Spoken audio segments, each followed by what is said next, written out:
by a collective leadership through our General Secretariat. As a non-state entity with UN-style advocacy, we focus on several key areas: cultural and digital heritage preservation, indigenous diplomacy, revival of indigenous knowledge systems to solve humanity's problems, global peace, environmental preservation, health and wellness, sustained economic development, indigenous and cultural tourism.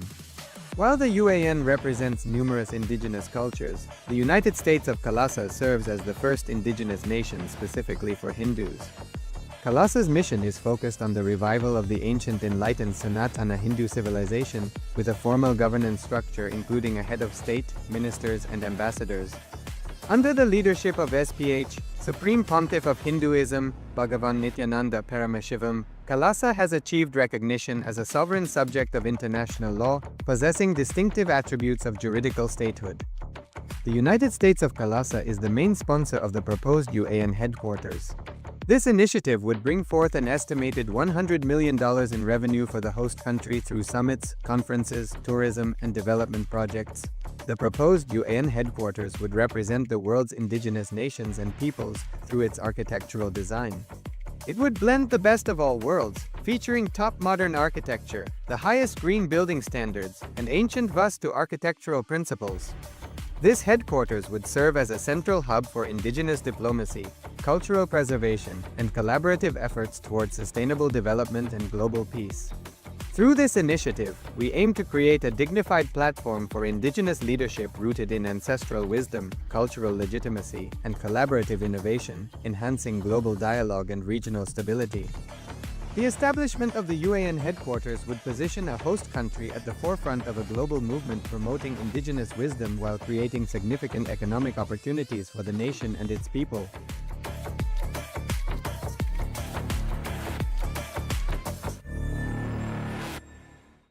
Established since 2002 in the United States of America, the United Ancient Nations is an intergovernmental organization, currently made up of 160+ members and indigenous nations. The UAN and its work are guided by the purposes and principles contained in Nithyananda, welcome to the Pratama Vinyasa Krama. We are going to perform the 108 asana sequence of Kailasa's Nithyananda Yoga. First, let us make sure we have all the components you need for the yoga practice. Have your yoga mat on the ground. Have your Panchapatra and Udani ready. 1 cup with a spoon with some water for the ritualistic cleansing.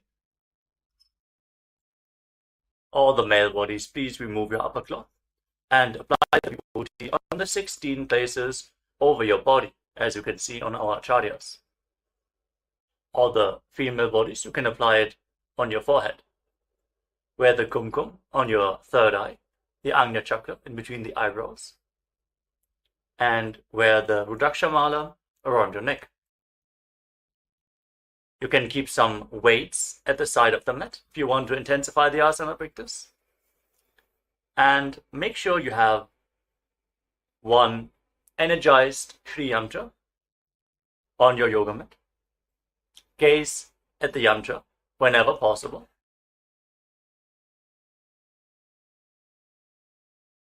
To mirror the macrocosmic energies into your microcosmos. Let us all now settle down into a comfortable cross-legged position with your head, neck, and spine in a straight line. Close your eyes, take a deep breath. Visualize Swamiji in your inner space as you bring your hands into Namaskara Mudra in front of your heart center, as we open this session with the Satguru Vandanam.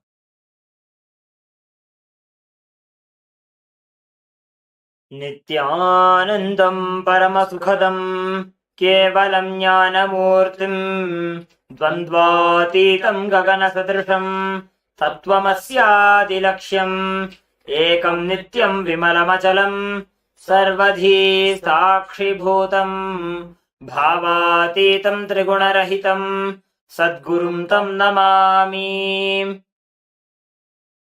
Next, we are going to chant the Shiva Mula mantra. Om Ham Haum Shivaya Namaha 11 times, invoking Paramashiva's presence for this ritual of Nithyananda Yoga, Please follow along internally. Om Ham Hum Shivaya Namaha. Om Ham Hum Shivaya Namaha. Om Ham Hum Shivaya Namaha. Om Ham Hum Shivaya Namaha. Om Ham Hum Shivaya Namaha. Om Ham Hum Shivaya Namaha. Om Ham Hum Shivaya Namaha. Om Ham Hum Shivaya Namaha. Om Ham Hum Shivaya Namaha. Om Ham Hum Shivaya Namaha. Om Ham Hum Shivaya Namaha. Let us now enter into the Tattvachmanam, the ritualistic cleansing. Take your Panchapatam and Udani. Keep your right hand in the Gokarna Mudra in the shape of a cow's ear. Take one Udani, 1 spoon of water, and pour it into your right palm.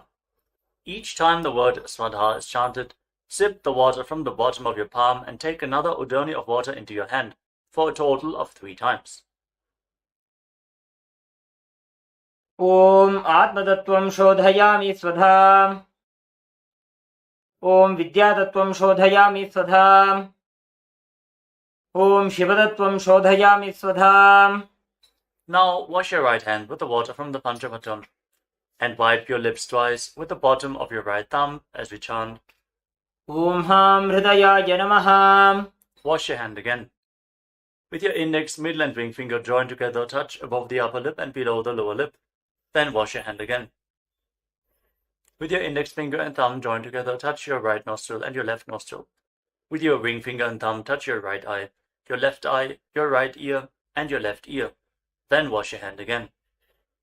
With your little finger and thumb, touch your navel, your right chest, and your left chest. And with all the tips of the fingers joined together, touch the crown of your head, the right shoulder, the left shoulder, and your heart center. Wash your hand again. Now place your right hand over the left and place both your hands on the right thigh. Sit straight, close your eyes, and make a conscious resolution. What you want to manifest in today's Nithyananda yoga session. Hold the visualization of what you want to manifest as we chant the Sankalpa mantra. Om Mamopatta Samasta Duritakshayadvaram Bhagavat Shri Nithyananda Paramashiva Prityartham Shri Nithyanandeshwari Paramashiva Shakti Sameta Shri Nithyanandeshwara Paramashiva Prityartham Cha Shubhe Shobhane Muhurte Adya Brahmanaha Dvitiya Parardhe Shri Shvetavaraha Kalpe Vaivasvatamanvantare Ashtavimshatitame Nityayuge Prathame Pade Jambudvipe Bharatavarše Bharatakhande Meroho Dakshine Parshve Shakabde Asmin Vartabane Vyavaharike Prabhavadinam Shashtyaha Samvatsaranam Madhye Shubhanama Samvatsare Shubhayane Shubharitau Shubhamase Shubhapakshe Shubhatitau Shubhavasarayuktayam Shubhanakshatra Shubhayoga Shubhakarana Evam Gunavisheshana Vishishtayam Asyam Shubhatithau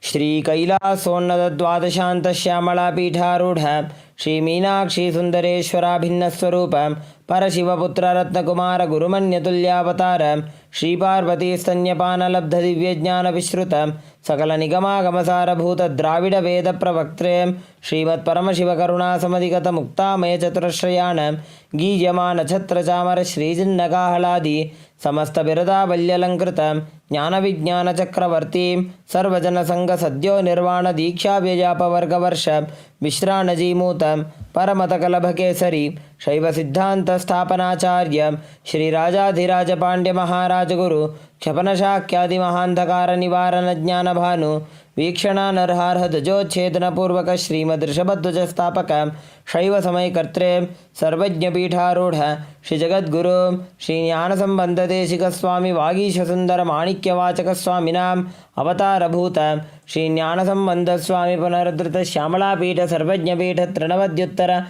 Dvishatatama Guru Mahasannidhanam Arunagiri Yogeshwara Paramparagatha Arunachala Sarvajna Pita Guru Mahasannidhanam Kailash परंपरागत कांची कैलास सर्वज्ञपीठ त्रयस्त्रिंशदुत्तरद्विशततम गुरुमहासन्निधान नित्योत्सव नित्यमंगल नित्यकल्याण नित्यरजित कैलास परंपरागत आदि कैलास नित्यानंद पीठ महासंस्थान महासिंहासन पीठ कर्तृ साक्षात् Shri Paramshiva समुद्भूत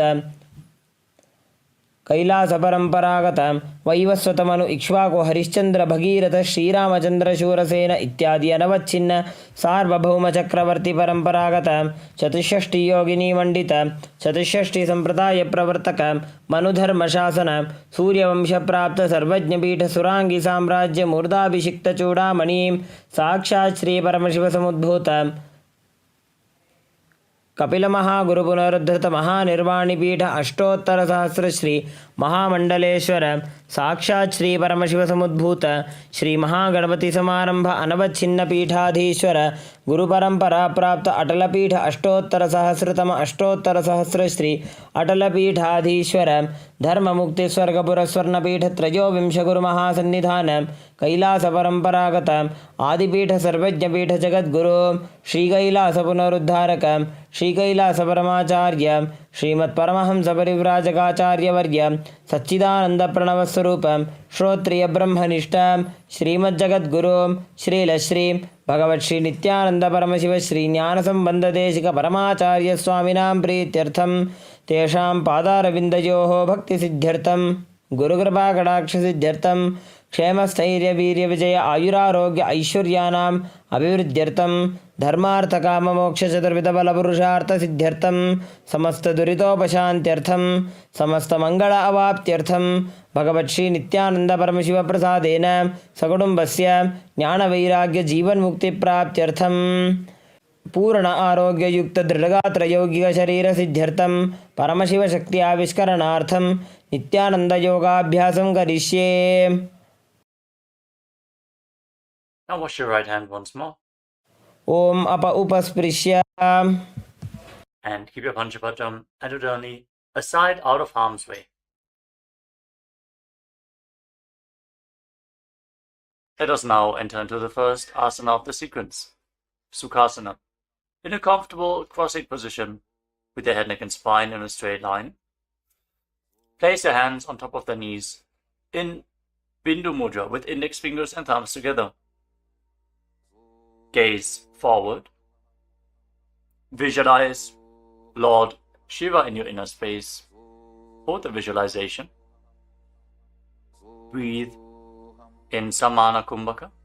Inhale deeply into your navel region. And visualize the fire in your navel being kindled, rising up your spine as you exhale and hold your breath.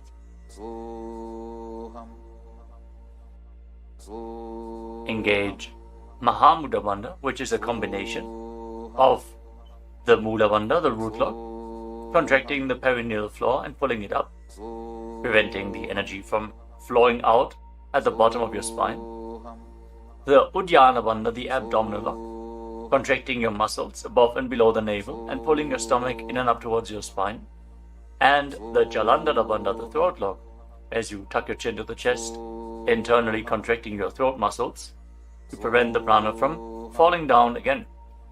Form all the three bandhas together and form Mahamudra Bandha. Now, internally, chant the japa Soham again and again. Visualize it rotating around your throat in a circular manner like a prayer wheel. These are the components for the first asana, Sukhasana. तत्सुखासनमित्युक्तमशक्तस्तत्समाचरेत् आसनं विजितं येन जितं तेन जगत्त्रयम्. Now, place one foot. Place your feet on top of opposite thighs into Padmasana, the lotus posture. Join the palms of your hands in front of your chest and raise them up above your head in Anjali Mudra with the elbows straight. Engage all the bandhas as you visualize yourself as Mount Kailash in Parvatasana. अथ वक्षे महादेव पर्वतासनमङ्गलं यत्कृत्वा स्थिररूपी स्यात् षट्चक्रादिविलोपनम्. Now extend your feet away from the body. Bring the soles of the feet together. Interlock your fingers behind your back in Parasha Mudra as you lean forward and down, and place your forehead on the ground behind the heels. Lean down as low as you can. Open up your back. Breathe deeply into your navel region. Feel the stretch in your back as you gaze to your nose. Visualize Swamiji and keep engaging the Mahamudra Bandha in Halipavasana. पूरव विधियाहु मे जानो उभय पगथली संपुट ठानो पृष्ठपछेदो करल्यावो दक्षिण करसो वाम गहावो. Now bring your hands to the front. Keep the soles of the feet together. Cup the palms and place them on the ground in front of the feet. Again, bring your forehead to the ground behind the heels. Fix your gaze at the tip of the nose. Visualize yourself as a snake with Mahamudra Bandha engaged in Nagi Pavasana. Hold the stretch for a moment. पूरव विधि परि आगाने नीचौहौ बीकहूणि फणास्यौ लगायी. Now keep your hands in Dana Mudra. Index and middle fingers together as you hold on to the little and ring fingers with your thumb. Catch a hold of your big toes and extend your legs forward and up. Then cross your legs into Padmasana and lean forward and down onto your elbows. Engage all the bandhas, Mahamudra Bandha, and visualize yourself as a bird in KAILASA. अथान्यदासनं वक्ष्ये येन सिद्धो भवेन्नरः अकस्मात् वायुसञ्चारं कोकिलाख्यासनेन च. Rise up. Now stack your knees and your ankles. Hold on to opposite elbows in front and start rotating your arms in a circular motion. Gaze to the tip of the nose. Perform Mahamudra Bandha and visualize Swamiji in your inner space as you mobilize your shoulders, your thoracic spine in Nithyananda. गोड़ा बावा पाद की आशमाहिली सोज दक्ष चरण को बारलौता परिगुल्फ समोज वाम पाद को महिलौ बहुरौ Gulf जो जान तापरि गोड़ा दक्ष की आश बारली ठान. Now place your hands on the ground shoulder width apart and raise your hips up high. Scoop your head and chest forward and down again and again. Pull your stomach in and up towards your spine in Uddiyana Bandha. Visualize yourself as an elephant. Strengthen your shoulders and your upper back. Stretch your hamstrings. Don't forget to breathe in Samana Kumbhaka. Intensify the fire in your navel region in Gajasana. न्युब्जं पादाग्रे भूमौ कृत्वा लम्बी भूयामस्तकाग्रे निधाय नितम्बम् ऊर्ध्वमुन्नमय्य नाभिलक्ष्यं भूमौ नासिकामानीय. Now raise one heel off the ground in the same position and push the other heel down. Alternate the position of your feet again and again. Stretch your hamstrings and push your shoulders through. Straighten your back. Pull your stomach in and up and visualize yourself as a bear in Rikshasana, the bear posture. एकैकं पादमाकुञ्च्य गजासनं कुर्यात् ऋक्षासनं भवति. Now rise up. Stand on the tips of the toes. Stand on the tips of the toes. If you can, rise up all the way onto your big toes. Bring your hands to your chest in Hridaya Mudra, index, middle and ring fingers joined together. Pull your stomach in and up and visualize Swamiji in your inner space. Find the balance in your center.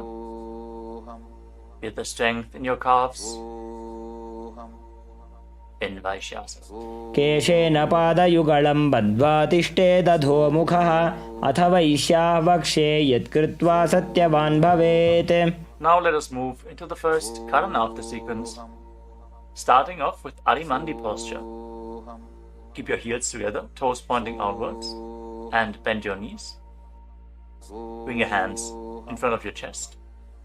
Now raise one knee up along the center of your body in a circular motion and follow along with the respective hand. Repeat the movement on both sides, gracefully, again and again.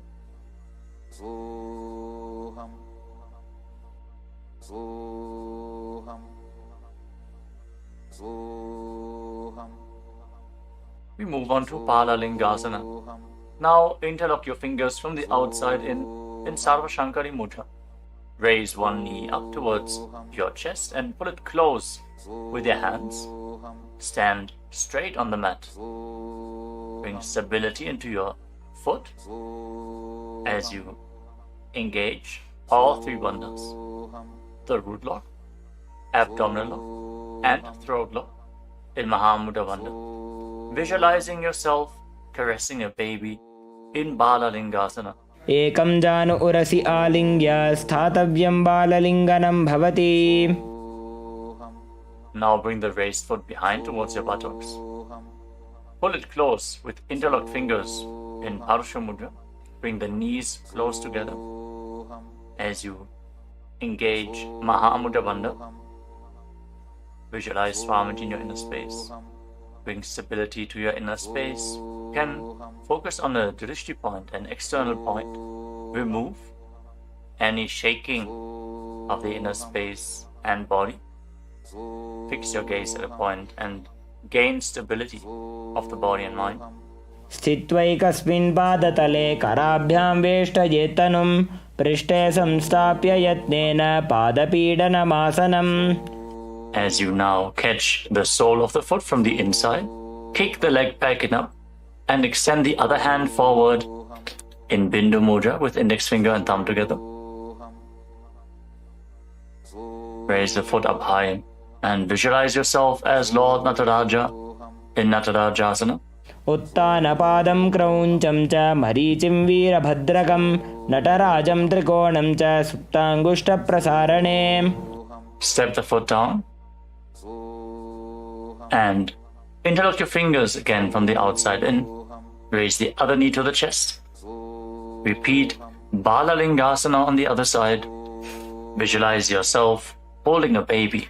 Breathe deeply against the raised thigh. एकं जानु उरसि आलिङ्ग्य स्थातव्यं बाललिङ्गनं भवति. Now bring the raised foot to the back. Pull it close to the buttocks with both hands. Engage all the bandhas. Visualize Swamiji in Padapidanasana. एकं जानु उरसि आलिङ्ग्य स्थातव्यं बाललिङ्गनं भवति.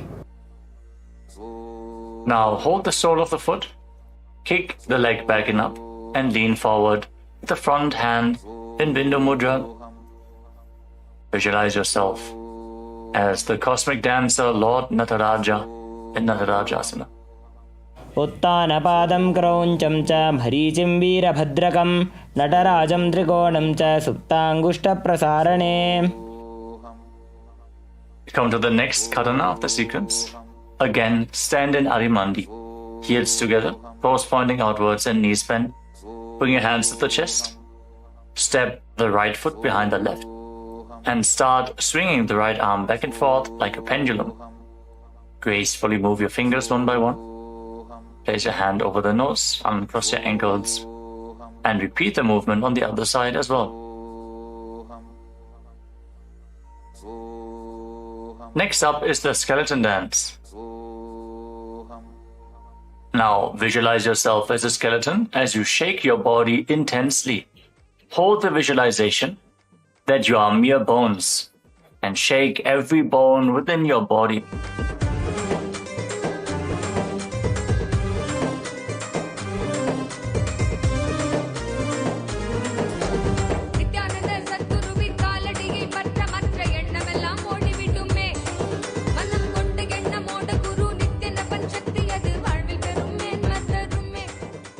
Now return to Arimandi posture and cross your arms over top of your head. For the next karana of the sequence, Katichina Karana. Now turn your body to one side, open up your arms above the head, cross them back to the center, follow along with your breath again and again.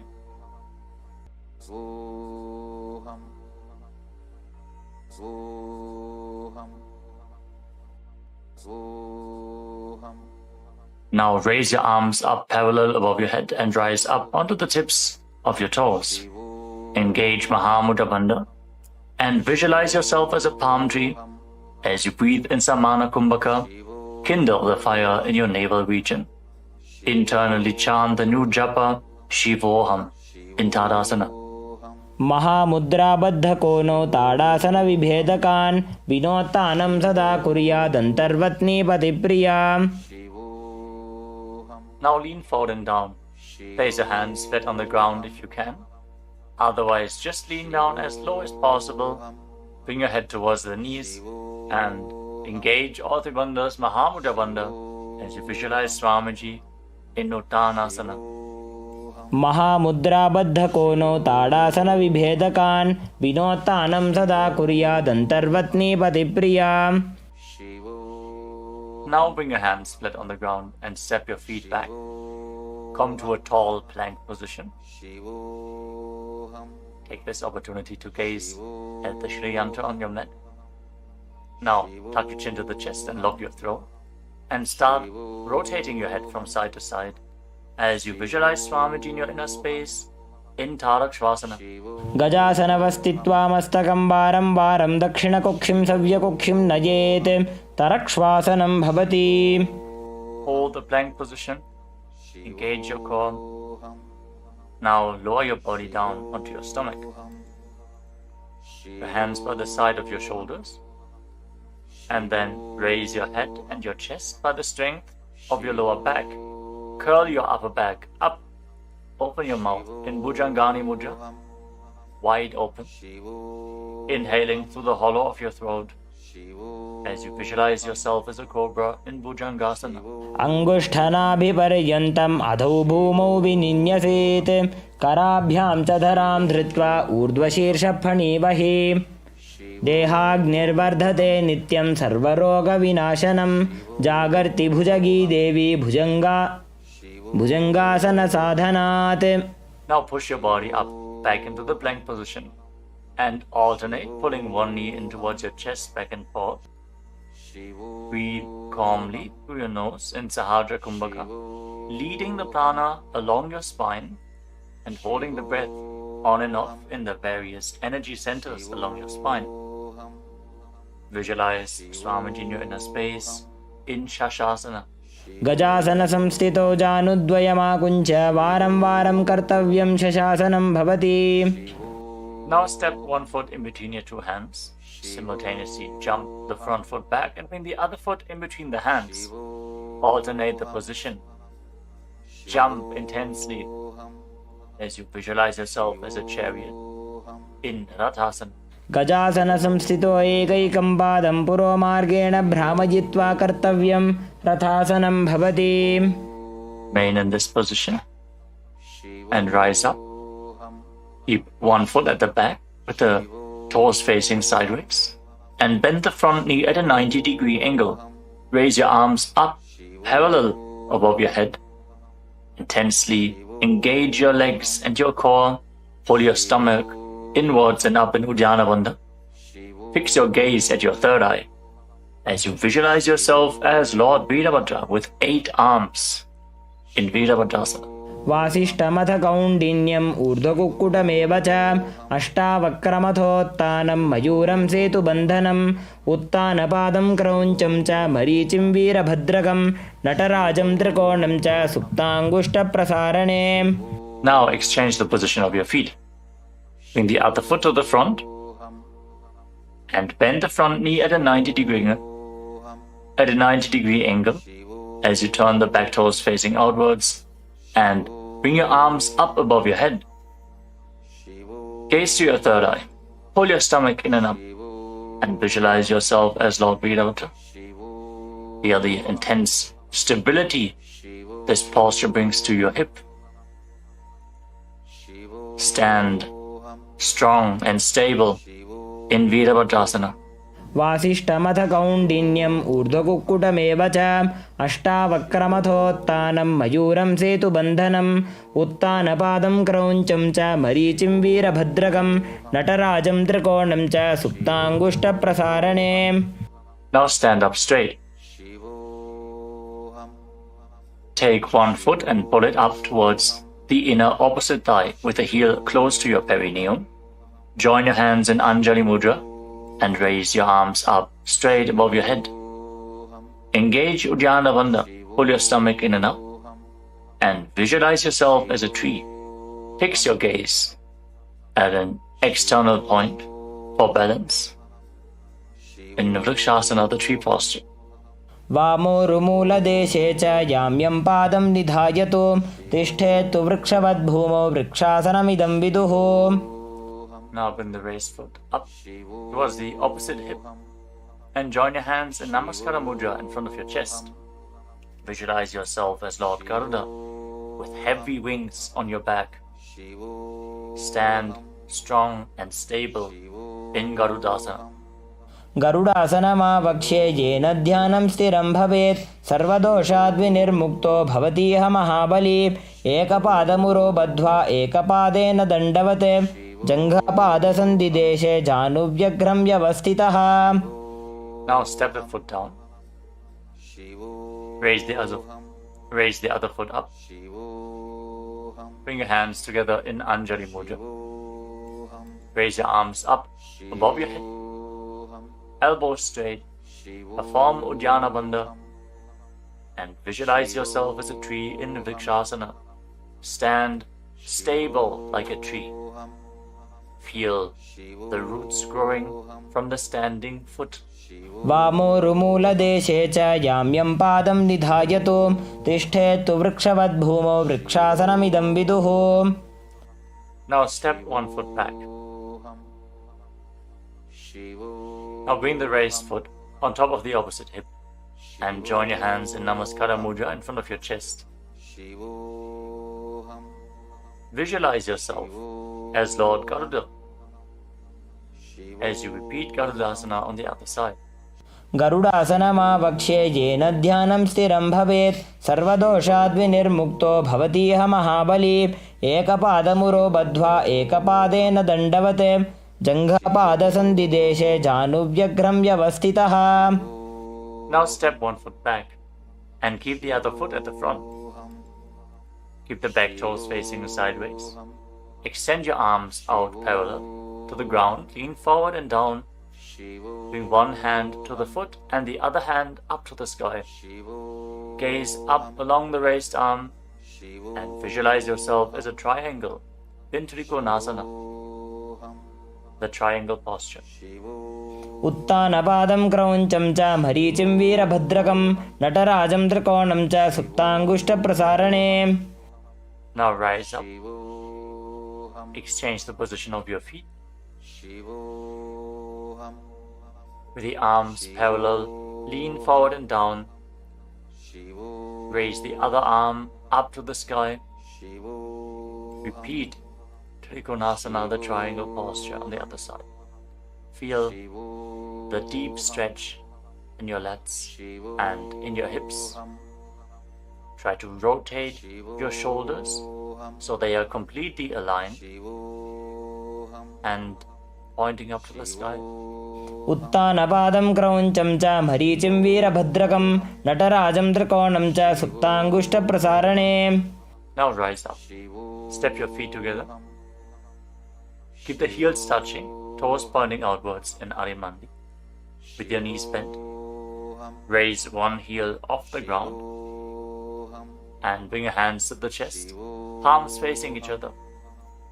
Now stomp the raised heel to the ground and raise the other heel up again and again as you exchange the position of your hands in front of your chest.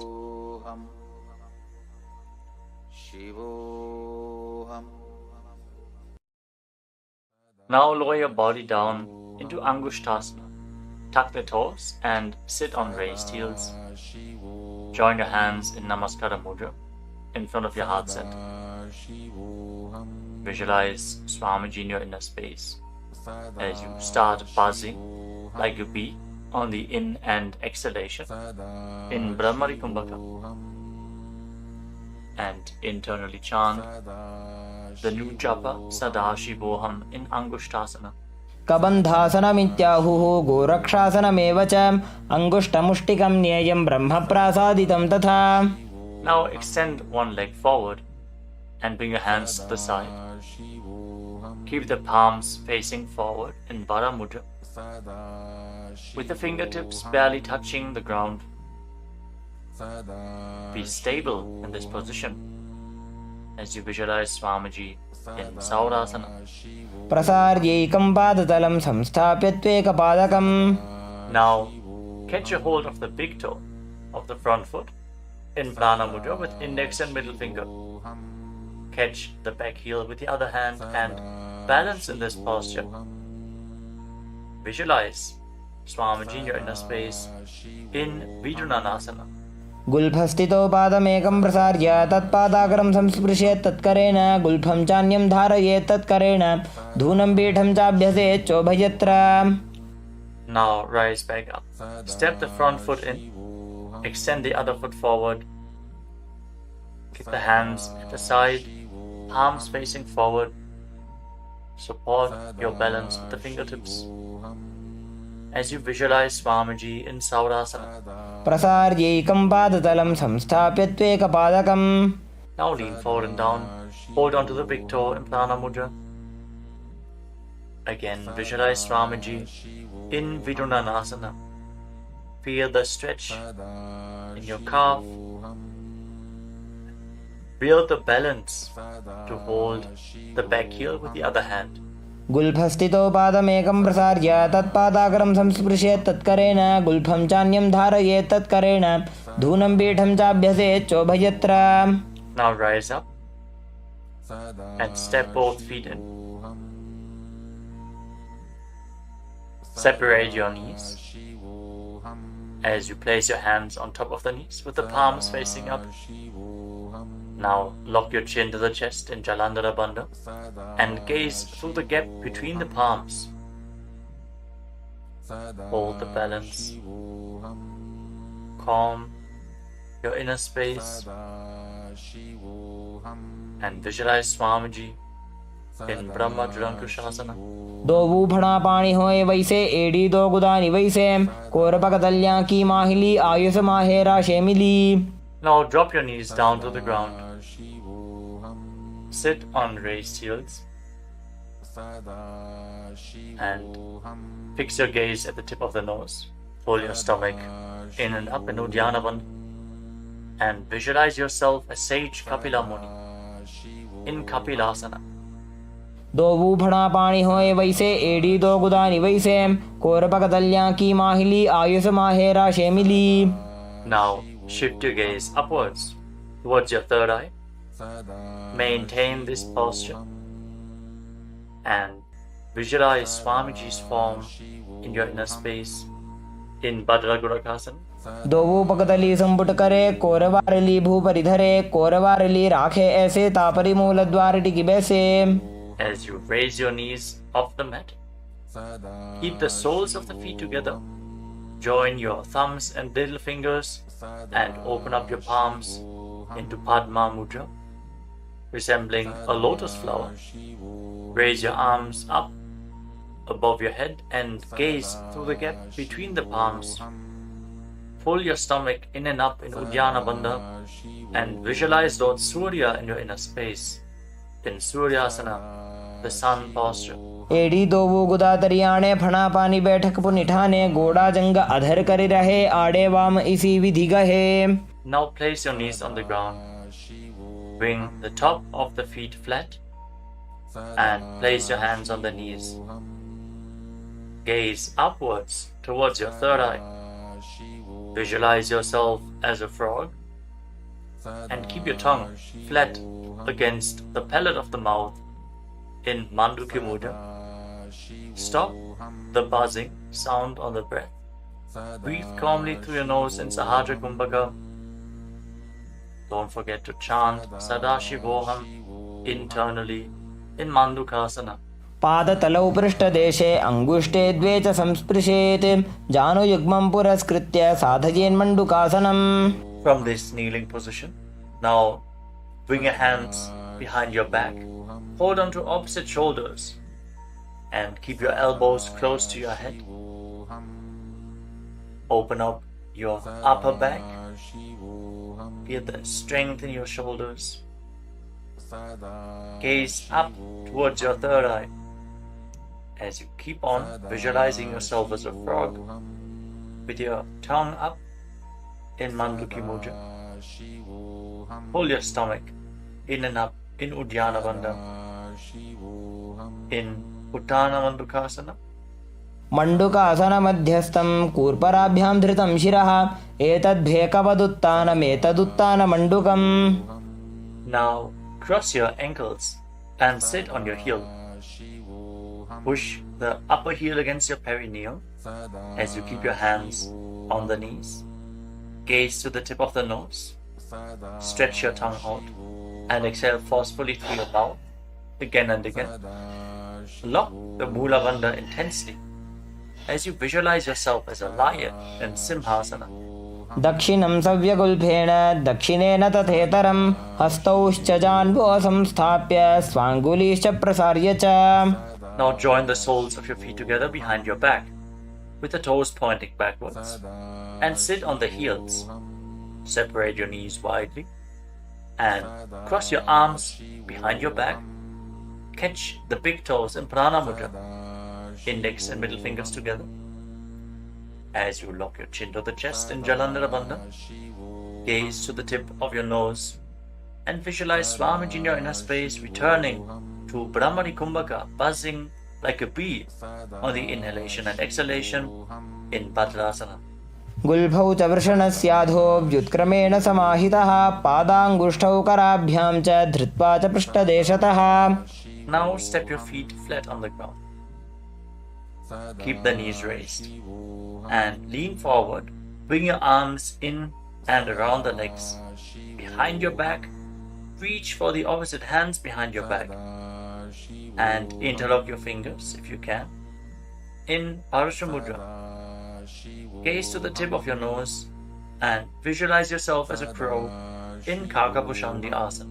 प्रथमे बेसक उकडठाने दोवु हाथ पगमी च आने तिनको मोड़ी नल्या परिल्यावे पिष्टपछे काकसी करावे. From the squatting posture, place your hands flat on the ground, shoulder width apart. Bring your knees onto your arms, close to your armpits, and raise your hips. Lean forward, lift your legs off the mat and balance on your arms, visualizing Swamiji in your inner space in Kani Pavasana. आसन को गुण आशीदुषिता होई तो आछी होई. Let us now get ready for Kapali Asana, which is the first inverted posture of this sequence. You're suffering from upper back or neck injuries, or high blood pressure, or if you're currently in pregnancy, please consult your doctor before performing any of the inverted postures of today's Nithyananda Yoga sequence. With this out of the way, let us now place the head on the ground. Form a triangle between your head and your hands. Keep your knees on your arms. Align the hips with the shoulders, and then straighten your legs up into a headstand. Fix the gaze at the nose.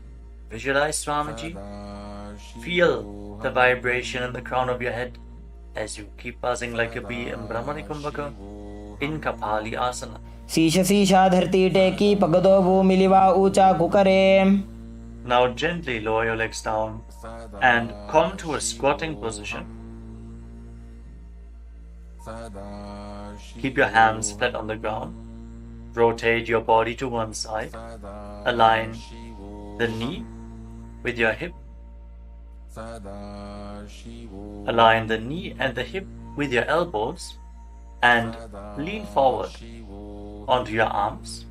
Extend your legs out to the side and gaze up towards your third eye. Visualize yourself as a peacock and exhale all the way. Hold your breath again and again in Vijaka Kumbhaka as you perform Parshamayurasana. Balance on your arms. Bring the strength to your wrists and shoulders. मयूरं दण्डवत् कुर्यान् मायूरं दण्डनामकं कुर्यान् मायूरं पार्श्वाभ्यां मायूरपार्श्वनामकम्. Now, set your legs down. Twist your body in the opposite direction. Repeat Paramashivoham on the other side. Lean onto your arms. Extend the legs out to the side. And gaze to your third eye as you visualize yourself as a peacock. मयूरं दण्डवत् कुर्यान् मायूरं दण्डनामकं कुर्यान् मायूरं पार्श्वाभ्यां मायूरपार्श्वनामकम्. Now settle down. Place your hands flat on the ground and step your feet back into a plank position. Take a moment to gaze at the Shri Yantra on your mat. As you step one foot front in between the two hands. As you step one foot outside the respective shoulder in between the two hands. Fix your gaze at your third eye and visualize yourself as Lord Kala Bhairava in Bhairaganathasana. आसन को गुणपीति जायी. Now step the front foot back and bring the other foot to the front in between the two hands. Feel the stretch in your legs. Open up your hips. Push your hip forward as you engage the Mula Bandha and visualize yourself as Lord Kala Bhairava in Bhairaganathasana on the other side. आसन को गुणपीति जायी. Now step the front foot back and bring your forearms on the mat. Raise your hips up high. Slightly walk your feet forward.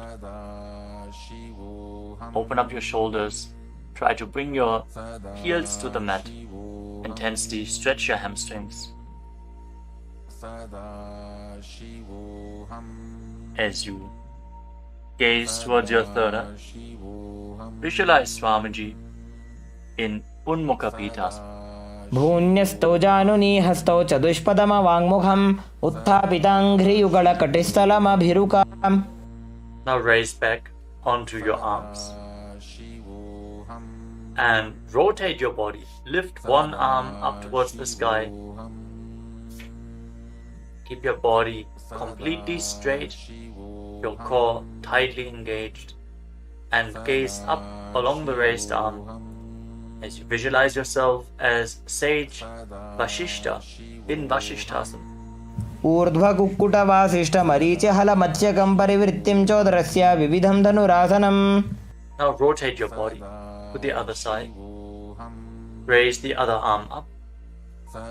Keep your core engaged as you repeat Vashishthasana on the other side. ऊर्ध्वकुक्कुटवासिष्ठमरीचिहलमत्स्यकं परिवृत्तिं चोदरस्य विविधं धनुरासनम्. Relax. Now bring your feet to the front. Come to a sitting position with your legs extended forward. Bring your hands underneath the buttocks with the palms facing up. Lock your chin to the chest. Gaze to the tip of the nose. Visualize yourself as Lord Hanuman as you internally chant the Nujapa Mahasada-shivoham in Anjani Asana. दोबू करकी उभय हथेली कोरवारली मैले भेली सो आगाने भूपरिदाशे महाने अंगुली मिलिराशे. Now lean forward and down. Catch a hold of your big toes and Prana Mudra with index and middle fingers. Lean down as low as you can. Stretch your back. Open your hamstrings and your hips as you engage Mahamudra Bandha, all the three bandhas together. Visualize Swamiji in Paschimottanasana. जानु परिललाटन्तो पश्चिमं ताणमुच्यते येन केन प्रकारेण सुखं धार्यं च जायते. Now rise up. Interlock your fingers around your neck. And again, lean forward and down. Slightly separate your knees and bring your head in between with your elbows outside the knees. Perform Mahamudra Bandha as you visualize Kali in your inner space in Ugrasana. स्वपाणिभ्यां दृढं धृत्वा जानु परिशिरोण्यसेत् आसनोग्रमिदं प्रोक्तं भवेदनिलदीपनं देहावसानहरणं पश्चिमोत्तानसंज्ञकम्. Now Step one foot in towards your perineum. Lean forward and down. Bring the respective arm in and around the leg and interlock both hands behind your back.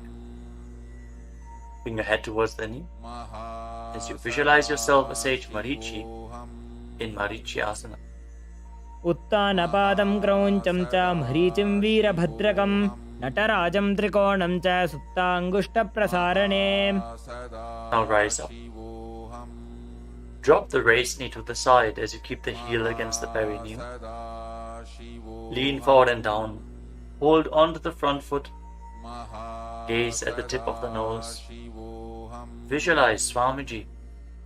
Exhale deeply and then hold your breath, locking all the three bandhas. Mahamudra bandha in Mahamudrasana. महामुद्रां प्रवक्ष्यामि तन्त्रेऽस्मिन् मम वल्लभे यां प्राप्य सिद्धा सिद्धिं च कपिलाद्याः पुरागताः. Now extend both your legs. Bring the other foot in towards the perineum with the knee raised. Bring your arm around the raised knee and interlock your fingers behind your back. As you bring your head towards the knee, visualize yourself as sage Marichi in Marichi Asana on the other side. उत्तानपादं क्रौञ्चं च मरीचिं वीरभद्रकं नटराजं त्रिकोणं च सुप्ताङ्गुष्ठप्रसारणे. Now rise up, drop the raised knee to the side, and again lean forward and down. Hold onto the front foot with both hands. Gaze to the tip of the nose. Engage all the bandhas. Mahamudra bandha. As you visualize Swamiji, open up your hip, straighten your spine intensely in Mahamudrasana. महामुद्रां प्रवक्ष्यामि तन्त्रेऽस्मिन् मम वल्लभे यां प्राप्य सिद्धा सिद्धिं च कपिलाद्याः पुरागताः. Now rise up. Bring the soles of your feet together in front. Interlock your fingers around the toes. Pull your heels in towards your perineum. Try to keep your heels down on the ground as much as possible as you gaze up towards your third eye and visualize Swamiji in your inner space in Bhadrasana 2. गुल्भौ तवृषणस्यादः सीवन्त्याः पार्श्वयोः क्षिपेत् पादपार्श्वे तु पाणिभ्यां दृढं बद्ध्वा सुनिश्चलम्. Now extend your feet away from the body. Keep your hands on the respective knees. And lock your chin to the chest. Gaze to the nose. As you visualize Swamiji in Gvalipavasana. पूरब चरपट चौक कख्यो सोजी वाही विधि जो कीजे सोई जामे AD भिन्न जराशे अंगुल 8 अंतरो राशे. Now bring your feet back in towards the perineum. Hold the soles of your feet with all the 10 fingers and lean forward and down. Place your head on the mat. Fix your gaze at the tip of the nose and visualize Yoni Mandala, the visual representation of Devi Paramashiva Shakti herself. We are projecting the Yoni Mandala in the top right corner of the screen. If you don't know how the Yoni Mandala looks, exhale deeply and hold your breath in Rechaka Kumbhaka in Joni Asana. दोबू पकदली संपुट करे AD made के ढिंग दरे अर्धहात को अंतर राशे लीलाट पकथलियां उपरदाशे. Rise up and again extend your feet away from the body. Extend your arms out to the side and lean forward and down from the waist. Try to keep your back as straight as possible as you bring your forehead on the ground behind your heels. Gaze to the tip of your nose and visualize Swamiji in Midaki Pavasana. पूरब विधि परिपकथली संपूर्ण शोल एडी मिली राशे. Rise up and now bring your feet back in towards your body. Keep your toes together and your heels apart as you scoop your hands below the shins. Bring your elbows to the mat and then bring your chin on the ground with the toes touching your throat. Gaze to the tip of your nose and visualize Lord Surya in your inner space in Siddha Samadhi Asana. दोवू पगदली संबुट करे 16 मेढ़ आगा मेधरे अंगुल 8 अंतरो राशे AD को ऐसे विधिदाशे. Now rise up. Bring the heels together and keep your toes apart. Hold on to the feet as you open them up like a book, pressing your elbows down on your thighs, gazing through the nose and visualizing Swamiji, the Supreme Pontiff of Hinduism, in your inner space in Chinaki Pavasana. दोवू पगा की AD धरती मगिवा मेढ़ लगावे. Now rise up. Bring the soles of the feet together completely. Push your knees to the mat as you place your hands on top and gently push down the knees with your hands. Fix your gaze at your third eye and pull your stomach in and up in Uddiyana Bandha. Visualizing Swamiji in your inner space in Charapata Chokasana. दोवू पगदली संपुट धारे आगाने कय जारे पसारे गोड़ा भूसो लगता राशे हाथ दो वो गोड़ा परिदाशे. Now rotate your feet, raise the heels and bring the toes down to the mat. You can use the support of your hands if needed. Then push your knees to the ground and place your hands on top of the knees in Bindu Mudra. As you pull your stomach in and up, gaze to your third eye and visualize yourself as Lord Kala Bhairava in Bhairavasana. गुल्फौ संपीड्य चान्योन्यं व्युत्क्रमेणोत्थितं शनैः जान्वोः पार्श्वगतौ हस्तौ दण्डवद् भैरवासनम्. Relax, untwist your feet and keep one heel against the perineum as you lift the other foot up against your chest with both hands. Fix your gaze at your third eye. Visualize Swamiji. Exhale all the way and hold your breath in the Muladhara chakra. And don't forget to internally chant the japa Paramashivoham in Samanasana. समानासनमावक्षे सिद्धमन्त्रादि साधनात् एकपादमरो दत्वा गुह्योऽन्यलिङ्गवक्त्रके. Now raise the foot over top of the respective shoulder. Place your hands at the side and extend the opposite leg forward and up. Gaze up towards your third eye and visualize Swamiji in Apanasana. केवलं पादमेकं च स्कन्धे चारोप्य यत्ततः एकपादेन गगने तिष्ठेत दण्डवत् प्रभो. Now lower your legs down. Bring the other heel against your perineum and lift the opposite foot against your chest. Breathe deeply. Exhale all the way and hold your breath in Rejaka Kumbhaka. As you gaze to your third eye, visualize Swamiji in Samanasana. समानासनमावक्षे सिद्धमन्त्रादि साधनात् एकपादमरो दत्वा गुह्योऽन्यलिङ्गवक्त्रके. Now lift the raised foot over your shoulder. Keep your hands at the side. Extend the opposite leg forward and up. And gaze to your third eye as you visualize Swamiji in Apanasana on the other side. Hold this posture. To straighten your legs, point the toes. Be stable in this posture. केवलं पादमेकं च स्कन्धे चारोप्य यत्ततः एकपादेन गगने तिष्ठेत दण्डवत् प्रभो.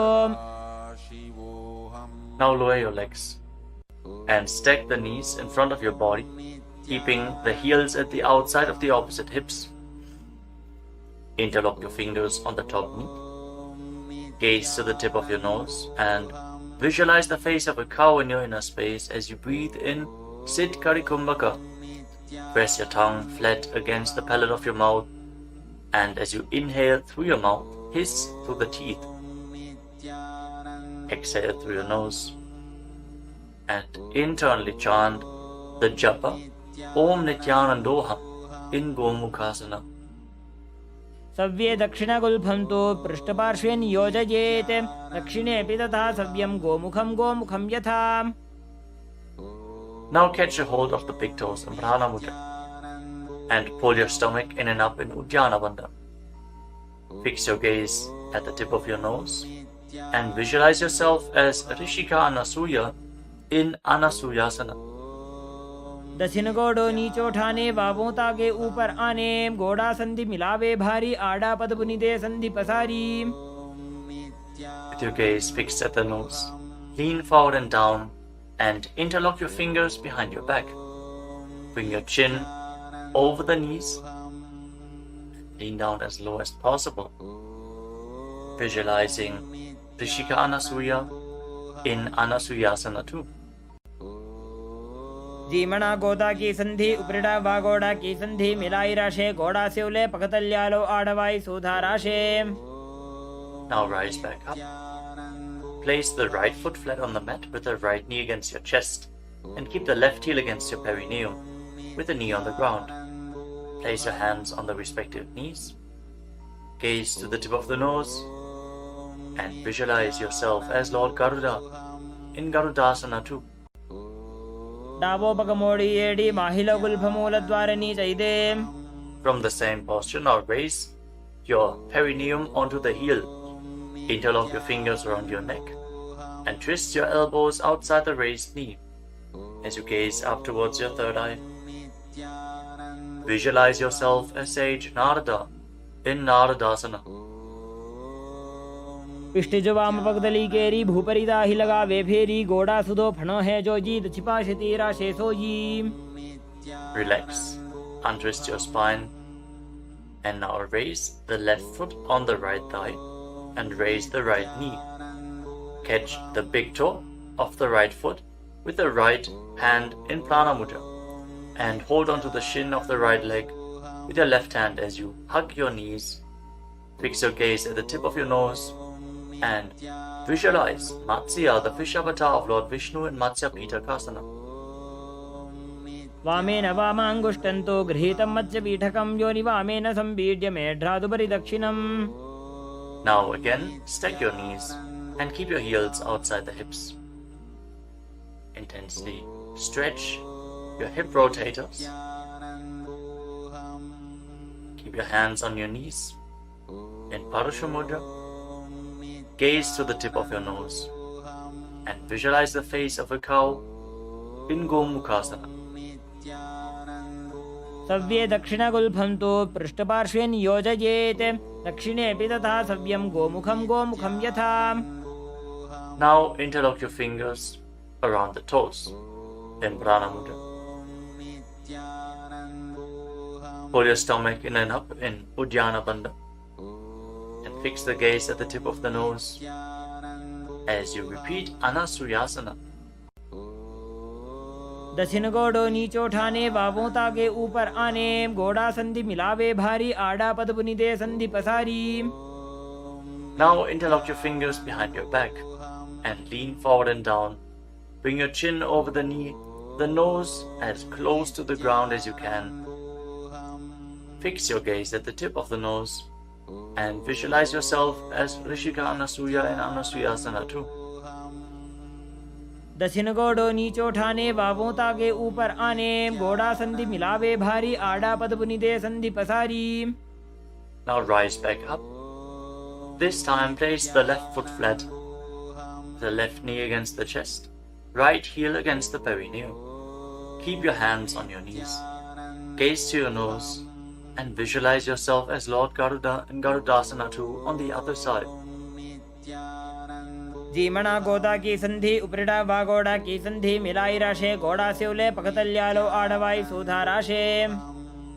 As you raise your perineum up onto the heel, interlock your fingers around your neck, twist your elbows outside the raised knee, gaze up towards your third eye, and visualize Sage Narada in Naradasana. पिष्टिज वाम पगदली केरी भूपरिदा ही लगा वे फेरी गोड़ा सुदो फणो है जो जीत छिपा शतीरा शेषो जी. Now raise up. Place the right foot onto the left thigh and hold on to the left chin and the big toe as you gaze to your nose and visualize Matsya, the fish avatar of Lord Vishnu in Matsya Pitakasana.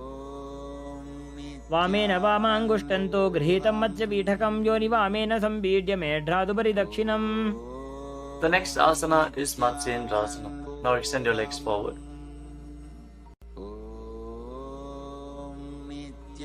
Place one foot on top of the opposite thigh. As you place the left foot on the opposite thigh, raise the right knee Bring the left elbow around the raised knee, hand by the neck, and the other hand on the ground behind you. Twist your spine, gaze up towards your third eye, and visualize Matsyendana, the master and great sage, in Matsyendasana. उदरं पश्चिमाभासं कृत्वा तिष्ठति यत्ततः नम्राङ्गं वामपादं हि दक्षजानुपरिन्यसेत्. Now extend your front hand down to the foot and hold on to the big toe in Prana Mudra. Place the other hand on the respective ear as you gaze towards your third eye and visualize yourself as a camel in Kubasana. आसन को गुण झोलो जाए. Now drop the hand from your ear to the ground behind you. Gaze up towards your third eye and visualize the master of Hatha Yoga, the great sage Matsyendranata in Matsyendasana too. मत्स्येन्द्रपीठं जठर प्रदीप्तिं प्रचण्डरुक्मण्डलखण्डनास्त्रम् अभ्यासतः kundalini प्रबोधं दण्डस्थिरत्वं हि ददाति पुंसाम्. Now extend your legs forward. This time, place the right foot onto the left thigh. Raise the left knee, bring the right elbow around the raised knee and the hand by the neck. As you gaze up, visualize Sage Matsyendranata, the master of Hatha Yoga in Matsyendasana too. In Matsyendasana on the other side. उदरं पश्चिमाभासं कृत्वा तिष्ठति यत्ततः नम्राङ्गं वामपादं हि दक्षजानुपरिन्यसेत्. Now extend the front hand down to the foot, catch a hold of the big toe in Prana Mudra, and place the other hand on the respective ear as you gaze to your third eye and visualize yourself as a camel in Kubasana on the other side. आसन को गुण झोलो जाए. Now drop the hand from your ear on the ground behind you. Keep twisting your spine intensely as you visualize Sage Matsyendranata, the master of Hatha Yoga in Matsyendasana too. मत्स्येन्द्रपीठं जठर प्रदीप्तिं प्रचण्डरुक्मण्डलखण्डनास्त्रम् अभ्यासतः kundalini प्रबोधं दण्डस्थिरत्वं हि ददाति पुंसाम्. Untwist your spine and now place your feet on top of opposite thighs into Padmasana, the lotus posture. As you fix your gaze at the tip of the nose, place your hands on top of the knees. Engage all the wonders intensely, sincerely. Visualize yourself as Lord Shiva and perform the Shitali Kumbhaka. Press your tongue against the back of the teeth as you hiss through your teeth on the inhalation. Engage all the wonders and internally chant the new japa Om Nithyananda Mahasadaशिवोहम in Padmasana. आसनं द्विधं प्रोक्तं पद्मं वज्रासनं तथा ऊर्ध्वोरुपरि चेत् धत्ते उभे पादतले यथा. Now cross your hands in front of the body and keep your hands in Prana Mudra. Hold on to the big toes, gaze to the tip of your nose, and visualize yourself as Goddess Parvati, the consort of Lord Shiva, in Padmasana too. उत्तानौ चरणौ कृत्वा ऊरु संस्थौ प्रयत्नतः ऊरु मध्ये तथोत्तानो पाणी कृत्वा तु तादृशौ. From Padmasana, now bring your hands through your legs. Place your palms flat on the ground and straighten your arms. Pull your knees up, lift your body off the ground and balance. As you visualize yourself as a rooster, breathe calmly through your nose in Sahadra Kumbhaka in Kukutasana. पद्मासनं सुसंस्थाप्य नान्वोरौरन्तरे करौ निवेश्य भूमा वासिष्ठे व्योमस्थः कुक्कुटासनः. Now from Padmasana, rise up onto your knees. Place your hands in such a way that the fingers are pointing towards your body. Now bend the elbows and bring them towards your navel. Lean forward, find balance and lift your legs off the ground. With your legs in Padmasana, visualize Swamiji in Baddhakikyasana. धरामवष्टभ्यकरद्वयेन तत्कूर्परिस्थापिता नाभिपार्श्वः उच्चासनो दण्डवदुत्तितर्के मायूरमेतत् प्रवदन्ति पीठं मयूरं पद्मकं कुर्यात् बद्धकेकीति कथ्यते. Now extend your legs back into Mayurasana. From the kneeling position, lean your navel onto your elbows and lift your legs up straight as you visualize yourself as a peacock in Mayurasana. अथ वक्ष्ये महादेव मयूरासनमुत्तमं भूमौ निपात्य हस्तौ द्वौ कूर्परोपरि देहकम्. Now relax. Lay down on your stomach. After intensely engaging the muscles of your body, interlock your fingers around your neck. Place your forehead on the ground. Turn your feet outwards so the toes are pointing to the side and the heels are touching the ground. Visualize yourself as a crocodile in Makarasana. अध्यासशेते हृदयं निधाय भूमौ च पादौ च प्रसार्यमानो शिरश्च धृत्वा करदण्डयुग्मे देहाग्निकारं मकरासनं तत्. Now keep your hands at the side of your shoulders and raise your legs off the ground. Engage your lower back as you visualize yourself as a locust in Shalabhasana. अध्यासशेते करयुग्मवक्षो भूमिमवष्टभ्य करयोस्तलाभ्यां पादौ च शून्ये च वितस्ति चोर्ध्वं वदन्ति पीठं शलभं मुनीन्द्राः. Next, bend your knees and hold onto the feet with your hands, pulling your feet outside of the hips onto the ground as low as possible. Visualize yourself as a camel in Ushtrasana. अध्यासशेते पदयुग्मव्यस्तं पृष्ठे निधायापि धृतं कराभ्याम् आकुञ्चयेत् सम्यक् उदरास्य गाढमुष्ट्रं च पीठं योगिनो वदन्ति. Now, as you hold onto the feet, kick your legs back and up and raise your head and chest. Bend your back and gaze up. Visualize yourself as Lord Shiva's bow in Dhanurasana. प्रसार्य पादौ भुवि दण्डरूपौ करौ च पृष्ठे धृतपादयुग्मं कृत्वा धनुस्तुल्यविवर्तिताङ्गं निगद्य योगी धनुरासनं तत्. Now lower your body down. Rise up and come to a comfortable kneeling position. Keep your heels outside the hips with the toes touching behind your back. Keep your hands on your knees or on your thighs. Gaze upwards towards your third eye. And breathe deeply through your nose.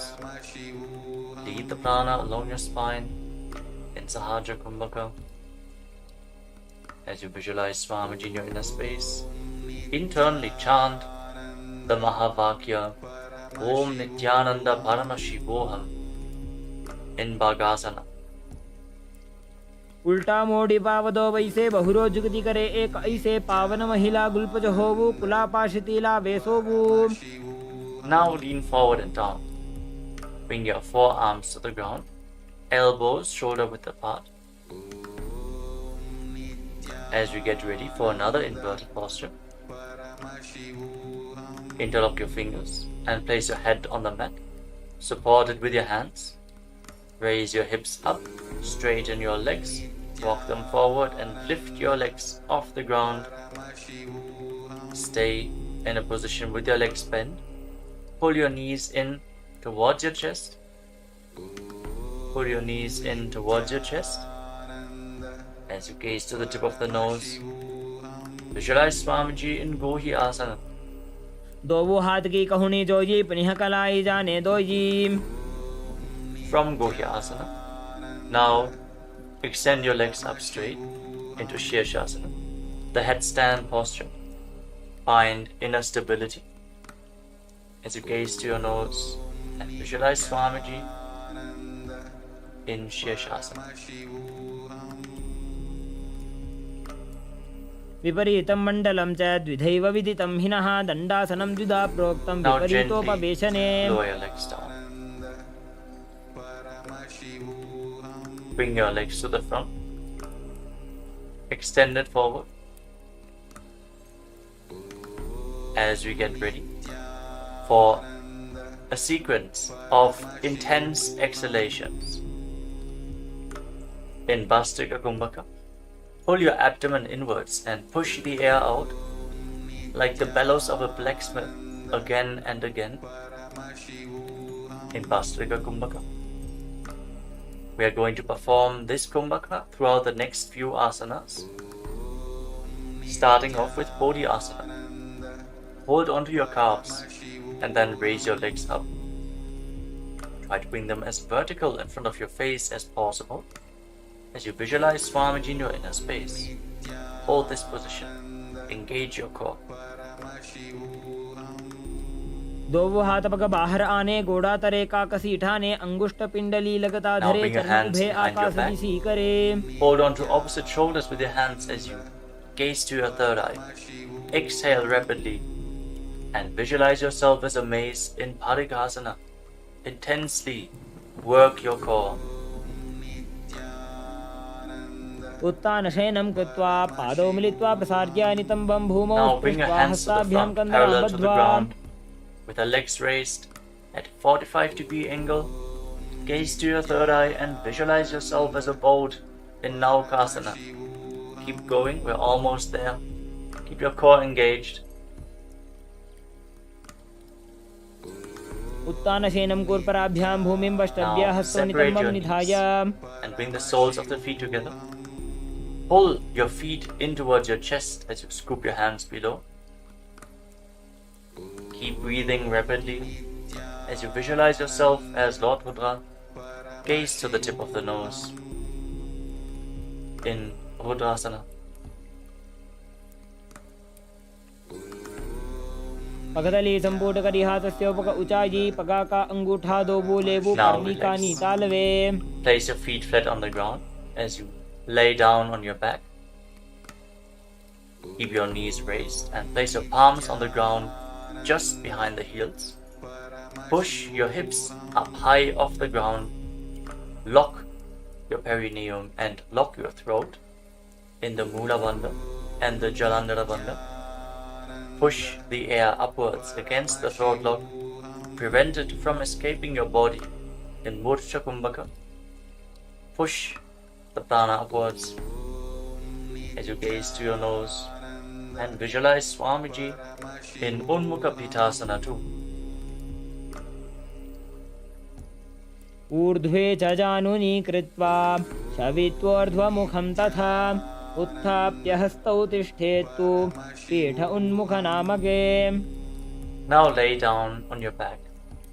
Keep your hands flat at the side of your body with your palms facing up. Unclutch from any micro movements of the body and the mind. Be completely still in your body.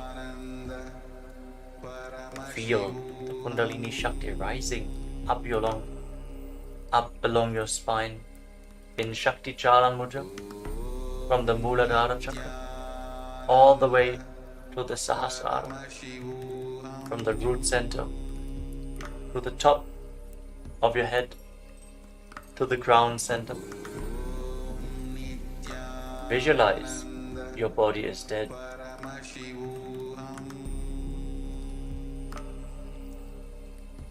And Swamiji, the Supreme Pontiff of Hinduism, is liberating you. Internally chant the Mahavakya. Om Nithyananda Paramashivoham in Shivasana.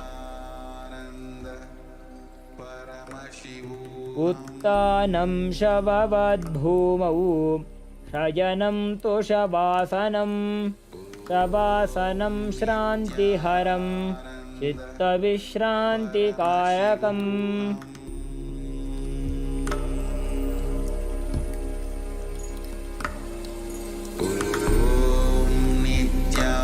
Nithyananda Paramashivoham.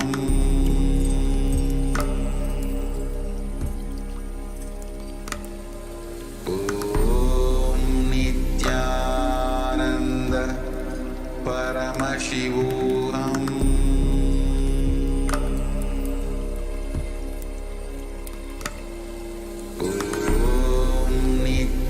Nithyananda Paramashivoham.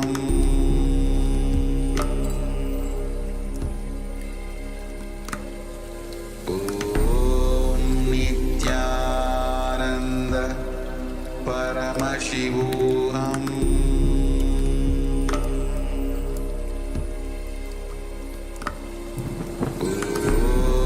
Nithyananda Paramashivoham.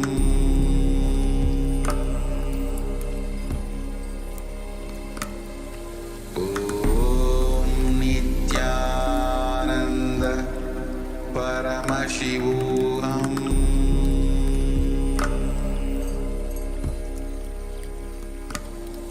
Om Nithyananda Paramashivoham.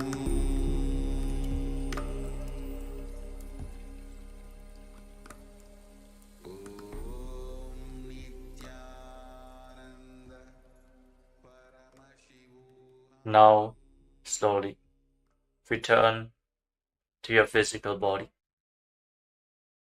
Wiggle your fingers and toes and rotate your wrists and your ankles. Bend and stretch your elbows and knees. Pull the legs up against your chest. Squeeze your body into a ball. And slowly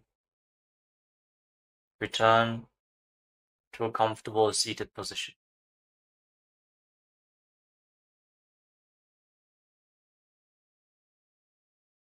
Congratulations, you completed the Pratama Vinyasa Krama, the 108 asanas of KAILASA's Nithyananda Yoga. Thank you all for performing this asana sequence today. Let us conclude this ritual of Nithyananda Yoga with the Purna Mantra. Sit straight with your head, neck and spine in a straight line, the hands in Namaskara Mudra in front of your chest.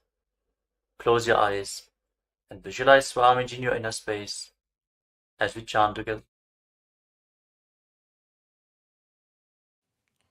ॐ पूर्णमदः पूर्णमिदं पूर्णात् पूर्णमुदच्यते पूर्णस्य पूर्णमादाय पूर्णमेवावशिष्यते ॐ शान्तिः शान्तिः शान्तिः हरिः ॐ तत्सत् सर्वं भगवत् श्रीनित्यानन्दपरमशिवपादुकार्पणमस्तु ॐ नित्यानन्दम्.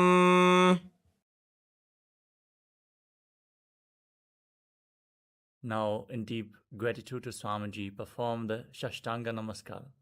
Lie down onto your chest and bring your hands forward in the Namaskara Mudra above your head, surrendering yourself to Swamiji's feet. Hope to see you all again tomorrow for another round of the Pratama Vinyasa Krama. Step by step into the next set of asanas. So now we are all going to be performing the end kriya that Bhagavan has revealed for every one of us, which is going to be a combination of various very powerful pranayamas and bandhas. It will be a guided meditation for every one of you. So sit straight and sit comfortably.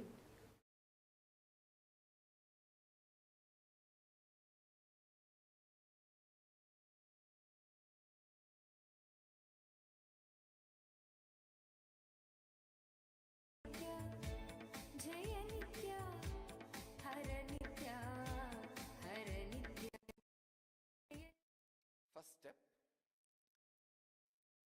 a simple, comfortable squatting, sitting straight, and very simple inhaling and exhaling to prepare yourself for the kriya. Only if you do these 3 steps of preparation, you will be able to enter into the exact kriya itself. So, close the right nostril with your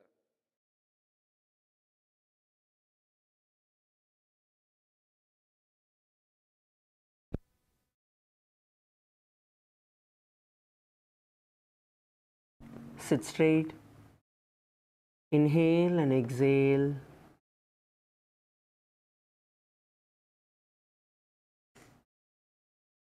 Inhale and exhale.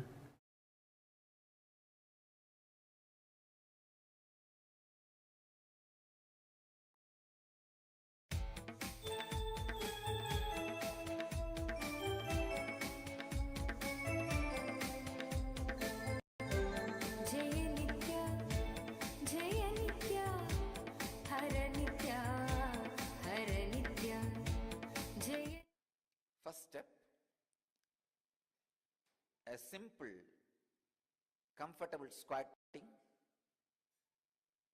sitting straight, and very simple inhaling and exhaling 11 times just to prepare yourself for the Kriya. Only if you do these 3 steps of preparation, you will be able to enter into the exact Kriya itself. So, close the right nostril with your thumb, right hand thumb.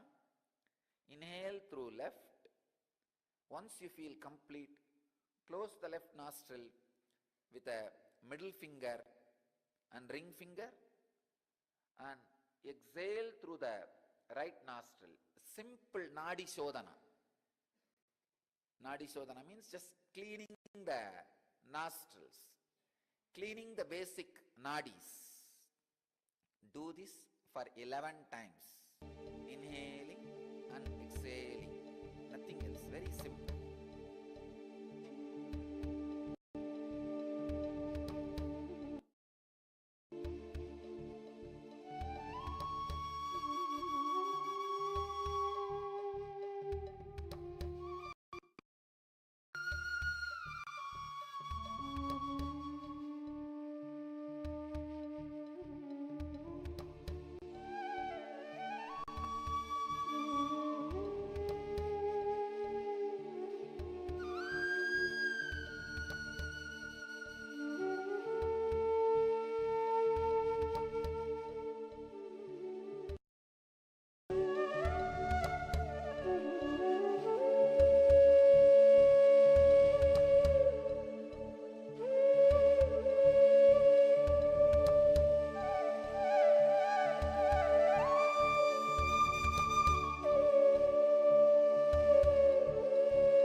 Second step, the Bastrika Pranayama. Please understand. The technical term is Bastrika. Pull your lower abdomen in and up.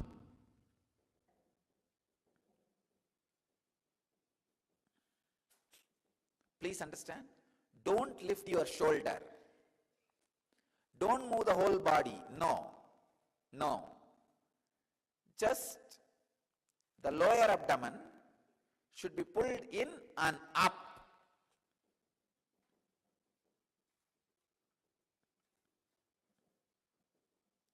"21 times.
Third step,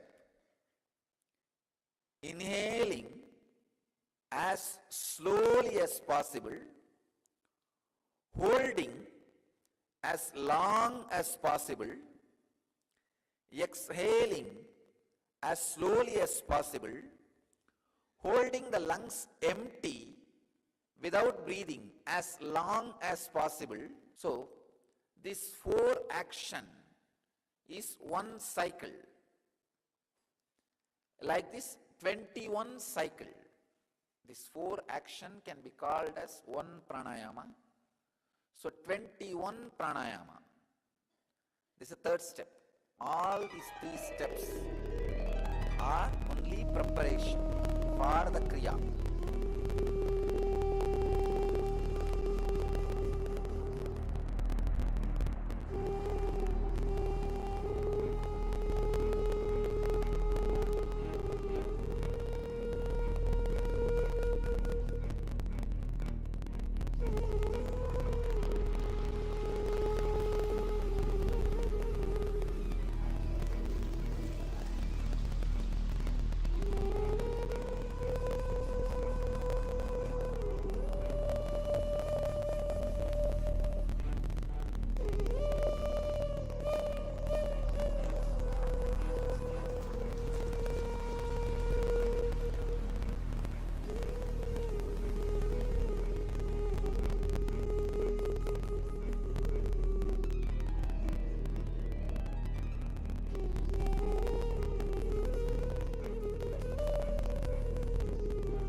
Now we are entering into the exact Kriya itself. Now listen the instruction. Thumbs on the ears and the index finger and middle finger on the eyes. The ring finger on the nose. The little finger touches your lips, that's enough. Even if it doesn't touch, it's okay.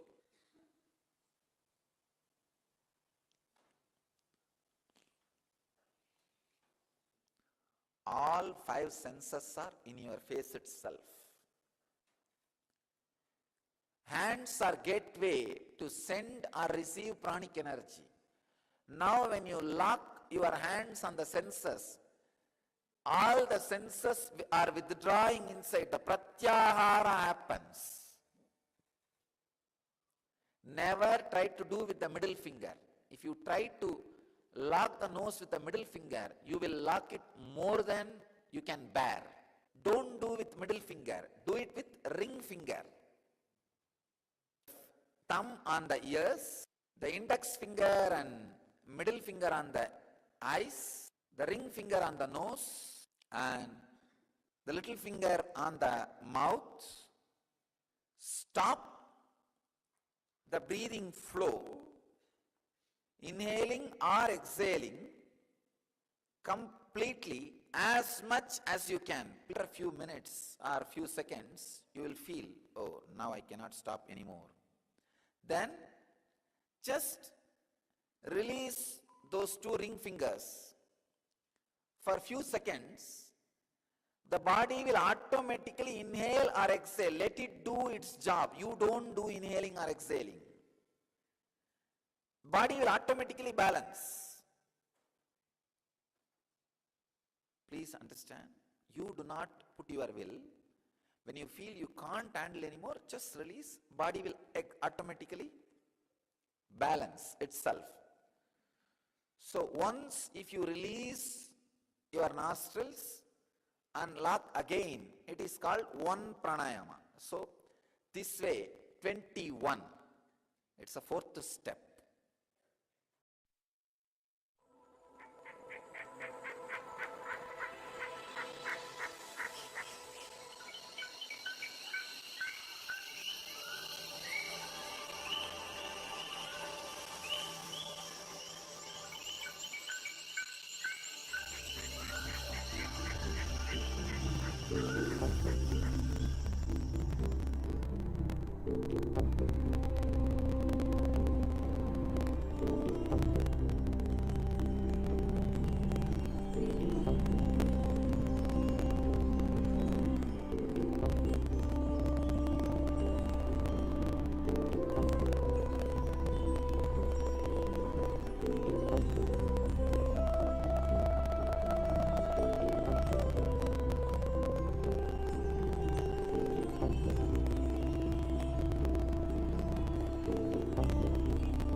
part. The fifth part is settling with your body, means balancing the body. The settling or balancing can be done by intense humming, 7 minutes.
The sixth part is 7 times receiving the energy, connecting with the cosmos, sky, and surrendering to the cosmos, earth, becoming part. By the 7 times doing Shakti Dharana. Shakti Dharana means raising your hands towards the sky and visualize the Master's presence and energy intensely landing on you, awakening your Kundalini on the whole body,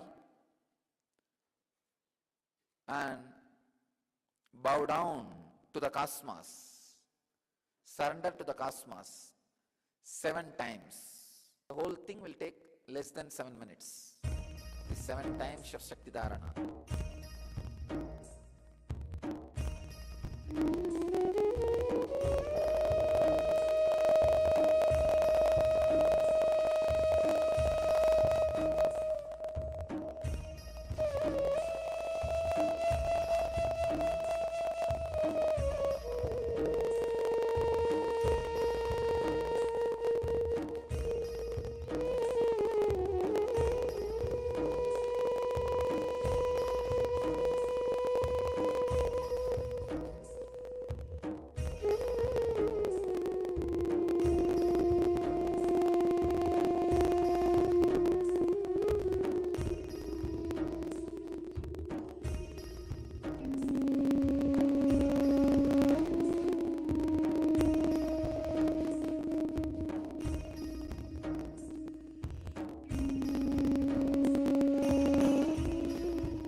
the last but not least, sit for a few minutes and send an intense, loving, compassionate, blissful vibrations to all over the world with a proper Swasti mantra. Swasti mantra means sending the peace and bliss to the whole world with the ideas like Loka Samasta Sukhino Bhavantu. Let the whole world be at peace. Let the whole world be in bliss.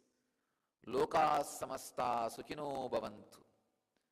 With this beautiful, deep, spiritual feeling and compassion, send the loving, compassionate vibrations to the whole world. Healing vibrations to the whole world.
through this initiation, I add Master's grace and blessings to this Kriya and to all of you. With my blessings and the grace of all the great Masters, I initiate all of you. All of you will have. People who are sitting around the world, all of you are initiated. I bless you all with the experience of initiation.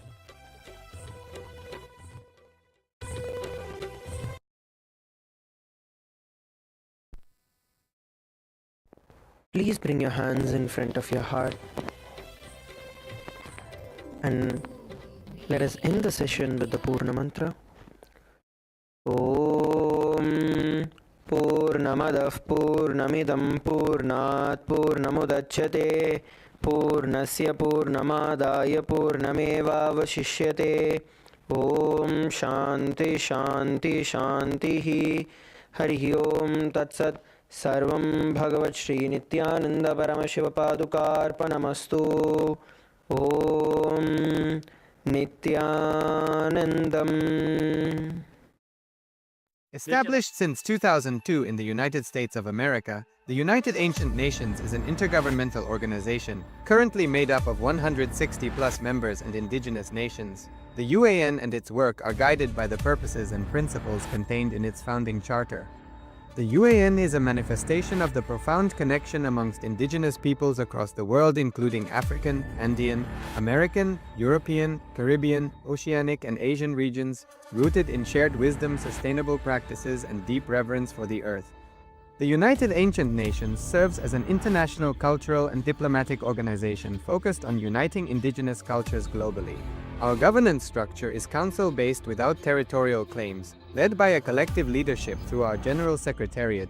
As a non-state entity with UN-style advocacy, we focus on several key areas: cultural and digital heritage preservation, indigenous diplomacy, revival of indigenous knowledge systems to solve humanity's problems, global peace, environmental preservation, health and wellness, sustained economic development, indigenous and cultural tourism. While the UAN represents numerous indigenous cultures, the United States of KAILASA serves as the first indigenous nation specifically for Hindus. KAILASA's mission is focused on the revival of the ancient enlightened Sanatana Hindu civilization, with a formal governance structure including a head of state, ministers, and ambassadors. Under the leadership of SPH, Supreme Pontiff of Hinduism, Bhagavan Nithyananda Paramashivoham, KAILASA has achieved recognition as a sovereign subject of international law, possessing distinctive attributes of juridical statehood.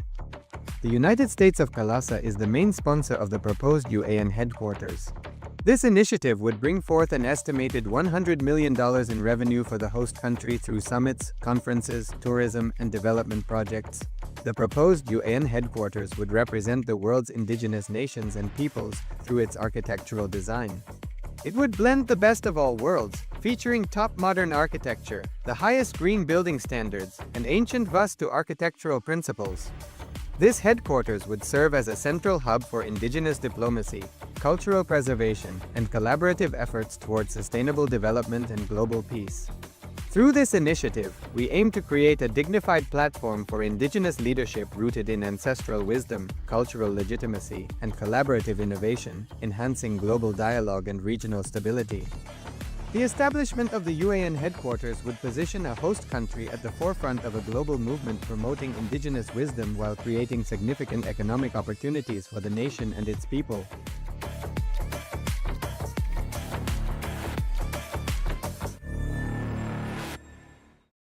Established since 2002 in the United States of America, the United Ancient Nations is an intergovernmental organization, currently made up of 160+ members and indigenous nations. The UAN and its work are guided by the purposes and principles contained in its founding charter.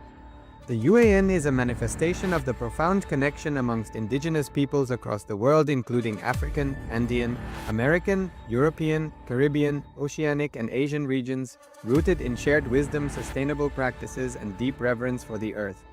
The United Ancient Nations serves as an international cultural and diplomatic organization focused on uniting indigenous cultures globally. Our governance structure is council-based without territorial claims, led by a collective leadership through our General Secretariat.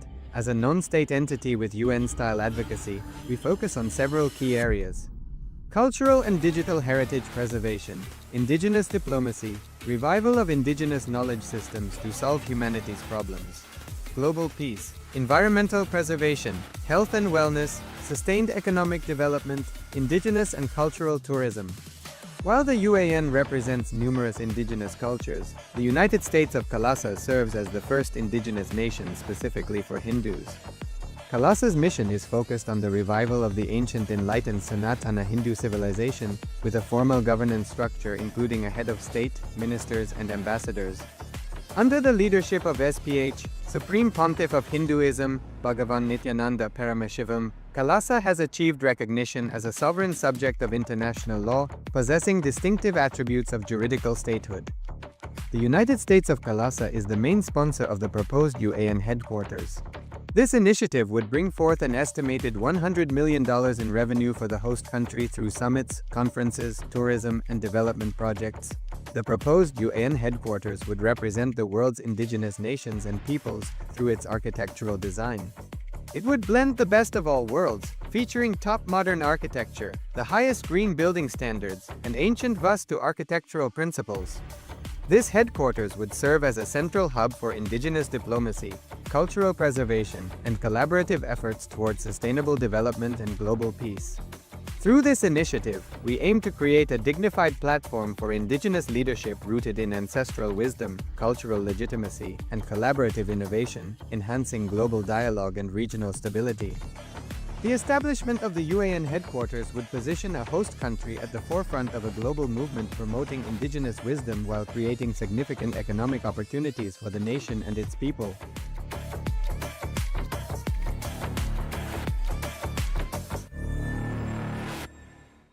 Established since 2002 in the United States of America, the United Ancient Nations is an intergovernmental organization, currently made up of 160+ members and indigenous nations. The UAN and its work are guided by the purposes and principles contained in its founding charter. The UAN is a manifestation of the profound connection amongst indigenous peoples across the world, including African, Andean, American, European, Caribbean, Oceanic, and Asian regions, rooted in shared wisdom, sustainable practices, and deep reverence for the earth. The United Ancient Nations serves as an international cultural and diplomatic organization focused on uniting indigenous cultures globally. Our governance structure is council-based without territorial claims, led by a collective leadership through our General Secretariat. As a non-state entity with UN-style advocacy, we focus on several key areas: cultural and digital heritage preservation, indigenous diplomacy, revival of indigenous knowledge systems to solve humanity's problems, global peace, environmental preservation, health and wellness, sustained economic development, indigenous and cultural tourism. While the UAN represents numerous indigenous cultures, the United States of KAILASA serves as the first indigenous nation specifically for Hindus. KAILASA's mission is focused on the revival of the ancient enlightened Sanatana Hindu civilization, with a formal governance structure including a head of state, ministers, and ambassadors. Under the leadership of SPH, Supreme Pontiff of Hinduism, Bhagavan Nithyananda Paramashivoham, KAILASA has achieved recognition as a sovereign subject of international law, possessing distinctive attributes of juridical statehood. The United States of KAILASA is the main sponsor of the proposed UAN headquarters. This initiative would bring forth an estimated $100 million in revenue for the host country through summits, conferences, tourism, and development projects. The proposed UAN headquarters would represent the world's indigenous nations and peoples through its architectural design. It would blend the best of all worlds, featuring top modern architecture, the highest green building standards, and ancient Vastu architectural principles. This headquarters would serve as a central hub for indigenous diplomacy, cultural preservation, and collaborative efforts towards sustainable development and global peace. Through this initiative, we aim to create a dignified platform for indigenous leadership rooted in ancestral wisdom, cultural legitimacy, and collaborative innovation, enhancing global dialogue and regional stability. The establishment of the UAN headquarters would position a host country at the forefront of a global movement promoting indigenous wisdom while creating significant economic opportunities for the nation and its people.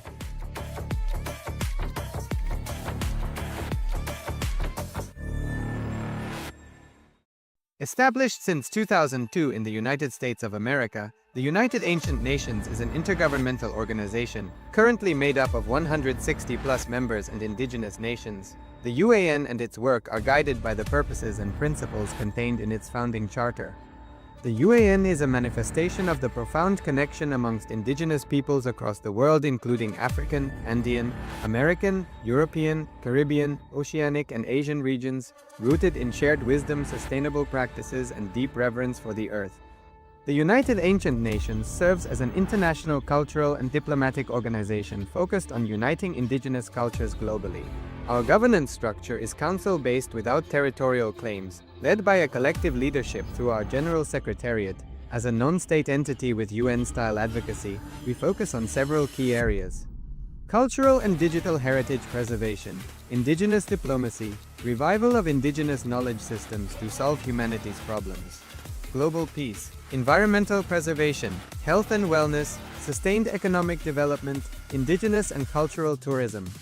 While the UAN represents numerous indigenous cultures, the United States of KAILASA serves as the first indigenous nation specifically for Hindus. KAILASA's mission is focused on the revival of the ancient enlightened Sanatana Hindu civilization, with a formal governance structure including a head of state, ministers, and ambassadors.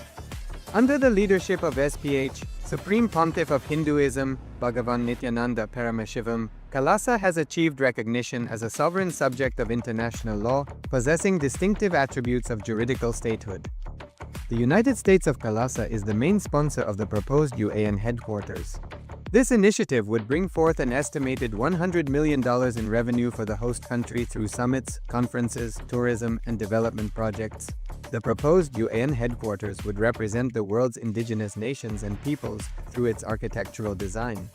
It would blend the best of all worlds, featuring top modern architecture, the highest green building standards, and ancient Vastu architectural principles.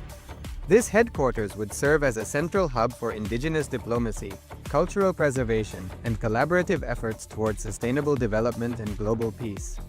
Through this initiative, we aim to create a dignified platform for indigenous leadership rooted in ancestral wisdom, cultural legitimacy, and collaborative innovation, enhancing global dialogue and regional stability. The establishment of the UAN headquarters would position a host country at the forefront of a global movement promoting indigenous wisdom while creating significant economic opportunities for the nation and its people.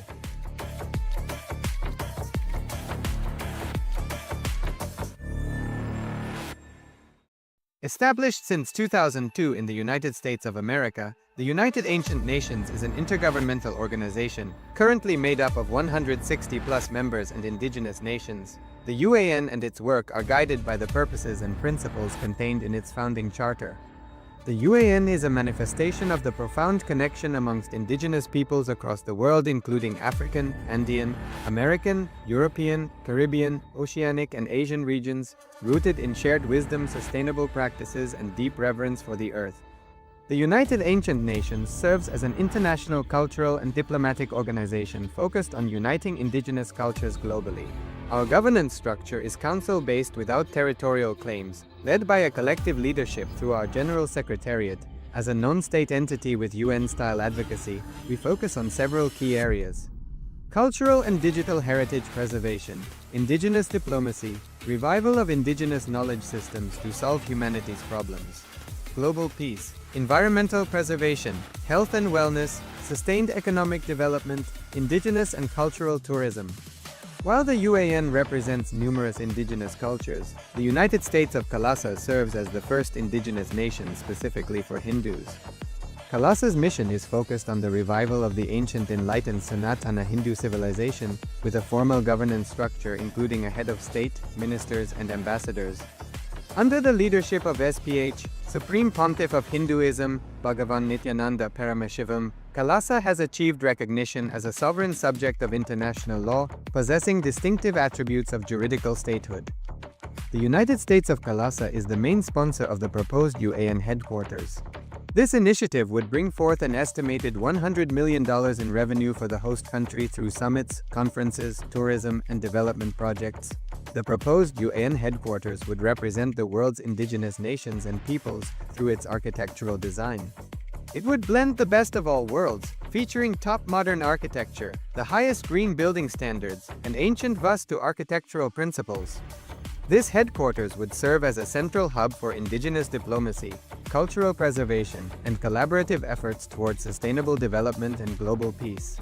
Through this initiative, we aim to create a dignified platform for indigenous leadership rooted in ancestral wisdom, cultural legitimacy, and collaborative innovation, enhancing global dialogue and regional stability. The establishment of the UAN headquarters would position a host country at the forefront of a global movement promoting indigenous wisdom while creating significant economic opportunities for the nation and its people.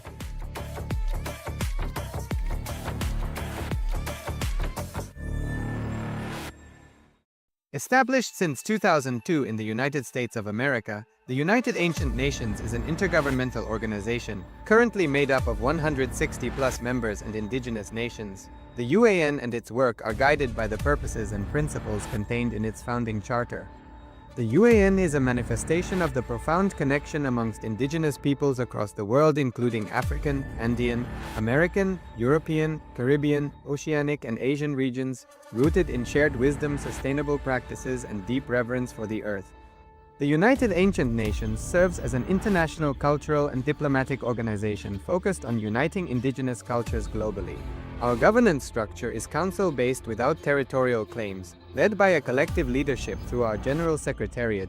As a non-state entity with UN-style advocacy, we focus on several key areas: cultural and digital heritage preservation, indigenous diplomacy, revival of indigenous knowledge systems to solve humanity's problems, global peace, environmental preservation, health and wellness, sustained economic development, indigenous and cultural tourism. While the UAN represents numerous indigenous cultures, the United States of KAILASA serves as the first indigenous nation specifically for Hindus. KAILASA's mission is focused on the revival of the ancient enlightened Sanatana Hindu civilization, with a formal governance structure including a head of state, ministers, and ambassadors. Under the leadership of SPH, Supreme Pontiff of Hinduism, Bhagavan Nithyananda Paramashivoham, KAILASA has achieved recognition as a sovereign subject of international law, possessing distinctive attributes of juridical statehood. The United States of KAILASA is the main sponsor of the proposed UAN headquarters. This initiative would bring forth an estimated $100 million in revenue for the host country through summits, conferences, tourism, and development projects. The proposed UAN headquarters would represent the world's indigenous nations and peoples through its architectural design. It would blend the best of all worlds, featuring top modern architecture, the highest green building standards, and ancient Vastu architectural principles. This headquarters would serve as a central hub for indigenous diplomacy, cultural preservation, and collaborative efforts towards sustainable development and global peace. Through this initiative, we aim to create a dignified platform for indigenous leadership rooted in ancestral wisdom, cultural legitimacy, and collaborative innovation, enhancing global dialogue and regional stability. The establishment of the UAN headquarters would position a host country at the forefront of a global movement promoting indigenous wisdom while creating significant economic opportunities for the nation and its people.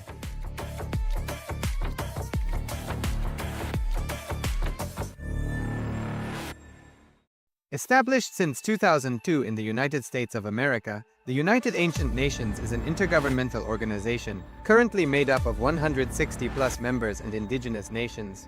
The UAN and its work are guided by the purposes and principles contained in its founding charter. The UAN is a manifestation of the profound connection amongst indigenous peoples across the world, including African, Andean, American, European,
Please sit in a space of deep gratitude.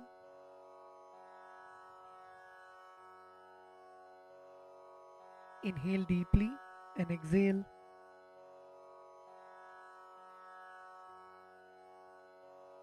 Feel the presence of the Master in your inner space. Feel the presence of Swamiji seated in front of you. Feel the presence of Swamiji in the Guru Padukas, alive, radiating.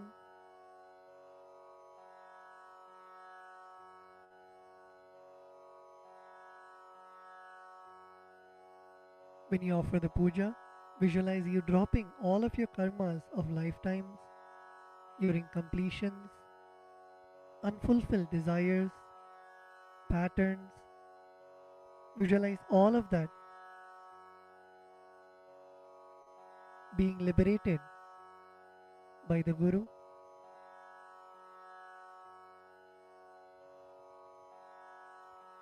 Come to a space of deep Guru Bhakti, the feeling connection with the Master.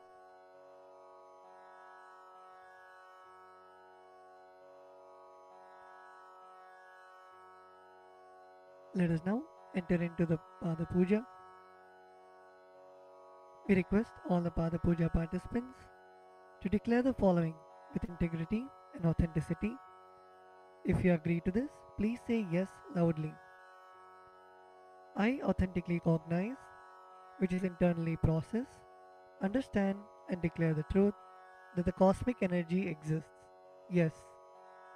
I authentically cognize, which is internally process, understand and declare the truth that the Supreme Pontiff of Hinduism, Sri Nithyanandeshwara Paramashiva, Devi Nithyanandeshwari Paramashiva Shakti, the Guru Padukas and the Atmalinga are the Chinmaya Vigrahas, embodiments and representations of that very cosmic energy. Yes, I authentically cognize, which is internally processed, understand and declare the truth that whatever I offer during the Pada Puja and Paramashiva Puja will reach the cosmic source of energy directly. Yes, I authentically cognize, which is internally processed, understand and declare the truth of Soham Asmi, that even when I worship, I am Him. Yes.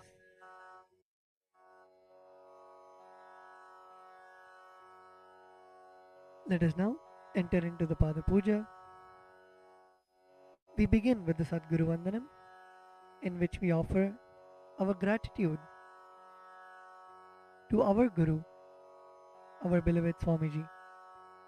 The meaning of the mantra we will now chant is, I surrender to that Sadguru who is the eternal bliss, the bestower of supreme happiness, the one who is the embodiment of wisdom, who is beyond duality, who is omnipresent, to whom the supreme goal is giving the enlightenment experience, who is eternal, pure and unshakable, who is the silent spectator of all thought processes, who is beyond emotions, and the one who is without the three qualities called Sattva, Rajas and Tamas. Now please take some flowers in your hands and close your eyes. Place your hands in the Atmanjali Mudra and offer the flowers at Swamiji's Padukas at the end of the mantra. Nithyanandam Paramasukadam Kevalam Jnanamurtim Dvandvatitam Gagana Sadrisham Tattvamasyaadilaksham Ekam Nityam Vimalamachalam Sarvadhi Sakshibhutam Bhavatitam Trigunarahitam Sadgurum Tam Namami.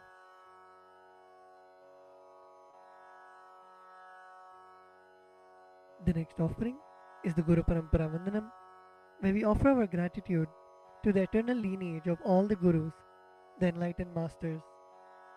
The meaning of the mantra we are now going to chant is, I surrender to the lineage of all the enlightened masters, which has Bhagavan Nithyanandeshwara Paramashiva as the beginning, Devi Nithyanandeshwari Paramashiva Shakti as the middle, and my master, Bhagavan Nithyananda Paramashivam as the end. Now please take some flowers in your hands, place your hands in the Atmanjali Mudra, close your eyes, and offer the flowers at Swamiji's Padukas at the end of the mantra. Nithyanandeshwara Paramashiva Samarambham Nithyanandeshwari Paramashiva Shakti Madhyamam Nithyananda Paryantam Vande Guru Paramparam. The next is the offering of the Arunagiri Yogeshwara Vandanam, where we offer our respects and gratitude to Arunagiri Yogeshwara, who is the incarnation of Paramashiva. The meaning of the mantra we are now going to chant is the Arunagiri Yogeshwara, who is the Lord of all beings, who has the sacred musk paste applied on his forehead, who has a glittering stick, who has worn a loin cloth on his glittering hip, who has worn the Datura flower, the king cobra, and a crescent moon on his forehead. That Arunagiri Yogeshwara's presence happens.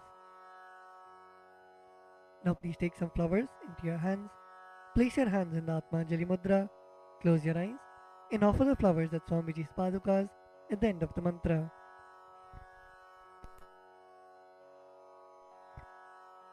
Lalate Tripundri Nitilakrita Kasturi Tilakaha Spuranmaladhara Spurita Katikopinasanaha Dadhano Dustaram Shirasi Phanirajam Shashikalam Pradipas Sarvesham Arunagiri Yogi Vijayate. The next is the Tattvachamanam, the ritualistic cleansing of the mouth. Now keeping your right hand in the Gokarana Mudra, pour an Udharani of water into your right palm and sip the water from the base of your right palm each time the word Swadha is chanted.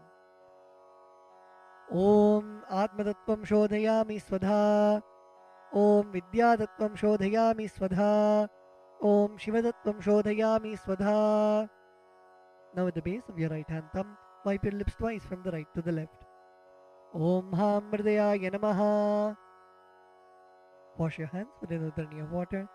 With the tips of your right hand index, middle and ring fingers touch above the upper lip and below the lower lip. Wash your hands. With the tips of your right hand index finger and thumb joined together, touch your right nostril and the left nostril. With the tips of your ring finger and thumb joined together, touch your right eye, right ear and left ear. Wash your hands with an Udharani of water. With the tips of your little finger and thumb joined together, touch your navel center, the right chest and left chest. With all 5 fingers joined together, touch the top of your head, right shoulder, left shoulder and the heart center. Wash your hands with an Udharani of water. The next mantra is Shuklam Bharadaram. We chant this mantra invoking the energy of Mahaganapati, the remover of obstacles. The meaning of the mantra we are now going to chant is, I meditate upon the Lord Ganesha, who is clad in white garments, who is all-pervading, who is as bright colored as the moon, who has a smiling, pleasant face, having 4 shoulders and hands, and who is the remover and pacifier of all obstacles. Now please take the akshata, the turmeric mixed rice in your hands, and a flower in your right hand. Keeping both your hands as fists, tap the sides of your forehead along with the mantra. Shuklam Bharadharam Vishnum Shashivarnam Chaturbhujam Prasannavadanam Dhyayet Sarva Vignopashantage. The next is the pranayama, the regulation of the prana, the life energy. Now keeping the akshata in your right hand, open your little finger, ring finger and your thumb. Inhale through the left nostril while closing your right nostril. Hold your breath for as long as possible and exhale through your right nostril by moving your thumb away. And chant the Samhita mantras while you perform the inhalation, retention and exhalation. Om Hom Ishana Murdhaya Namaha Om Him Tat Purushavatraya Namaha Om Hum Bhagor Hridayaya Namaha Om Him Vamdevuhyaya Namaha Om Hum Satyojata Murteye Namaha Om Ham Mridayaya Namaha Om Him Shirase Namaha Om Hum Shikaya Namaha Om Him Kavajaya Namaha Om Hum Netrebhyo Namaha Om Hastraya Namaha Om Hom Ishana Murdhaya Namaha Om Him Tat Purushavatraya Namaha Om Hum Bhagor Hridayaya Namaha Om Him Vamdevuhyaya Namaha Om Hum Satyojata Murteye Namaha Om Ham Mridayaya Namaha Om Him Shirase Namaha Om Hum Shikaya Namaha Om Him Kavajaya Namaha Om Hum Netrebhyo Namaha Om Hastraya Namaha Om Hom Ishana Murdhaya Namaha Om Him Tat Purushavatraya Namaha Om Hum Bhagor Hridayaya Namaha Om Him Vamdevuhyaya Namaha Om Hum Satyojata Murteye Namaha Om Ham Mridayaya Namaha Om Him Shirase Namaha Om Hum Shikaya Namaha Om Him Kavachaya Namaha Om Hum Netrebhyo Namaha Om Hastraya Namaha.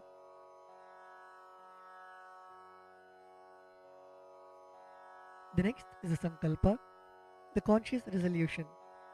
When you make a conscious resolution in the presence of the Master, the power of the Master's presence itself will simply manifest it as reality. Please close your eyes. Visualize the intention, the sankalpa that you want to keep in your inner space.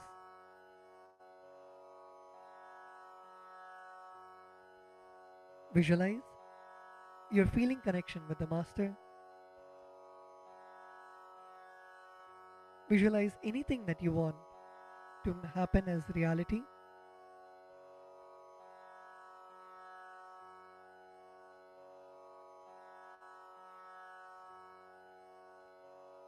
Visualize it already happening in your inner space.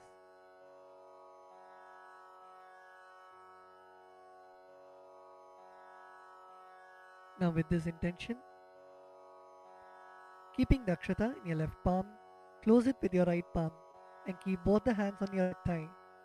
We will now chant the Sankalpa mantra.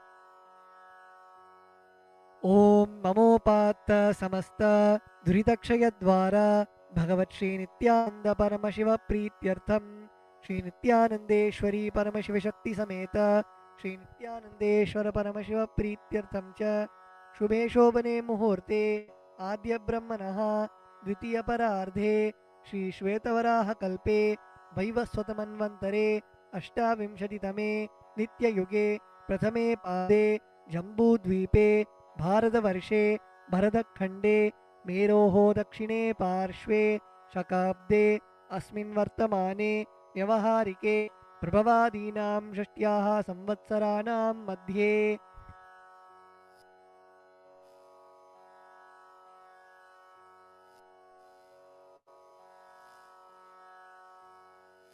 Vishvavasu नाम संवत्सरे दक्षिणायने लक्ष्मीवेङ्कटेश्वर ऋतौ सिंहमासे कृष्णपक्षे अमावास्यां शुभदितौ स्थिरवासरयुक्तायां मघानक्षत्र परिघयोग किंस्तुग्नकरण एवं गुणविशेषणविशिष्टायाम् अस्यां शुभदितौ श्रीकैलासोन्नतद्वादशान्तश्यामलापीठारूढ श्रीमीनाक्षीसुन्दरेश्वराभिन्नस्वरूप परशिवपुत्ररत्नकुमार गुरुमण्यतुल्यावतार Shri Parvati स्तन्यपानलब्धदिव्यज्ञानविश्रुत सकलनिगमाकमसारभूत द्राविडवेदप्रवक्त्रे श्रीमत्परमशिवकरुणासमधिगतमुक्तामयचतुरश्रयान् गीयमानछत्रचामर श्रीचिन्नकाहलादि समस्तबिरडावल्यलङ्कृत ज्ञानविज्ञानचक्रवर्ती सर्वजनसङ्गसद्यो निर्वाणदीक्षाव्यापवर्गवर्ष विश्रानजीमूत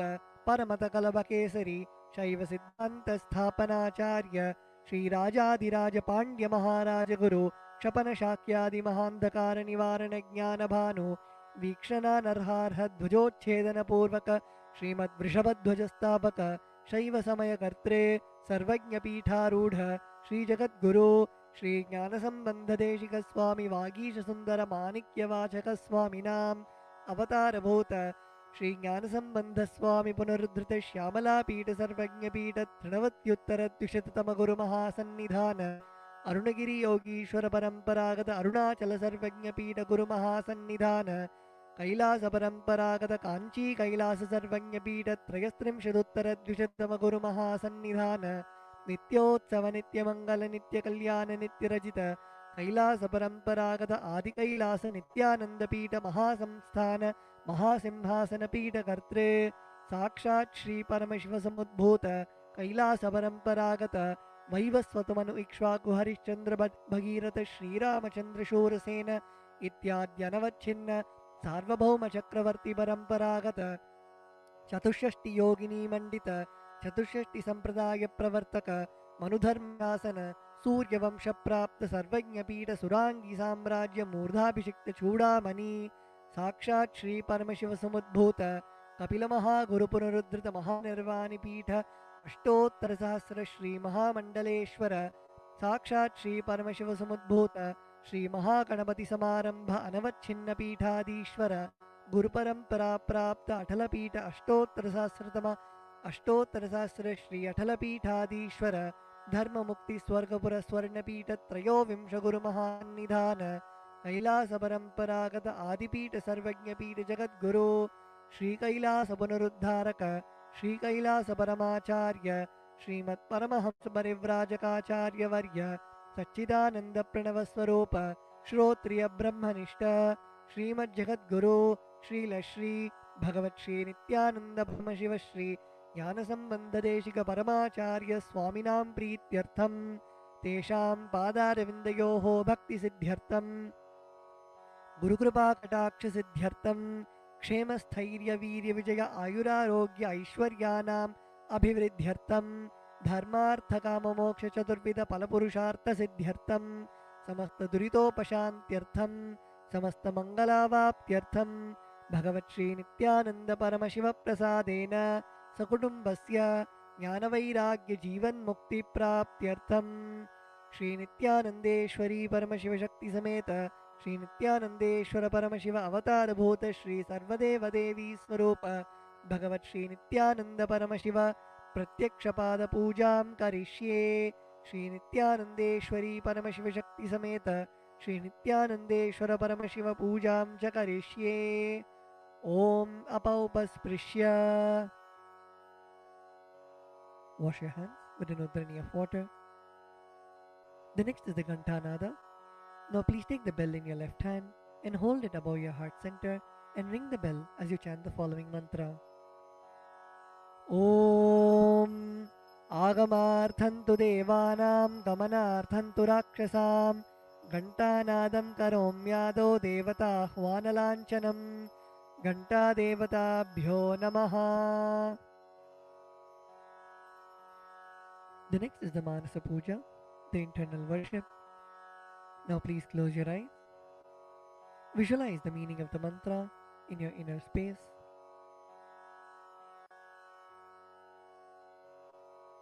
The meaning of the mantra we are now going to chant is: what seed can I offer to the Master except my heart? I offer the gratitude flowing as the nectar to wash his feet and to rinse his mouth. I offer my mind itself as the arghya, the bouquet. To my Master, who is the very cosmos, what clothing can I offer except the space? I offer my very prana, the life energy, as the incense, and I offer the ocean of nectar as the food offering. The principle of unstruck perennial sound is to be offered as the bell, the air as the chamara, the fan, the sahasrara as the umbrella, the principle of sound as the music, and the actions of the senses and the vagaries of the mind as the dance. I offer all the 7 chakras along with the Shushumna Nadi as a flower garland. The different kinds of flowers with which the Guru should be worshipped are the guilelessness, freedom from the ego, freedom from suffering when your desires are not fulfilled, freedom from arrogance, freedom from ignorance, freedom from deceit, freedom from hatred, freedom from agitation, freedom from jealousy and greed. And the Guru should also be worshipped with the flowers of non-violence, mastery over the senses, compassion, forgiveness, and enlightenment. Now please take some flowers in your hands and place your hands in the Kurma Mudra. Close your eyes and offer the flowers at Swamiji's Padukas at the end of the mantra. Requesting all the participants to look at the Acharya and perform the Kurma Mudra.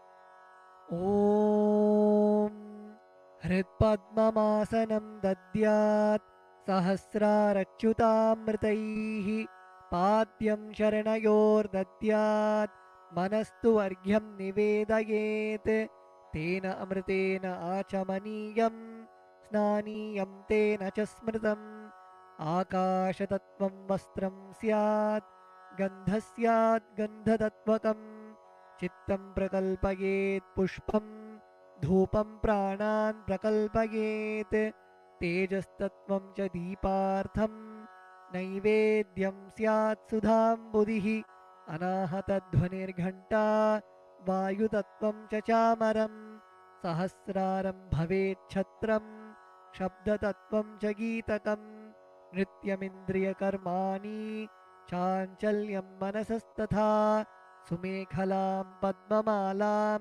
पुष्पं नानाविधं तथा अमायाद्यैर्भावपुष्पैः अर्चयेद्भावगोचरम् अमायम् अनहङ्कारम् अरागम् अमदं तथा अमोहकम् अदम्भं च अद्वेषक्षोभकौ तथा अमात्सर्यम् अलोभं च दशपुष्पं विदुर्बुधाः अहिंसा परमं पुष्पं पुष्पमिन्द्रियनिग्रहः दयापुष्पं क्षमापुष्पं ज्ञानपुष्पं च पञ्चमम् इति पञ्चदशैर्भावपुष्पैः सम्पूजयेत् भगवन्तं श्रीनित्यानन्दपरमशिवम्.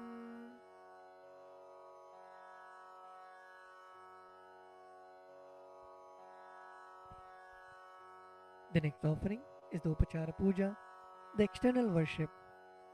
The first offering is the Asanam, the offering of seat to the Master. The meaning of the mantra we are now going to chant is, O the One who resides in all the beings, the One who is the very soul of all beings, I offer this seat to you. I surrender, I surrender. Now please take some flowers and akshata in your hands and offer it at Swamiji's padukas along with the mantra. Asanam Om Sarvabhutantarasthaya Sarvabhutantaratmane Kalpayamyupaveshartham Asanam Te Namo Namaha. Om Hrim Idam Suvarnasanam Sarvadeva Devi Swarupaya Bhagavate Shri Nithyananda Paramashivaya Namaha. The next offering is Swagatam, the offering of welcoming the Master. The meaning of the mantra we are now going to chant is, because of being in the everlasting calmness and because of remaining free from the attitude of performing all actions related to the fivefold cosmic function for a short duration known as the cosmic sleep, Lord Sadashiva is called Shiva by the experts in the mantras and the tantras. Salutations to such Shiva who is the Guru and who is eternally free from the desire and the aspects related to embodiment. Because of his immeasurable greatness and because of his quality of being eternally unborn, this Lord is well placed as Ananta. O the Lord of all gods, O the One whose darshan is awaited by gods for the fulfillment of their desires, welcome, welcome. Today my birth, life, and all deeds are fructified. The fruits of all my tapas is materialized just by welcoming you. Now please take some flowers in your hands, close your eyes, and offer the flowers at Swamiji's padukas at the end of the mantra. Swagatam Om Shantatvat Sarvakartritvat Bhavo Paratikaranat Shiva Ukto Mahatantra Mantra Vidbhis Sada Shivaha Tasmai Shivaya Gurave Vitaragalaya Vai Ameyatvat Anantoyam Majatva Cha Prakirtitaha Yasya Darshanamichanti Deva Swabhishta Siddhaye Tasmai Te Parameshana Swagatam Swagatam Prabho Adya Me Saphalam Janma Jivanam Sapala Kriyaha Swagatam Yatvaya Tanme Tapasam Phalamagatam. Om Hrim Sarvadeva Devi Swarupa Bhagavat Shri Nithyananda Paramashiva Swagatam Suswagatam Te. The next offering is Padyam, the offering of water for washing the feet of the Master. The meaning of the mantra we are now going to chant is, I offer Padyam, that is the water for washing the feet of the Supreme God, the very devotion on whom brings about the ultimate bliss. Now please take the udharani of water in your hands and offer it at Swamiji's padukas along with the mantra. Padyam Om Yad Bhaktilesha Samparkat Paramananda Samplavaha Tasmai Te Parameshana Padyam Shuddhaya Kalpaye. Om Hrim Etat Padyam Sarvadeva Devi Swarupaya Bhagavate Shri Nithyananda Paramashivaya Namaha. The next offering is Arghya, the offering of the traditional bouquet. The meaning of the mantra we are now going to chant is, O Maheshwara, please accept this Arghya, this offering of the traditional bouquet with water to welcome the guest, made of dhruva grass, a bilva leaf, a flower and a rice pellet, and kept in a beautiful conch. Now please take the conch in your hands and offer the Arghya at Swamiji's padukas along with the mantra. Arghyaha Om Durvakshatasamaayuktam Bilvapatram Tatha Param Shobhanam Shankhapatrastam Grahanargyam Maheshwara Om Hrim Esho Argyaha Sarvadeva Devi Swarupaya Bhagavate Shri Nithyananda Paramashivaya Swaha.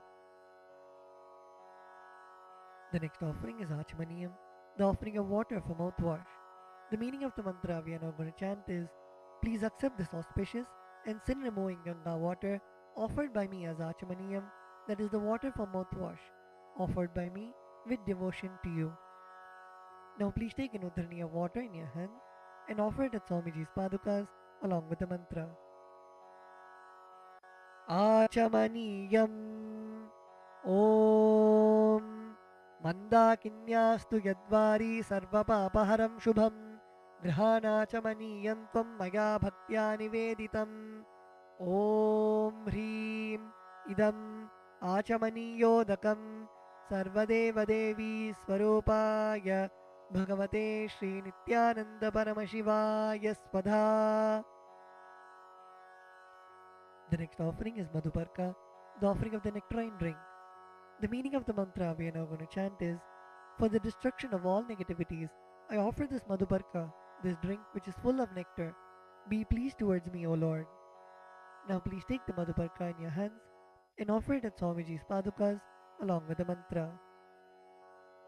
Madhuparkaha Om Sarvakalmashanashaya Paripurna Sudhatmakam Madhuparkamimam Deva Kalpayami Prasidame Om Hrim Esha Madhuparkaha Sarvadeva Devi Swarupaya Bhagavate Shri Nithyananda Paramashivaya Swadha. The next offering is Gandhate to you, O healer of all the worlds. You are the purest among all the worlds. Now please take the Gandhatailam, the scented oil in your hands. Om Sneham Grihana Snehena Lokanam Hitakaraka Sarvalokeshu Shuddhastvam Dadami Snehamuttamam Om Hrim Idam Gandhatailam Sarvadeva Devi Swarupaya Bhagavate Shri Nithyananda Paramashivaya Nivedayami. The next offering is Naniyam, the offering of water for the sacred bath. The meaning of the mantra we are now going to chant is, please accept this cool, pure and clear water which is capable of seizing my mind for your sacred bath offered by me with devotion to you. Now please take an udhrani of water in your hands and offer it at Swamiji's padukas along with the mantra as ring the bell as you do so. Snaniyam Om Idam Shushitalam Vari Shvacham Shuddham Manoharam Snanartham Te Maya Bhaktya Kalpitam Pratirihyatam Om Hrim Idam Snaniyodakam Sarvadeva Devi Swarupaya Bhagavate Shri Nithyananda Paramashivaya Nivedayami. The next offering is Vastram, the offering of the sacred cloth. We will now be repeating the meaning of the mantras and the mantras together, requesting all the participants to please sit straight. Sit with your head, neck and spine in a straight line. And when you chant, chant from your stomach as loudly as you can.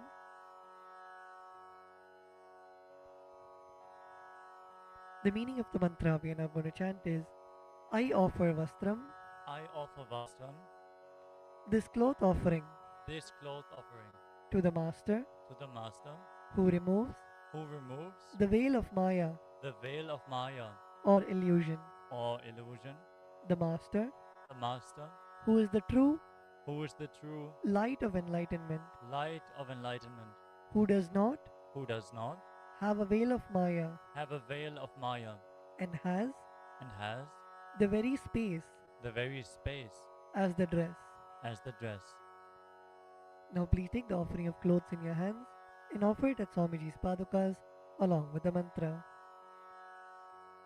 Vastram Vastram Om Om Maya Maya Chitra Chitra Patachanna Padachanna Nija Nija Guhyo Kuhyo Rutejase Rutejase Niravarana Niravarana Vijnaya Vijnaya Vasaste Vasaste Kalpayamyaham Kalpayamyaham Om Om Hrim Hrim Idam Idam Vastrottariyam Vastrotareyam Sarvadeva Devi Sarvadeva Devi Swarupaya Swarupaya Bhagavate Bhagavate Shri Nithyananda Shri Nithyananda Paramashivaya Paramashivaya Nivedayami. Nivedayami. The next offering is Abharanam, the offering of the sacred jewelry.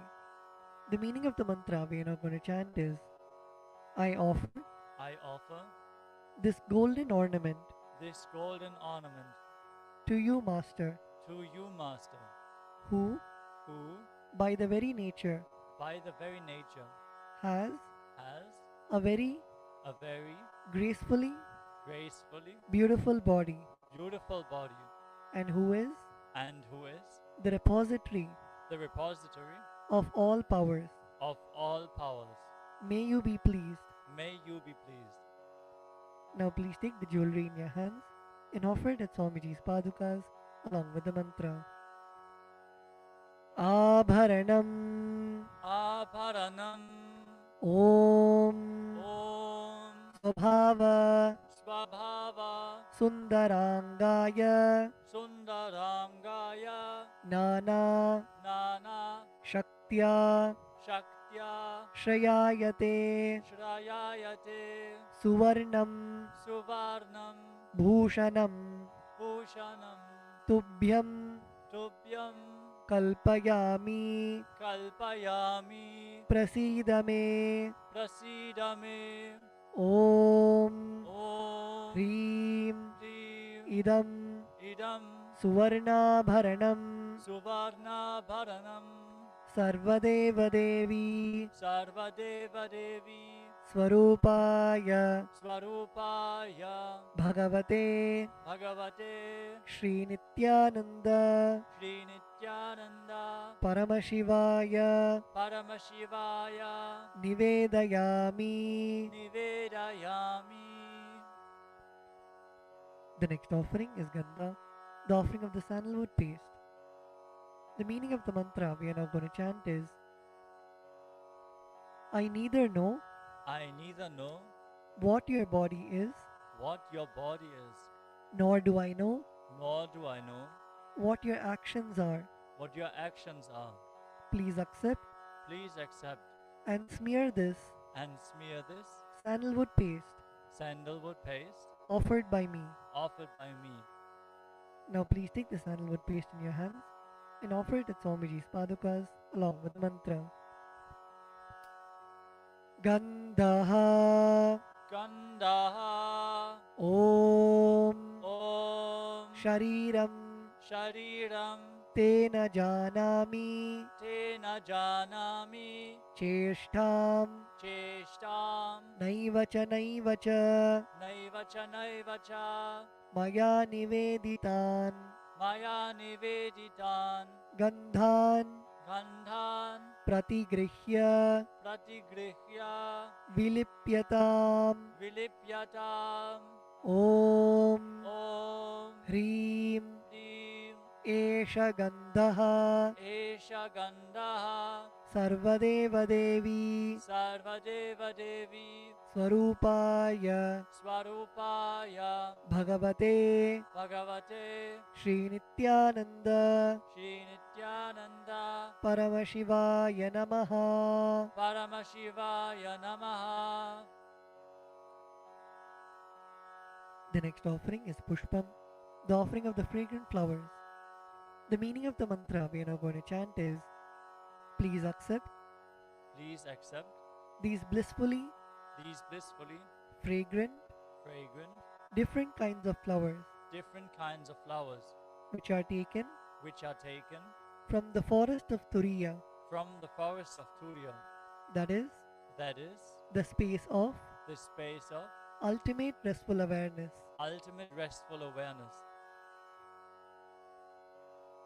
Now please take some flowers, smeared with sandalwood paste in your hands, and offer the flowers at Swamiji's padukas along with the mantra. Pushpam Pushpam Om Om Turiyavana Turiyavana Sampannam Sampannam Nana Nana Gunamanoharam Gunamanoharam Ananda Ananda Saurabham Saurabham Pushpam Pushpam Grihyatam Grihyatam Idamuttamam Idamuttamam Om Om Hrim Hrim Etani Etani Sachandana Pushpani Sachandana Pushpani Sarvadeva Devi Sarvadeva Devi Swarupaya Swarupaya Bhagavate Bhagavate Shri Nithyananda Shri Nithyananda Paramashivaya Vaushate. Paramashivaya Vaushat. The next offering is Bilva Patram, the offering of the Bilva leaves.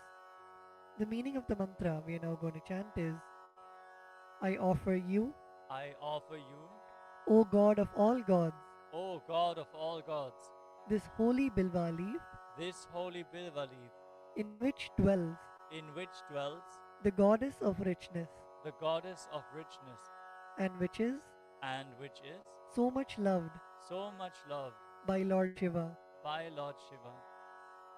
Now please take the Bilva leaf smeared with sandalwood paste in your hands and offer it at Swamiji's padukas along with the mantra.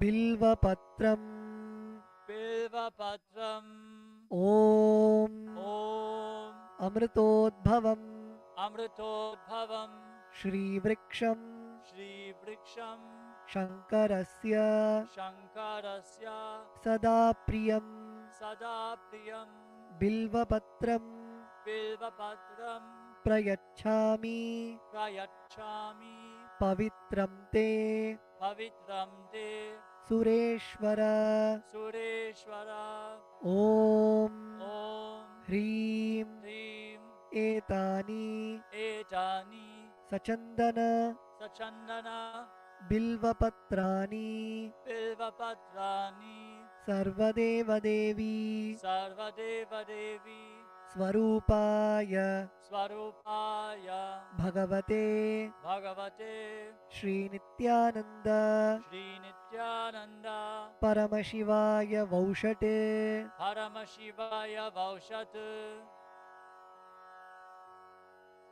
The next offering is Tulasi Patram, the offering of the Tulsi leaves.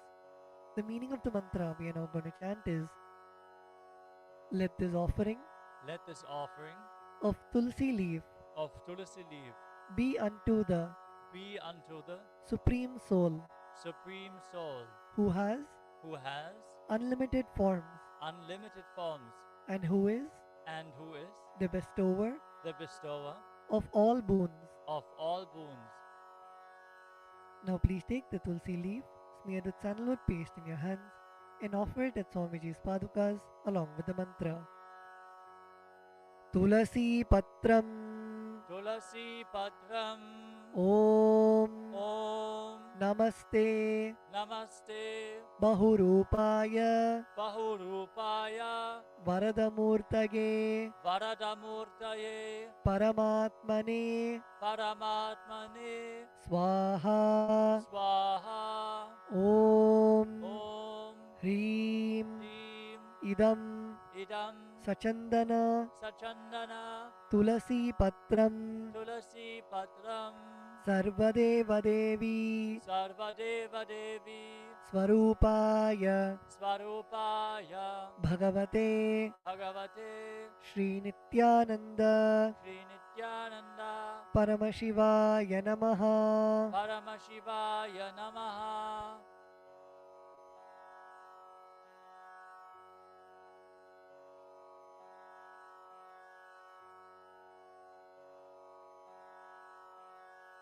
We will be continuing with the repetition from tomorrow. The next offering is Dhupa, the offering of the lit incense.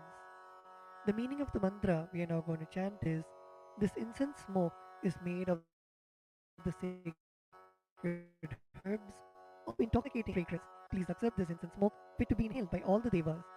Now please take the lit incense sticks in your hands and slowly wave it towards Swamiji's padukas along with the mantra, and please ring the bell as you do so. Dhupaha Om Vanaspatiraso Divyo Gandhadhyassu Manoharaha Agreyas Sarvadevanam Dhupoyam Pratigrihyatam Om Hreem Esha Dhupaha Sarvadeva Devi Swarupaya Bhagavate Shri Nithyananda Paramashivaya Namaha. The next offering is Deepa, the offering of the lit lamp. The meaning of the mantra we are now going to chant is, please accept this light of inner and outer worlds, which is very bright and removes darkness from everywhere. Now please take the lit lamp in your hands and slowly wave it towards Swamiji's padukas along with the mantra, and please ring the bell as you do so. Deepaha Om Suprakasho Mahadipaha Sarvatastimiراpaha Sabāhyābhyantarajyotirdeepoyam pratigrihyatam Om Hreem Esha Deepaha Sarvadeva Devi Swarupaya Bhagavate Shri Nithyananda Paramashivaya Namaha. The next offering is Naivedyam, the offering of the food. The meaning of the mantra we are now going to chant is, these different kinds of food offerings are prepared from sweetener and other ingredients. O Lord, please accept this food offering prepared by me with devotion. Now please take an udrani of water in your hands and hover it clockwise over the Naivedyam and offer the water at Swamiji's padukas along with the mantra, and please ring the bell as you do so. Naivedyam Om Naivedyam Vividham Deva Sharkaradi Vinirmitam Maya Niveditam Bhaktya Grahana Parameshwara Om Hreem Idam Shopakarna Naivedyam Sarvadeva Devi Swarupaya Bhagavate Shri Nithyananda Paramashivaya Nivedayami. The next offering is Paniyam, the offering of water for drinking. The meaning of the mantra we are now going to chant is, O God, the Lord of all demigods, the one who bestows deep fulfillment upon us, please accept this water full of infinite bliss. Now please take an udrani of water in your hands and offer it at Swamiji's padukas along with the mantra. Paniyam Om Samastadeva Devesha Sarvatriptikaram Param Akhandananda Sampurnam Grahana Jalamuttamam Om Hreem Idam Panarthodakam Sarvadeva Devi Swarupaya Bhagavate Shri Nithyananda Paramashivaya Namaha. The next offering is Punarachamaniyam, the offering of water for drinking. Now please take the meaning of the mantra we are now going to chant is, I offer this water for washing the hands and the mouth to you, whose mere remembrance purifies everybody. Now please take an udrani of water in your hands and offer it at Swamiji's padukas along with the mantra. Punarachamaniyam Om Uchishtamapyasuchirva Yasya Smaranamatrataha Shuddhimapnoti Tasmai Te Punarachamaniyakam Om Hrim Idam Punarachamaniyodakam Sarvadeva Devi Swarupaya Bhagavate Shri Nithyananda Paramashivaya Swaha. The next offering is Aratrikam, the offering of Arati to the Master. Now please take the lit camphor in your hands and slowly wave it towards Swamiji along with the mantra, and please ring the bell as you do so. Aratrikam Om Hrim Esha Deepamala Sarvadeva Devi Swarupaya Bhagavate Shri Nithyananda Paramashivaya Namaha.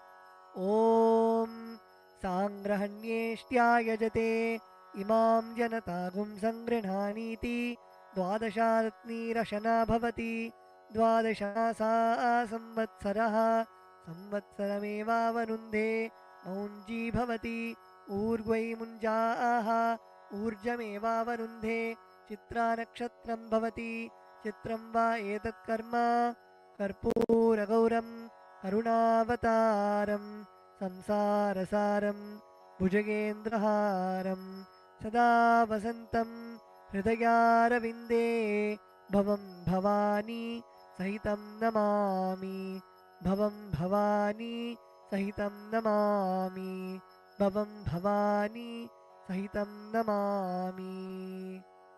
Aratrikam Samarpayami Bhagavat Shri Nithyananda Paramashiva Charanakamaleebhyo Namaha. The next offering is Pushpanjali, the offering of the fragrant flowers. The meaning of the mantra we are now going to chant is: Guru is the Brahma, who is the source of creation of the universe, Vishnu, who is the source of sustenance of the universe, and Shiva, who is the rejuvenation of the universe. I surrender to that Guru. Guru is all the three put together in a single form. I surrender to the Guru, who is omnipresent and who has also given me a glimpse of his experience. I surrender to the Guru, who has with the brush of wisdom opened my eyes, blinded by ignorance. I surrender to the Guru, who by giving the knowledge about the self has burnt my karmic baggage of so many births. I surrender to the Guru, who is the Lord of the cosmos, who is the Guru of the cosmos. My soul is the same soul which is in all the beings. I surrender to Dakshinamurti, the primal Guru, who manifests himself differently in the form of Ishvara, Tower of supreme happiness, the one who is the embodiment of wisdom, who is beyond duality, who is omnipresent, to whom the supreme goal is giving the enlightenment experience, who is eternal, pure, and unshakable, who is the silent spectator of all thoughts, and who is beyond emotions, and who is beyond the three qualities called Sattva, Rajas, and Tamas. Now please take a few flowers in your hands and close your eyes till the end of the mantra and offer the flowers at Swamiji's padukas at the end of the mantra. Pushpanjalihi Gurur Brahma Gurur Vishnuho Gurur Devo Maheshwaraha Guru Sakshat Param Brahma Tasmai Shri Gurave Namaha. Akhanda Mandala Karam Vyaptam Yena Characharam Tatpadam Darshitam Yena Tasmai Shri Gurave Namaha. Ajnanatimirandhasya Jnananjanashalakaya Chakshurunmilitam Yena Tasmai Shri Gurave Namaha. Aneka Janma Samprapta Karma Bandha Vidahine Atma Pradhanena Tasmai Shri Gurave Namaha. Mannatha Shri Jagannatho Madguru Shri Jagadguruho Mamatma Sarvabhutatma Tasmai Shri Gurave Namaha.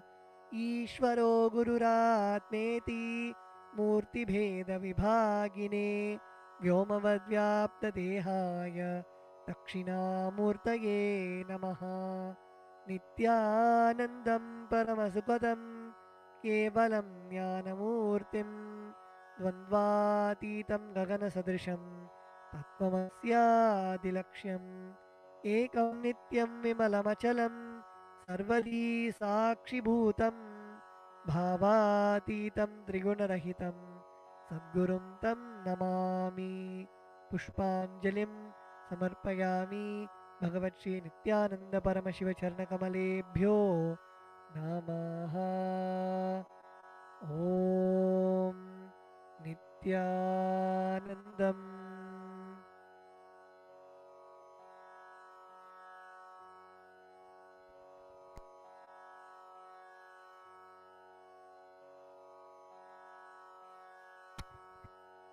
We will now be beginning with the Paramashiva Puja. The first is the Tattvachamanam, the ritualistic cleansing of the mouth. Now keeping your right hand in the Gokarna Mudra, pour an udhrani of water into your right palm and sip the water from the base of your right palm each time the word Swadha is chanted. Om Atmadattvam Shodhayami Swadha, Om Vidyadattvam Shodhayami Swadha, Om Shivadattvam Shodhayami Swadha. Now with the base of the right hand thumb, wipe your lips twice from the right to the left. Om Ham Hridayaya Namaha. Wash your hands with an udhrani of water. With the tips of your right hand index, middle and ring fingers touch above the upper lip and below the lower lip. Wash your hands with an udhrani of water. With the tips of your right hand index finger and thumb joined together, touch your right nostril and the left nostril. With the tips of your right hand ring finger and thumb joined together, touch your right eye, right ear and left ear. Wash your hands with an udhrani of water. With the tips of your little finger and thumb joined together, touch your navel center, your right chest and left chest. With all 5 fingers joined together, touch the top of your head, right shoulder, left shoulder and the heart center.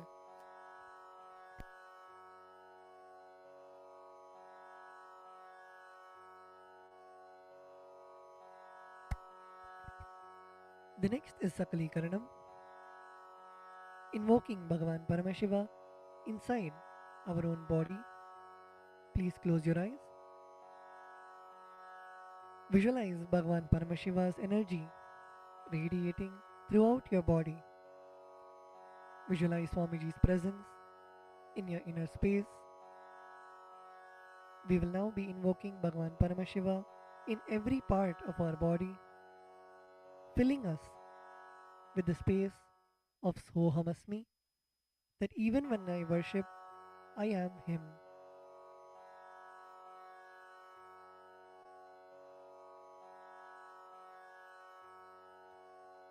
Now, using your left hand, wipe the front and back side of your right hand once, and using your right hand, wipe the front and back side of your left hand twice. Om Hastraya Namaha. Now bring your hands in a Namaskara Mudra in front of your third eye. Om Ham Shaktaye Vaushate. Now keeping your palms together, bring your thumbs to the center of your palms. Om Ham Shivasanaya Namaha. Om Ham Shivamurtaye Namaha.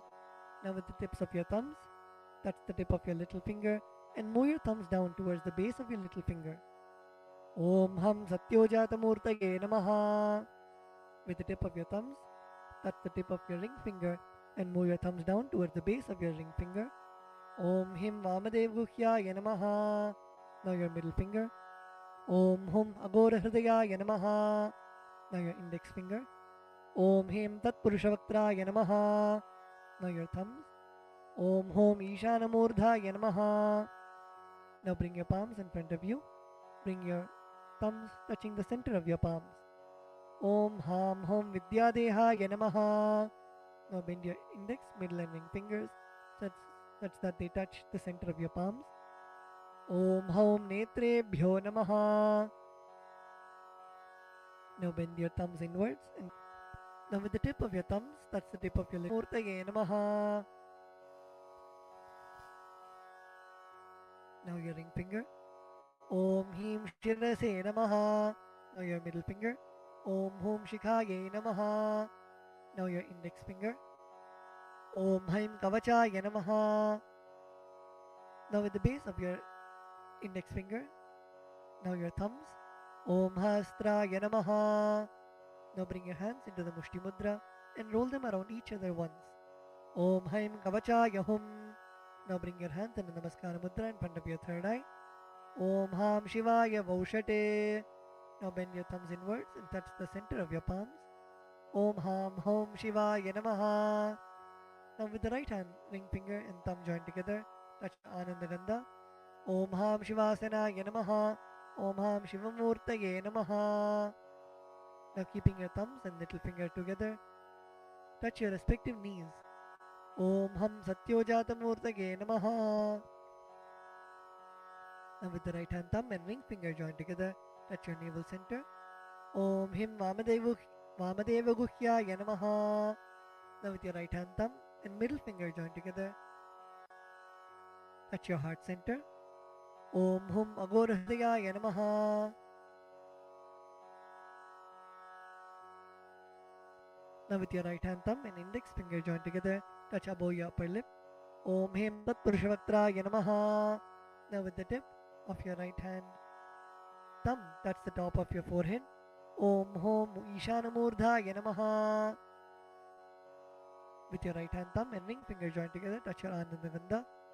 Om Ham Hom Vidyadehaya Namaha. With the tip of your right hand index, middle and ring finger, touch your right eye, third eye and left eye respectively.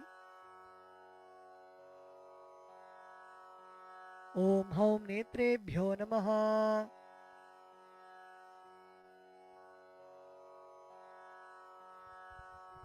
Now with the right hand thumb and ring finger joined together, touch your Ananda Gandha.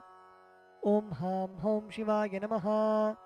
With your right hand, little finger and thumb joined together, touch your heart center.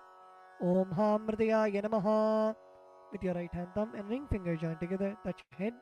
Om Him Shirase Swaha. With the right hand thumb and middle finger joined together, touch the back of your head. Om Hum Shikhaye Voshate. Now cross your left hand over your right hand in front of your chest, keeping your index finger in form of a hook, and uncross your arms, moving them around of your head and bringing them till your chest. Om Haim Kavachaya Hum. Now strike your right thumb onto your left palm and the left thumb onto your right palm. Om Hastaya Bate.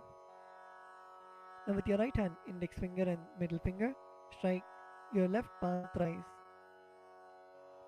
Om Hastraya Humpate. Using your right hand, index finger and thumb, snap in all the 10 directions around you, the 8 directions and down and up. Om Hastraya Pate.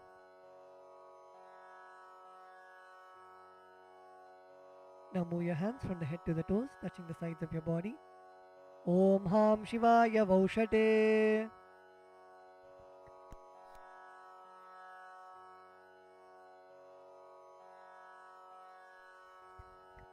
The next is Samanya Arghya Stapana, energizing the water with which you worship Bhagwan Paramashiva. Now please mix some akshata, flowers and sandalwood paste into the water in the Panchapatram. Cover the mouth of the Panchapatram with your palm and chant Om 7 times internally.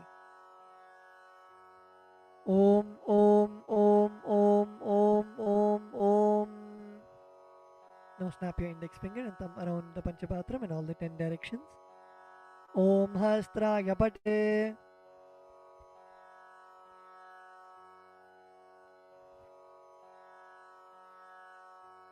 Now keeping your right hand in the Avakuntana Mudra, rotate your index finger around the Panchapatram once.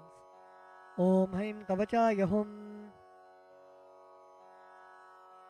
Now show the Dhenu Mudra to the water in the Panchapatram.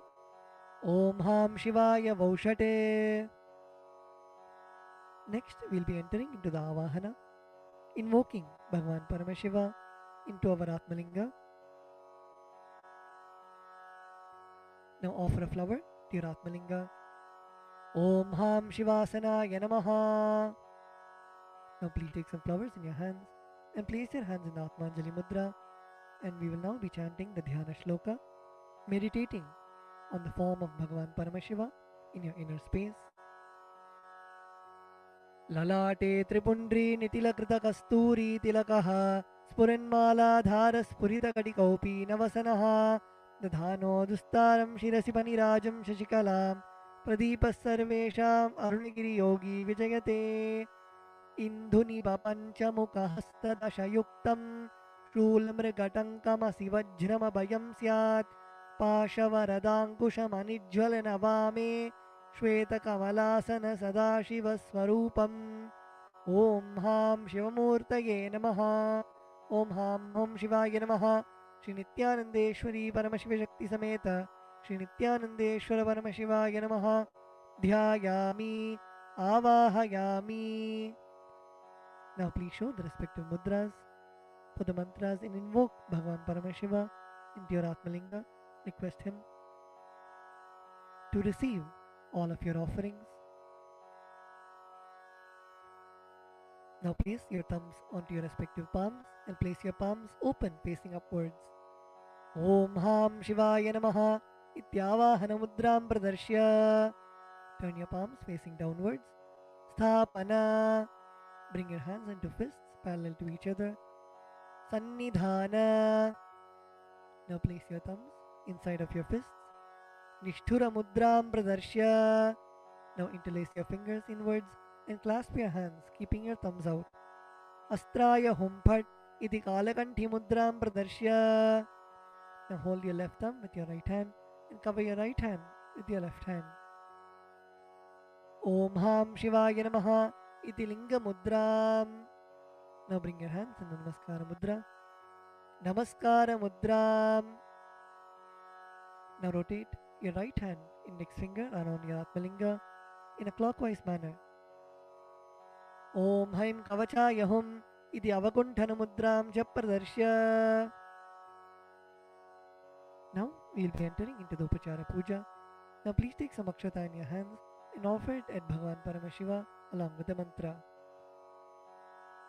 Om Ham Hom Shivaya Namaha Shri Nithyanandeshwari Paramashiva Shakti Sameta Shri Nithyanandeshwara Paramashivaya Namaha Asanam Samarpayami. The next is the offering of Padyam, Argyam and Achamaniyam. Now please take an udrani of water and show it to Bhagavan Paramashiva's feet and offer it in the Padya Patram. Om Ham Shivaya Namaha. Now please take an udrani of water and show it to Bhagavan Paramashiva's mouth and offer it in the Achamana Patram. Om Ham Shivaya Svadha. Now please take an udrani of water and show it to Bhagavan Paramashiva's crown and offer it in the Arghya Patram while chanting the mantra. Om Ham Shivaya Swaha Shri Nithyanandeshwari Paramashiva Shakti Sameta Shri Nithyanandeshwara Paramashivaya Namaha Padyachamanargyam Dattva. The next offering is Naniyam, the sacred bath for Bhagavan Paramashiva. Now please take the water in your hands and offer it onto Bhagavan Paramashiva as you chant the following mantra, and please ring the bell as you do so. Om Ham Hom Shivaya Namaha Shri Nithyanandeshwari Paramashiva Shakti Sameta Shri Nithyanandeshwara Paramashivaya Namaha Snanam Samarpayami. Now please take an udrani of water and show it to Bhagavan Paramashiva's mouth and offer it in the Achamana Patram.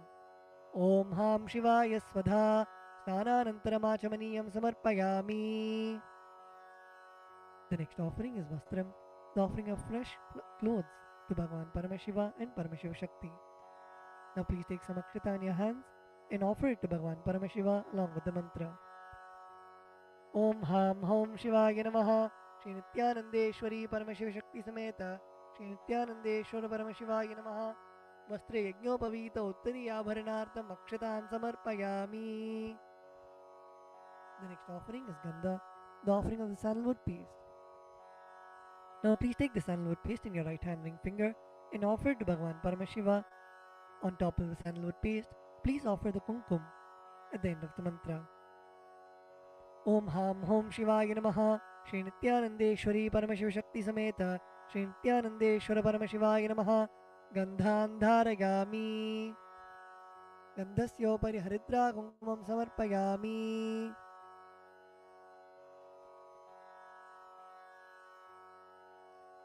The next offering is Ashtapushpa Puja, the offering of flowers to Bhagavan Paramashiva.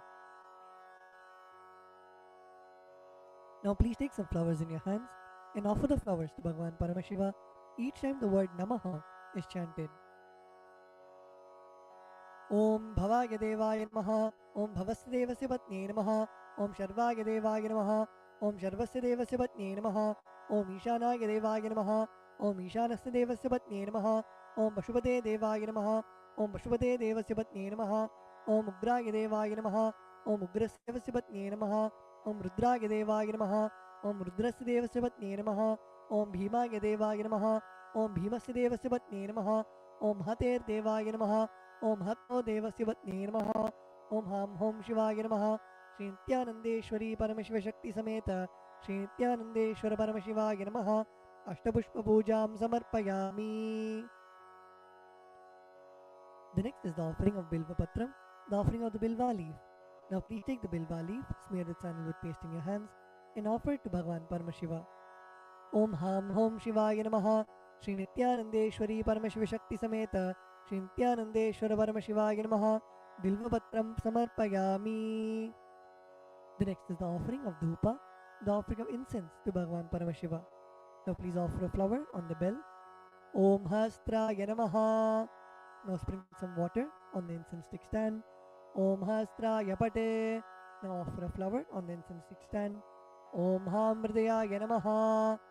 Now please take the lit incense sticks in your hands and slowly wave it towards Bhagavan Paramashiva along with the mantra, and please ring the bell as you do so. Om Ham Hom Shivaya Namaha, Shri Nithyanandeshwari Paramashiva Shakti Sameta, Shri Nithyanandeshwara Paramashivaya Namaha, Dhupam Agrapayami. Now please take an udharani of water and show it to Bhagavan Paramashiva's mouth and offer it in the Achamana Patram. Om Ham Shivaya Swadha. The next offering is Deepa, the offering of the lit lamp for Bhagavan Paramashiva. Now please sprinkle some water on the Deepa. Om Hastraya Pate. Offer a flower on the Deepa. Om Hamridaya Namaha. Now please take the lit lamp in your hands and slowly wave it towards Bhagavan Paramashiva along with the mantra, and please ring the bell as you do so.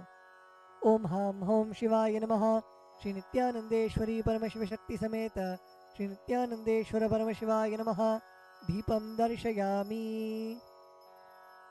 Now please take an udharani of water and show it to Bhagavan Paramashiva's mouth and offer it in the Achamana Patram. Om Ham Shivaya Swadha. The next offering is Naivedyam, the offering of food for Bhagavan Paramashiva. Now please sprinkle some water on the Naivedyam. Om Hastraya Pate. Please offer a flower on the Naivedyam. Om Hamridaya Namaha. Now please take an udharani of water and hover it clockwise over the Naivedyam and offer the udharani of water in front of Bhagavan Paramashiva at the end of the mantra. Om Ham Hom Shivaya Namaha, Shri Nithyanandeshwari Paramashiva Shakti Sameta, Shri Nithyanandeshwara Paramashivaya Namaha, Naivedyam Nivedayami. Now please take an udharani of water and show it to Bhagavan Paramashiva's mouth and offer it in the Achamana Patram. Om Ham Shivaya Swadha. The next offering is Tambulam, the offering of beetle leaves. Now please take some akshata in your hands and offer it to Bhagavan Paramashiva along with the mantra. Om Ham Hom Shivaya Namaha, Shri Nithyanandeshwari Paramashiva Shakti Sameta, Shri Nithyanandeshwara Paramashivaya Namaha, Tambulam Samarpayami. The next offering is Aratrikam, the offering of Arati to Bhagavan Paramashiva and Paramashiva Shakti. Now please sprinkle some water on the Karpura Arati plate. Om Hastraya Pate. Please offer a flower on the Karpura Arati plate. Om Hamridaya Namaha. Now please take the Karpura Arati in your hands and slowly wave it towards Bhagavan Paramashiva along with the mantra, and please ring the bell as you do so. Om Ham Hom Shivaya Namaha, Shri Nithyanandeshwari Paramashiva Shakti Sameta, Shri Nithyanandeshwara Paramashivaya Namaha, Karpura Nirajanam Sandarishayami. Now please take a flower in your hands and hover it clockwise over the flame and offer it to Bhagavan Paramashiva along with the mantra Rakshandharayami.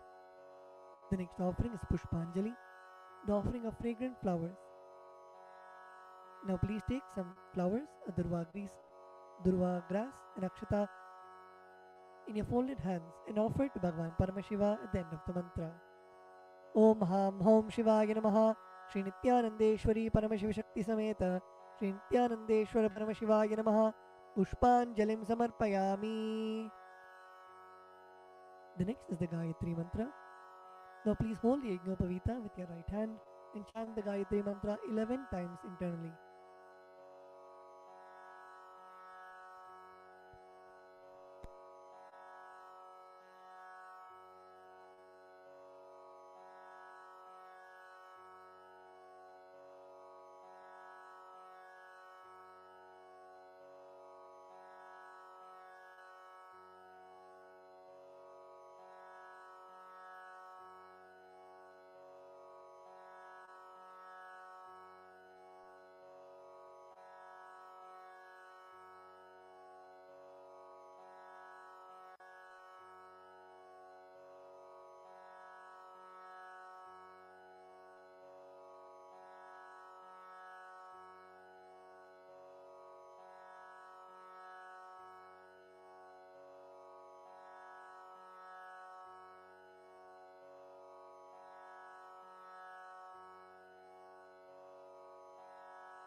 The next is the Moola Mantra Japa.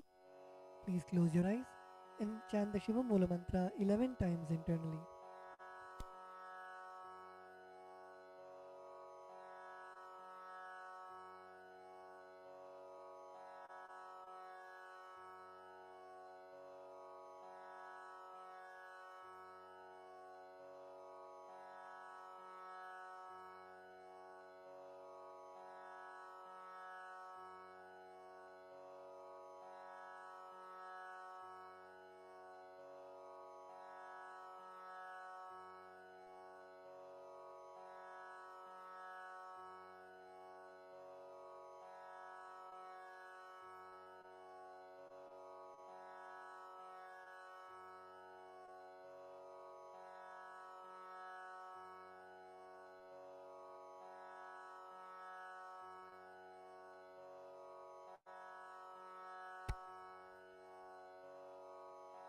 The next is the Kshama Prarthana.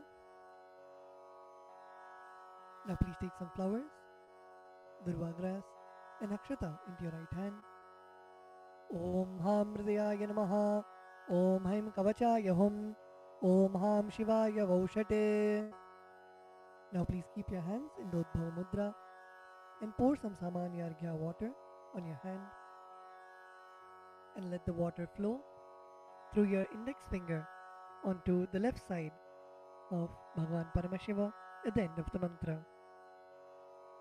Om Yat Kinchit Karma Devesha Sada Sukrita Dushkritam Tanme Shivabadasthasya Bhunkshakshabaya Shankara Shivo Data Shivo Bhokta Shiva Sarvam Idam Jagate Shivo Yadati Sarvatra Yashiva Sohamevatu. Om Ham Hom Shivaya Namaha. The next is the Tvachanam, the ritualistic cleansing of the mouth. Now keeping your right hand in the Gokarna Mudra, pour an udhrani of water into your right palm and sip the water from the base of your right palm each time the word Svadha is chanted. Om Atmadatvam Shodhayami Svadha. Om Vidyadatvam Shodhayami Svadha. Om Shivadatvam Shodhayami Svadha. Now with the base of your right hand thumb, wipe your lips twice from the right to the left. Om Ham Hridayaya Namaha. Wash your hands. With the tips of your right hand index, middle and ring fingers, touch above the upper lip and below the lower lip. Wash your hands. With the tips of your right hand index finger and thumb joined together, touch your right nostril and left nostril. With the tips of your ring finger and thumb joined together, touch your right eye, right ear and left ear. Wash your hands with an udhrani of water. With the tips of your little finger and thumb joined together, touch your navel center, right chest and left chest. With all 5 fingers joined together, touch the top of your head, right shoulder and the heart center. Wash your hands with an udrini of water. Let us now offer our gratitude at the lotus feet of our beloved Swamiji and end with the Purna Mantra. Om Purnamadav Purnamidam Purnat Purnam Dachyate Purnasya Purnamataya Purnamevavashishyate Om Shanti Shanti Shantihi Harihi Om Tatsat Sarvam Bhagavat Shri Nithyananda Paramashiva Padukarpanamastu Om Nithyanandam.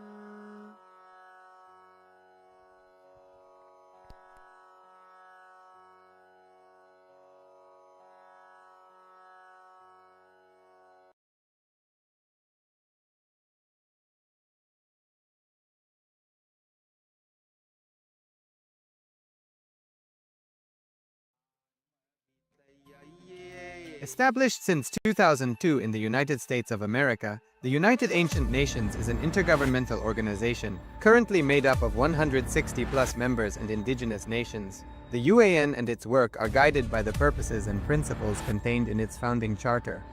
The UAN is a manifestation of the profound connection amongst indigenous peoples across the world, including African, Andean, American, European, Caribbean, Oceanic, and Asian regions, rooted in shared wisdom, sustainable practices, and deep reverence for the earth.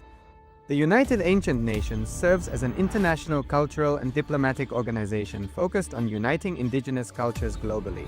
Our governance structure is council-based without territorial claims, led by a collective leadership through our General Secretariat. As a non-state entity with UN-style advocacy, we focus on several key areas: cultural and digital heritage preservation, indigenous diplomacy, revival of indigenous knowledge systems to solve humanity's problems, global peace, environmental preservation, health and wellness, sustained economic development, indigenous and cultural tourism. While the UAN represents numerous indigenous cultures, the United States of KAILASA serves as the first indigenous nation specifically for Hindus. KAILASA's mission is focused on the revival of the ancient enlightened Sanatana Hindu civilization, with a formal governance structure including a head of state, ministers, and ambassadors. Under the leadership of SPH, Supreme Pontiff of Hinduism, Bhagavan Nithyananda Paramashivoham, KAILASA has achieved recognition as a sovereign subject of international law, possessing distinctive attributes of juridical statehood. The United States of KAILASA is the main sponsor of the proposed UAN headquarters. This initiative would bring forth an estimated $100 million in revenue for the host country through summits, conferences, tourism, and development projects. The proposed UAN headquarters would represent the world's indigenous nations and peoples through its architectural design. It would blend the best of all worlds, featuring top modern architecture, the highest green building standards, and ancient Vastu architectural principles. This headquarters would serve as a central hub for indigenous diplomacy, cultural preservation, and collaborative efforts towards sustainable development and global peace. Through this initiative, we aim to create a dignified platform for indigenous leadership rooted in ancestral wisdom, cultural legitimacy, and collaborative innovation, enhancing global dialogue and regional stability. The establishment of the UAN headquarters would position a host country at the forefront of a global movement promoting indigenous wisdom while creating significant economic opportunities for the nation and its people.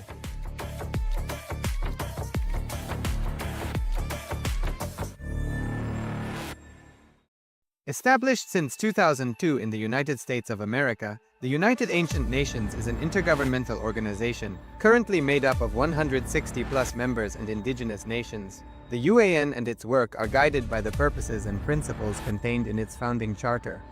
The UAN is a manifestation of the profound connection amongst indigenous peoples across the world, including African, Andean, American, European, Caribbean, Oceanic, and Asian regions, rooted in shared wisdom, sustainable practices, and deep reverence for the earth. The United Ancient Nations serves as an international cultural and diplomatic organization focused on uniting indigenous cultures globally. Our governance structure is council-based without territorial claims, led by a collective leadership through our General Secretariat. As a non-state entity with UN-style advocacy, we focus on several key areas: cultural and digital heritage preservation, indigenous diplomacy, revival of indigenous knowledge systems to solve humanity's problems, global peace, environmental preservation, health and wellness, sustained economic development, indigenous and cultural tourism. While the UAN represents numerous indigenous cultures, the United States of KAILASA serves as the first indigenous nation specifically for Hindus. KAILASA's mission is focused on the revival of the ancient enlightened Sanatana Hindu civilization, with a formal governance structure including a head of state, ministers, and ambassadors. Under the leadership of SPH, Supreme Pontiff of Hinduism, Bhagavan Nithyananda Paramashivoham, KAILASA has achieved recognition as a sovereign subject of international law, possessing distinctive attributes of juridical statehood. The United States of KAILASA is the main sponsor of the proposed UAN headquarters. This initiative would bring forth an estimated $100 million in revenue for the host country through summits, conferences, tourism, and development projects. The proposed UAN headquarters would represent the world's indigenous nations and peoples through its architectural design. It would blend the best of all worlds, featuring top modern architecture, the highest green building standards, and ancient Vastu architectural principles. This headquarters would serve as a central hub for indigenous diplomacy, cultural preservation, and collaborative efforts towards sustainable development and global peace. Through this initiative, we aim to create a dignified platform for indigenous leadership rooted in ancestral wisdom, cultural legitimacy, and collaborative innovation, enhancing global dialogue and regional stability. The establishment of the UAN headquarters would position a host country at the forefront of a global movement promoting indigenous wisdom while creating significant economic opportunities for the nation and its people.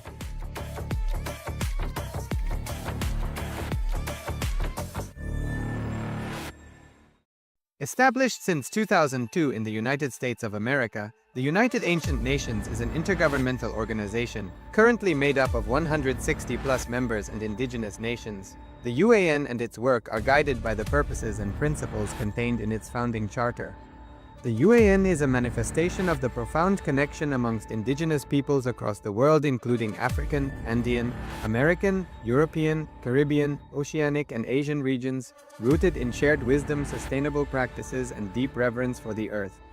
The United Ancient Nations serves as an international cultural and diplomatic organization focused on uniting indigenous cultures globally. Our governance structure is council-based without territorial claims, led by a collective leadership through our General Secretariat. As a non-state entity with UN-style advocacy, we focus on several key areas: cultural and digital heritage preservation, indigenous diplomacy, revival of indigenous knowledge systems to solve humanity's problems, global peace, environmental preservation, health and wellness, sustained economic development, indigenous and cultural tourism. While the UAN represents numerous indigenous cultures, the United States of KAILASA serves as the first indigenous nation specifically for Hindus. KAILASA's mission is focused on the revival of the ancient enlightened Sanatana Hindu civilization, with a formal governance structure including a head of state, ministers, and ambassadors. Under the leadership of SPH, Supreme Pontiff of Hinduism, Bhagavan Nithyananda Paramashivoham, KAILASA has achieved recognition as a sovereign subject of international law, possessing distinctive attributes of juridical statehood. The United States of KAILASA is the main sponsor of the proposed UAN headquarters. This initiative would bring forth an estimated $100 million in revenue for the host country through summits, conferences, tourism, and development projects. The proposed UAN headquarters would represent the world's indigenous nations and peoples through its architectural design. It would blend the best of all worlds, featuring top modern architecture, the highest green building standards, and ancient Vastu architectural principles. This headquarters would serve as a central hub for indigenous diplomacy, cultural preservation, and collaborative efforts towards sustainable development and global peace. Through this initiative, we aim to create a dignified platform for indigenous leadership rooted in ancestral wisdom, cultural legitimacy, and collaborative innovation, enhancing global dialogue and regional stability. The establishment of the UAN headquarters would position a host country at the forefront of a global movement promoting indigenous wisdom while creating significant economic opportunities for the nation and its people.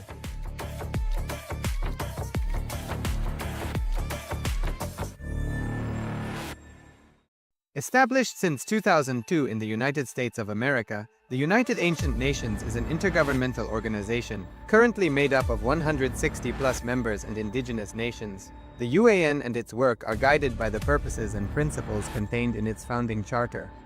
The UAN is a manifestation of the profound connection amongst indigenous peoples across the world, including African, Andean, American, European, Caribbean, Oceanic, and Asian regions, rooted in shared wisdom, sustainable practices, and deep reverence for the earth.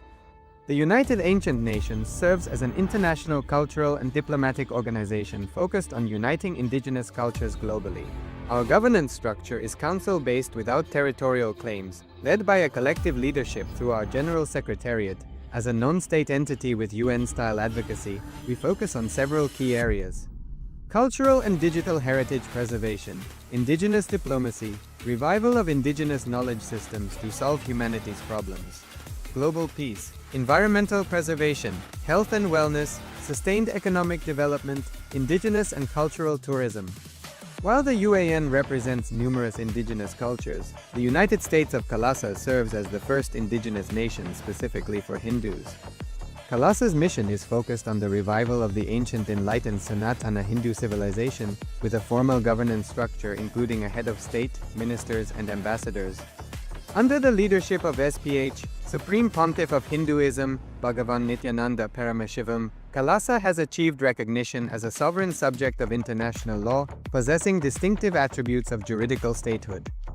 The United States of KAILASA is the main sponsor of the proposed UAN headquarters. This initiative would bring forth an estimated $100 million in revenue for the host country through summits, conferences, tourism, and development projects. The proposed UAN headquarters would represent the world's indigenous nations and peoples through its architectural design. It would blend the best of all worlds, featuring top modern architecture, the highest green building standards, and ancient Vastu architectural principles. This headquarters would serve as a central hub for indigenous diplomacy, cultural preservation, and collaborative efforts towards sustainable development and global peace.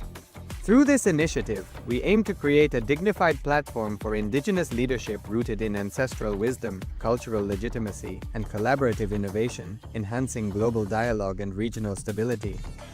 The establishment of the UAN headquarters would position a host country at the forefront of a global movement promoting indigenous wisdom while creating significant economic opportunities for the nation and its people.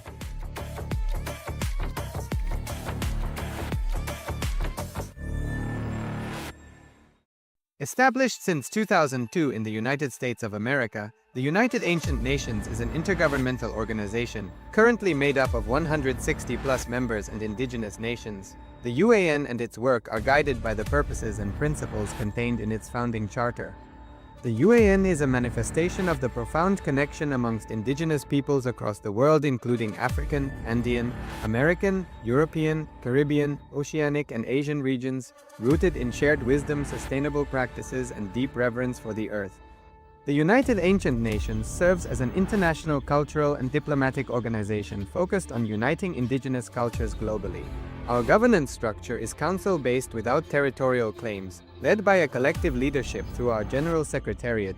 As a non-state entity with UN-style advocacy, we focus on several key areas: cultural and digital heritage preservation, indigenous diplomacy, revival of indigenous knowledge systems to solve humanity's problems, global peace, environmental preservation, health and wellness, sustained economic development, indigenous and cultural tourism.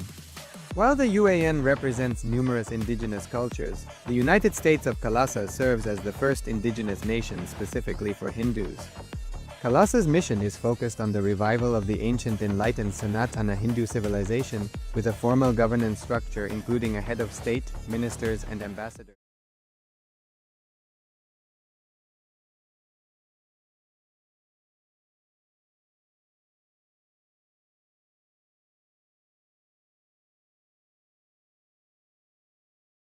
One's disciple who has got a deep interest becoming enlightened, wanted to attend Atma Spurana, went to the Zen master. Atma Spurana means enlightenment intensive, the flowering of Atman, enlightenment. He went to the Zen master Actually, master was in the third floor. He was walking the roof. This guy was approaching the master. Master, I want to become enlightened. Master just pushed him. From the third floor, he was falling. But the guy had such a deep trust over the master. Even when he was falling, he thought, if master does, it will be only good for me. The deep trust. The story says, yes, he fell on the floor like a flower after flowering. He fell on the floor like a flower after flowering. Understand this one story. For that experience to happen, two things are necessary. One is the master. Another one is the deep trust, deep connection with the master. Only then it will become enlightenment or moksha. Only then a disciple will have enlightenment. Otherwise, he will only die, the physical death. For this to happen, two things are necessary. One is the right master and the deep trust on the master. A deep relationship with the master. One thing is sure, what's going to happen I know. The whole program is going to be just like this, sudden shocks. Continuously be aware. Continuously be aware and be in tune with the master. Continuously be aware and be in tune with master. Continuously be in tune. Be in tune. When you are in his presence, be totally in tune. When you are in his absence, again, just be waiting. Just have the intense waiting. Intense waiting is one of the wonderful technique.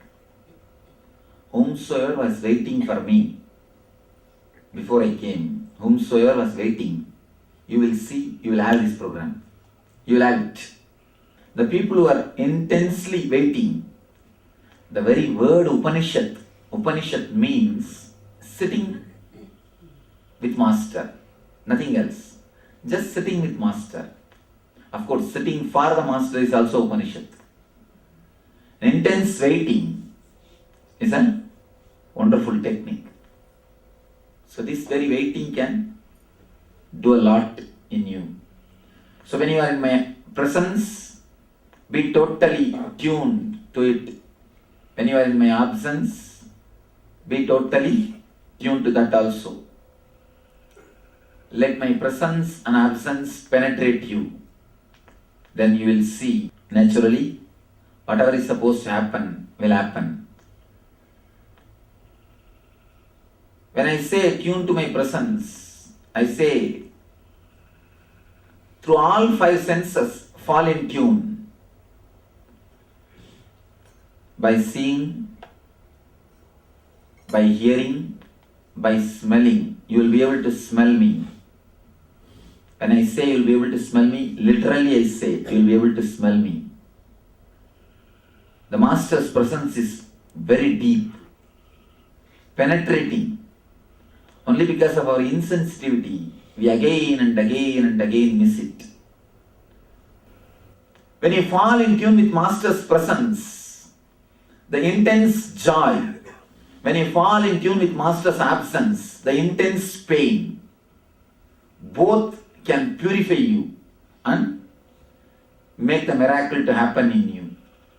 Master works in two ways, by giving his presence and by giving his absence. By giving his presence and by giving his absence. Please be very clear. Never think he is not working on you if you are having his absence with you. He is giving his absence. He is giving his absence. Be very clear. If he makes you forget him, or if you forget him, only then you are really missed. Then you are unfortunate.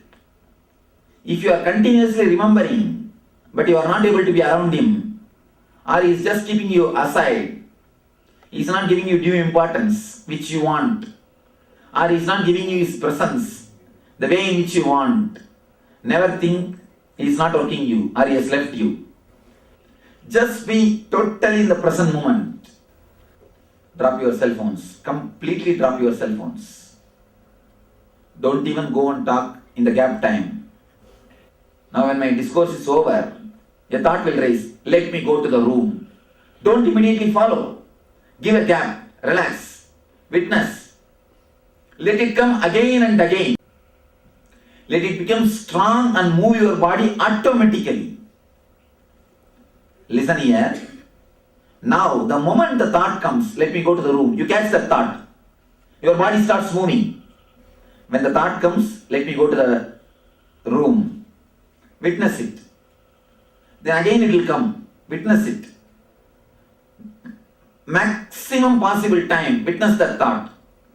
After some time, after some 10-12 time, the thought will become so intense, it will just take your body, lift your body.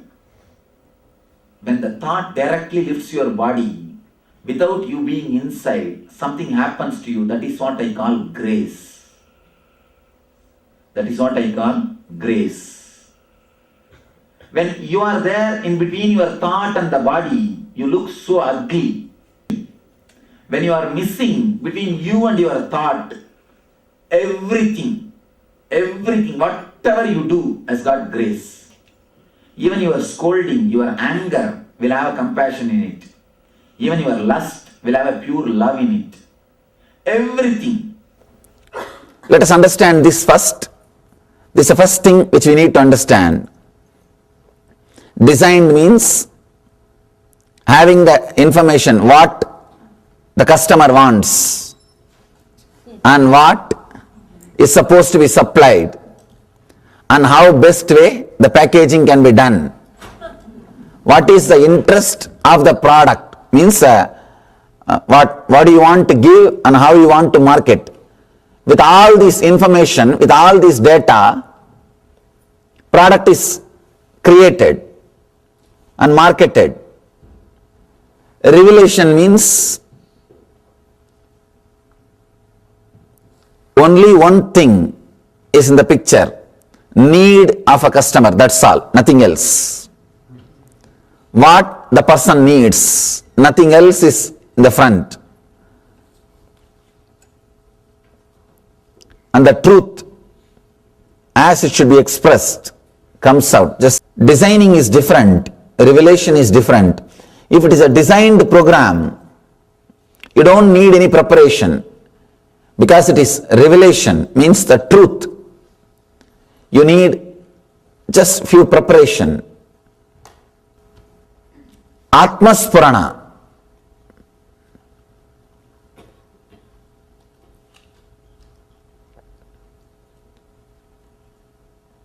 Flowering of yourself. Understand?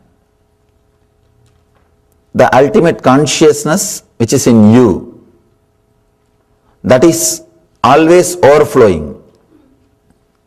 That is an eternal flower. We don't need to work on it. But something which is between that self and us, your body, your mind, your emotions, these few things, these few sheaths we call Koshas. Only these few Koshas needs to flower, needs to open, needs to radiate, needs to fall in tune. Understand? The ultimate self itself does not need anything. But the instruments with which you experience the self needs to flower. They need to open up. They need to experience the truth. Now we are going to work on the very koshas, very layers, not just on the engrams. In NSP you worked on the painting. Now we are going to work on the canvas on which the engrams or the paintings are painted. Koshas, the 5 layer, first layer, the first body which you carry is Annamaya Kosha, the physical body with the flesh, bones.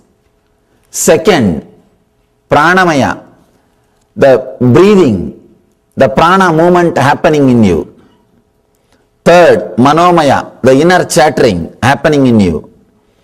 Fourth, Vijnanamaya, the emotion, intense emotion happening in you. Fifth, ultimate, Anandamaya, the peace which you experience or the joy which you experience. Now all 5 layers need to be purified so that it constantly radiates enlightenment. One more thing, please understand, in NSP we work on the samskaras, means the engrams which is printed on the koshas, on the layers. Now we are going to work on the very koshas, very layer itself, on the very canvas itself.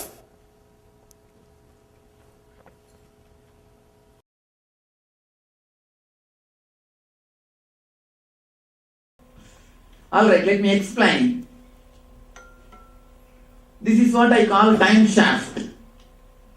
Time shaft means the time. Kala chakra, continuously moving. The future is continuously entering into past. This moment, you see the next moment is future. By now it is already become past. Future. Now already it has become past. The past is continuous, the future is continuously becoming past.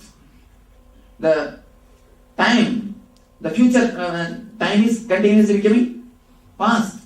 The time is moving, the time shaft. Continuously it is rolling and moving in this direction. In this direction.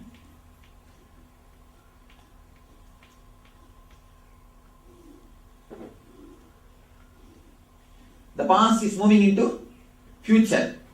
Continuously the past is moving into future. This is the time shaft. The whole future moving into the past. Anyhow. For me the past and future are one and the same. Actually, in a way, it's a complete shaft.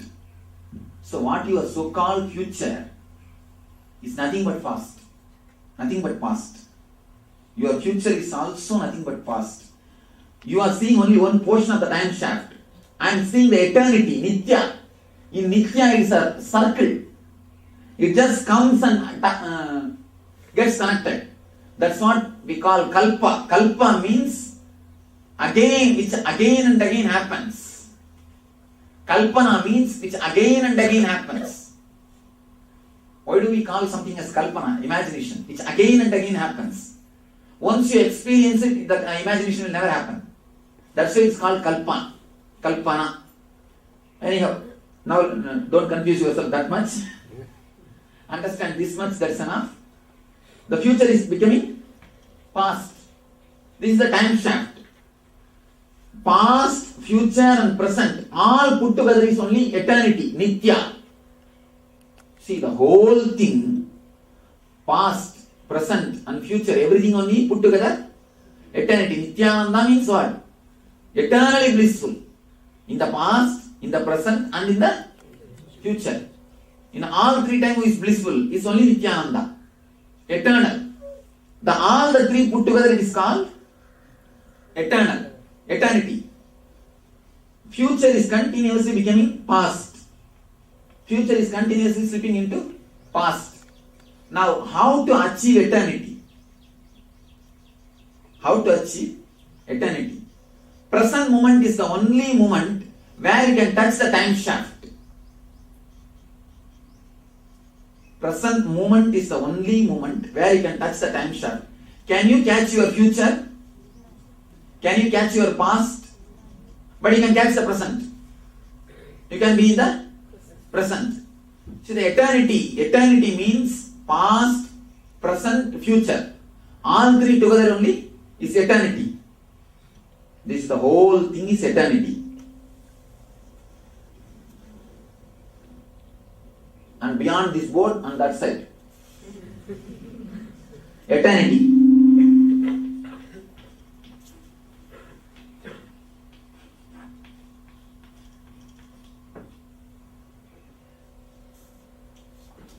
Adi, understand all these diagrams and copyright it. Because these are all not taken from anywhere. Simply download it. Eternity. You see, this is the eternity. In this eternity means Nithya. We have to touch Nithya. We have to become Nithya. Where is the relationship between you and Nithya? Only present moment. You see, where is the relationship between you and the planet Earth? The place where you are touching, where your feet is touching. Is there any other place where you are connected to planet Earth? No. Planet Earth maybe this side so much of land is there, this side so much of land is there. But you are connected to planet Earth where? Only where your feet is touching the Earth. Only in this place you are connected. So the time shaft is also there. Thousands of years are over. Thousands of years are going to come. But you are connected to time when? Where? Only now. Only now, this moment. Thousands of acres are there this side, thousands of acres are there that side. But you are connected to space, planet Earth only in this 2 feet, where your feet are touching the planet Earth. Thousands of years are gone and thousands of years are going to happen. But where you are connected to eternity? Now, this moment. Am I right? This moment, this is the only moment you are connected to eternity, the present moment. Not to next moment or the last moment. No. This moment only you are connected to eternity. So if you want to touch the eternity, if you want to touch the time shaft, you have to come to this moment, present moment. This is the only space, this is the only time. Now is the only time. Here is the only space. Now, here, or nowhere. Now, here, or nowhere. If you can give awareness, comma, between now here, you are now here. If you just remove that comma, the awareness is the comma. Anyhow, now is the only space, only time. Here is the only space. If you have to penetrate Nithya, if you have to touch Nithya, if you have to touch Nithyananda, if you have to even see Nithyananda, please be very clear, you have to be now and here. You can't see me if you are in the past or if you are in the future. Don't think you have seen me. The big problem is you think you have seen me. That's a major problem. That's a major problem. You think you have seen me. The moment you think you have seen me, you have missed me. You cannot see me unless you see Nithya. So many people, so many hundreds of our devotees in Anya meditation, they have experienced the chair is empty. Chair is empty. So many hundred, they say that the back completely we are able to see the screen. The chair is empty. You are not there. What has happened? Actually, I tell them, I am not there. Here nobody is speaking. Please be very clear. Here nobody is speaking. Nobody is standing in front of you. Nobody is holding the mic. I don't know how you will understand or get confused. No problem. Nobody is standing. The problem is, if you really penetrate Nithya, the present moment, you will understand your emptiness is there. Just your emptiness is speaking with you. When you don't know, when you are not able to penetrate Nithya, you start thinking you are seeing me. You are seeing me. Only when you penetrate the present moment, Nithya, only when you penetrate the time shaft, Nithya, you come to the clarity. You can touch the Nithya. Now, the Atman is in eternity. Atman is eternity. Atman is eternity. Atman is everywhere. Atman is present in all the time. Atman exists.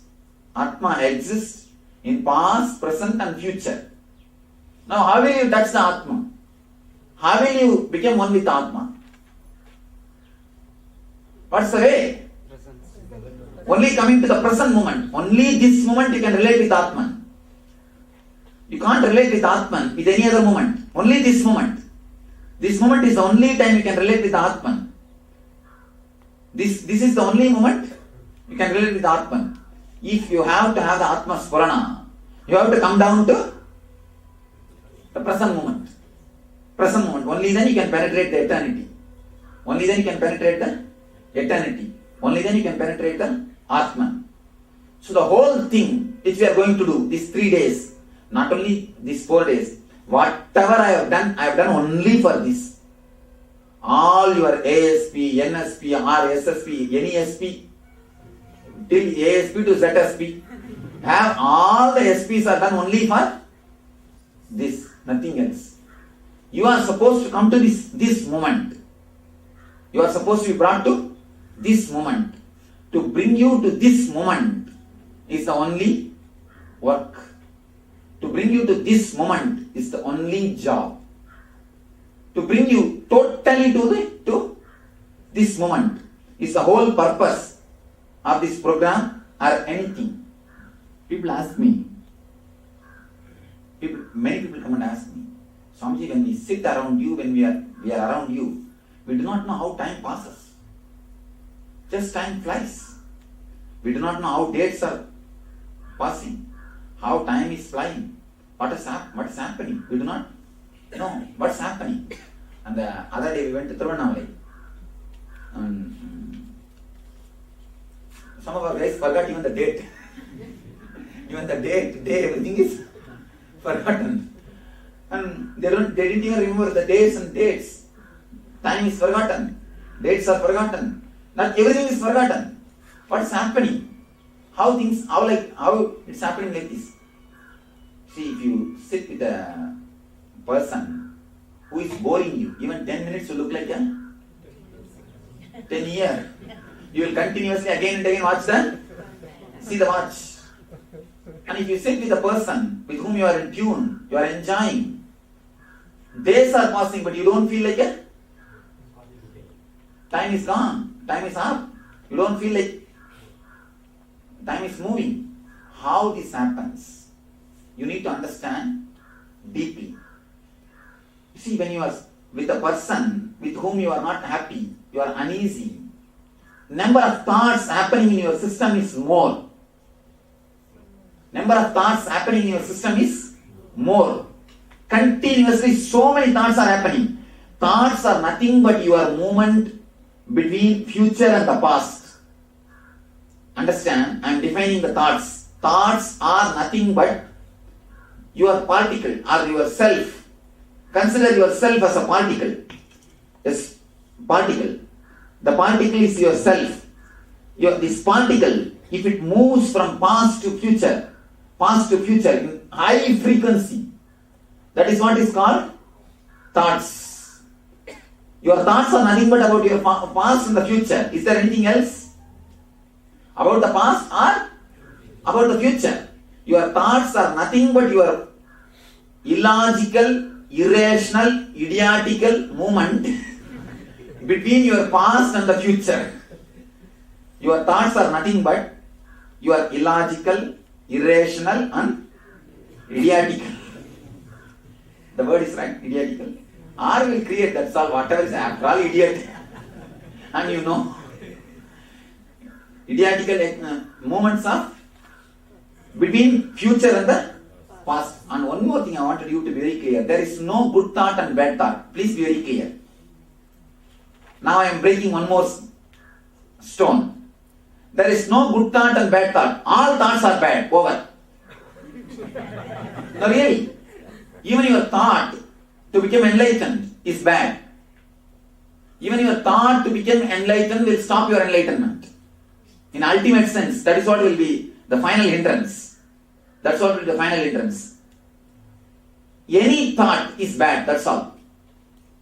In the garbage, there is no good garbage and bad garbage, no.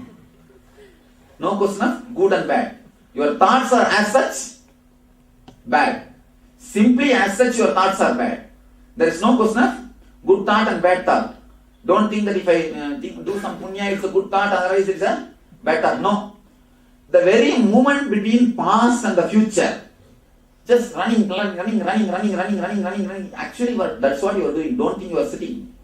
It's not actually now you are doing. Actually, that is what you are doing. You do not know. And this is the same thing you are doing. Continuously you are doing. Between past and the future, past and the future, past and the future, past and the future, past and the future. Now that is what actually you are doing. Past and the future, past and the future, past and the future. Continuously, the frequency that you are vibrating. You are oscillating. This side and that side, this side and that side, this side and that side. So much of movement is happening.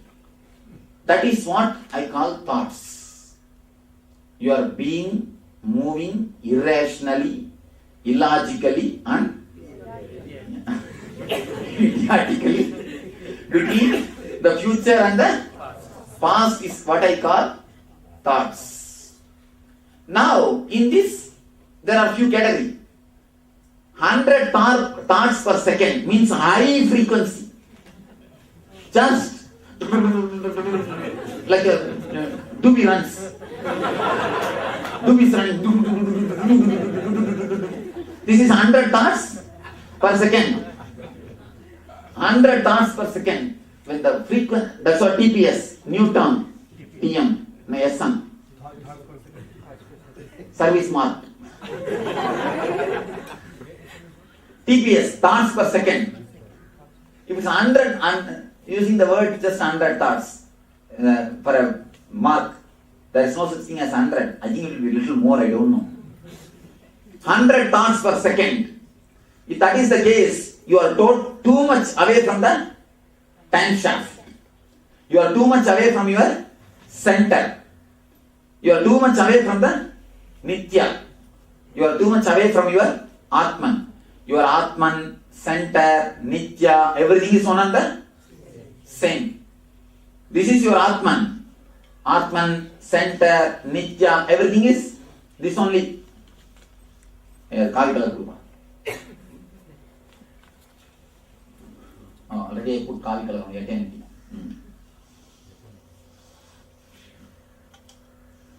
Here you and me is one and the same. Here you and me are one and the same.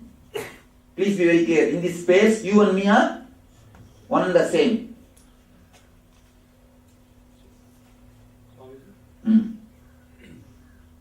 If we chronologically, plan, you're still thinking. That means you'll lead a life of... No. Now let me. You see, as long as you are inside your Manipura, all your thinking will be only psychological worrying. The moment you are out, all your thinking will be chronological planning. As long as you are inside your Manipura, yesterday that is what I gave you the technique. Just sit, don't move. Don't move by your thoughts. Witness. Create maximum space between you and your thoughts. There will be time when the cold becomes too much. You are not able to sit.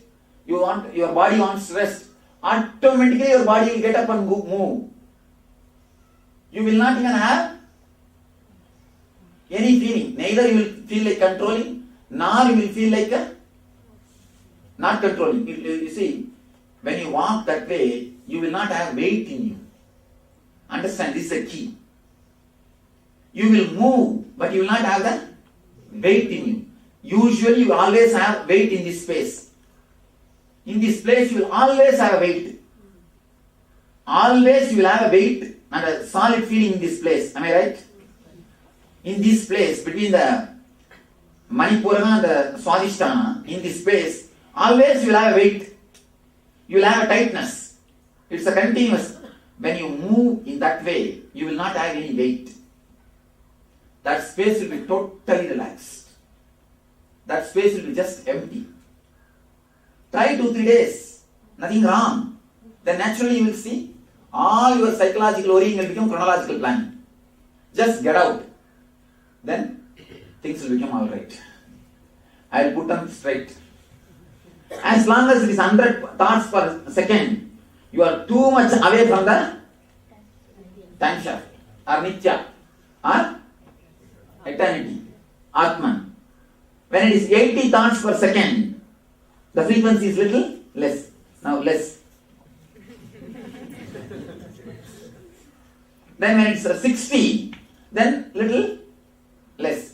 You can say just like a kilometer speed only. 100 kilometer, this Ragini drives. And 80 kilometer, Chitrama driving. And the 60, she is driving.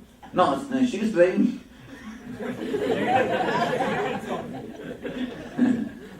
And when you come to 60, the moment is there. When you come to 40, still low. When you come to 20, you almost manage. You almost manage. The thoughts per second, if it can be brought down, that is what is meditation. Meditation is nothing but techniques to bring down the TPS. Bring down the TPS. Whatever helps you to bring down the TPS is meditation. When you carry your child, if you are just totally relaxed and TPS comes down, that is meditation. When you are playing, you are totally relaxed, TPS comes down, that is meditation. Whatever makes your TPS to come down is meditation. Please be very clear. Whatever makes your TPS to come down, anything, if it makes your TPS to come down, it's meditation. It is path to eternity. Nitya. Whatever makes the TPS up, it is Nitya. Sometimes even our meditation makes TPS up.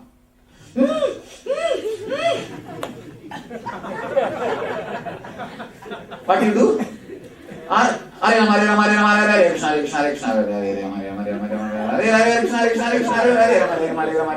What happens? TPS just goes up. So whatever makes your TPS up is Mithya. Whatever makes your TPS down is Nitya. See, I am giving you the sutras to create meditation techniques. I taught enough of meditation. Now I am giving you the sutras. Let you start creating techniques.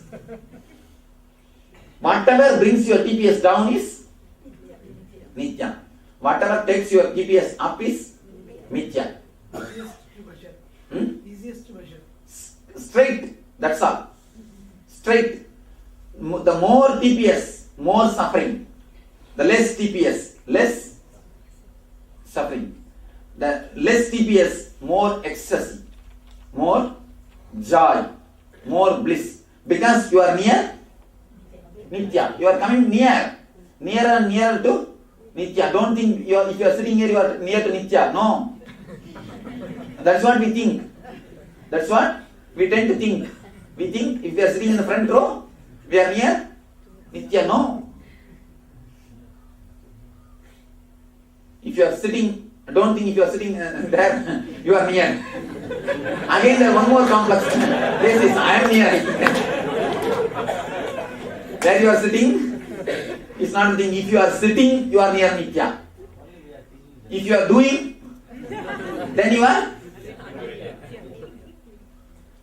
If you are sitting, you are near Nitya. Just sit, you will be with Nitya. Just sitting you will be with Nitya. Nothing else. Understand the number of thoughts, the TPS, if it comes down, naturally you are near bliss. If it is high, you are away from the bliss. Now, let me give you very clearly, that's Upanishad concept. Your Atman, your being, is covered with 5 sheaths. Annamaya. Annamaya means 100 TPS. Pranamaya means 80. Means coming down and down. Then don't ask between the 81 and the 90, 90 which Koshas Swami. This is the area. So Pranamaya. Then comes Mano. Then comes Vijnana. Then comes Anandamaya. Even this Anandamaya is not enlightenment. Please be very clear. Even this Anandamaya is not enlightenment. When you cross the Anandamaya, what happens is what is? Atman. If your thoughts are continuously moving this side and that side, this side and that side, you are in Annamaya. High speed. I read a beautiful statement yesterday in the Madras. மெதுவாக ஓட்டினால் வீடு சேரு, இல்லையேல் வீடு பேரு. If you go slow, you will go to the house or you will go to the Kailasa. So, if you are in a high speed, you are going to go to the not Kailasa, somewhere else. You are in Annamaya. If the frequency is too much, you are in grass level. Only the grass level things can give you the joy. Only the grass level things can give you ecstasy. You are too grass, Annamaya.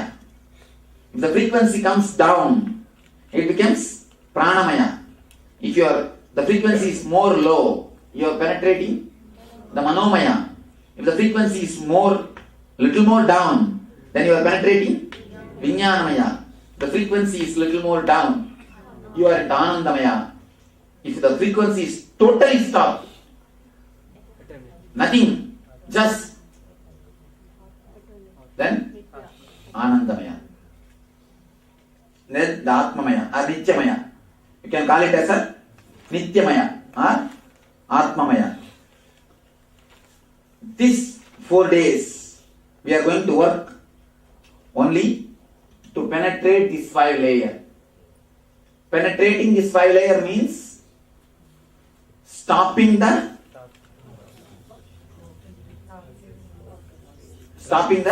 movements. Continuous running between past and the future. Bringing it to a stop. Giving a break to time. Give time a break. Where is this advertisement? Give time a break. If you go to Pondicherry also, you will not give time a break with this mind. And actually I tell you, the person who do not know how to give time a break can never have a vacation. I tell you honestly. Even if you go to beach and sit, what will you be doing? You will start thinking about when I will go to next day office. What I have to do in the next day office. What else you will do? And I tell you, all your vacation is just foolishness. All your vacation, all your holiday is just changing the worries. Just changing the worries. You cannot have vacation, you cannot have a holiday, you cannot have any enjoyment unless you know the technique of bringing down the TPS. Tell me, what do you know about your enjoyment? What have you enjoyed? Tell me. All your enjoyment is nothing but changing the worries. Instead of worrying about how to clean the house and how to do things, you go and sit in the beach and start worrying, when will I go to office and what will I do? Worrying in the house is work. Worrying in the office is profession. Worrying in the beach is vacation. That's all. In your life, this is nothing else. Worrying in the house is work. Worrying in the office is profession. Worrying in the beach is vacation. Nothing else. What else you know about vacation? Nothing else. Unless you know how to give time a break, you can't have a vacation. All all your vacation is just an idea about vacation, not originally vacation.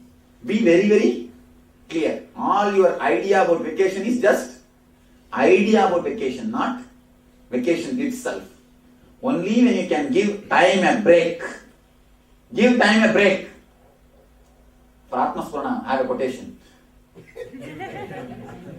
Atma Spurana, in the bracket, give time a break. Give time a break. That is the only way to have a vacation. Now really, these 4 days, you are going to have a vacation. That is why, even with all the difficulty, I told the kitchen guys, give food whenever they come. Give food whenever they come. Here, they will be making the announcement for regular timings. But you are not supposed to follow, you are not compelled to follow the regular timings. It is up to you. Continuously give time a break. Continuously give time a break. One thing, by giving this freedom, I know it's a big job for them. It's a big job for the kitchen people. But here I am trying to create a space where the TPS can be brought down. Where the TPS can be brought down. When you are with a person with whom you don't feel comfortable, happy, naturally the TPS is up. That is why what you do? You feel bored. You are in suffering. That is why all hell is called eternal hell. Why you know? You feel the time is not moving. Even if it is 10 minutes, what do you feel? 10 yuga, you don't feel time is moving. You feel time is not moving. Again and again you see the watch. Time is not moving. It looks like an eternity. Even if you spend half an hour, it looks like an eternity. And heaven always looks very short. Oh, time is up. Days are over. Heaven always looks short. Even if you enjoy your whole life in the heaven, you feel, oh, over, ended. Again, it's over. You feel it is ended. Why? Because the frequency is less. If the frequency is less, you don't feel the time passing. That's what in Sanskrit they say. In Sanskrit, time is measured psychologically, not chronologically. Shana. Shana means gap between one thought and the other thought. You see, in this level, Shana is too small. In this level, Shana is too big. In this level, Shana is too small. In this level, Shana is too big. That is why for Devatas, for us 1 year means for Devatas. No, for us 1 day, for us 1 full year is for Devatas 1 day. For us 1 year, what they say for Devatas? 1 day. That is why Nararaja will have only 6 Abhishekams. In Shiva temples per day they will do 6 Abhishekam. For Nataraja for whole 1 year they will do only 6 Abhishekam. Because for Nataraja the Devatas time is only calculated. The cosmic dance frequency is very, only when you come down in this frequency you can tune in with that frequency. Cosmic frequency. You go near the time shaft. He is dancing in the time shaft only. That circle is time shaft. That circle is time shaft. Below you see the 2 snakes will be there. Swallowing. The past is swallowing the future. From the past, the mouth of the future, the time shaft starts and ends in the mouth of the past. He is dancing in the time shaft. Only when you go near the time shaft, you will experience the cosmic dance, the bliss, the joy, Ananda Tandava, Ananda Nardana.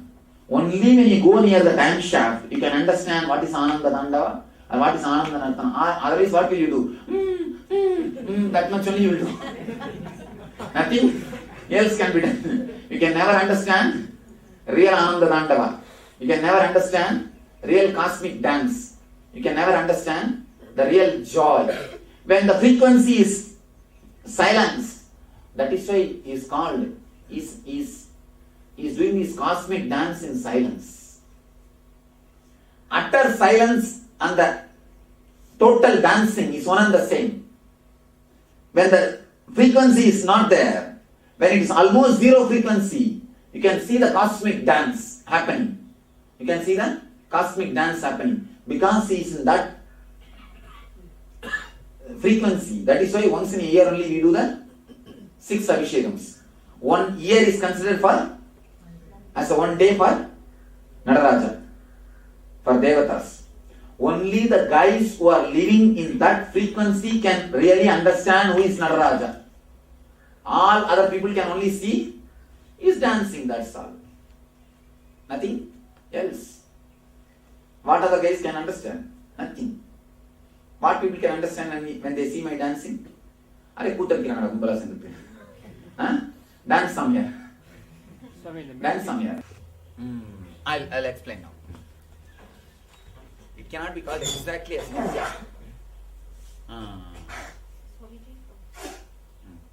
When you were talking about chronological worrying as opposed to chronological planning, this thing really upsets me because I don't know how to do it. I can understand it conceptually.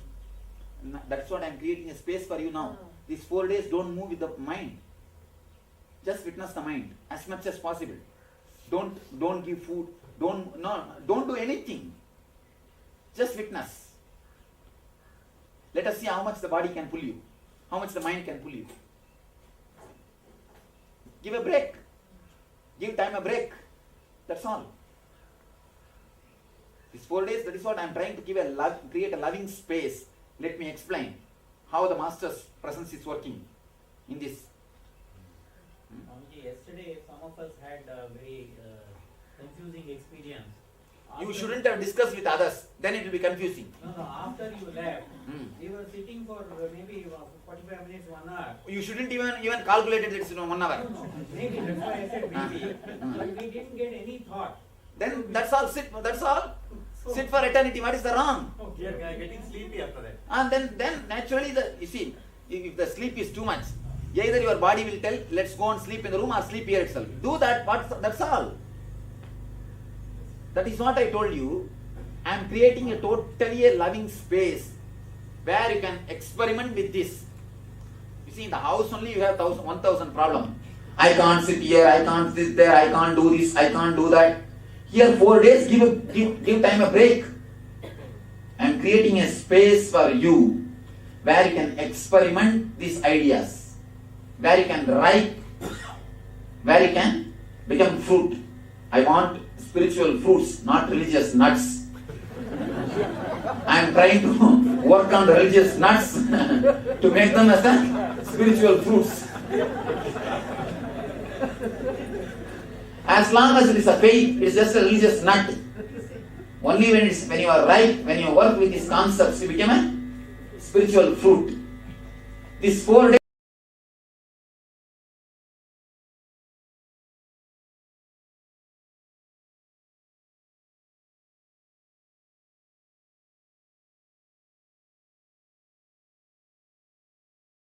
problem starts. Actually, there is nothing else but Nithya. But when you start becoming very vague, you start creating an idea. It's like a mist. It's like a mist. How it happens, you can't say. You can say only how to escape. How to escape. You see, when you make a statement, there is nothing else except Nithya. That statement has not become your experience. It's only an intellectual syllabus which you read. That's where starts the problem. Because you do not know what is Nithya, the first statement you make without experience. Let the first statement be made with experience. Then the second statement will not raise. It's still coming back to chronological planning. That does, for example, I have certain things to get done. No. Simply it is not. At least in my work I can say very clearly. It is not. If you are having the problem, then first thing, please be very clear, you are not doing my work totally. Second thing, there is some clear-cut problem. You will not be able to do my work properly. Somewhere you are playing. Why do you play? Drop you. Get out. I will do my work. Just get out. You will see I will do my work. Everything will be done. Get out. As Surrender, Swamiji? Yes. Yesterday I told you, create a gap between you and your thoughts.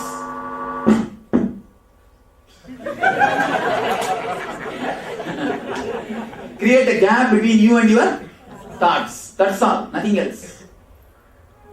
Don't move with your thoughts. These 4 days, try.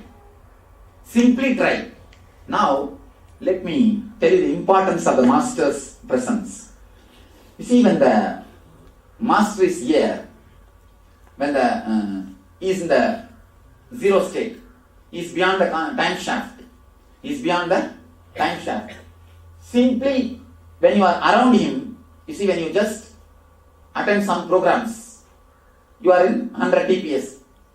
That 100 becomes, what to say, 100 plus 0 is 100. By 2 means what? You come to the 50, average.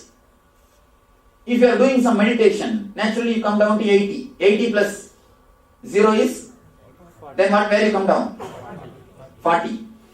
Then if you are letting him work on you, means living in his presence, then you become a 60. 60 plus 0 by 2 is 30.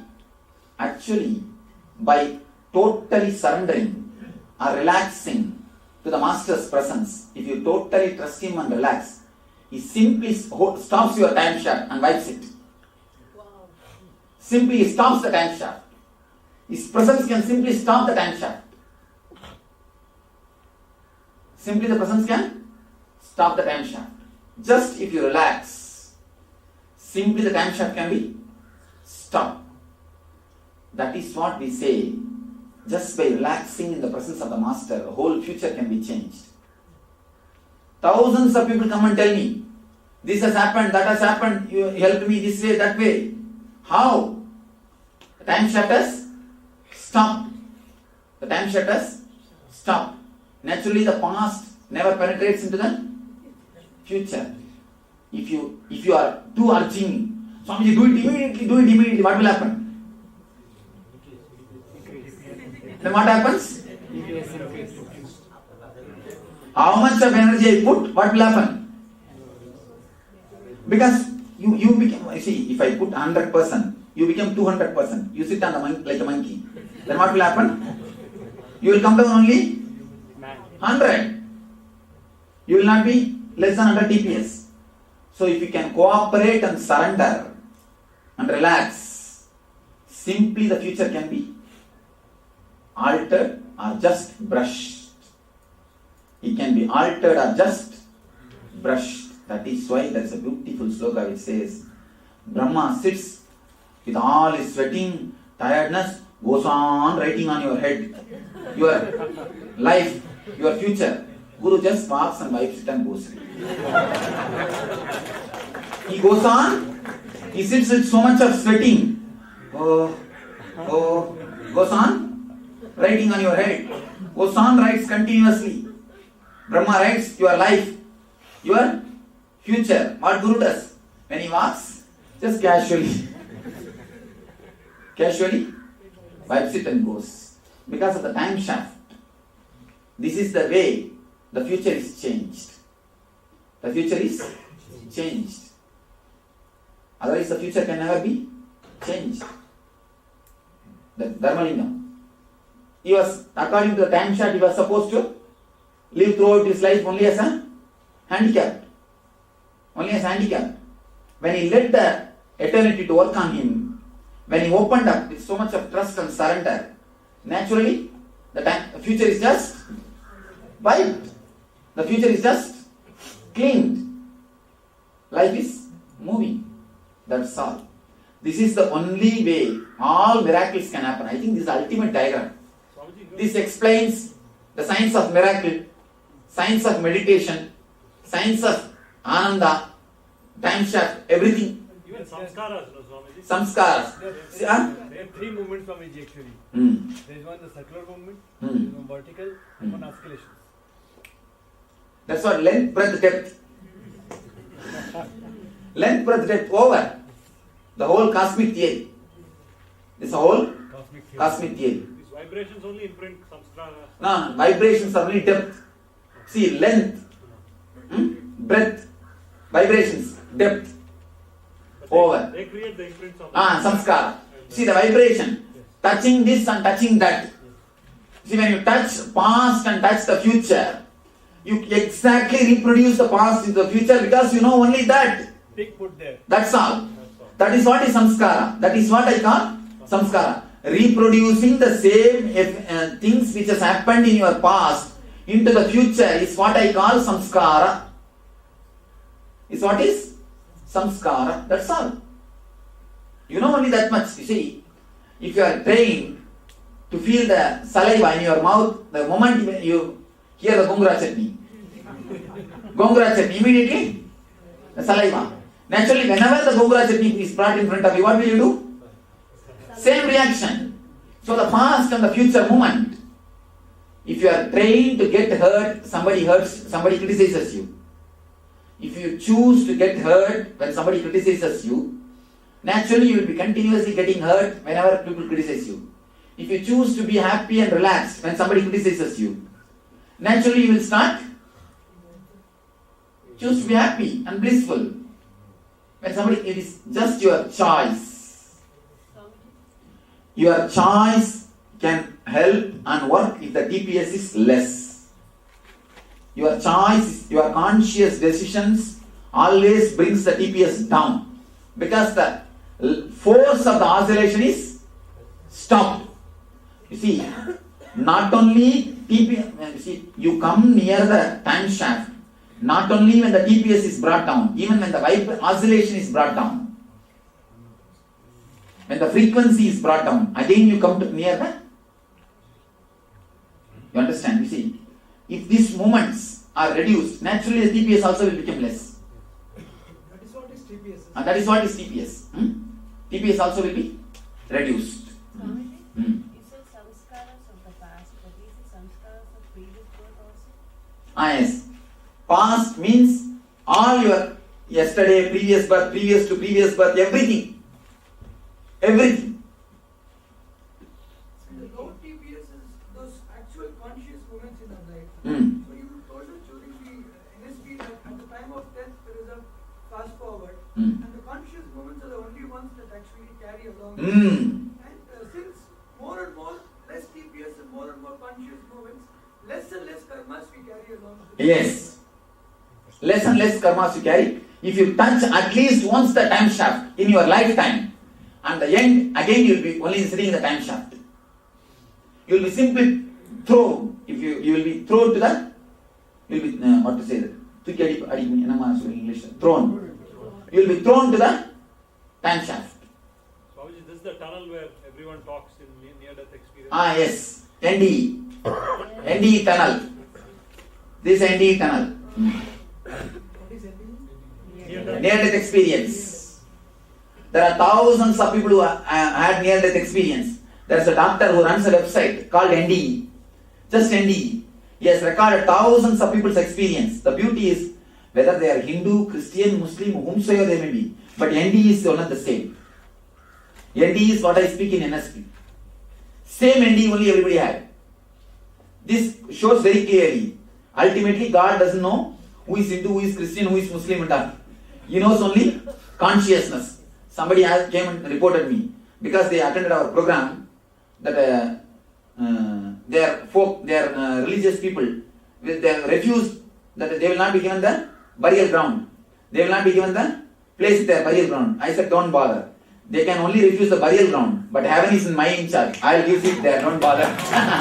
There I am going to give the seat, not these guys. These guys can refuse only here. There, they can't refuse. There, I am going to give. Come there, we'll take care. There, we'll take care of those guys. I'll make you as in charge. You stand there and take care of them. When they come, oh, is it so? All right, wait in the list. ಸ್ವಲ್ಪ ನೇರ wait ಮಾಡಿ. ಸ್ವಲ್ಪ ಕೂತ್ಕೊಳ್ಳ್ರಿ, ಸ್ವಾಮಿ ಬರ್ತಾರೆ. That's all. So the ND website clearly proves. If you guys have a time, take a chance to see the ND website. You will see very clearly whether they are Hindu, Christian, Buddhist, Judaism, whomsoever you may be. ND is one and the same. Means what? NSP is the ultimate religion. NSP is the final religion. NSP is the ultimate religion. NSP experience came to. Yes. Yesterday we received an email from our Prabhupada, Oklahoma devotee. Robin. Her mother did a NSP with us. Here is a testimonial for NSP. In NSP, I think even the last NSP I told, if you have done NSP and fall into unconscious at least once, only then you will understand what NSP has done to you. Here is an email which says, the mother was slowly passing away. The daughter and the mother both did NSP. Daughter is sitting. She saw very clearly the sahasrara opening and the energy moving out. Swami standing in white dress and laughing. And the energy slowly moving out and disappearing into the existence. Just becoming one with the cosmic energy. Even the doctors and nurses, they were shocked to see so much of energy in the room. In that room. Just yesterday we received an email. Yes, copy is here. Later on you can all see. Take it out and see. Alright. Any questions about this time shift theory? Swami, how do so many people, when they receive a healing, and even a physical healing, after a while, the TPS goes back up, they create. You see, when the TPS goes up, naturally, they will create more disease. That is what I am telling. If you just heal them, it will be like giving them fish. If you give them meditation, it's like teaching them how to fish. Give them little. How to fishing, huh? Fishing. Okay. So, you see, teach them meditation. Naturally, they will not create the disease again. You see, when they come with a headache, healing headache is okay. But teach them how to keep the head calm, so that they will not create headache once more. Otherwise, they will create headache for themselves once more and for you also again. Once more. So, don't let them create headache for you. Now, all of you understand this time shift theory? Anybody who is not able to understand? Yes. When we go to office, Monday through Friday or Saturday, it goes just like that. But in Sunday, I find the time is moving very slowly when we are not meditating. But in the same way, when we look at the year, last year Jayanti to this year Jayanti, it appears just like that too. How it is related to time? You see, it means in your life you have not met much of sufferings. Your TPS is, by naturally, your TPS is less. Something, what you are doing, you are enjoying. Some way. That is the reason you feel the time is flying. If you are feeling the time is flying, it means you can pat yourself. You are doing something nice. You are enjoying what you are doing. Then go ahead with your life, nothing wrong. Perfectly alright. But if you feel time is not moving, horrible, then naturally you have too much of TPS. Swami, I would ask you a question. It is more TPS. What will happen? What will happen? Nothing. Simply you will become mad, that's all. But for you there is no problem. Second time you will not become. There is no fear of getting second time. Then, Ardana go and kill me.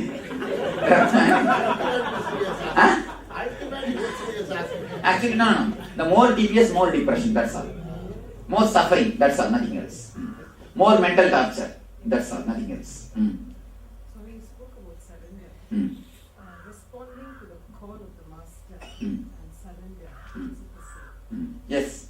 Now I ask you this is like we are all living in a society. Now sometimes the call from the Master. The very idea we are all living in the society is not surrender.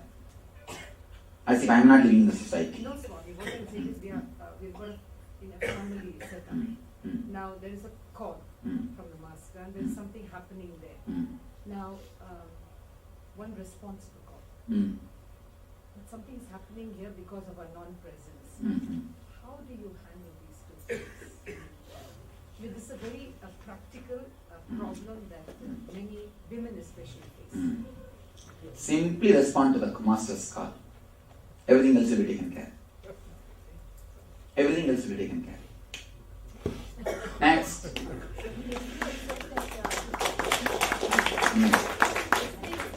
This happens when you don't bring yourself in. But witnessing is the opposite procedure. You are bringing, increasing that distance. No. When you witness, actually, the small I disappears. You become capital I. You see, when I say get out, I say small I. When I say witness, bring the capital I. When you witness, you bring the capital I in. Small I and capital I confusion, that's all. Next. If you want to create some future and they say like you have to imagine about that. And if you are imagining and living on that, you are going to your future. All you are imagining about the future, will be nothing but the expression of the past. If you have enjoyed something deeply in the past, or if you thought you enjoyed something in the past, that is the same way you will create about the future. Don't create anything called your so-called future. Just penetrate the time shaft. Future will be art. You see, if you create the future, you will be creating. If you let me create the future, I will be creating. You are intelligent or I am intelligent. Decide. Who is supposed to create your future? Decide. If you relax, I will create. If you create, you will create. Who should create? Decide. Next. Those who surrender to you totally, will you be there at the time of death? Yes. Sure, I will be. Next. Yes. Even after the NSP, whatever way you live, you will see that at the last moment I will be there. Yes. Who has done complete NSP. It's a pure gift. When you are totally surrendered, even physically, even your life will be there with me. You see, when you, at the moment of dying, just to have a physical master's presence or spiritual presence is not a big job, not a big deal. Having that presence when you are living also, that is the real beauty. That is the great beauty. Enjoying now, see, that's a big treasure. Will you say, let it be there, after 50 years you will enjoy? No. If you really understand it's a treasure, you want now, let us enjoy. Why tomorrow morning, tonight? Now, naturally, you will say now. If you don't understand, only then you will say, oh, anyhow, we have done NSP. Swami will be there at the end. That's enough, we will take care. Now let us live. Gala Kode. Now, you will start. Next. Just because you live in, just because somebody lives in the ashram, it is not that they are surrendered. Surrendered. Please be very clear. It is intensity of the individual. There are so many idiots who are taking my life, staying here. And if they get out, actually it will be a big surrender. They will do a big job for me. That will be a big, it will be a big service for me. And neither they are going out, nor are they are coming in. They are just standing in the gate and stopping the traffic, blocking the traffic, and traffic jam is happening. If they come in, okay. If they get out, then okay. They stand in the traffic and block the traffic, and traffic jam is happening. So for that idiots, what to do? All right. TPS and all this is only for human beings or for what about the other animals? All other animals, too much of TPS. The more TPS, totally unconscious. The more TPS, you become more instinct. Around the human level TPS, you become intellect. The less TPS, you become intelligent. Instinct, intellect, intelligence. And then finally intel. Intuition, when does it come in? Intuition when you touch the time shaft. When you just touch the time shaft, where the whole future and the whole past is seen, that's intuition. When you penetrate the time shaft, you become individual or enlightened. Swami, fact. The animals came to know about 10 minutes earlier. They all ran from the store. That's what instinct. Instinct. And actually, instinct is also little bit okay. Intelligence also little bit okay. This intellect is the greatest trouble. That's what. Human beings are the only guys who are in trouble. If you become enlightened, you have no trouble. If you are just animal, if you are a monkey, then also no trouble. Neither monkey suffers nor enlightened master suffers. Neither Rama suffers nor Hanuman suffers. Only Lakshmana and Sita suffers. No, really. Neither Rama nor Hanuman suffers. Only this Lakshmana and Sita has got suffering. And that's what. Ravana and all these guys, they suffer.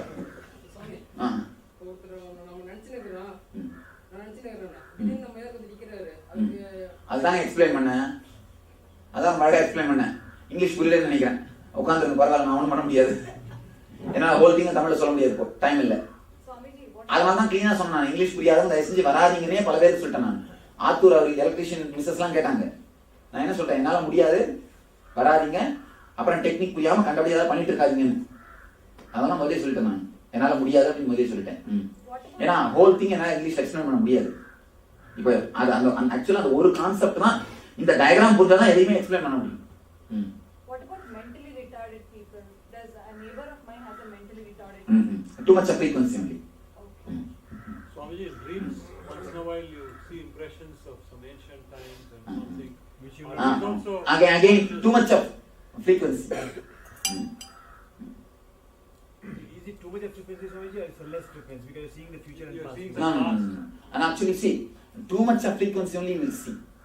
In the less frequency, actually less frequency it will come different vision. Less frequency what comes as is a vision. Too much of frequency only dreams happen. You see, visions will not make you tired.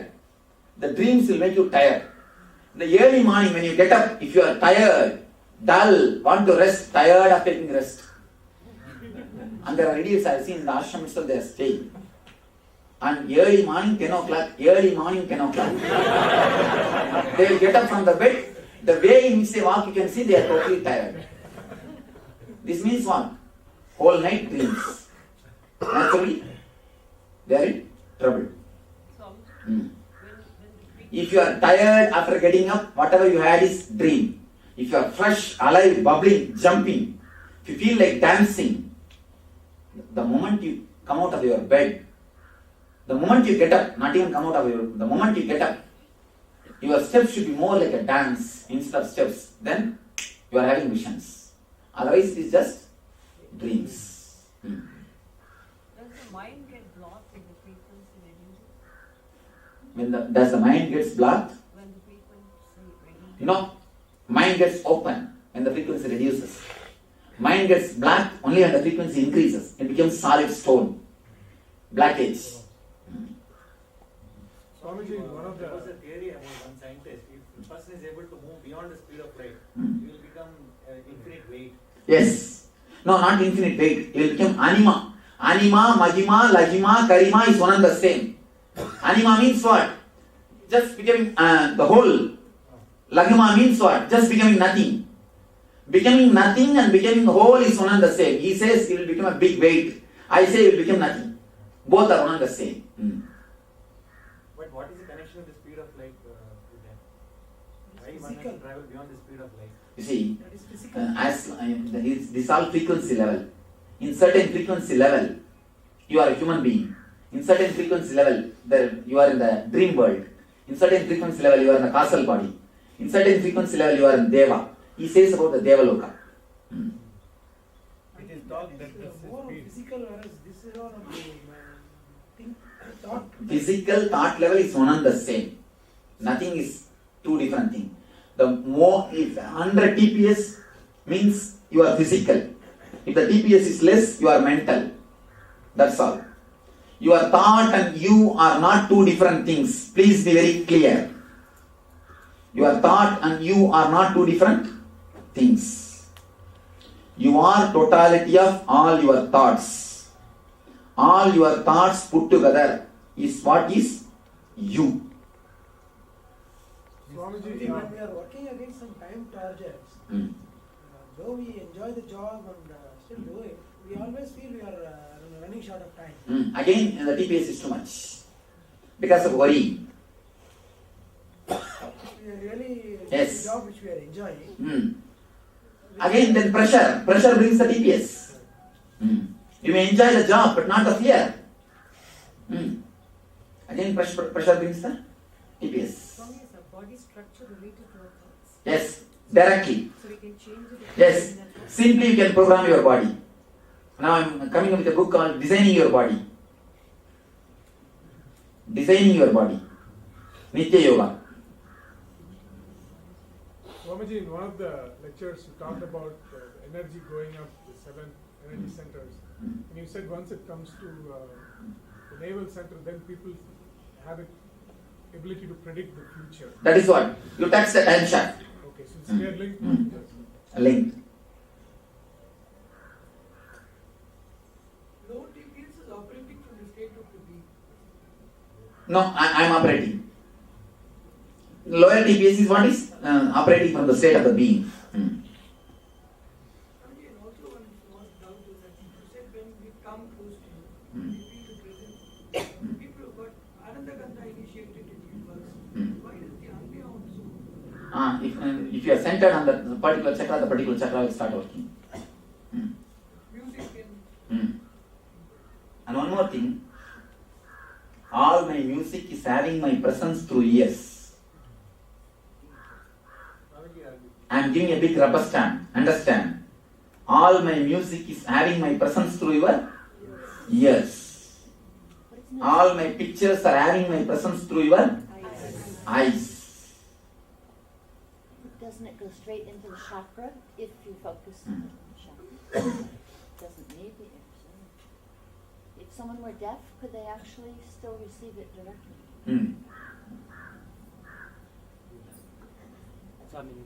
பக்கத்தில் ஒருத்தருக்கு ஆசிரமத்துக்கு தூங்கிட்டு இருந்தாங்க கொஞ்சம் உட்காந்துட்டு இருக்கும்போது அவர் கொரட்டோட்டு தூங்கிட்டு இருந்தார் பக்கத்தில் இருக்கிற என்ன சொல்றாரு இதுதான் யோகா மகாமந்திரா நித்திரை அப்படின்னு சொன்னார் அப்படி சொன்ன வாட்டி இப்படி பார்த்தீங்கன்னா சிரிப்பு வந்து ஒரு 5 நிமிஷம் அடக்கவே முடியல சொன்னேன் அடி வயிற்றுலேருந்து இழுத்து வந்து உள்ள சிரிச்சு அப்புறம் கண்ணிலேருந்து தண்ணியாக வந்து உடம்பு ஃபுல்லாக ஹீட் ஆகி ஒரு எனர்ஜி தர்ஷன் பண்ண மாதிரி இருந்த ஒரு feelings. The loud laughter also can make the energy happen in you. Next, any other questions about this time shaft and this Annamaya, Pranamaya, Manomaya, Vijnanamaya, Anandamaya Koshas? Swami, this explains something that's been taught to me in movement, in the Tai Chi. Teachers say, slow is fast, fast is slow. This is perfect explanation. I never understood it before. Actually, when you meet a master, living master, everything falls zigzag. Now all the zigzag puzzles just fall in line. Everything falls in tune. As long as you see a living master, whatever you learn is just puzzle. Just there, here and there. Once you meet a master, living master, everything falls in line. Tuck, as if something is pulled up. Suck. Up. Over. You see, I have seen so many of our devotees who read Ramakrishna literature, understood nothing. Who read Ramana Maharshi's literature, understood nothing. Who read Koshas books, understood nothing. Who read Paramashivoham's books. I have seen this Shiva and Ravi, they have bought two copies. Because when you read, I should not be missing. When I read, you should not be missing. All the books, two copies. And not even the page was torn. It was there. Anyhow, all this, so much of reading, nothing is understood. The moment when you see a living master, everything falls in place. You understand Atma Yogi more clearly.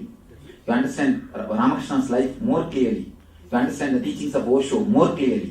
You understand teachings of Ramana Maharshi straight. Everything falls in one line. It eliminates your presence, Swamiji. That's what. When you are in the master's presence, the TPS comes down, intelligence starts working, everything falls in line, falls in tune. The less TPS, more intelligence, more bliss, more energy. Bliss, intelligence, energy, compassion, everything is one and the same. Master. Over. After meeting you, just the urge chance to read a book also, it's gone. You don't even feel like touching a book. I think so many of our guys have stopped reading. No reading. And stopped doing puja. There are so many who stopped going to the puja room, who stopped going to the temples, who stopped. I never say don't go to temples or don't go to puja room or don't read. Simply everything drops.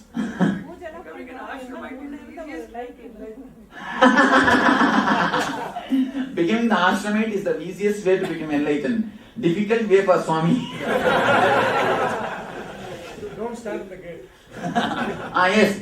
Becoming ashramite is okay, but don't stand in the gate and block the traffic. Swamiji, people who are not physically close to you, I mean, this whole theory. This works. Less TPS is enough.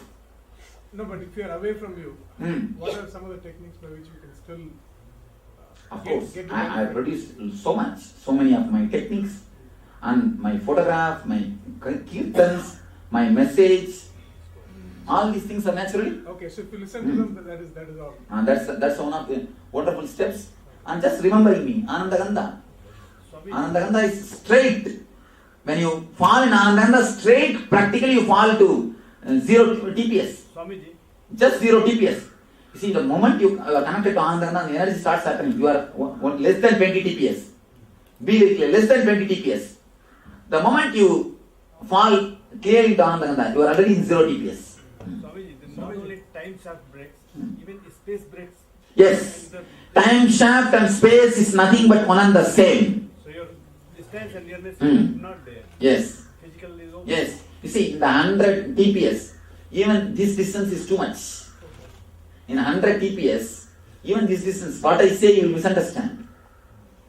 When the TPS is more, what I say you will misunderstand. And even if you see me, what will you think? What is this? Such a young guy, what he can teach? You have your own, people have got their own ideas. People have got their own ideas. I dance. They have their own ideas because the TPS is more. They project themselves on me. Even if you live around me, when I fire you, you think I am a human being. When I bring my energy to destroy your human aspects, you think I am a human being. All your misunderstanding is physically around me and too much of TPS.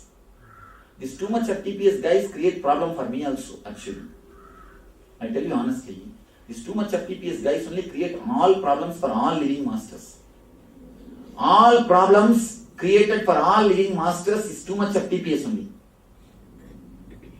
When you are actually, if you are not mature to certain TPS, better don't live near the master.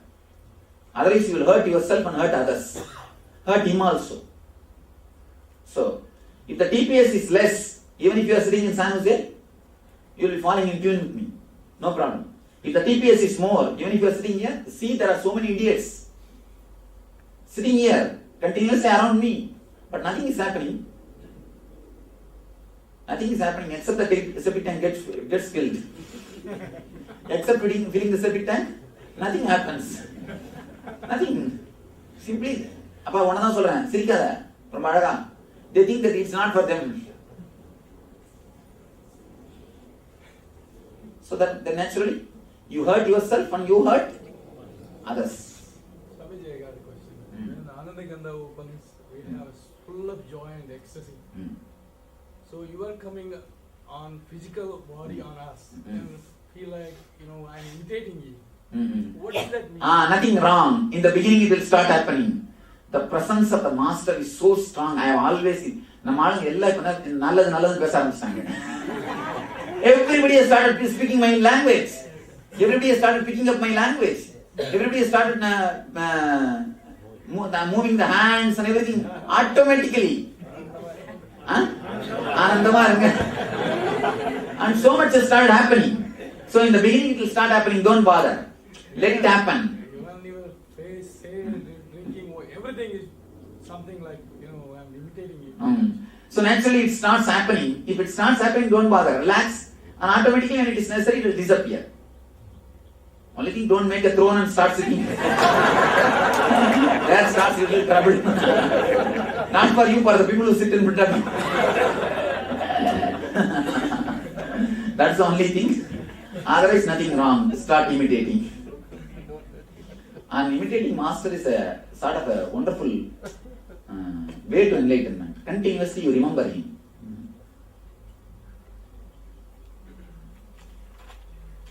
Next. I think now many will start growing the hair like me. Many are thinking, I think, already to leave the hair and shave the face.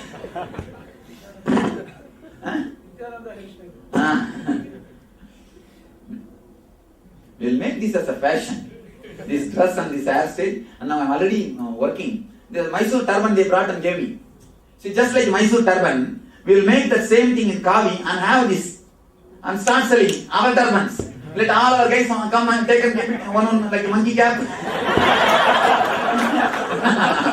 Everybody. That's all.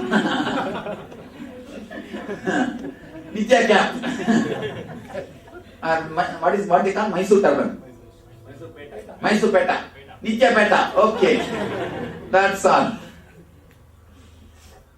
Actually, the master moves in the 0 TPS.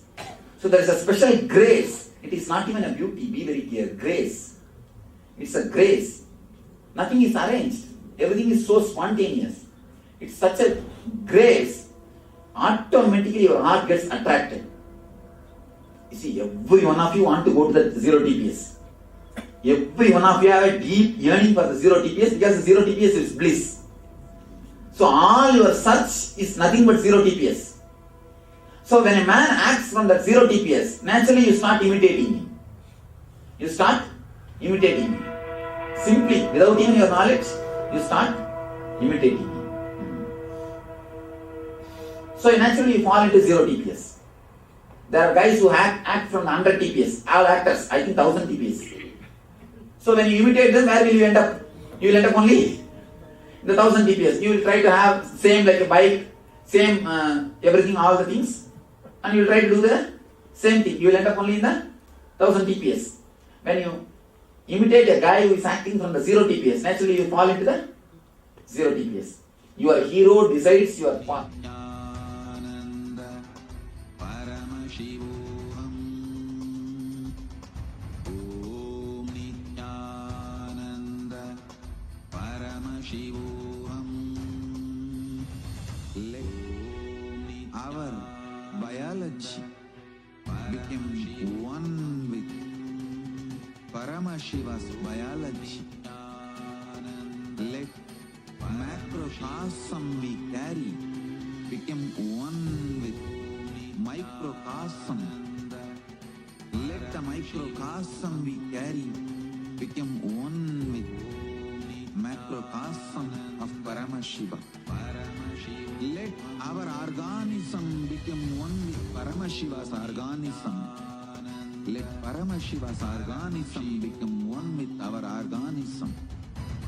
Let oneness become living strategy, living experience of all of us.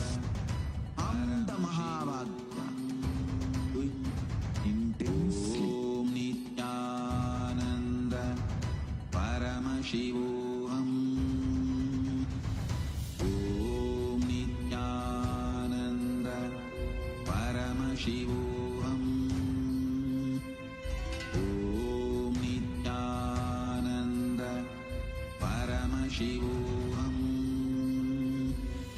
Om Nithyananda. Paramashivoham. Om Nithyananda. Paramashivoham. Om Nithyananda. Paramashivoham.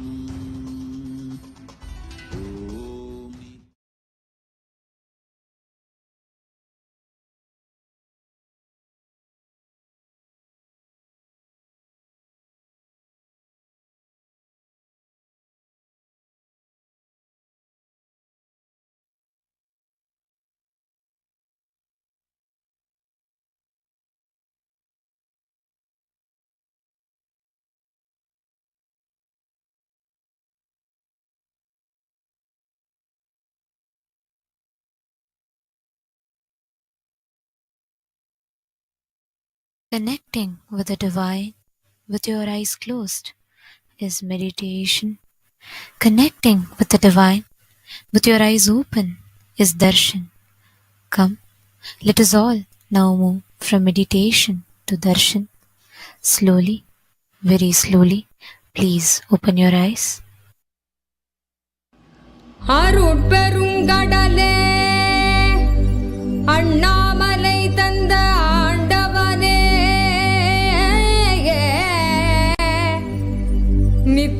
Nityananda புரிதனிலே அருளாட்சி செய்யும் நித்யானந்தனே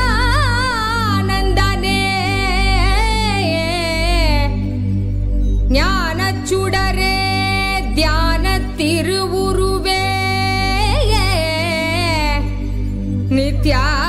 நித்யானந்தனே சத்குருநாதனே அருள் தாரும் நித்யானந்தனே.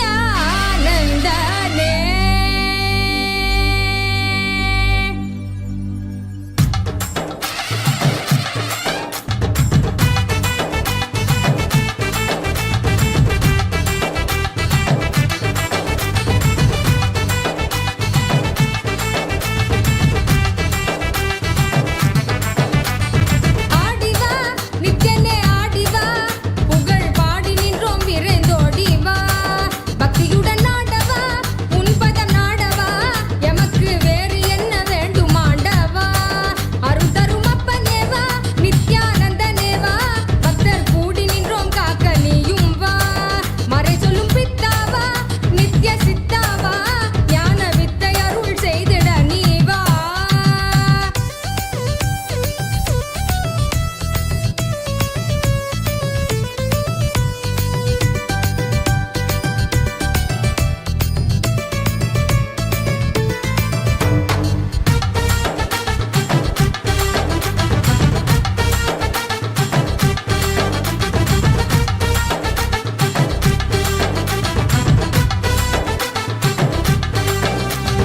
மாயை மனம் தன்னை மறைந்தோடச் செய்தாய் நீ தேடும் உயர் வாழ்வை தயை செய்ய வந்தாய் நீ மாயை மனம் தன்னை மறைந்தோடச் செய்தாய் நீ தேடும் உயர் வாழ்வை தயை செய்ய வந்தாய் நீ ஆசையச்சம் யாவும் வென்றாலே அந்த நன்னாளில் ஆண்டவனாய் எம்மை மாற்றுவாய் அருட்கண்ணாலே பேசுகின்ற தெய்வச் சொல்லாலே உயர்மை ஞானம் ஓசையின்றி உள்ளம் தன்னிலே விதை செய்வாயே குருவின் வடிவில் இறைவன் இறங்கி உயர்ந்த நிலையை அறியும் முறையை உணர்வில் கலந்து உணர்த்தும் இனிய கருணம் நித்யானந்த ஸ்புரண கொண்டாட்டம் தெய்வீக கொண்டாட்டம் நித்யானந்த ஸ்புரண ஆனந்த கொண்டாட்டம் அருள் தரும் அப்பனேவா நித்யானந்தனேவா நித்யானந்த ஸ்புரணம் அருள நீயும் வா.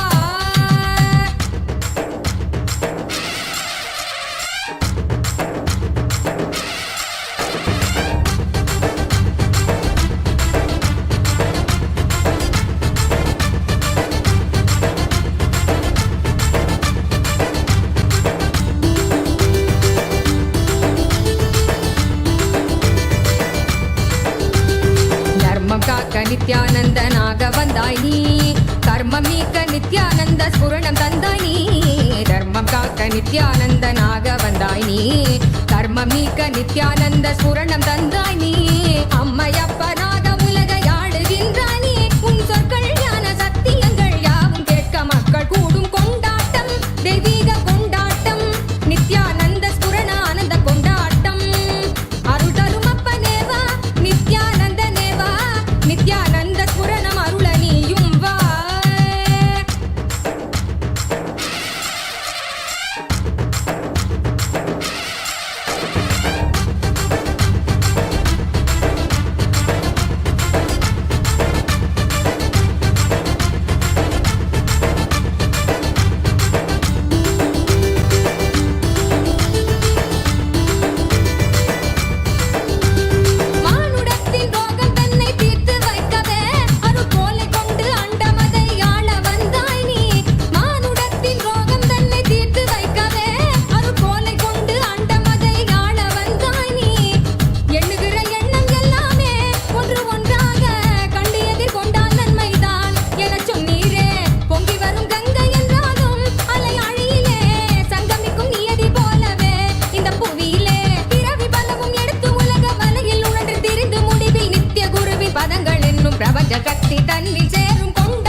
அருளணியும் வா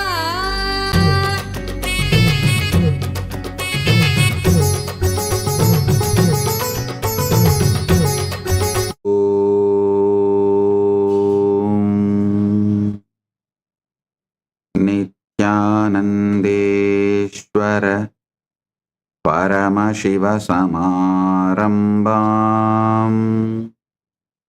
நித்யானந்தேஸ்வரி பரமசக்தி மத்யமாம் அஸ்மதாச்சார்ய பர்யந்தாம் வந்தே குரு பரம்பராம்.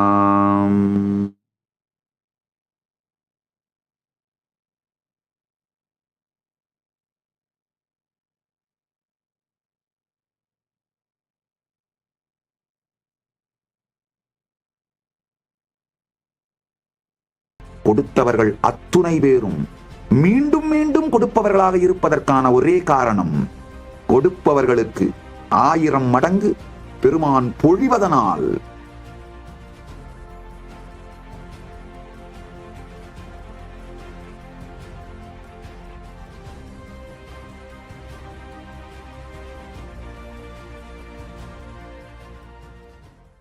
பெரிய நன்கொடை கொடுக்கறதுக்கு யாராவது கொடுக்கலாமா வேணாமா, 2 மனமா இருக்கே, இதுதான் ரைட் டைமா அப்படின்னு கேட்டா நான் உடனே வேண்டாம்னு சொல்லுவேன். அது காரணம் என்னன்னு சொல்ல தெரிஞ்சுக்கோங்க. மனம் எப்பொழுதுமே பேய் பிடித்த குரங்குக்கு சமம். இக்கரைக்கு அக்கறை பச்சை, அக்கறைக்கு இக்கரை பச்சைன்னு மாறி மாறி தாவும். அந்த மாதிரியான மனம் இருக்கும் பொழுது இப்ப கொடுக்கலாமா வேண்டாமா, இதுதான் ரைட் டைமா அப்படின்னு கேட்டாலே முடிச்சு போச்சு. இது ரைட் டைம் இல்ல, கொடுக்காத அப்படின்னுடுவேன். நன்கொடை எப்படி தெரியுமாங்கய்யா, உங்களுக்கு உங்களுடைய உயிரே உயிர்மையால் உயிர்ப்பிக்கப்பட்டு இந்த தீட்சையினாலும் சக்திபாதத்தாலும் ஞான கருத்துக்களாலும் நான் உங்க வாழ்க்கைக்கு அளிக்கின்ற கான்ட்ரிபியூஷன்ஸால, உங்க வாழ்க்கைக்கு நான் செய்கின்ற நன்மைகளினால் உங்க உயிர் உயிர்த்து மலர்ந்து, பெருமானே உங்களுக்கு நான் என்ன கொடுக்க முடியும், என்னையே கொடுத்தாலும் தகும், என்ன கொடுத்தாலும் தகும், இந்த உலகையே கொண்டு வந்து உங்கள் திருவடியில் சமர்ப்பித்தாலும் தகும், என்ன கொடுக்க முடியும் அப்படின்னு உயிர் மலர்ந்து உணர்வு பொங்கி நன்றி உணர்வின் உச்சத்தில், உயிரின் உயிர்மையின் உச்சத்தில், உயிர்மின் சக்தியின் உச்சத்தில் கொடுக்கலாமா வேண்டாமா அப்படிங்கிற சந்தேகம் ஒரு துளி கூட இல்லாமல், இதுக்கு பிறகு பகவான் இருந்து எனக்கு என்னென்ன நன்மை வருதுன்றத பத்தி கவலை கிடையாது, இதுவரைக்கும் கொடுத்ததே நினைத்தற்கு அறிய பெரும் நன்மைகள், அதற்கு நன்றியாய் பெருமானே என் கையில் இருப்பதை உங்கள் காலடியில் போடுகின்றேன், வேறு எதுவும் எனக்கு தெரியாதனால் என் கையில் இருக்கின்ற இதைத்தான் உங்கள் காலடியில் என்னால் போட முடியும் என்று அதை உயிராய் சமர்ப்பிக்கின்ற, அது மாதிரி சமர்ப்பிக்கின்ற, அது மாதிரி வந்து காலடியில விழற, அவை வைத்தே இந்த கைலாசத்தை நம்மளால நடத்த முடியுங்கய்யா. 2 மனத்தோடு இருப்பவர் யாவரும் கொடுக்கவும் வேண்டாம், கொடுத்தால் பெறவும் மாட்டேன். அதனாலதான் யாராவது ஒருத்தர் ஆசிரமவாசி ஆகலாமான்னு வந்து கேட்டா நாளைக்கே வந்துருன்னு சொல்லுவேன்.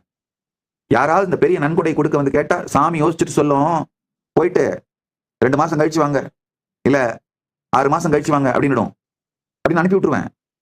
உண்மையிலேயே உங்களுடைய பொங்குகின்ற உயிர்மையும் உயிர்மின் சக்தியும் நன்றியும் நன்றி பேருணர்வும் இருக்கான்னு பாக்குறதுக்காக ஒரு 6 மாசம் தள்ளி விட்டுருவேன். ஒரு வருஷம் அப்புறமா அப்படின்னுடுவேன். அதுக்கப்புறம் வந்தாலும் இப்ப என்ன அவசரம் சொல்றேன் போ அப்படிம்பேன். அதுக்கப்புறம் வந்தாலும் சாமி எப்ப வேணுமோ அப்ப வாங்கிக்குவோம் போ அப்படின்னுடுவேன். நல்லா புரிஞ்சுக்கோங்க. ஏன்னா நன்கொடை கொடுத்துட்டு அவருக்கு ஐயோ ஒரு வேகத்துல கொடுத்துட்டுமே, கொடுத்துருக்காம இருந்திருக்கலாமோ, ஒருவேளை நாமளை பிரெயின் வாஷ் பண்ணி வாங்கிட்டாங்களோ அப்படின்னு நினைச்சாருன்னா அவருடைய அந்த சுய சந்தேகம் என் மீதும் கைலாசத்தின் மீதும் திரும்பி குரு சந்தேகமாக கைலாசத்தின் சங்க சந்தேகமாக ஆகி சங்கத்தை இழந்து விடுவார். சங்கத்திலிருந்து தூரம் ஆயிடுவாரு. அப்புறம் எங்கிட்ட இருந்து தூரம் ஆயிடுவாரு. குருவை இழந்து விடுவார்கள். அது மிக பெரும் கொடுமை. குருவை இழத்தல், ஹஸ்பண்டை இழந்து விடோவாகிறது, ஒய்ஃபை இழந்து விடோவராகிறது, அதையெல்லாம் விட குருவிடம் இருந்து தூரமாய் போய் இந்த குரு விடோவாகிறது தான் மிக பெரும் கொடுமைங்க, மிக பெரும் இழப்பு. அது அவங்களுக்கு நடந்துட வேணாமேன்றதுக்காகத்தான் நன்கொடை கொடுக்க வந்தா அப்புறம் பார்க்கலாம், அப்புறம் சொல்றேன், நன்றாக புரிந்து கொள்ளுங்கள். இப்பவும் சொல்றேன், இது எல்லோருக்கும் சொல்றேன். யார் யாருக்கெல்லாம் கைலாசவாசி ஆகலாமா, ஆசிரமவாசி ஆகலாமா, சன்னியாசம் எடுத்து பார்க்கலாமா, எடுத்துக்கலாமா அப்படின்னா தோணுதா? 2 மனமா இருந்தாலும் கவலைப்படாதீங்க, உடனே எடுத்துக்கோங்க. ஏன்னா விட்டுட்டே போனீங்கன்னாலும் அந்த இருந்த காலகட்டத்திலே உங்களுக்கு மிகப்பெரிய நன்மை நிகழ்ந்து இருக்கும். உங்ககிட்ட இருந்து எதையும் நான் வாங்க போறது இல்லை, எதுவும் கொடுக்கறது ஒண்ணு இல்லை. எங்கிட்ட இருந்து நீங்க வாங்கிக்கிறது தான் நிறைய இருக்கு. அதெல்லாம் வாங்கியிருப்பீங்க, நன்மைகளை அடைந்திருப்பீர்கள், உடல் பெஸ்ட் ஹெல்த்ல இருந்திருப்பீங்க. நல்லா புரிஞ்சுக்கோங்க. விட்டுட்டு போனவங்க எல்லாருமே ஃபீல் பண்றது என்னன்னா, 1000 ஆகட்டும், ஆசிரமத்துல இருந்த அந்த டைம்ல தான் என் உடம்பு பெஸ்ட் ஹெல்த்ல இருந்தது, என் மனசு பெஸ்ட் நிலையில இருந்தது, உயிர் கான்சியஸ்னஸ் குண்டலினி சக்தி எல்லாமே பெஸ்டா இருந்தது, அது என் வாழ்க்கையோட பெஸ்ட் காலம்பா அப்படின்னு நினைப்பவர்கள், ஏங்குபவர்கள் அத்துணை பேரும் இருக்கிறார்கள். விட்டு போன அத்தனை பேரும் வெளியில சொல்ல முடியலனாலும் உள்ள எங்கிட்டு தான் இருக்காங்க. அதனால ஆசிரமவாசி ஆகணுமா கைலாசவாசி ஆகணுமான்னு உங்களுக்கு 2 மனமா இருந்தா உடனே வந்துருங்க. விட்டுட்டு போனாலும் இருந்தா மிக பெரும் நன்மை, விட்டுட்டு போனாலும் இருந்த காலம் வரை நன்மை. பணம் ஏதாவது நன்கொடை கொடுக்குறது, நிலமோ பணமோ ஏதாவது நன்கொடை கொடுக்கணும்னு நினைக்கிறீங்க, அது 2 மனமா இருக்குன்னா கொடுக்காதீர்கள். இப்பவே தெளிவா சொல்லிடுறேன், கொடுக்காதீர்கள். தெளிவா சொல்லிடுறேன். எப்போ உங்கள் உயிர்மையை உயிர்த்தெழுந்து வெகுண்டெழுந்து வெடித்தெழுந்து உயிர்மின் சக்தி பொங்கி குண்டலினி உச்சந்தலை தாண்டி துவாதசாந்தத்தில் நிறைந்து பேரனுபூதியினால் மலர்ந்து, ஆஹா இத்துணை பெரும் நன்மை செய்த என் குருநாதா, உனக்கு நான் என்ன செய்து விட முடியும் என்று உயிரே கரைந்த நன்றி பொங்கி, இதற்கு மேல் நீ எதுவும் செய்து விட வேண்டாம் ஐயா, நீ இதுவரைக்கும் கொடுத்ததற்கே நான் என்ன வேண்டுமானாலும் என் உயிரையும் கொடுக்கலாம், இந்த உலகத்தையே வென்று கொண்டு வந்து உன் திருவடியில் சாய்த்தாலும் உன் திருவடியில் சமர்ப்பித்தாலும் அதற்கு ஈடாகாது என்று பொங்கி பெருகும் பொழுது ஏதாவது கொடுக்கணும்னு நினைச்சா அப்ப சொல்லுங்க. அப்ப நான் சாமி யோசிச்சுட்டு சொல்லும், முடிவு பண்ணிட்டு சொல்லும். அது வரைக்கும் உங்க பேக்கெட்டை டைட்டா பூட்டிக்கிட்டு அமைதியா உட்காந்து உங்க இதயத்தை மட்டும் திறந்து நான் சொல்றதை கேளுங்க போதும். உங்க பேக்கெட்டை திறக்க சொல்லி நான் கேட்கவே இல்லைங்கயா, இதயத்தை மட்டும் திறங்க போதும், அதான் எனக்கு வேணும். அதனால நல்லா புரிஞ்சுக்கோங்க. உங்கள் ஒவ்வொருவருக்கும் தனி மனிதர்களுக்கும் நன்மை செய்வதுதான் கைலாசாவின் நோக்கம், போக்கு. கைலாசாவின் நன்மைன்னு தனியா வேற ஒண்ணும் கிடையாது. உங்கள் அனைவருக்கும் செய்யப்படும் ஞான நன்மைகள், உடல் நல நன்மைகள், மனநல நன்மைகள், சேவைகள், அன்னதானங்கள், மற்ற ஞானதானங்கள், இந்த நன்மைகள் தான் கைலாசா. இதோட சைடு எஃபெக்ட்ல கொஞ்சம் லேண்டு, கட்டடம், இந்த நாடு நடக்குது, உருவாகுது, எக்ஸ்பேண்ட் ஆகுது. ஆனால் உங்களுக்கு தொடர்ந்து செய்யப்படும், தனி மனிதர்கள் ஒவ்வொருவருக்கும் தொடர்ந்து செய்யப்படும் எல்லா நன்மைகளும் தான் கைலாசா. நல்லா புரிஞ்சுக்கோங்க. நான் இவ்வளோ ஃபில்டர் பண்ணி வேணான்னு சொல்லி மறுத்து போஸ்ட்போன் பண்ணி அப்புறம் சொல்லி இவ்வளோ பண்ணியே ஒரு வருஷத்துல ஆவரேஜா 100 கைலாசம் உருவாகுதுங்க. 2025 கடந்த ஆண்டு ஆவரேஜா 100 இடங்கள்ல புது கைலாசங்கள் உருவாகி இருக்கு. அப்படின்னா ஒரு வாரத்துக்கு 2, ஆவரேஜா 4 நாளைக்கு ஒரு கைலாசம். வருஷத்துக்கு 100ன்னா 52 வாரம், ஆவரேஜா வாரத்துக்கு 2, 4 நாளைக்கு 1 உருவாயிட்டே இருக்கு. இது இத்தான டேம் போட்டு ஃபில்டர் பண்ணி அப்புறமா பார்க்கலாம் பொறுமையா பார்க்கலாம்னு சொல்லி அதுக்கப்புறமா அளிக்கப்படுறது. அதனால நல்லா புரிஞ்சுக்கோங்க. பரமசிவ பரம்பொருளே வெளிப்பட்டு இதை நடத்துகின்றார். அவருடைய திருப்பணி அவர் செய்து கொள்ளுகின்றார். யாருக்கு என்ன கொடுக்க வேண்டும் என்றும் யாரிடமிருந்து பெற்றுக்கொள்ள வேண்டும் என்றும், இன்னொன்னு யாருகிட்ட இருந்தாவது வாங்கிட்டார்னா குறைந்தபட்சம் 100 மடங்கு அவருக்கு அதை விட அதிகமாக பொழிவார். கொடுத்தவர்கள் அத்துணை பேரும் மீண்டும் மீண்டும் கொடுப்பவர்களாக இருப்பதற்கான ஒரே காரணம், கொடுப்பவர்களுக்கு 1000 மடங்கு பெருமான் பொழிவதனால். அதனாலதாங்க கைலாசம் நடந்துகிட்டே இருக்கு. நல்லா புரிஞ்சுக்கோங்க. நம்முடைய டோனர்ஸ் லிஸ்ட் இதெல்லாம் பப்ளிக் இன்ஃபர்மேஷன் தான், போய் பாருங்க. எல்லாம் அந்தந்த நாட்டோட income tax department government submit பண்றோம், அதெல்லாம் பப்ளிக் இன்ஃபர்மேஷன் தான், போய் பாருங்க. சின்ன ரசீதா இருந்தாலும் பெரிய ரசீதா இருந்தாலும் சரி, ஒரு 1000 ரூபாய் நன்கொடை கொடுத்து ரசீது வாங்கினவரா இருந்தாலும் இல்ல 1 கோடி ரூபாய் நன்கொடை கொடுத்து ரசீது வாங்கினவரா இருந்தாலும் பாத்தீங்கன்னா ரிப்பீட்டடா கொடுத்துட்டு இருப்பாங்க. 1000 ரூபாய் கொடுத்து வரும், 2 மாசத்துக்கு அதே மாதிரி 1 கோடி ரூபாய் கொடுத்து வரும், 1 வருஷத்துக்கு ஒரு தடவை அதே மாதிரி கொடுத்துட்டே இருப்பார். ஏதாவது ஒரு காரணத்துக்காக கொடுத்தவர்கள் கொடுக்காமல் விட்டு நிறுத்துவதே இல்லை. இதுதான் பரமசிவ பரம்பொருளின் செல்வம் சர்க்கிள், அந்த வர்ச்சுவஸ் சர்க்கிள். செல்வம் எவ்வாறு அவராலேயே வரவழைக்கப்பட்டு அழிக்கப்பட்டு மீண்டும் மீண்டும் பொழியப்பட்டு வரவழைக்கப்பட்டு நிகழ்கின்றது அப்படிங்கிற சத்தியத்தை அப்படியே சொல்லிட்டேங்க. அவ்வளவுதாங்க. கொடுத்தார்க்கு பொழிகின்றான் பெருமான். அதனால அவங்க என்ன பண்றாங்க? ஆஹா, இன்னும் கொடுக்கிறார்கள், பெருமான் இன்னும் பொழிகின்றார், இன்னும் கொடுக்கிறார்கள், இன்னும் பொழிகின்றார். இப்படியே நிகழ்கின்றது. இப்படித்தான் இந்த வெர்ச்சுவஸ் சர்க்கிள்ல தான் கைலாசா எக்கானமி இயங்குது, கைலாசா இயங்குது. அதனால ஒவ்வொரு தனி மனிதனுக்கும் நாங்கள் செய்யும் நன்மைதான் கைலாசா. கட்டிடங்களோ, இடமோ, சொத்தோ, நிலமோ, கோவிலோ, பல்கலைக்கழகமோ, குருகுலமோ, இந்த நாடோ பெருமான் இருப்பின் வெளிப்பாட்டின் சைடு எஃபெக்ட்டுங்கய்யா. நாமெல்லாம் என்ன நினைக்கிறோம்? டைமே ஒரு ட்ரெயின் மாதிரி, நாமெல்லாம் ஒரு பேசஞ்சர் மாதிரி உட்காந்துருக்கோம், அப்படியே நம்மளை இழுத்துட்டு போகுதுன்னு நினைக்கிறோம். கிடையாது, நாம தான் ட்ராக்கு, டைம் நம்ம மேல போயிட்டு இருக்கு. அதான் உண்மை. எப்போ இல்ல, நாம ட்ரெயின் ட்ராக்கு, தண்டவாளம். நம்ம மேலதான் காலம் போயிட்டு இருக்கு, நம்ம கான்சியஸ்னஸ் மேலதான் காலம் போயிட்டு இருக்கு. நல்லா புரிச்சுக்கோங்க. டைமை தேடினீங்கன்னா கடந்த காலம் இல்ல, எதிர்காலம் இல்ல, நிகழ்காலமும் இல்ல. ஆனா உங்க இருப்புல இருந்தீங்கன்னா உங்க மேலதான் மூணும் போயிட்டு இருக்கு. உங்க கான்சியஸ்னஸ் தான் கேன்வாஸுங்கய்யா. டைம்ங்கிறது டிராயிங், பெயிண்டிங்க, அது பாட்டுக்கு ஓடிட்டு இருக்கு. இல்ல சினிமா திரை, உங்க கான்சியஸ்னஸ் தான் சினிமா திரை. பாஸ்ட், பிரசன்ட், ஃபியூச்சர் இதெல்லாம் சினிமா மாதிரி போய்கிட்டே இருக்கு அது பாட்டுக்கு.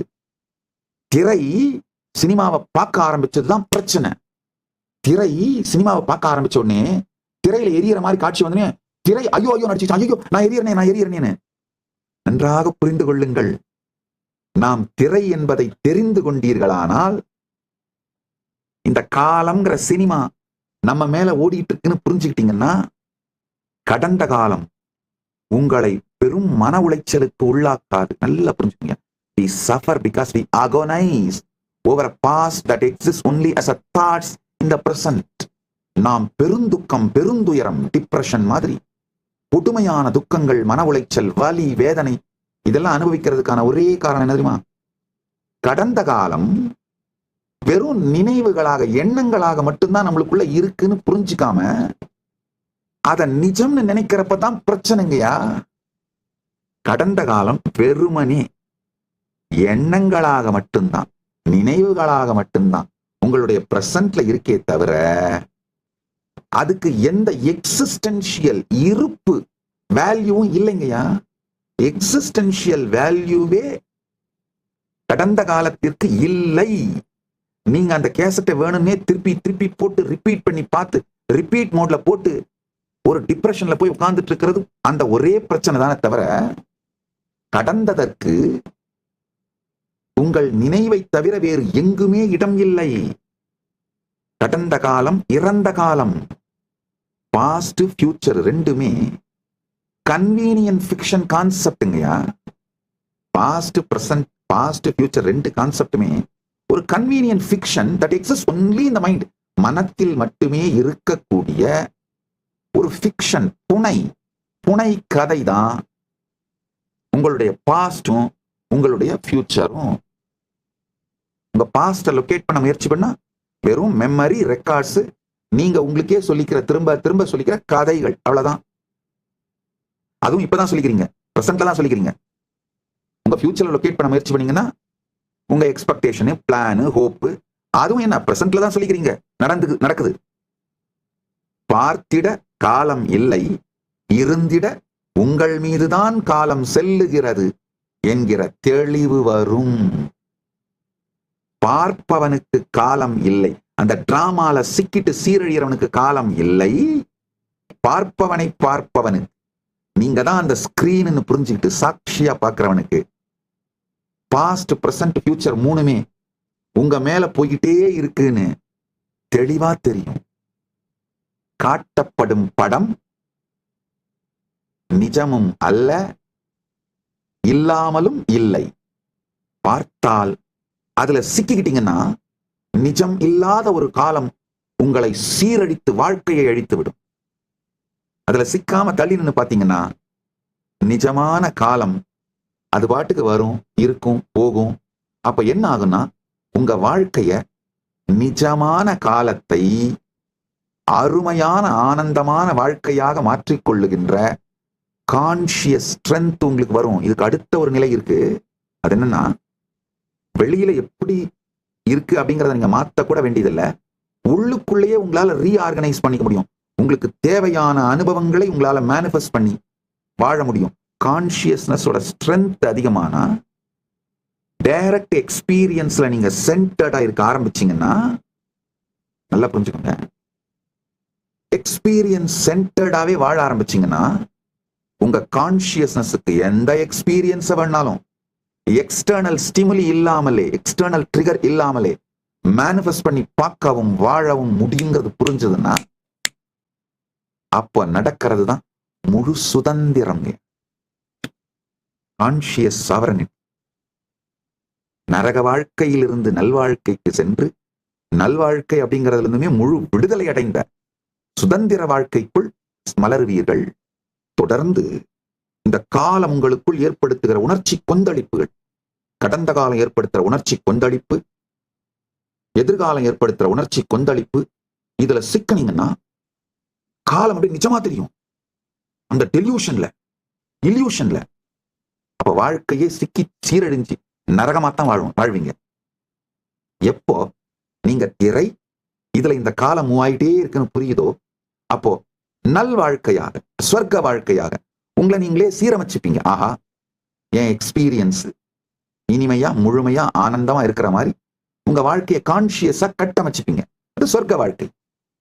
இதை தாண்டி ஒண்ணு, எல்லா எக்ஸ்பீரியன்ஸையும் வெளியில் இருக்கிற சூழ்நிலைக்கு சம்பந்தமே இல்லாம இர்ரெலவெண்டா, ரிடண்டன்டா உங்களாலேயே மேனிஃபெஸ்ட் உருவாக்கி வாழ முடியும்னு தோணும் பொழுது நீங்க ஒரு முழு சுதந்திரமான, வெளியில் இருக்கிற எதுவும் எதனாலும் பாதிக்கப்படாத, பாதிக்க இயலாத, எதுவும் பாதிக்க இயலாத, எதனாலும் பாதிக்கப்படாத ஒரு கான்சியஸ் சாவரனான ஆன்ம சுதந்திரம் பெற்ற வாழ்க்கையை வாழ ஆரம்பிப்பீங்க. அதுதான் கைலாச வாழ்க்கை. நரக வாழ்க்கையிலிருந்து சொர்க்க வாழ்க்கைக்கு வாங்க, சொர்க்க வாழ்க்கையிலிருந்து அடுத்து கைலாச வாழ்க்கைக்கு மாறுவீங்க. இது மொத்தத்தோட ரகசியம், சாரம் என்னன்னா, உங்களுக்குள்ள நடக்கிற அனுபவங்களை சாட்சியா பார்க்க ஆரம்பிக்கிறதா முதல் படி. அப்போதான் இந்த டைம் இல்யூஷன் கிரியேட் பண்ற சஃபரிங் தெளிய வச்சு அடிக்கிறான்னு சொல்றாங்க பாத்தீங்களா, அது மாதிரி வாழ்க்கை உங்களை தெளிய வச்சு அடிச்சிட்டு இருக்கிறது உங்களுக்கு புரியும். பொதுவா அந்த ஆதீனங்களுக்கு, நம்முடைய கைலாசங்கள், உலகம் முழுக்க இருக்கிற கைலாசங்களுக்கு புதுசா வர்ற சன்னியாசிகள், பிரம்மச்சாரிகள், அவங்களுடைய பிஹேவியர்ஸ், இல்ல புதுசா வர ஆதீனவாசிகள் பிஹேவியர்ஸ் பார்த்திருக்கேன். வந்த உடனே பாத்தீங்கன்னா சில பேர் அவங்களுடைய நல்ல நடுத்தர இல்ல உயர் நடுத்தர அப்பர் மிடில் கிளாஸ் ஃபேமிலில இருந்தே வந்தா கூட வீடுகள்ல அவங்க கேட்கிற மாதிரி விதமா மல்டிபிள் ஃபுட் எல்லாம் தினந்தோறும் சமைச்சு வச்சிருக்க மாட்டாங்க. தினந்தோறும் அவைலபிளா இருக்காது. ஆனா கைலாசத்துல நேச்சுரலாவே கோவில் நடக்கிறதுனால நிவேதனத்துக்காக தினந்தோறும் நிவேதனம் மற்றும் அன்னதானத்துக்காக குறைந்தபட்சம் 11 விதமான உணவு சமைப்பாங்க. காலையில 11 விதம், மதியானம் 11 விதம், இரவு 11 விதம், விதமா சமைப்பார்கள். விதவிதமான உணவு இருக்கும். வீட்டுல விதமான உணவு வேணும்னா நிறைய நாம உழைச்சாக வேண்டியிருக்கும், வேலை செய்யணும். அந்த சமைக்கிறதுக்கு போர் அடிச்சுட்டே விதமான உணவுகளை சாப்பிட மாட்டோம், பணமே இருந்தா கூட. அது மட்டும் இல்லாம வீட்டுல இருக்கும்போது ஆர்டர் பண்ணி சாப்பிட்டா அந்த விதமான உணவுகள் உடல்நலத்துக்கு எடுத்துருது. ஒரு வாரத்துக்கு மேல நீங்க விதமான உணவுகளை ஆர்டர் பண்ணி சாப்பிட்டாலும் உடம்பு தாங்காது, ஹெல்த் கொலாப்ஸ் ஆயிடும். விதமான உணவுகளை நீங்களே சமைச்சு சாப்பிட்றதுக்கு நேரம் இல்லாதனாலையும், ஆர்டர் பண்ணி சாப்பிட்டீங்கன்னா உடம்பு கெட்டு போறதுனாலையும் தினந்தோறும் 11 விதமான, காலை உணவுக்கு 11 விதம், மதிய உணவுக்கு 11 விதம், இரவு உணவுக்கு 11 விதம்லாம் யாரும் ஈவன் அப்பர் மிடில் கிளாஸ் கூட சாப்பிட மாட்டீங்க. இந்த ஆதீனத்துல அந்த மாதிரி இல்லாம எல்லாம் 11 விதம் 3 வேளையும் கிடைக்கும். அதை பார்த்த உடனே உடம்பு முதல்ல என்ன பண்ணுவாங்கன்னா கண்டபடி சாப்பிட ஆரம்பிச்சிருவாங்க, அளவுக்கு மீறி சாப்பிட ஆரம்பிச்சிருவாங்க. நான் எப்போ அவங்கள கண்ட்ரோல்லாம் பண்ண மாட்டேன். விடு ஒன்னே ஒண்ணுதான் சொல்லுவேன், அப்ப சாப்பிடும்போது சாட்சியா இருந்து பார்த்துக்கிட்டே சாப்பிடு. டிவைஸ் பார்க்காத, வேற அட்டென்ஷனை டைவர்ட் பண்ணாத, வேற யார்ட்டையும் பேசாத, அமைதியா உட்காந்துக்கோ. என்ன வேணுமோ எல்லாத்தையும் எடுத்து வச்சுக்கோங்க, நிறைய குவான்டிட்டி எடுத்து வச்சுக்கோங்க. பொறுமையா சாட்சியா இருந்து பார்த்து நல்லா மென்று ருசித்து சாப்பிடுங்க. 1 மாசத்துல அவங்களுக்கே புரிய ஆரம்பிச்சிடும். இல்லப்பா, அத்தனை இருந்தாலும், பக்தர்கள் கொண்டு வந்து கொடுத்தாலும், சமைத்தாலும் இதெல்லாம் எல்லோருக்கும் கொடுப்பதற்கு தான் தவிர நாமளே சாப்பிட்டுட்டு இருந்தோம்னா நம்முடைய உடம்பு மனசு மந்தமான ஒரு நிலைக்கு போய் சாப்பிட்றதை தவிர வேற எதையுமே ஆக்டிவா செய்ய மாட்டேங்குதுன்னு புரிஞ்சிடும். ஒரு மாசம் 2 மாசத்துல அவங்களே அலைன் ஆயிப்பாங்க வாழ்க்கைய. இல்ல இது சரியில்லை. இந்த ஒரே ஒரு விஷயம், அதாவது சாட்சியா இருந்து பார்க்கறது மூலமாவே தாங்களே தங்களுடைய வாழ்க்கையில அலைன் ஆயிடுவாங்க. அதே மாதிரி தாங்க சில நேரத்தில் பார்த்துக்கேன், இந்த புதுசா வர்ற ஜென்சி பாய்ஸ் இந்த பொட்ட பிள்ளைங்களோட போய் வழிஞ்சிட்டு இருக்கிறது, ஃபிளர்ட் பண்ணிட்டு இருக்கிறது, நான் ஒன்றும் கண்டுக்க மாட்டேன், சும்மா இருப்பேன். அது 2 மாசத்துல அந்த பிள்ளையோட மூட்ஸ் இங்க வேணாலும் ஹேண்டில் பண்ண முடியாது, இவனுடைய மூட்ஸை அந்த பிள்ளையால ஹேண்டில் பண்ண முடியாது, தானா உடச்சிக்கும். நான் ஒன்னே ஒன்று தான் சொல்லுவேன், நீ எக்ஸைட்டடா வேகமா இயங்கும் பொழுதும் உடச்சிக்கும் பொழுதும் என்ன நடக்குதுன்னு சாட்சியா பாரு. உள்ளேயும் வெளியிலையும் என்ன நடக்குதுன்னு சாட்சியா பாரு, புரிஞ்சிடும். இதே மாதிரிதான் கடந்த காலமும் எதிர்காலமும் உங்க வாழ்க்கையில ரணகளத்தை பண்ணுதுங்க. பெரிய ரவுடிசம் பண்ணிட்டு இருக்கு. அமைதியா பாருங்க. உங்க வாழ்க்கை ஒரு மார்க்கெட்னா கடந்த கால ரவுடிங்க. கடந்த காலங்கிறது ஒரு பெரிய ரவுடி கும்பல். அது டாய் டூயின்னு அடிச்சு துவச்சு மறிச்சு அத்தனையும் சின்னாவினமாக்கிட்டு வசூல் கொடுறா மாமூல் கொடுறா அப்படின்னு அழிச்சிட்டு துவச்சிட்டு போகும். நீங்க ஐயோ என்னடா இது மெதுவா உங்க வாழ்க்கையை உங்க கடையை திரும்ப அடுக்கி வச்சுட்டு உட்கார ஆரம்பிக்கும் போது இன்னொரு ரவுடி கும்பல் அந்த ரவுடி கும்பல் அப்படிதான் பண்ணிட்டு இருக்கானுங்க, அவனுங்க கிட்ட இருந்து பாதுகாப்போனா நீ எனக்கு மாமூல் கொடு அப்படின்னு இவனுங்க அடிச்சு துவச்சு, அது எதிர்காலம். அது அடிச்சு துவச்சிட்டு அவன் போவான். கடந்த காலத்துல இருந்து நான் பாதுகாப்பு கொடுக்குறேன்னு சொல்லி எதிர்காலம் உங்களை ஏமாத்தி அடிச்சு துவைக்கும். எதிர்காலத்தை எங்க ஒண்ணும் பண்ண முடியாதுடா, நான் தான்டா கிங் அப்படின்னு கடந்த காலங்கிற அந்த ரவுடி கும்பல் திரும்ப அடிச்சு துவச்சிட்டு போகும். ஆனா இவங்க 2 பேரும் ஒரு நாளும் ஒருத்தன் அடிச்சுக்க மாட்டான். 2 பேரும் சேர்ந்து உங்களை மட்டும்தான் அடிச்சு துவச்சிட்டு இருப்பான்றது உங்களுக்கு எப்ப புரியுதோ அப்ப முடிச்சுக்கிட்டாரே. கடந்த காலம் எதிர்காலம் 2 ரவுடி கும்பலையும் நம்மளை தாண்டா அடிச்சு துவைக்கிறானுங்க, அவனுங்க ஒருத்தனுக்குள்ள அடிச்சுக்கவே மாட்டானுங்கடா. எதிர்காலம் உங்களை கன்வின்ஸ் பண்ணும், கடந்த காலத்தை நம்பாத, நான் உன்னை பாரு வேற மாதிரி மாத்திரம் பாரு அப்படின்னு. கடந்த காலம் எதிர்காலம் ஒண்ணும் பண்ண முடியாது, உன்னால ஒன்னுத்தையும் சாதிக்க முடியாதுடா, உன்னை என்ன பண்றேன் பாரு, நீ இந்த மாதிரி நாசமாக்கி வச்சிருக்கிற, உன்னால எப்படா எதையும் சாதிச்சிட முடியும், அது அடிச்சு உடைச்சிட்டு போகும். 2 பேரும் அடிச்சு உடைச்சிட்டு போறதை பார்த்துட்டு நீங்க சும்மா தேவையான உட்காந்துருக்க வேண்டியதான். இது புரிஞ்சதுனாலே கடந்த காலம் எதிர்காலம்ங்கிற இந்த 2 இல்யூஷன் உங்களை அழிப்பதை நிறுத்திவிட்டு சாட்சியா இருந்து பார்த்து அந்த அகோனி பெயின் அதுல இருந்து விடுபட்டுருவீங்க. விடுபட்டு நீங்க காலம்ன்ற ட்ரெயின்ல உட்கார்ந்து இருக்கிற பேசஞ்சர் இல்ல, காலம்ன்ற ட்ரெயின் போறத அந்த ட்ரெயினை தாங்குற தண்டவாளம். கடந்ததும் இருப்பதும் வருவதும் உங்கள் மேல் சென்று கொண்டிருக்கிறது. இந்த ஒரே ஒரு ஷிஃப்ட் தாங்க வேணும். நீங்க அதுல உட்கார்ந்துட்டு போயிட்டு இல்ல, அது உங்க மேல போயிட்டு இருக்கு. நீங்கள் பயணி அல்ல, தண்டவாளம். மீண்டும் ஒரு முறை கதவை திற, காற்று வரட்டும். பகவான் ஸ்ரீ நித்யானந்த பரமசிவம் அருளும் சிறப்பு நீரலை சத்சங்கம். வேதமுடு ஆகமமும் புராணங்களும் சத்தியம், அவைகள் பொய் அல்ல. சனாதன ஹிந்து தர்மம் சத்தியம், அவைகள் சொல்லும் எல்லா உயர்நிலைகளும் மனிதனுக்கு சாத்தியம். Multiple Puranas different reference centres use பண்ணாலும் கன்சிஸ்டன்ட் ரேஷியோவை தான் ஈல்ட் ஆகுதுங்க. ஃபைனலா ரேஷியோ போட்டோம்னா இது மொத்தமும் புனைப்பு படைப்பு அல்ல, புனைதல் அல்ல அப்படிங்கறத மிக தெளிவா ப்ரூஃப் பண்ணுது. This alignment of cosmology, narrative accounts, அத கால்குலபிள் பிசிக்ஸ், அதாவது மிக தெளிவாக கால்குலேட் பண்ணக்கூடிய அந்த இயற்பியல், இது எல்லாமே establishes the scientific authenticity of Puranic cosmology. புராணங்கள் சொல்லுகிற காஸ்மாலஜியோட ஆத்தென்டிசிட்டியை சயின்டிபிக்கா நம்மளால எஸ்டாப்ளிஷ் பண்ண முடிகிறது. ஏன்னா இந்த காஸ்மாலஜியோட அலைன்மெண்ட்,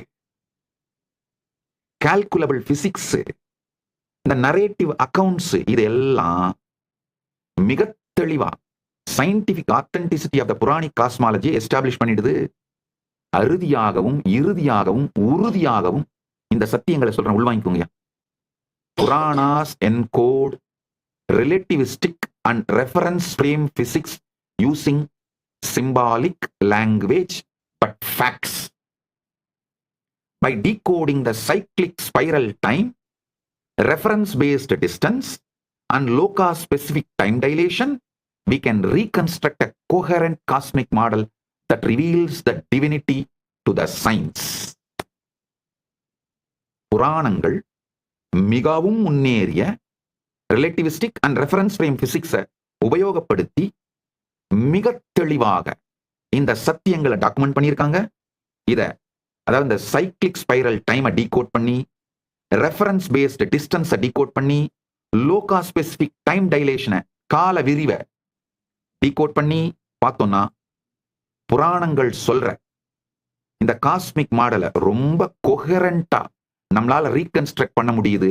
இது இந்த யுகத்தின் அறிவியலுக்கு மிக தெளிவாக இந்த பரம சத்தியங்களை காட்டுகிறது. சனாதன இந்து தர்மம் சத்தியம், வேதமுடு ஆகமமும் புராணங்களும் சத்தியம். ஒரு 2-3 கதைகளை சொல்றேன், கேட்டு. பிரபஞ்ச வரலாற்று பதிவுகள் தான் புராணம். பாகவதத்துல ஒரு அழகான ஒரு வரலாற்று பதிவு இருக்கு.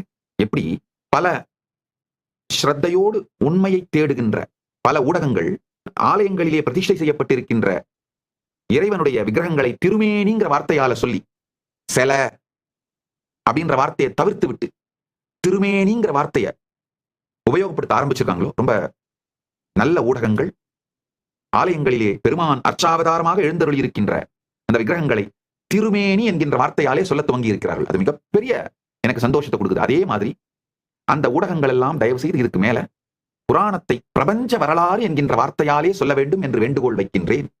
அதாவது இந்து மதத்தை ஸ்ரத்தையோடு ஏற்றுக்கொள்ளுகிற எல்லோரும், எல்லா ஸ்ரத்தையோடு இருக்கின்ற இந்துக்களும் தயவு செஞ்சு புராணங்களை ஆங்கிலத்துல மித்துன்னு டிரான்ஸ்லேட் பண்ணாதீங்க, மித்தாலஜின்னு சொல்லாதீங்க, பிரபஞ்ச வரலாறுங்கிற வார்த்தையை மட்டும் உபயோகப்படுத்தி சொல்லுங்கள்.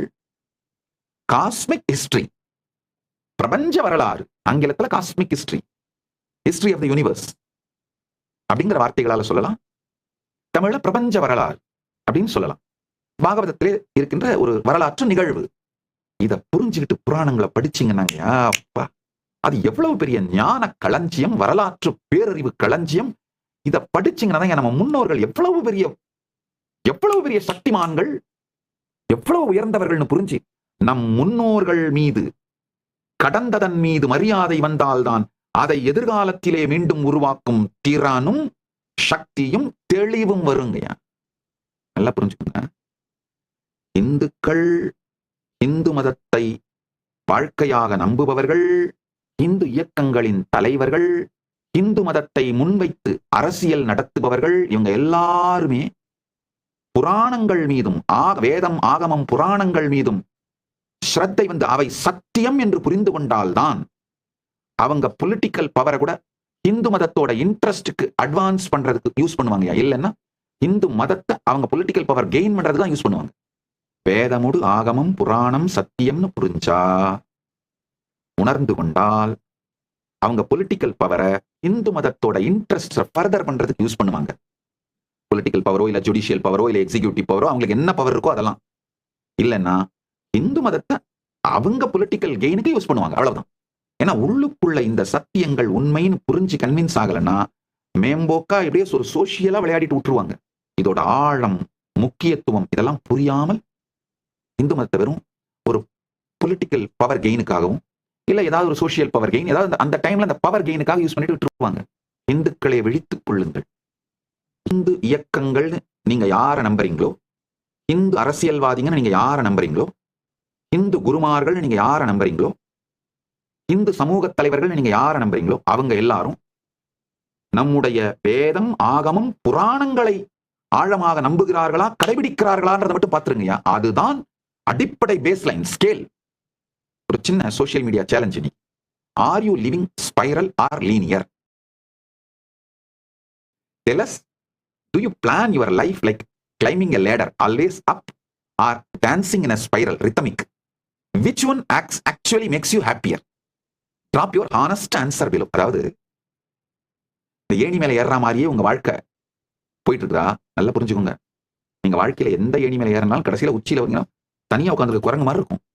சில பேர் என்கிட்ட கேட்கறது உண்டு, இந்த ரேட் ரேஸ்ல மாட்டிக்கிட்டேன் சாமி, என்ன பண்ணலாம்? ஏய் நல்லா புரிஞ்சுக்கப்பா, ரேட் ரேஸ்ல நீ ஜெயிச்சினாலும் கடைசியில நீ ரேட் தான்பா. நீ எந்த ஏணியை கிளைம் பண்ணாலும் உச்சாணி கும்பல தனியா குரங்கு மாதிரி உட்காந்துருப்ப உச்சிக்கு போன அப்புறம்.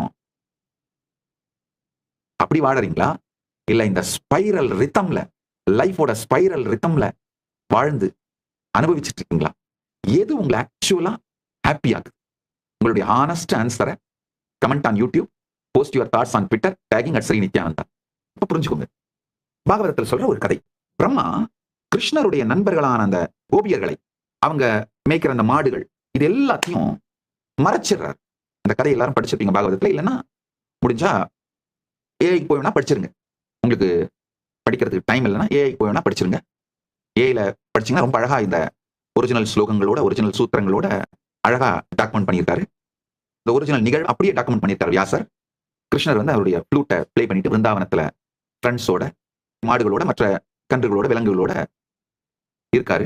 இந்த பிக்னிக் போயிருக்காங்க. அவங்க அந்த மாடுகள் எல்லாம் மேய்ச்சிட்டு இந்த ஃப்ளூட் மியூசிக் எல்லாம் என்ஜாய் பண்ணிட்டு அவங்க எல்லாம் ஆனந்தமா இருக்காங்க. பிரம்மாவுக்கு ஒரு அடி மனசுல ஒரு ஆழமான ஒரு கியூரியாசிட்டி.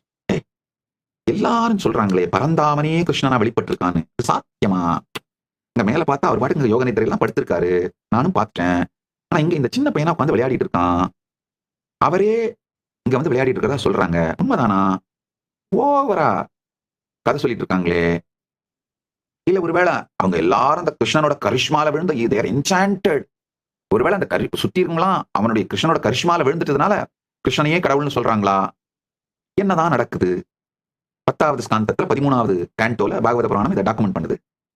பிரம்மா ரொம்ப கியூரியஸா இருந்து என்ன பண்றாரு, அந்த மொத்த கோபியர்களையும் பசுக்களையும் மறைச்சிடுறாரு. தஸ்மாத் கூகம் ஸ்தானம் ஜக்ருஹே. ரொம்ப அழகா அந்த கதையை பாகவதம் டாக்குமெண்ட் பண்ணுது.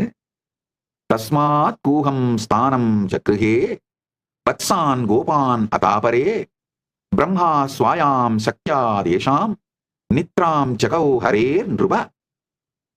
பிரம்மா மாயையான மறைவு நிறைந்த இடத்திலே கன்றுகளையும் கோபால குழந்தைகளையும் ஒளித்து வைத்தான். தன் சொந்த மாயா சக்தியால் ஹரியின் நண்பர்களான அவர்களை ஆழ்ந்த உறக்கத்தில் ஆழ்த்தினான். கதை. பிரம்மா வந்து மொத்த இந்த கோபர்களையும் இந்த மாடுகளையும் கடத்திட்டு போய் மறைச்சு வச்சு அவங்க எல்லாம் தூக்கத்துல போட்டுறாரு. கிருஷ்ணன் தன்னுடைய பரமசக்தியினாலே, தன் இருப்பின் சாநித்தியத்தின் சக்தியினாலேயே மொத்தமா அந்த கோபர்கள், மாடுகள் அனைத்தாவும் மாறி அவர் பாட்டுக்கு மொத்த பிருந்தாவனத்தோட வாழ்க்கையும் இயற்கையா நடத்திட்டு இருக்காரு. பிரம்மா என்ன பண்றாரு, இந்த கோபர்களையும் விலங்குகளையும், அந்த பசு கன்று அனைத்தையும் மவுண்ட் சுமேருல தன்னுடைய சக்தியை யூஸ் பண்ணி மறைச்சிடுறாரு.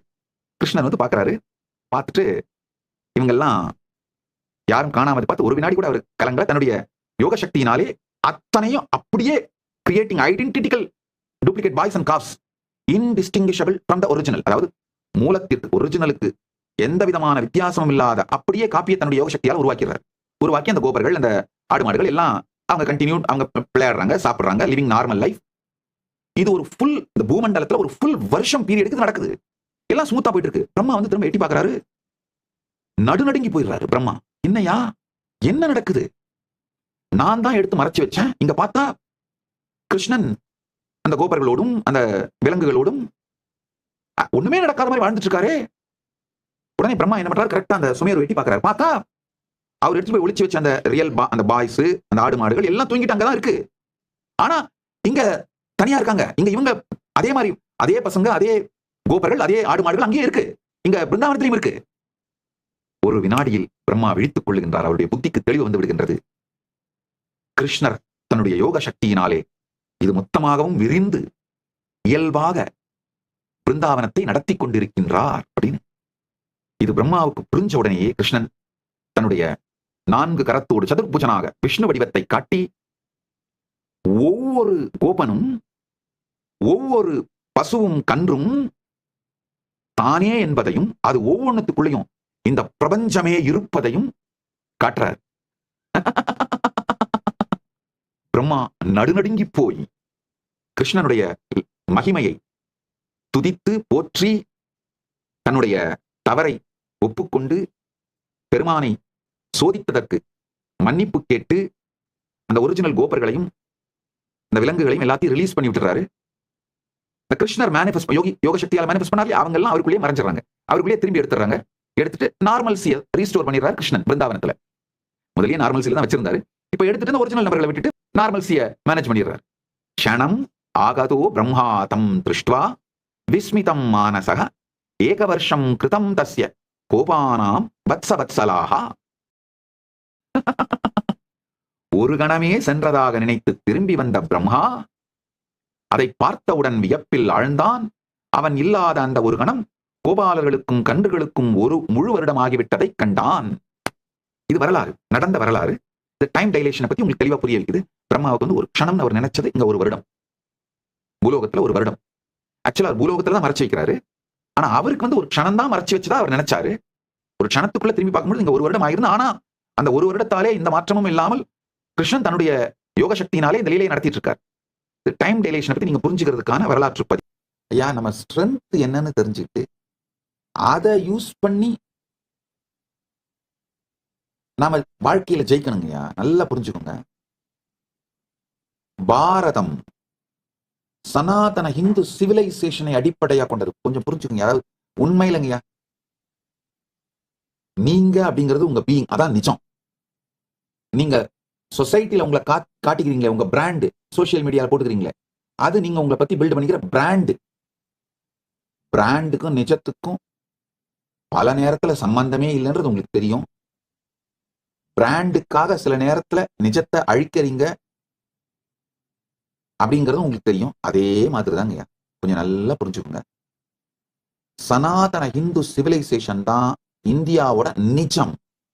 ரியாலிட்டி என்னன்னா, பாரதத்தோட ரியாலிட்டி சனாதன ஹிந்து சிவிலைசேஷன். நான் பாரதம்னு சொல்றது வந்து காந்தஹார்ல இருந்து கம்போடியா வரை 56 தேசங்களையும், மகாபாரதத்தை சொல்ற 56 தேசங்கள், காந்தஹார்ல இருந்து கம்போடியா வரை, கைலாசத்திலிருந்து ஸ்ரீலங்கா வரை, இந்த வடக்கு தெற்கா கைலாசத்திலிருந்து ஸ்ரீலங்கா வரை, கிழக்கு மேற்கா ஆப்கானிஸ்தான் கந்தஹார்ல இருந்து இந்த கம்போஜ தேசம் வரை, இதுதான் பாரதம்னு சொல்றேன். பாரதத்துல இந்து சிவிலைசேஷன் தான் ரியாலிட்டிங்கயா. இந்தியா, பாகிஸ்தான், பங்களாதேஷ் இதெல்லாம் வந்து பொலிட்டிக்கல் பிராண்டு. இந்த நாடுகள்லாம் பொலிட்டிக்கல் பிராண்டு. அது இப்ப 1947 உருவாச்சு. பங்களாதேஷ்லாம் அதுக்கும் அப்புறம் லாஸ்ட் ஒரு 75-80 வருஷமா உருவானதான் இந்த நாடுகள்ன்ற பிராண்டுங்கயா. ஆனா ஃபண்டமெண்டலா நம்முடைய அடித்தளம் என்னன்னா ஹிந்து சிவிலைசேஷன், சனாதன ஹிந்து சிவிலைசேஷன் தான் நம்முடைய அடித்தளம். இந்த பொலிட்டிக்கல் பிராண்டு அந்த சிவிலைசேஷனை அழிக்க ஆரம்பிக்கிறது தான் மிகப்பெரிய கொடுமை. நீங்க எதை உங்களுடைய பிராண்டா பில்டு பண்றீங்களோ சொசைட்டில காட்டுறதுக்கு, அந்த பிராண்டு உங்களுடைய ரியல் பர்சனாலிட்டியை அழிக்க ஆரம்பிச்சதுன்னா அதான் நரகம். குல தாழ்ச்சி உயர்ச்சி சொல்லல் பாவம், அதை நான் ஒத்துக்கிறேன். நல்லா புரிஞ்சுக்கோங்க. சாதிகள் இல்லைங்கிறது உண்மை கிடையாது. உண்மையில நாம நம்முடைய ஜாதியோட ஸ்ட்ரென்த் என்னன்னு புரிஞ்சு அதை ஸ்ட்ரென்தன் பண்ணி அது மூலமா ஜெயிக்கணுங்க. அப்படி ஜெயிச்சா மட்டும்தான் இந்தியா விஸ்வகுருவா மாற முடியும். பாரதம் தான் விஸ்வகுருவாக மாற முடியும். அதுக்கு ஒரே வழி நம்முடைய ஹிந்து சிவிலைசேஷனை ஸ்ட்ரென்தன் பண்ணணுங்கய்யா. சமூகத்தாலும் சட்டதிட்டங்களாலும் ஒவ்வொரு நிலைமையிலையும், அதாவது எக்ஸிகியூட்டிவ்ஸ், லெஜிஸ்லேச்சர், ஜுடிஷியரி, மீடியா அத்தனையுமே ஹிந்து சிவிலைசேஷனை ஸ்ட்ரென்தன் பண்ணா, நம்ம சிவிலைசேஷன்ல இன்ஹெரிட் பண்ணிருக்கிற நாலெட்ஜ ஸ்ட்ரென்தன் பண்ணா, அதை ரீடிஸ்கவர் பண்ணா, அதை நம்ம யூஸ் பண்ணோம்னா, அதோட அட்வான்டேஜஸ் யூஸ் பண்ணோம்னா, நெக்ஸ்ட் லெவலுக்கு எடுத்துட்டு போனோம்னா, அடுத்த 25 ஆண்டுகளுக்குள் 2047க்குள்ள 25 வருஷம் கூட தேவையில்லை, 2047 நம்ம விஸ்வகுரு ஆயிடுவோம். 2047க்குள்ள இந்தியா விஸ்வகுரு ஆகணும்னா முதல்ல செய்ய வேண்டியது நம்முடைய சனாதன ஹிந்து சிவிலைசேஷனை ஸ்ட்ரென்தன் பண்ணுங்க. நம்முடைய நிஜமா நாம வந்து சனாதன ஹிந்து சிவிலைசேஷன் தாங்கயா. இந்தியாங்கிறது பொலிட்டிக்கல் பிராண்டு. கொடுமை என்னன்னா, இந்த பொலிட்டிக்கல் பிராண்டை ஸ்ட்ரென்தன் பண்றதுக்காக, அதாவது இது வந்து இந்த ஸ்கின்னை பெயிண்ட் அடிச்சு மேக்கப் பண்ணி மாத்துறதுக்காக நம்ம உயிரை அழிக்கிறதுக்கு சமமா நம்ம பண்ணிட்டு இருக்கிறோம். இந்தியாங்கிற பொலிட்டிக்கல் பிராண்டை ஸ்ட்ரென்தன் பண்றதுக்காக சனாதன ஹிந்து தர்மங்கிற சிவிலைசேஷன் அழிச்சிட்டு இருக்கோங்கயா.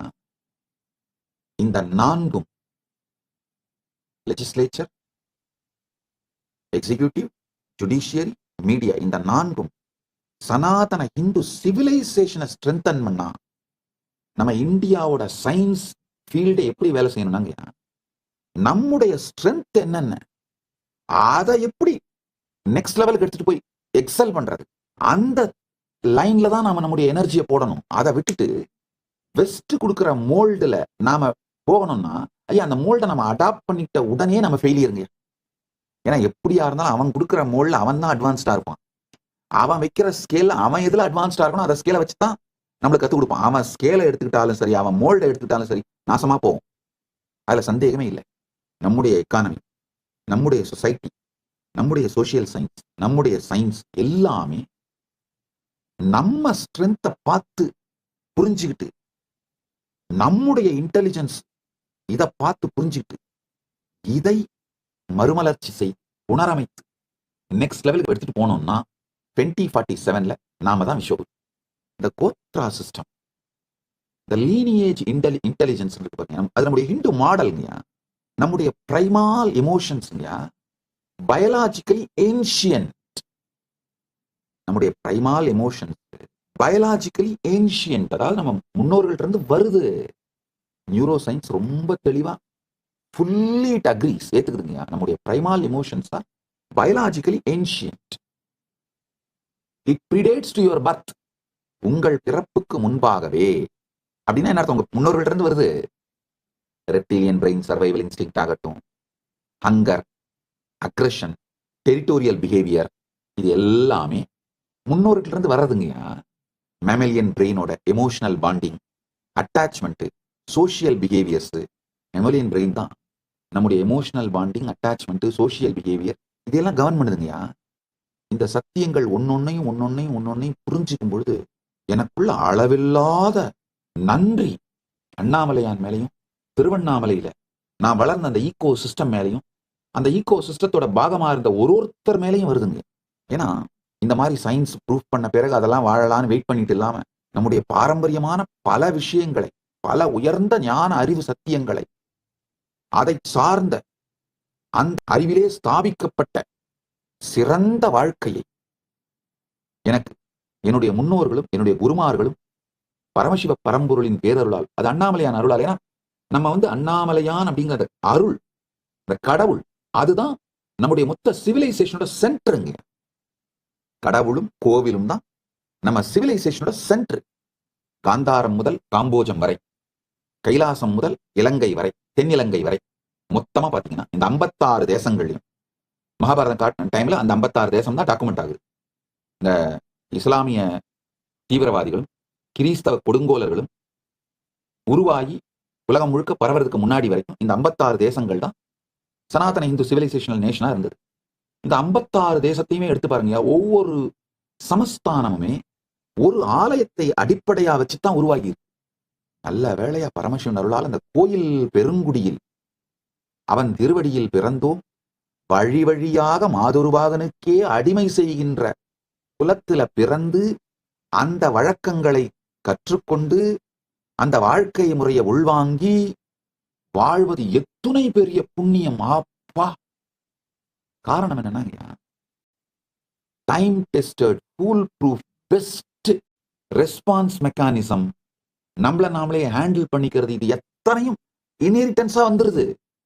வந்த பிறகு இங்க நம்ம பிறந்த பிறகும் நம்முடைய ரெஸ்பான்ஸ்லயும் ஏதாவது கொஞ்சம் தடுமாறணும் இல்ல ட்ராக் மாறணும்னா உடனே அந்த வாழ்க்கை முறை லைஃப் ஸ்டைலால அதை அலைன் பண்ணிடுறாங்க. அந்த ஈகோ சிஸ்டம் அலைன் பண்ணிடுது. இந்த neo cortex reasoning, abstract thinking, higher cognition இதெல்லாம் அட்மினிஸ்டர் பண்ணுது. இந்த புராணங்களை படிப்பது, சின்ன வயசுலயே இந்த புராண கதைகளை, பிரபஞ்ச வரலாற்றை கேட்பது, புரிந்து கொள்வது, பவர்ஃபுல்லான ரீசனிங்கையும் இந்த அப்டிராக்ட் திங்கிங்கையும் ஹையர் காக்னிஷனையும் பில்ட் பண்ணிடுதுங்கய்யா. அப்டிராக்ட் திங்கிங்னா மேல் மனம் ஒரு சத்தியத்தை கணக்கு போட்டுட்டு இருக்கும் போதே 100 × 700 எவ்வளோ அப்படின்றதுக்குள்ளேயே கீழே இருந்து நம்ம உள்மனம் ரொம்ப அழகா 100 × 700, 7 பக்கத்துல இந்த 100ஓட 2 0 சேர்த்து எடுத்து போடு, முடிச்சு போச்சு. இது நான் ஒரு சின்ன கணக்கில் சொல்றேன். இந்த வாய்ப்பாடு படிச்சவங்க, இந்த மனக்கணக்கு படிச்சவங்க, இதெல்லாம் அவங்களால இதை பண்ண முடியும், அது வேற. இது ஒரு ரொம்ப மேம்போக்கான உதாரணம். இதை விட அப்டிராக்ட் திங்கிங் பல ஆழமான உதாரணங்களை சொல்ல முடியும். ஹையர் காக்னிஷன், இந்த மூன்றாவது கண் விழிப்புணர்வு, அதனால வர சக்திகள், அதெல்லாம் ஒரு பக்கம். ஈவன் சாதாரணமா கூடங்கய்யா, இப்பதான் எனக்கு புரியுது எப்படி மணிக்கணக்கா என்னால உட்கார்ந்து பல புத்தகங்களை படிக்க முடியுது, படித்தாலும் முழுமையாக புரிந்து கொள்ள முடியுது. எல்லாமே இன்ஹெரிட்டடுங்கய்யா, பாரம்பரியமாக நன்கொடையாக அளிக்கப்பட்டது. உயிரியல் நன்கொடை. ட்ரியூன் பிரெயின் மாடல் சிம்பிளிஃபைடா இருந்தாலும் the layered evolution of emotional circuits is well established scientifically. The emotional circuits ஓட layered evolution well established இருக்கு இந்த ட்ரையூன் பிரெயின் மாடல்ல. அதே மாதிரி அங்கர், ஃபியர், ரேஜ், பசி, பயம், வெடிக்கிறது, இந்த ரேஜ் வெறி கொண்டு வெடிக்கிறது, இந்த மாதிரியான அடிப்படை உணர்ச்சிகள்லாங்கய்யா பாரம்பரியமாக நம்முடைய சிஸ்டத்துல கடத்தப்படுதுங்கய்யா. நாம இத கத்துக்கிறது இல்ல, உயிரியல் வழியா மரபாக பெறுகின்றோம்.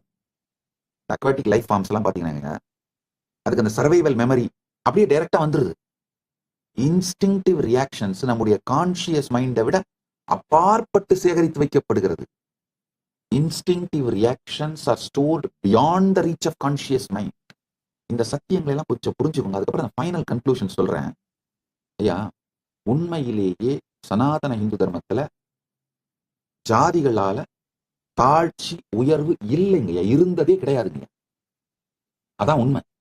நம்ம ஒவ்வொருத்தருக்குமே ஒரு பெரிய ஸ்ட்ரென்த் இருக்கு.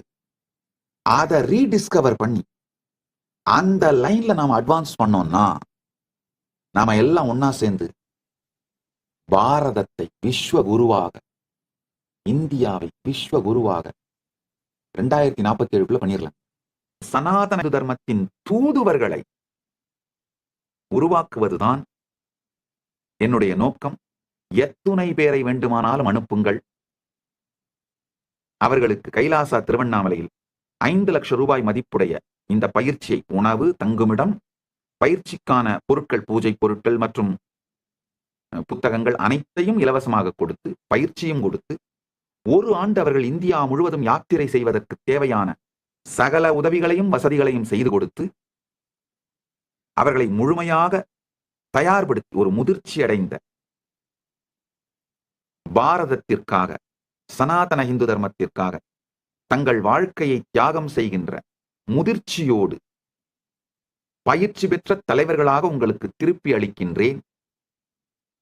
இது மாதிரியான முதிர்ச்சி அடைந்த தலைவர்களால் மட்டும்தான் எந்த மத மாற்றத்தையும் தடுக்க இயலும். நமக்கு இப்ப தேவைங்கயா பணம் அல்ல, அல்லது வேற சொத்துக்கள் அல்ல. சனாதன இந்து தர்மத்தை வாழ்ந்து மற்றவர்களை வாழ வைப்பதற்கு தயாராக இருக்கின்ற உற்சாகமுடைய, உத்வேகமுடைய மக்கள்தான். ஆணோ பெண்ணோ இளைஞரோ முதியவரோ எந்த நிலையில இருந்தாலும் பரவாயில்ல, அனுப்புங்க. பயிற்சி கொடுத்து அவர்களை தலைவர்களாக மாற்றி உங்களுக்கு திருப்பி அளிக்கின்றேன்.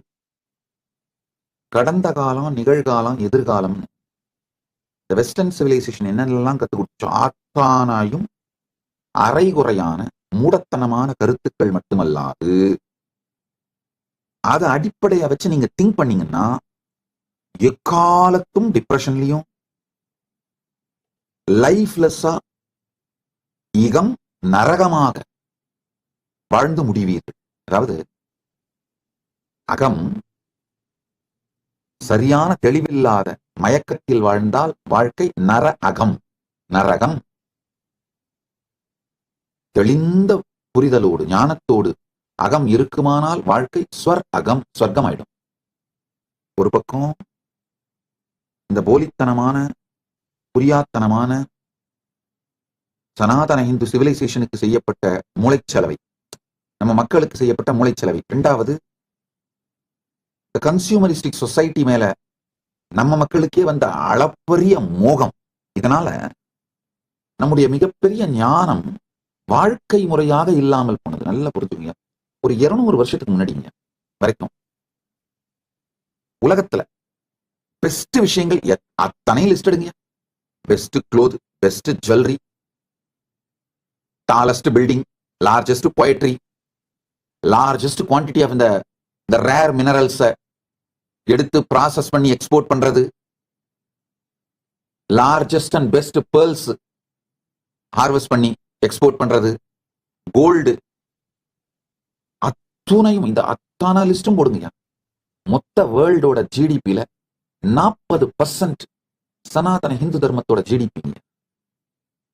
சனாதன ஹிந்து தர்மத்தை நேஷனல் ரிலீஜியனாக கொண்ட, அபிஷியல் ரிலீஜியனாக கொண்ட நாடுகளோட ஜிடிபி தான். நாடுகள் சொல்றது நாடுன்னு சொல்லலாம், ஏன்னா அது சிங்கிள் தேசமா தான் ஆக்சுவலா ஃபங்க்ஷன் ஆயிட்டு இருந்திருக்கு.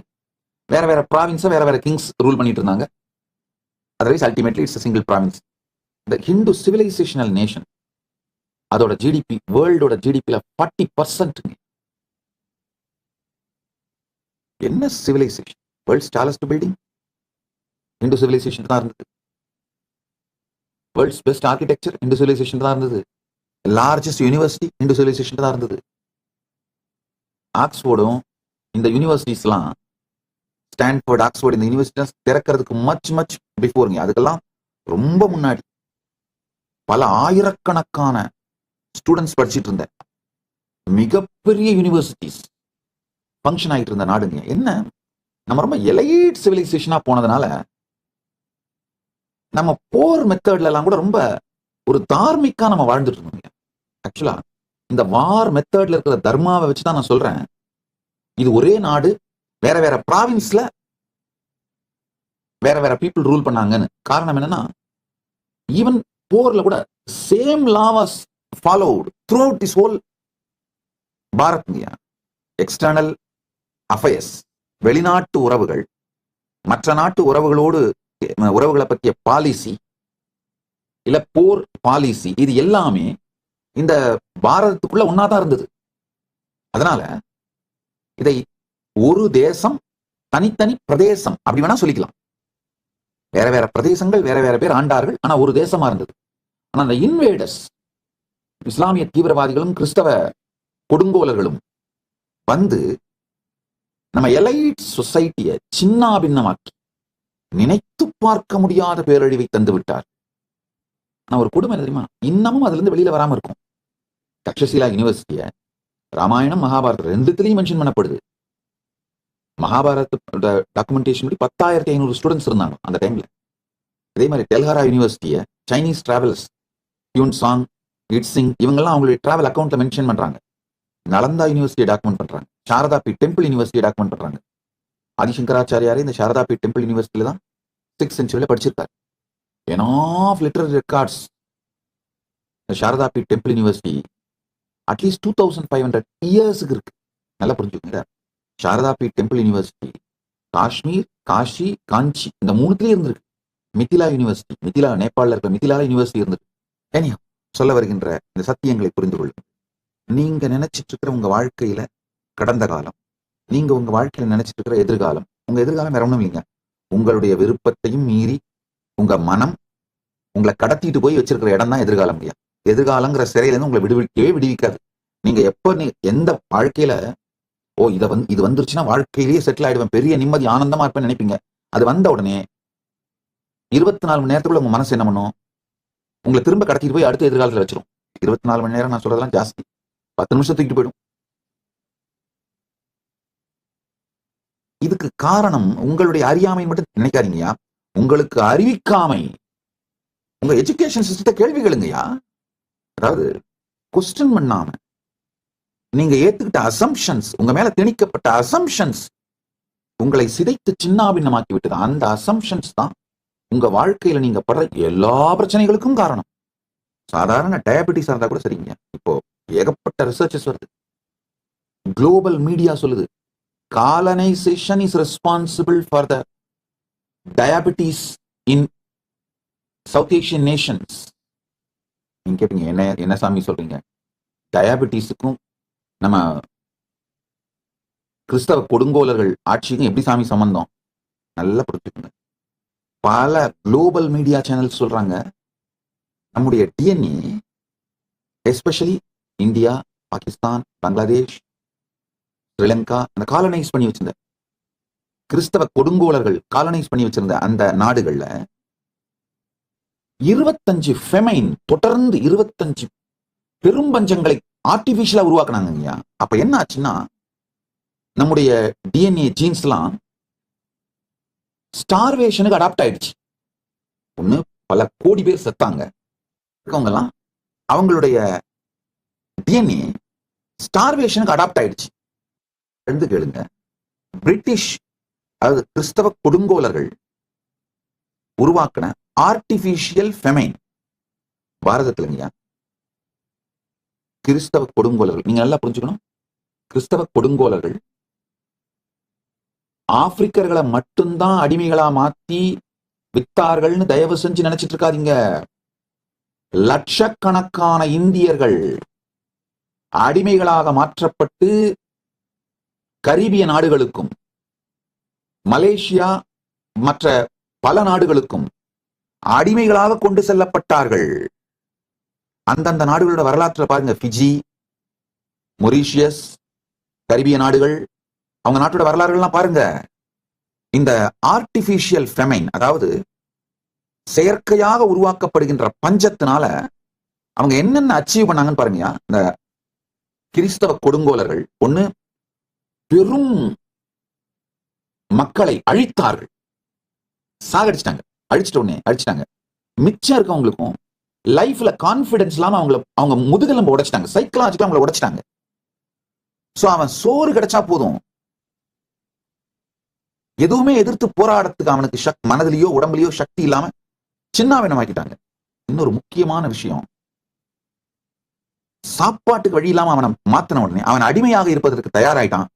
அவனை அடிமைகளாக மாற்றி பல நாடுகளுக்கும் வெறும் உணவுக்கு, வெறும் சாப்பாட்டுக்கு மட்டும் உத்தரவாதம் கொடுத்து தூக்கிட்டு போனாங்க, அடிமை வேலைக்காரர்களாக. இந்த மாதிரி பல கொடுமைகள்ல என்ன நடந்ததுனாங்க, அதாவது 89 ஆண்டு கிறிஸ்தவ கொடுங்கோலர்கள் நேரடியா ஆட்சி செஞ்சப்போ 25 மிகப்பெரிய செயற்கையான பஞ்சங்களை உருவாக்குனாங்க. அந்த செயற்கையான பஞ்சங்கள்ல 60 மில்லியன் அப்படின்னா 6 கோடி பேர் செத்து போயிட்டாங்க. இது இயற்கை பேரழிவு கிடையாது, செயற்கையாக பிளான் பண்ணி கிறிஸ்தவ கொடுங்கோலர்கள் உருவாக்கின பஞ்சத்தினால, செயற்கை பஞ்சத்தால நடந்தது. ரெண்டாவது, இந்த பஞ்சம் மொத்த சவுத் ஏசியாவோட பயாலஜியே மாத்திருச்சுங்க. எப்படின்னு ஒண்ணுன்னா சொல்றேன், புரிஞ்சுக்கோங்க. 1943 பெங்கால் ஃபெமைன்ல மட்டும் 3 மில்லியன் 30 லட்சம் பேர் செத்தாங்க.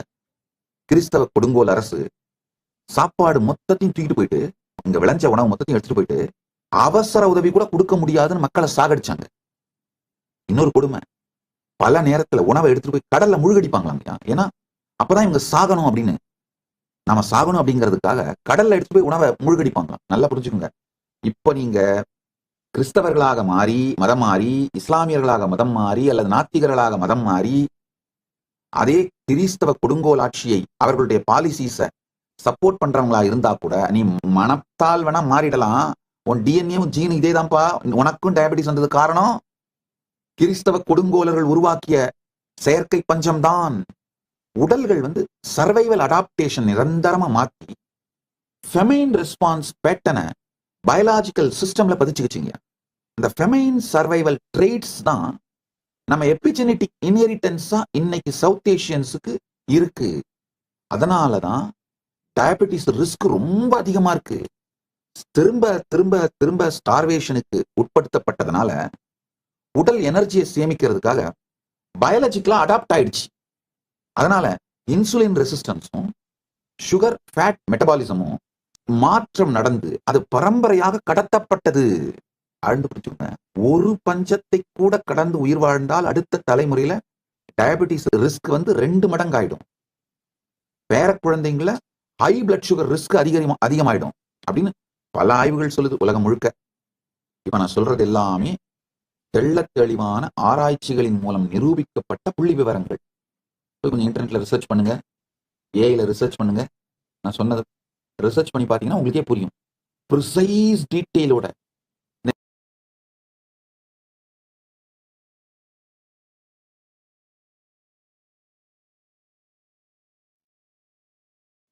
அது மட்டும் இல்லாம சில முக்கியஸ்தர்கள் அன்பர்கள் கேள்விகள் அனுப்பியிருக்கீங்க. மரியாதைக்குரிய திரு பாபா சாயிராம்ஜி அவர்கள் கேள்விகளை அனுப்பியிருக்கீங்க. உங்களை வணங்கி வரவேற்கின்றேன். ஷீரடி சாய்பாபா டெம்பிள், சென்னையிலே இருக்கின்ற ஷீரடி சாய்பாபா டெம்பிளிலிருந்து ஸ்ரீ பாபா சாய்ராம்ஜி அவர்கள் அருமையான 10க்கும் மேற்பட்ட கேள்விகளை அனுப்பியிருக்கீங்க. இந்த கேள்விகளே நீங்கள் எவ்வளவு ஆழமான தீர்க்கமான ஞானமும் பேரறிவும் உடையவர் அப்படிங்கிறத காட்டுது. உங்கள் கேள்விகளே என்னை மிகவும் உற்சாகப்படுத்துகிறது. இந்த கேள்விகளுக்கு விடையளிக்க நான் மிகவும் ஆனந்தப்படுகின்றேன். ஐயாவோட முதல் கேள்வி, பரமசிவமே சத்தியமே நீ எனில் இந்த அசத்திய உலகம் உன் லீலை என எப்படி ஏற்கலாம்?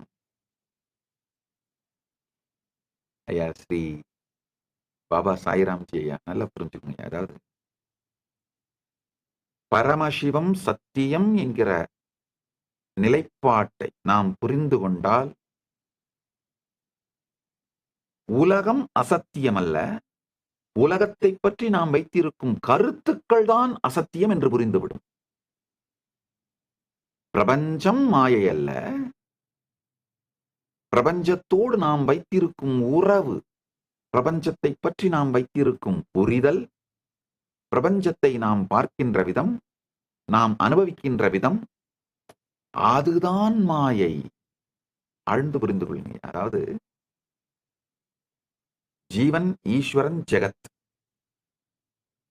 ஜீவன் தனிப்பட்ட ஜீவாத்மா, ஈஸ்வரன் பரம்பொருள், பரமசிவ பரம்பொருள், ஜெகத் இந்த பிரபஞ்சம். பரமசிவ பரம்பொருளே இந்த ஜெகமாக விரிந்திருக்கின்றது. தன்னை தானே அவர் அனுபவித்துக் கொள்வதற்காக ரொம்ப அழகா நம்முடைய வேதங்கள் சொல்லுது, ஏகோகம் பகுஷ்யாமகா. தன்னை தானே அனுபவித்துக் கொண்டாடி தன் இருப்பை தானே ஆனந்திப்பதற்காக தனிப்பெரும் பரம்பொருள் இந்த பிரபஞ்சமாக விரிகின்றது. ஜீவன் எப்பொழுது இந்த பிரபஞ்சத்தை பரம்பொருளிடமிருந்து வேறானதாக காண்கின்றானோ அப்பொழுது அவனுடைய காணுகின்ற தன்மைதான் மாயையே தவிர பிரபஞ்சம் மாயையல்ல. பரமசிவமே சத்தியம் என்கின்ற புரிதல் ஜீவனுக்கு வரும்பொழுது பரமசிவத்தின் வெளிப்பாடுதான் இந்த பிரபஞ்சமும் என்று தெரிந்து இருப்பது அனைத்துமே பரம்பொருளே என்கின்ற தெளிவோடு இருக்க துவங்குகின்றான். அந்த தெளிவு வரும்பொழுது மாயை மறைந்து விடுகின்றது. பிரபஞ்சமும் ஜெகத்தும் ஈஸ்வரனும் தனித்தனி என்று நினைக்கும் பொழுது அவன் மாயையில் இருக்கின்றான். அவன் ஜெகத்தை நோக்கி வைத்திருக்கும் கருத்துக்கள் தான் மாயை, ஜெகம் மாயை அல்ல. அடுத்தது ஒரு கேள்வி கேட்கிறீங்க, பிரபஞ்சம் மாயை என்றால் அந்த மாயை ஆன்மாவுக்கா அல்லது உடலுக்கா? அகண்ட ஆன்மா என்றால் அது எப்போது மாயையில் சிக்குகிறது? இந்த இப்ப நான் சொன்ன விடையை புரிஞ்சுட்டாலே அடுத்த கேள்வி புரியும். பிரபஞ்சத்தின் இருப்பு மாயை அல்ல, அதை நாம் உணரும் விதம்தான் மாயை. பிரபஞ்சத்தின் இருப்பும், அதாவது ஈஸ்வரனின் இருப்பும், ஜெகத்தின் இருப்பும், ஜீவனின் இருப்பும் மூன்றுமே பரமசிவத்திலேயே ஸ்தாபிக்கப்பட்டிருக்கின்றது. ஜீவன் பரமசிவத்தை தவிர வேறொன்று உண்டு என்று நினைக்கும் பொழுதுதான் இந்த மாயை என்கின்ற கருத்து உருவாகின்றது. அது ஆன்மாவுக்கா உடலுக்கா? அகண்ட ஆன்மா என்றால் அது எப்பொழுது மாயையில் சிக்குகிறது என்கின்ற இந்த குழப்பங்கள் அனைத்தும் உருவாகுகின்றன. உண்மையில்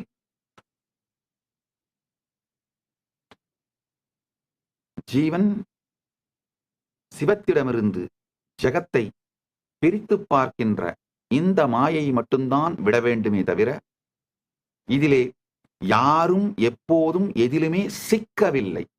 இது ஒரு ஜஸ்ட் ஒரு கன்ஃபியூஷன், ஒரு சாதாரண கன்ஃபியூஷன். அதாவது கயிற்றை இரவு நேரத்திலே பாம்பாக காணும் பொழுது எவ்வாறு ஒரு மனிதன் கலக்கமடைகின்றானோ அதுபோலே சில வினாடிகளுக்கு நாம் பரம்பொருளையே உலகம் என்கின்ற கற்பனையினாலே பார்த்து கலக்கமடைகின்றோம். கலக்கத்திலிருந்து விடுபடுவதே ஞானம். மூணாவது கேள்வி கேட்குறீங்க, பரமசிவ சாட்சா்காரம் யாருக்கு கிடைக்கும்? முயற்சியாளருக்கா, முழு ஒப்படைப்பு கொண்டவருக்கா? முயற்சி அப்படிங்கிறது பெருமானுடைய அருளால் வருவது, முழு ஒப்படைப்பு என்பது முயற்சியினால் வருவது. ஆத்ம விசாரமா ஆத்ம சரணாகதியா அப்படின்னு பாத்தீங்கன்னா, அதாவது பெருமானுடைய அருளா நம்முடைய சுய முயற்சியா, இந்த ரெண்டுல எது அப்படின்னு பார்த்தோம்னா, நம் சுயமுயற்சியே பெருமான் அருளால் தான் வருகின்றது, முழு சரணாகதியும் முயற்சியினால் தான் வருகின்றது. இது உன்னோட ஒண்ணு சிக்கின அந்த வர்ச்சுவஸ் சர்க்கிளுங்கய்யா. முயற்சியை செய்ய ஆரம்பிக்கும் பொழுது சரணாகதி வர ஆரம்பிக்கும். ஒன்றும் இல்லைங்கய்யா, எல்லா முயற்சிகளையும் செஞ்சு முடிச்சுட்டு நம்மளால ஒன்றும் பண்ண முடியாதுன்னு புரிஞ்சுக்கிட்ட அப்புறம் தான் முழு சரணாகதி வரும். அது வரைக்கும் முழு சரணாகதி வராது. அதனால முயற்சி செய்து செய்து செய்து செய்து செய்து செய்து முழு சரணாகதிக்கான பக்குவத்திற்கு வர வேண்டும். அப்ப முழு சரணாகதிக்கான பக்குவத்துக்கு வர்றதுக்கே முயற்சி வேணும். அதே மாதிரி முயற்சி பண்ண பண்ண முழு சரணாகதிக்கான, முழு ஒப்படைப்புக்கான பக்குவம் வர ஆரம்பிக்கும். முழு ஒப்படைப்புக்கான பக்குவம் வர வர சரியான முயற்சி எது அப்படின்றது புரியும். இது எல்லாமே ஒரு விஷய சர்க்கிள்ங்க, தனித்தனி இல்லைங்க. இந்த முழு முயற்சியும் முழு ஒப்படைப்பும் தனித்தனியானதல்ல. இது அத்தனையும் ஸ்பான்டேனியஸா நடக்கும், சைனர்ஜெட்டிக்கா நடக்கும், சைமல்டேனியஸா நடக்கும். நம்முடைய நாமே தேடுவதும், பரம்பொருளை சரணடைவதும், பரம்பொருளின் அருள் நம்மீது பொழிவதும், இது எல்லாமே ஒரு விஷய சர்க்கிள் மாதிரிங்க. ஒண்ணு இன்னொன்ன ட்ரிகர் பண்ணும், ஒண்ணு இன்னொன்ன இயக்கும். ஓரளவுக்கு முயற்சி பண்ணுவோம், ஓரளவுக்கு சரணாகதி பத்தி புரியும். இதை செய்யும் பொழுது பரம்பொருளோட சக்தி நமக்குள்ள மலரும், அவருடைய அனுகிரகம் கிடைக்கும். ஆழ்ந்து கேளுங்கள். பரமசிவ சாட்சா்காரம் தான் எனும் தனித்துவம் இருக்கும் வரை முயற்சி செய்து ஆக வேண்டும். அதாவது தான் அப்படிங்கிற தனித்துவம் இருக்கின்ற வரை பரமசிவ சாட்சா்காரத்திற்காக அவர்கள் முயல வேண்டும். அந்த முயற்சியினாலேயே சரணாகதித்தன்மை ஏற்படும். சரணாகதித்தன்மை பரம்பொருளின் அனுகிரகத்தை நம்மீது பொழிய வைக்கும். இந்த வர்ச்சுவஸ் சர்க்கிள், இந்த தர்ம சக்கரம் சுழன்று ஒன்றை ஒன்று அதிகரித்து அதிகரித்து அதிகரித்து நமக்குள் பரமசிவ சாட்சா்காரத்தை ஏற்படுத்துகிறது. உங்களுடைய நான்காவது கேள்வி, மனதை கட்டுப்படுத்தினவன் யோகி என்றால் மனமே இல்லாத நிலை யாருக்கு தெரியும்? யோகத்தை பற்றி பதஞ்சலி கொடுக்கின்ற அடிப்படை விளக்கமே யோகாக சித்த விருத்தி நிரோதாக. அப்படின்னா மனம் இல்லாத நிலை, சித்த விருத்தி இல்லாத நிலையில் இருப்பவன் தான் யோகின்னு சொல்றாரே தவிர கட்டுப்படுத்தினவன் யோகின்னு சொல்ற. நிரோதகா என்கிற வார்த்தைக்கு இல்லாத நிலை, கட்டுப்படுத்திய நிலை அப்படின்னு சொல்லவே இல்லை. அதனால யோகியே இந்த படிகளின் வழியாக யம நியம ஆசன பிராணாயாம பிரத்யாகார தாரணா தியான சமாதி எனும் அஷ்டாங்க யோகத்தின் படிகளின் வழியாக சாதனை செய்ய துவங்கும் பொழுது மனம் இல்லாத நிலையான சமாதிக்குள் தான் செல்லுகின்றார்கள். மனத்தை கட்டுப்படுத்துதல் அப்படிங்கிற ஒரு நிலையே இல்லைங்கய்யா. ரெண்டே ரெண்டு தான், மனம் இருக்கும் நிலை, மனம் கடந்த நிலை. அதனால மனம் இல்லாத நிலையில்தான் ஒருவன் முழுமையான யோகியாக கூட மாறுகின்றான். உங்களுடைய ஐந்தாவது கேள்விங்க, மனம் இருக்கும் போதேதான் உன் குரல் கேட்க முடியுமா? மௌனம் இருக்கும், மௌனம் இருக்கும் போதேதான் உன் குரல் கேட்க முடியுமா? உரையாடலால் இல்லை என்றால் 4 வேதங்கள் எதற்காக?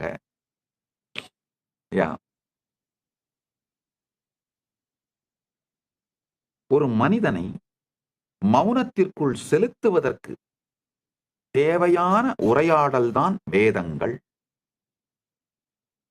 ஒரு மனிதன் மௌனத்தில் பரமசாந்த நிலையில் தட்சிணாமூர்த்தியோடு அபேத நிலையில் அமர்ந்திருக்கும் பொழுதுதான் பரம ஞானம் அவனுக்குள் மலருகின்றது. மௌனத்தினாலே பரம்பொருள் மூர்த்தி அருளுகின்ற ஞான உபதேசங்கள் மலருகின்றது. இந்த 4 வேதங்களுமே மனிதனை மௌனத்திற்குள் கொண்டு செல்வதற்காகத்தான், வேறு எதற்காகவும் இல்லை. அந்த மௌனத்திற்குள் அவன் சென்று விட்டால் அங்கு உரையாடல் கிடையாது. பரம்பொருளிடமிருந்து அந்த பரமஞானம் அவன் மீது பொழிந்து கொண்டே இருக்கும். அவ்வளவுதான். உங்களுடைய 6வது கேள்வி, துரோகியும் உனது சந்நிதியில் வாழ்கிறானா? அப்போதும் அவனுக்கு முக்தி வாய்ப்பு உள்ளதா? ஆஹா, அருமையான கேள்விங்க. என்னுடைய ஞான குரு அருணகிரி யோகீஸ்வரர், அதாவது அண்ணாமலையானே அருணகிரி யோகீஸ்வரராக திருவண்ணாமலையிலே வீற்றிருந்து அருள் செய்கின்றார். அந்த அருணகிரி யோகீஸ்வரர் எனக்கு தரிசனம் கொடுத்து தீட்சை அளித்த பொழுது நான் அவர்கிட்ட ஒரு வரம் கேட்டேன். அப்பா, என்னை அவர் அருணகிரி யோகீஸ்வரர் எனக்கு உத்தரவிட்டார், இந்த ஞானத்தை உலகம் முழுவதும் பரப்பு, எல்லோருக்கும் தீட்சை செய்துவேன்னு ஆச்சாரிய அபிஷேகம் பண்ணி ஆசீர்வாதம் பண்ணார். அப்ப நான் அவர்கிட்ட ஒரு வரம் கேட்டேன், பெருமானே, என்னை நினைந்தோரெல்லாம் உன்னை நினைந்தோர் ஆகுக. ஏன்னா அண்ணாமலையாரை நினைச்சா நிச்சயமா முக்தி. அதனால என்னை நினைந்தோர் எல்லாம் உன்னை நினைந்தோர் ஆகுகன்னு வரம் கேட்டேன். அப்போ ஒரு அழகான ஒரு வரம் கொடுத்தாரு. உன்னை எந்த பாவத்தில் நினைந்தாரோ அதே பாவத்தில் என்னை நினைந்தோர் ஆகுக அப்படின்னு வரம் கொடுத்தாரு. அப்படின்னா என்ன சொல்றாருன்னா, துரோகிகளும் கூட அவரையே நினைப்பதனால் இறுதியில் அவர்களுக்கும் முக்தி வாய்ப்பு உண்டு. ஆனா அந்த துரோகத்தினாலே அவர்கள் செய்கின்ற செயல், அந்த வினை அவர்களை படாத பாடுபடுத்தி நரகத்தின் வழியே கொண்டு சென்று முக்தி அளிக்கும்.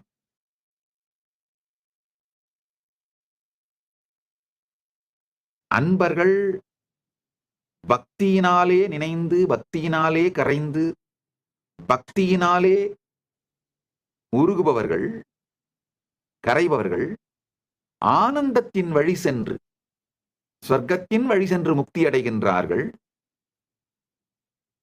துரோகிகள் கொடும் துக்கத்தின் வழியாக சென்று, ஏன்னா துரோகிகளுக்கு இருக்கிற மிகப்பெரிய பிரச்சனைங்க, தன்னோடேயே அவர்கள் நிம்மதியா இனிமையா இருக்க முடியாது, தனக்குள்ளேயே அவர்கள் நிம்மதி இருக்க முடியாது.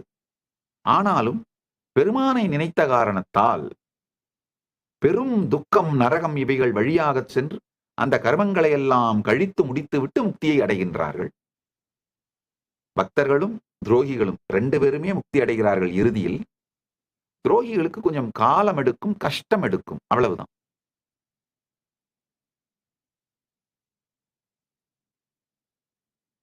கிருஷ்ணருடைய வாழ்க்கையில பார்த்தாலே தெரியும். சிசுபாலனுக்கும் கம்சனுக்கும் கூட முக்தி கொடுத்தார். ஆனா அவர்கள் எல்லாம் கொடும் துக்கங்களை அனுபவித்து பிறகு அடைந்தார்கள். அதுபோல துரோகிகளும் இறுதியில் முக்தி அடைகின்றார்கள். கொடும் நரகத்தை தாண்டி அனுபவித்துவிட்டு முக்திக்கு வர வேண்டும். அப்படி இல்லாம பக்தர்களாக இருந்தால் இனிமையிலிருந்து இனிமைக்கும், இனிமையிலிருந்து இனிமைக்குமான இனிமையின் பாதையிலேயே சென்று பக்தியில் கரைந்து பரமுக்தி அடைகின்றார்கள். உங்களுடைய 7வது கேள்வி, 3வது கண் திறந்தால்தான் உண்மையான ஞானம் பிறக்கிறது. நூல்கள் போதுமில்லையா? அறிவா அல்லது அனுபவமா? பரம உண்மையை அடைய முக்கியமானது எது?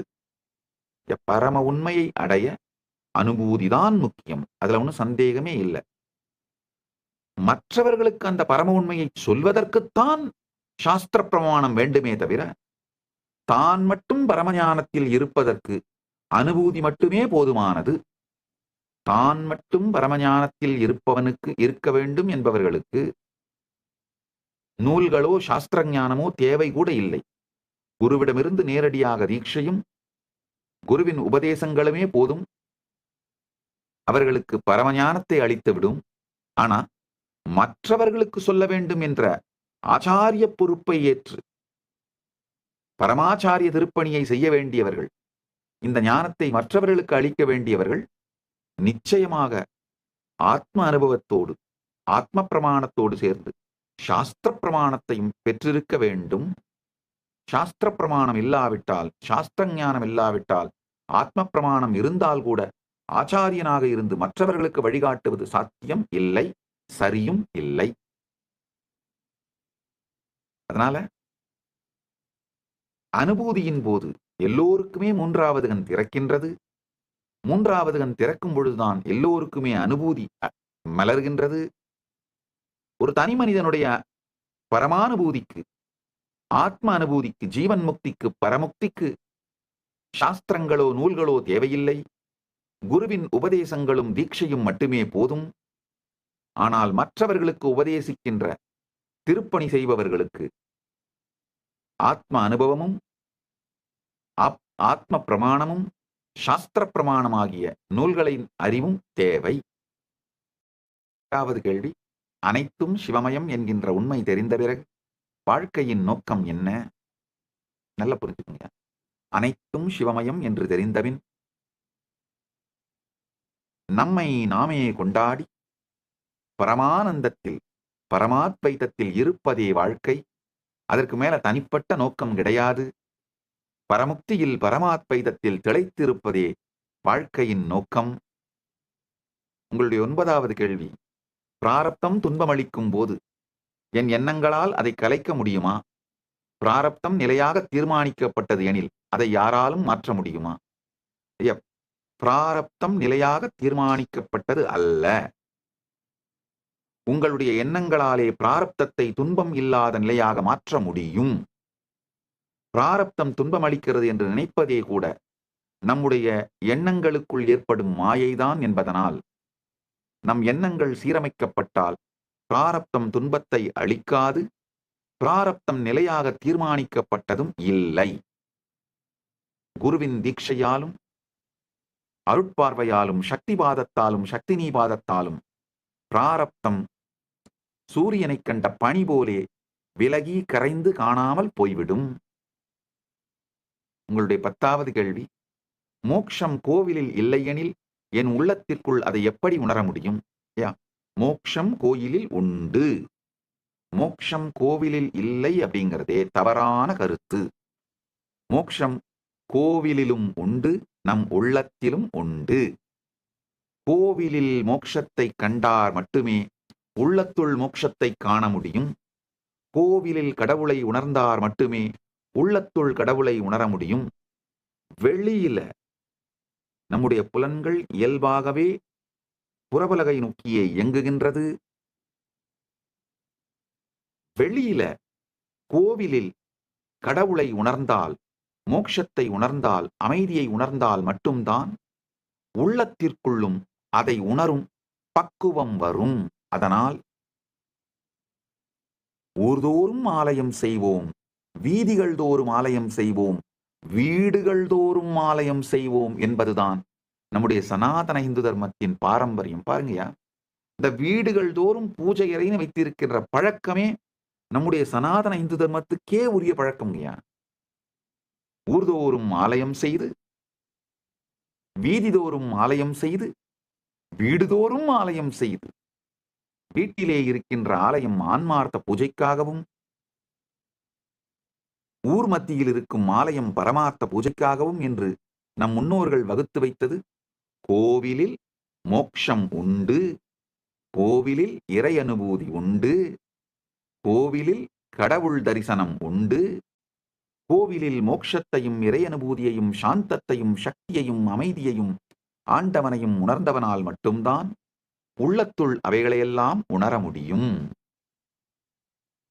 அடுத்து உங்களுடைய 10வது கேள்விங்க, பரமசிவமே, உன்னால் ஏற்கப்படாதது ஏதாவது இருக்கிறதா? எதுவும் இல்லை. பரமசிவம் தானே விரிந்துதான் அனைத்தையும் செய்திருப்பதனால் தான் ஏற்றுக்கொள்ளாத ஒன்று என்பதே இல்லாத நிலையில்தான் அவரும் இருக்கின்றார். அதை நாம் புரிந்து கொள்வதே ஞானம். பரமசிவத்தால் ஏற்கப்படாத ஒன்று என்று எதுவுமே இல்லை. உங்களுடைய 12வது கேள்வி, இறந்த பிறகு ஆன்மா எப்போது பிற உடலில் புகுகிறது? அதை காண இயலுமா, உணர இயலுமா? சாத்தியம். இறந்து 3 க்ஷணங்களுக்குள், அதாவது நீங்க வாழும் பொழுதுங்கய்யா, உங்களுடைய எண்ணம், ஒரு எண்ணத்துக்கும் இன்னொரு எண்ணத்துக்கும் இடையிலே இருக்கிற இடைவெளி தான் ஒரு க்ஷணம். இது மனிதனுக்கு மனிதன் மாறுபடும். வாழும் பொழுதே பரமசாந்தத்திலே சமாதி பழகி ஒரு எண்ணத்துக்கும் இன்னொரு எண்ணத்துக்கும் இடையிலே இருக்கின்ற இடைவெளி 1 மணி நேரம் 2 மணி நேரம் என்று மாற்றி யோகியாக இருப்பவன் இறந்த பிறகும், உடலை விட்ட பிறகும் அதே பரமசாந்த நிலையில் இருந்து தனக்கு தேவையான சரியான இடத்திலே சரியான உடலை பெற்று அந்த உடலுக்குள் நுழைவார். இல்லை, உடலெடுக்க வேண்டிய விருப்பமில்லாவிட்டால் ஜீவன் முக்தியிலே, பரமுக்தியிலே கரைந்து விடுவார். ஒருவேளை வாழும் பொழுது பரபரப்போடும் அமைதியின்மையிலும் எஜிடேட்டடா எண்ட்லெஸ் டிஸ்ட்ராக்ஷன்ல வாழ்ந்தவராக இருந்தால் அதே வேகத்தோடு உடலை விட்ட பிறகும் 3 க்ஷணத்திற்குள் அடுத்த உடலை எடுத்து விடுவார். ஒரு மனிதன் உடலை விட்ட பிறகு 3 க்ஷணத்திற்குள் அடுத்த உடலை எடுத்து விடுகின்றார். இதை சமாதி பழகும் அன்பர்கள், 3வது கண் விழிப்படைந்த அன்பர்கள் நிச்சயமாக காண இயலும், உணரவும் இயலும். உங்களுடைய 13வது கேள்வி, பரமசிவமே, நீயே நானாகும் நிலையை அடைந்தவனே, பிறர் அதே நிலையை அடைய உதவ முடியுமா? நிச்சயமாக. இதுதான் பரமசிவ பரம்பொருளின் நோக்கமும் போக்கும், அவர் இயங்குவதன் காரணமும். பரமசிவ பரம்பொருள் இவ்வுருத்தாங்கி இவ்வுயிர் மூலமாய் வெளிப்பட்டு இயங்குவதன் ஒரே காரணம், நீயே நானாகும் நிலையை, நானே நீயாகும் நிலையை, இந்த பரமாத்வைதத்தை தொடர்ந்து அனைவருக்கும் கொடுத்து கொண்டே இருப்பதுதான். அதை கொடுக்கவும் அதற்கான தீட்சையையும் சக்திபாதத்தையும் சக்திநீபாதத்தையும் அளிப்பதைத்தான் பெருமான் தொடர்ந்து இவ்வடிவு மூலம், இந்த வெளிப்பாட்டின் மூலம் செய்து கொண்டே இருக்கின்றார். உங்க 14வது கேள்வி, சக்தி இல்லாமல் நீ செயல்பட முடியாதா? சக்தியும் நீயே என்றால் இரண்டும் ஒன்றாக எப்பொழுது தோன்றின?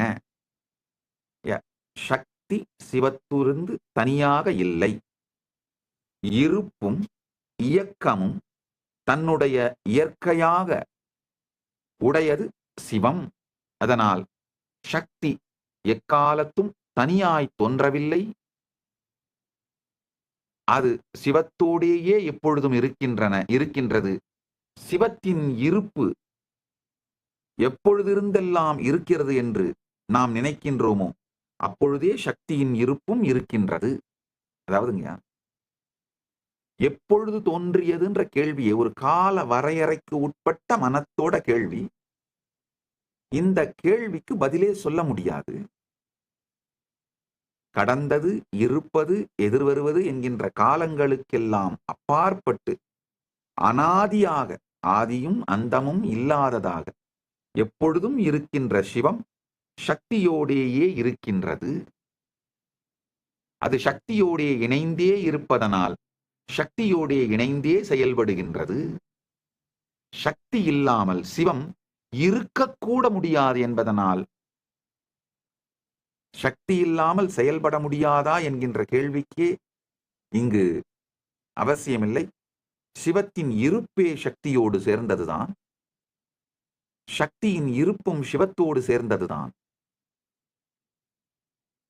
சக்தியின் இருப்பு நிலை சிவம், சிவத்தின் இயங்கு நிலை சக்தி. அதனால இரண்டும் வேறு கிடையாது. உங்களுடைய 15வது கேள்வி, எக்ஸிஸ்டன்ஸ் சத்தமா சப்தமா? முதலில் தோன்றியது எது?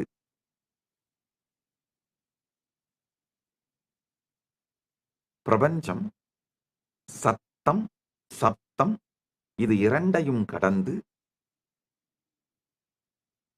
பிந்துவின் இருப்பிலிருந்து நாதம் உண்டாகி நாதத்தோடு சேர்ந்தே இதை புரிந்து கொள்ளுகின்ற சப்தமும், பிறகு சப்தத்திற்கு விளக்கம் சொல்லுகின்ற மனமும், மனத்தின் விருத்தியினாலே சப்தம் இசையாகவும் மொழியாகவும் மலர்தலும், இது அனைத்துமே ஸ்பான்டேனியஸாவும் சைமல்டேனியஸாவும் மேனிஃபெஸ்ட் ஆகுதுங்க. இதுல கோழி முதலில் வந்ததா, கோழி முதலில் வந்ததா, முட்டை முதலில் வந்ததா அப்படிங்கிற கேள்விக்கே இடம் இல்லை. கோழி முதலில் வந்ததா, முட்டை முதலில் வந்ததான்னு பார்த்தோம்னா அந்த கேள்விக்கு இடம் இல்லை.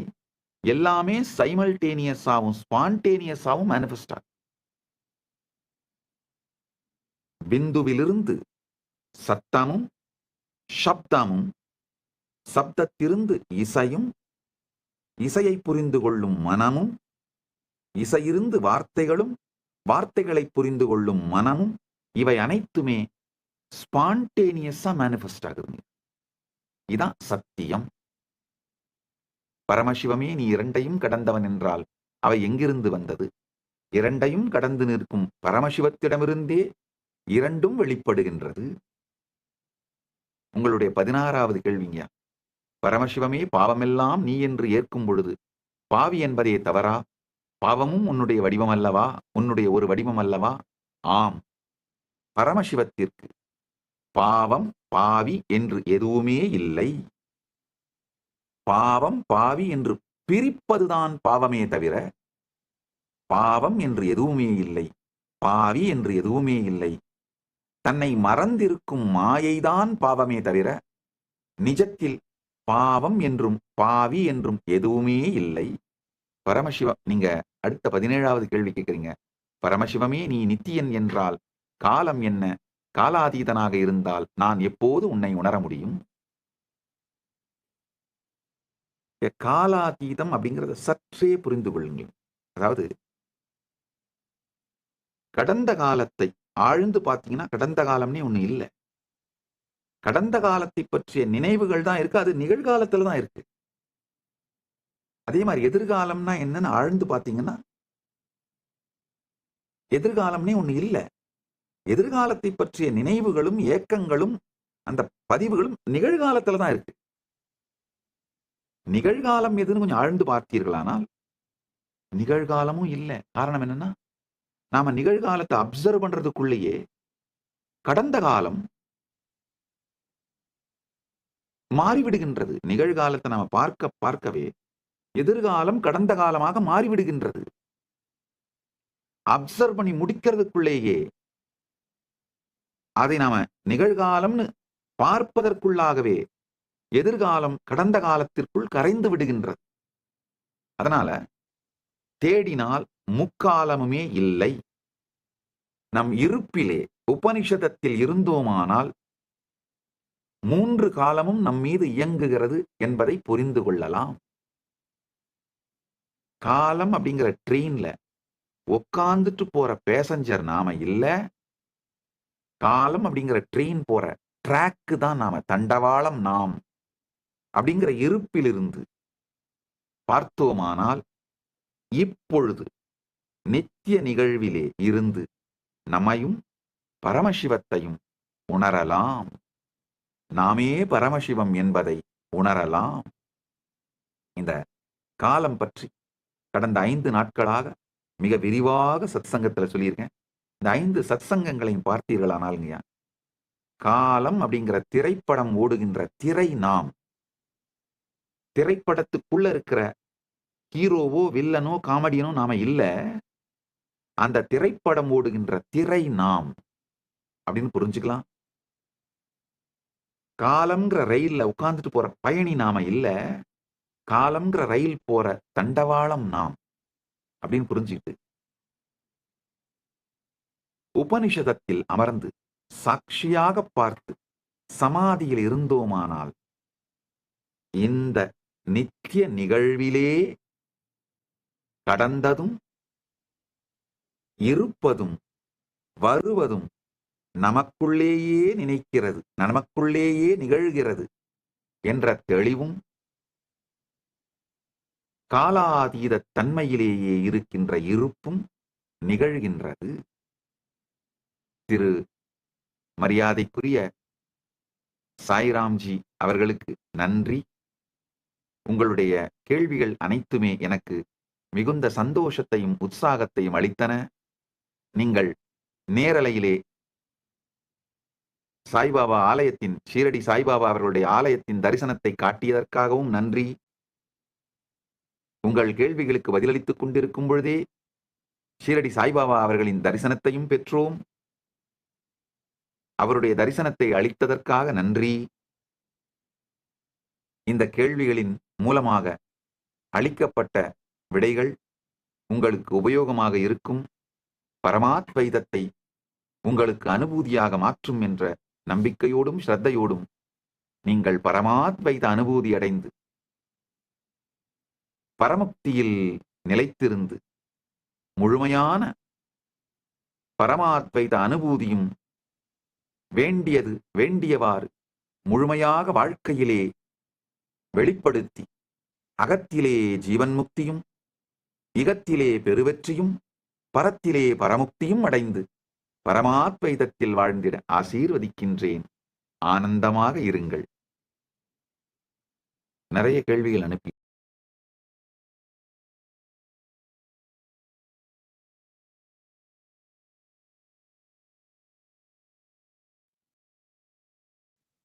மூத்த தலைவரும் ஃபவுண்டிங் மெம்பருமான திரு பொன்னையன் அவர்கள் கேள்வி அனுப்பியிருக்காங்க. அவர் ஃபார்மர் ஆர்கனைசிங் செக்ரட்டரியாகவும் பப்ளிக் ரிலேஷன் இன்சார்ஜாகவும் அனைத்துலக எம்ஜிஆர் மன்றத்தோட செயலாளராகவும் இருந்திருக்காரு.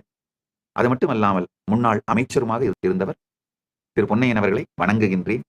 உங்களுடைய கேள்வி அருமையான கேள்வி. How can hunger be eradicated and how can people be enabled to earn money through positive means? உங்களுடைய இந்த கேள்வி மிகவும் ஆழமான சமூக பொறுப்புடைய ஒரு அரசியல்வாதிகிட்ட இருந்து வர கேள்விங்கய்யா. முதல்ல உங்களை மரியாதையோடு வணங்குகின்றேன். அது மட்டும் இல்லாம உங்களை பலமுறை நேரில் சந்தித்ததையும் நினைவு கூறுகின்றேன் இனிமையோடு. இந்த கேள்வி how can hunger be eradicated? ஒரு மனிதன் வேலை செய்தால்தான் அவனுடைய பசியை தீர்த்துக் கொள்ள முடியும் என்கிற சூழ்நிலையில் வைத்திருந்தால்தான் அவன் வேலை செய்வான், இல்லையேல் சோம்பேறியாக மாறிவிடுவான் என்று அரசியலிலே முடிவெடுப்பவர்கள் வைத்திருக்கின்ற கருத்தை நாம் விட வேண்டும். உண்மையில பாத்தீங்கன்னா 1 கோடி பேரில் ஒரு 10 பேர் எடுக்கிற முடிவுகளைத்தான் அந்த கோடி பேரும் வாழறாங்க. உதாரணத்துக்கு தமிழ்நாட்டில் 8 கோடி பேர் இருக்காங்கன்னா இந்த 8 கோடி பேருடைய வாழ்க்கை சம்பந்தமான எல்லா பெரிய முடிவுகளையும் வெறும் 80 பேர் தான் எடுக்கிறாங்கய்யா. அதுக்கு மேல கிடையாது. 80ங்கிறதே கூட அதிகம். உண்மையில இன்னும் சுருக்கி பார்த்தா 8 பேர் தான் எடுக்கிறாங்க. 1 கோடிக்கு ஒருவர் தான் முடிவெடுக்கிற அந்த மாதிரி ஸ்ட்ரக்சர் தான் நம்முடைய பொலிட்டிக்கல் ஸ்ட்ரக்சருங்க. பிராக்டிக்கலா சொல்லணும்னா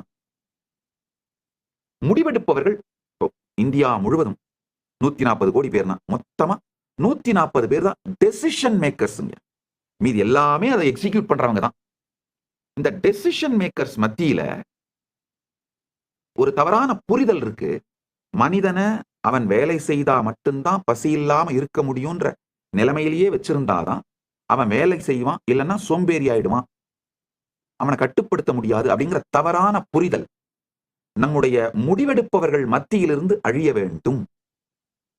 ஒரு மனிதன் தன்னுடைய வாழ்க்கையின் மற்ற வளங்களுக்காக வேலை செய்ய வேண்டுமே தவிர, வேலை செய்தால் மற்ற வளங்கள் வரும், இல்லைன்னா மற்ற வளங்கள் இருக்காது அப்படிங்கிறதுக்காக வேலை செய்யணுமே தவிர அடிப்படை உணவுக்காக வேலை செய்யக்கூடாது. இந்த முடிவெடுக்கின்ற அரசியல்வாதிகள் மத்தியில் வந்துவிட்டாலே ஹங்கர் மறைஞ்சிருங்க. உண்மையில இப்போ ஹங்கர், பசி என்பது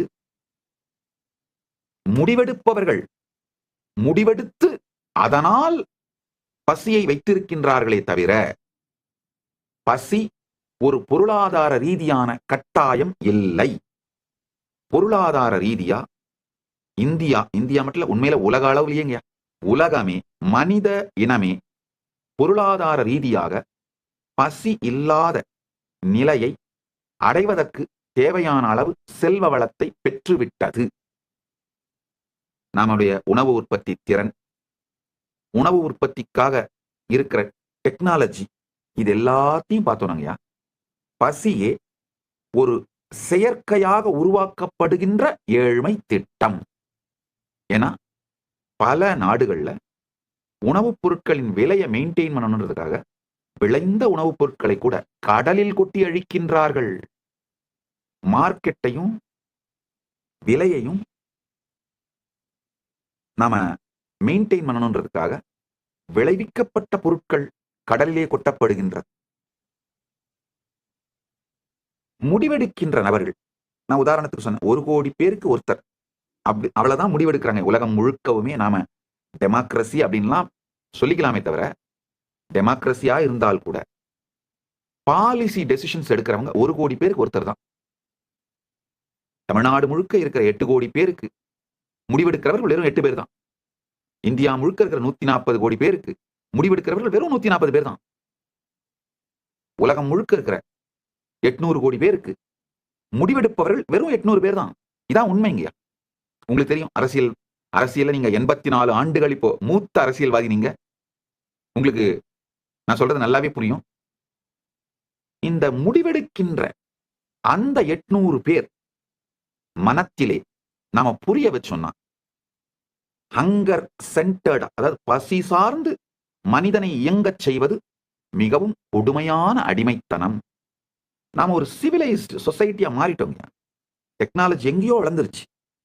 அதனால பசியின் இருப்பு பாலிசி டெசிஷன் எடுக்கிறவங்களுடைய கான்சியஸான டெசிஷன்னால வறுமை இருக்கச் செய்யப்படுகின்றது, பசி இருக்கச் செய்யப்படுகின்றது. அதை மட்டும் மாத்தணும்னா போதும், ஹங்கர் முழுமையா காணாம போயிடுங்க. ஹங்கர் எராடிகேஷன் எக்கனாமிக்கல் பிரச்சனையே இல்லைங்க. அதாவது பசியை ஒழிப்பது பொருளாதாரம் சார்ந்த பிரச்சனையே அல்ல, பாலிசி சார்ந்த பிரச்சனை. எஸ்பெஷலி இப்ப ஏஐ வந்த பிறகு, டெக்னாலஜி, அதாவது நாலேஜ், எக்ஸ்பர்டைஸ் எல்லாம் டெமோக்ரட்டைஸ் ஆன பிறகு hunger eradication is just a policy decision. அது ஒண்ணு. உங்களுடைய இரண்டாவது கேள்வி, மக்களை எப்படி பாசிட்டிவ் மீன்ஸ் மூலமா செல்வம் சேர்ப்பதற்கு, பணம் சம்பாதிக்கிறதுக்கு எம்பவர் பண்றது, எனேபிள் பண்றதுன்னு கேக்குறீங்க. உண்மையில இந்த ஏஐ வந்த பிறகு நாலேஜும் எக்ஸ்பர்டைஸும் டெமோக்ரட்டைஸ் ஆனதுனால ஆக்சுவலாங்க இந்த அடுத்த 10 வருஷத்துல என்ன நடக்க போகுதுன்னு சொல்றேன் பாத்துக்கோங்க.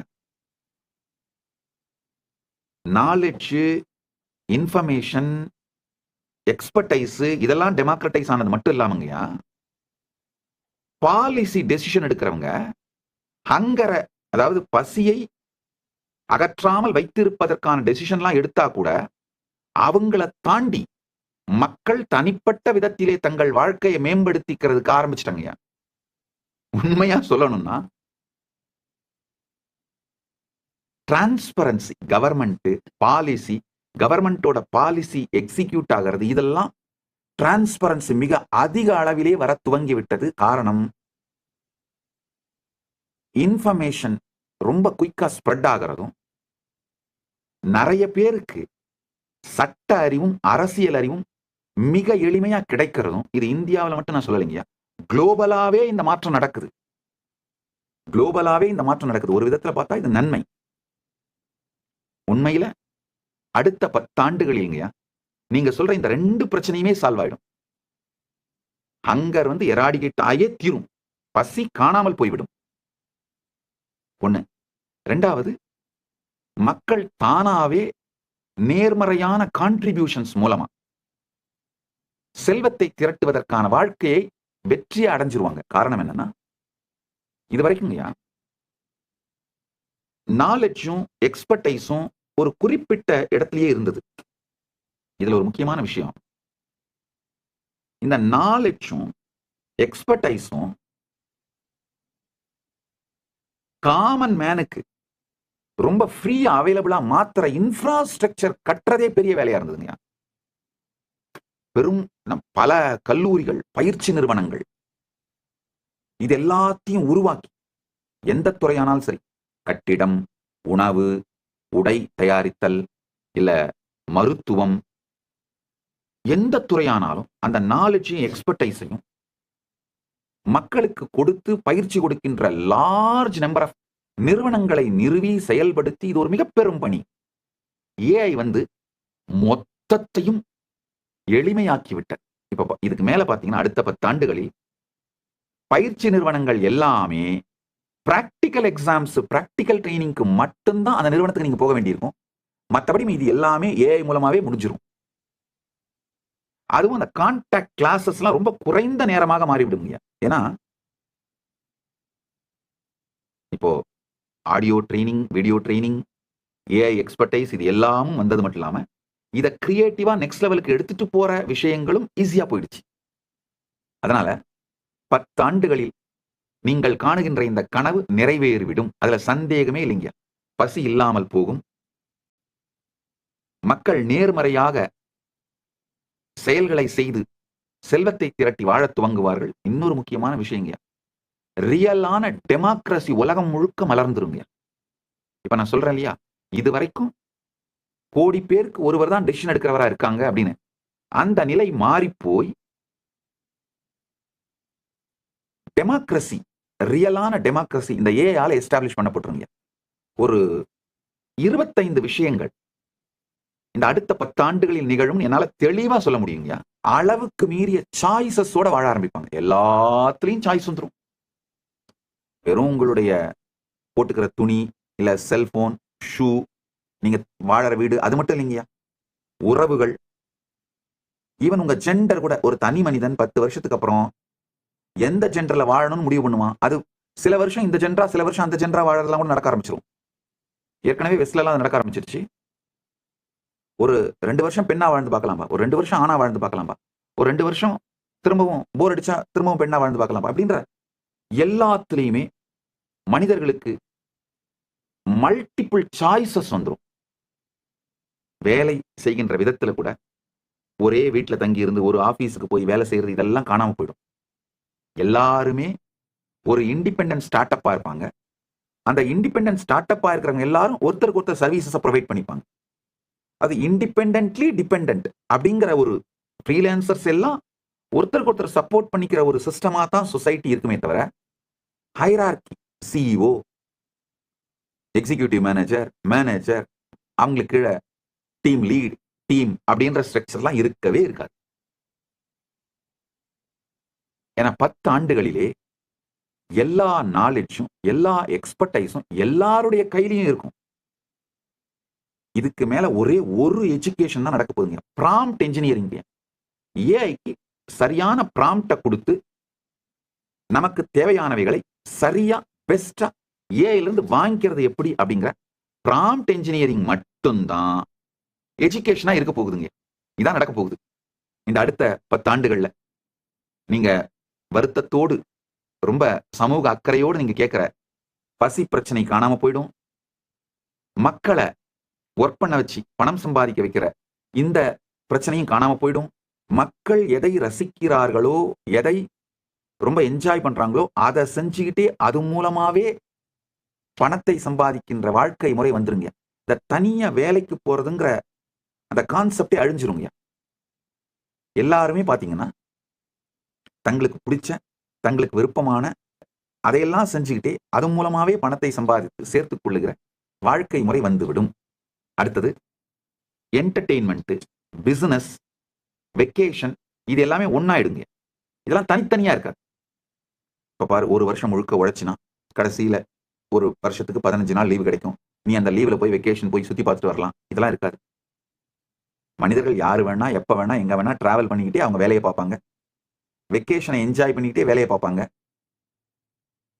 வாழ்க்கைக்கு தேவையான செல்வத்தையும் பெருக்குவாங்க.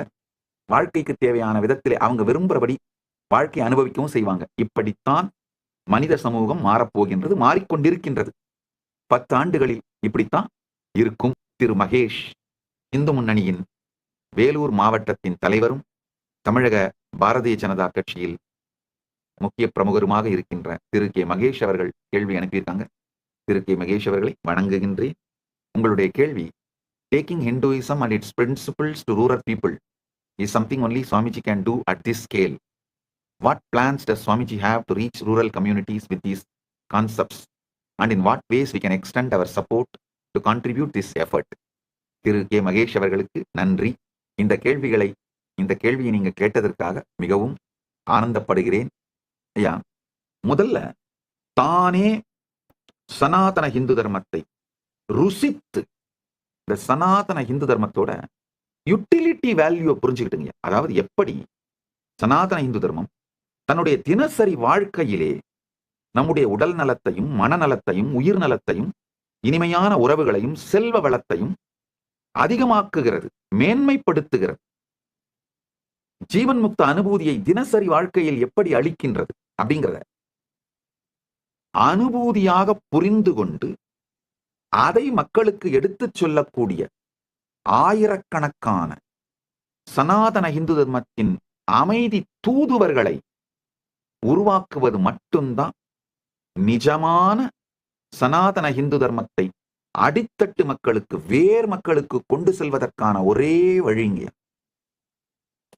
கடந்த 26 ஆண்டுகளாக 2000 துவங்கிங்க தமிழ்நாடு பூசாரிகள் பேரவை, தமிழ்நாடு விஸ்வ இந்து பரிஷத் மற்றும் பல்வேறு இந்து இயக்கங்கள் அவர்களுடைய உறுப்பினர்களை அனுப்பி அவர்களுக்கு நம்முடைய ஆதீனத்திலே இந்த பயிற்சிகளை கொடுத்து பல்வேறு நிலை இந்த ஆன்மீக பயிற்சிகள். முதல்ல என்னன்னா, தனிநபர் ஒவ்வொருவரும் தங்களுடைய வாழ்க்கையிலே சனாதன இந்து தர்மத்தின் சத்தியங்களை ருசித்து பார்க்க வேண்டும், அனுபவித்து பார்க்க வேண்டும். அவங்களுக்கே உடல் நலம் வரணும், மனநலம் வரணும். இந்த ஞான கருத்துக்களாலே, இந்த சனாதன இந்து தர்மத்தின் சத்தியங்களை வாழ்வதாலே அவங்க வீட்டுல அவங்க வாழ்க்கையில் இருக்கிற உறவுகள் மேம்படணும், அவங்களுக்குள்ள நிம்மதி ஆனந்தம் வரணும், அவங்களுக்கு செல்வ வளம் பெருகணும், அவங்க ஆன்ம அனுபூதி அடையணும், அவங்களுக்குள்ள அந்த ஆன்ம திருப்தியும் ஆன்ம சாந்தமும் ஆன்ம அனுபூதியும் நடக்கணும்.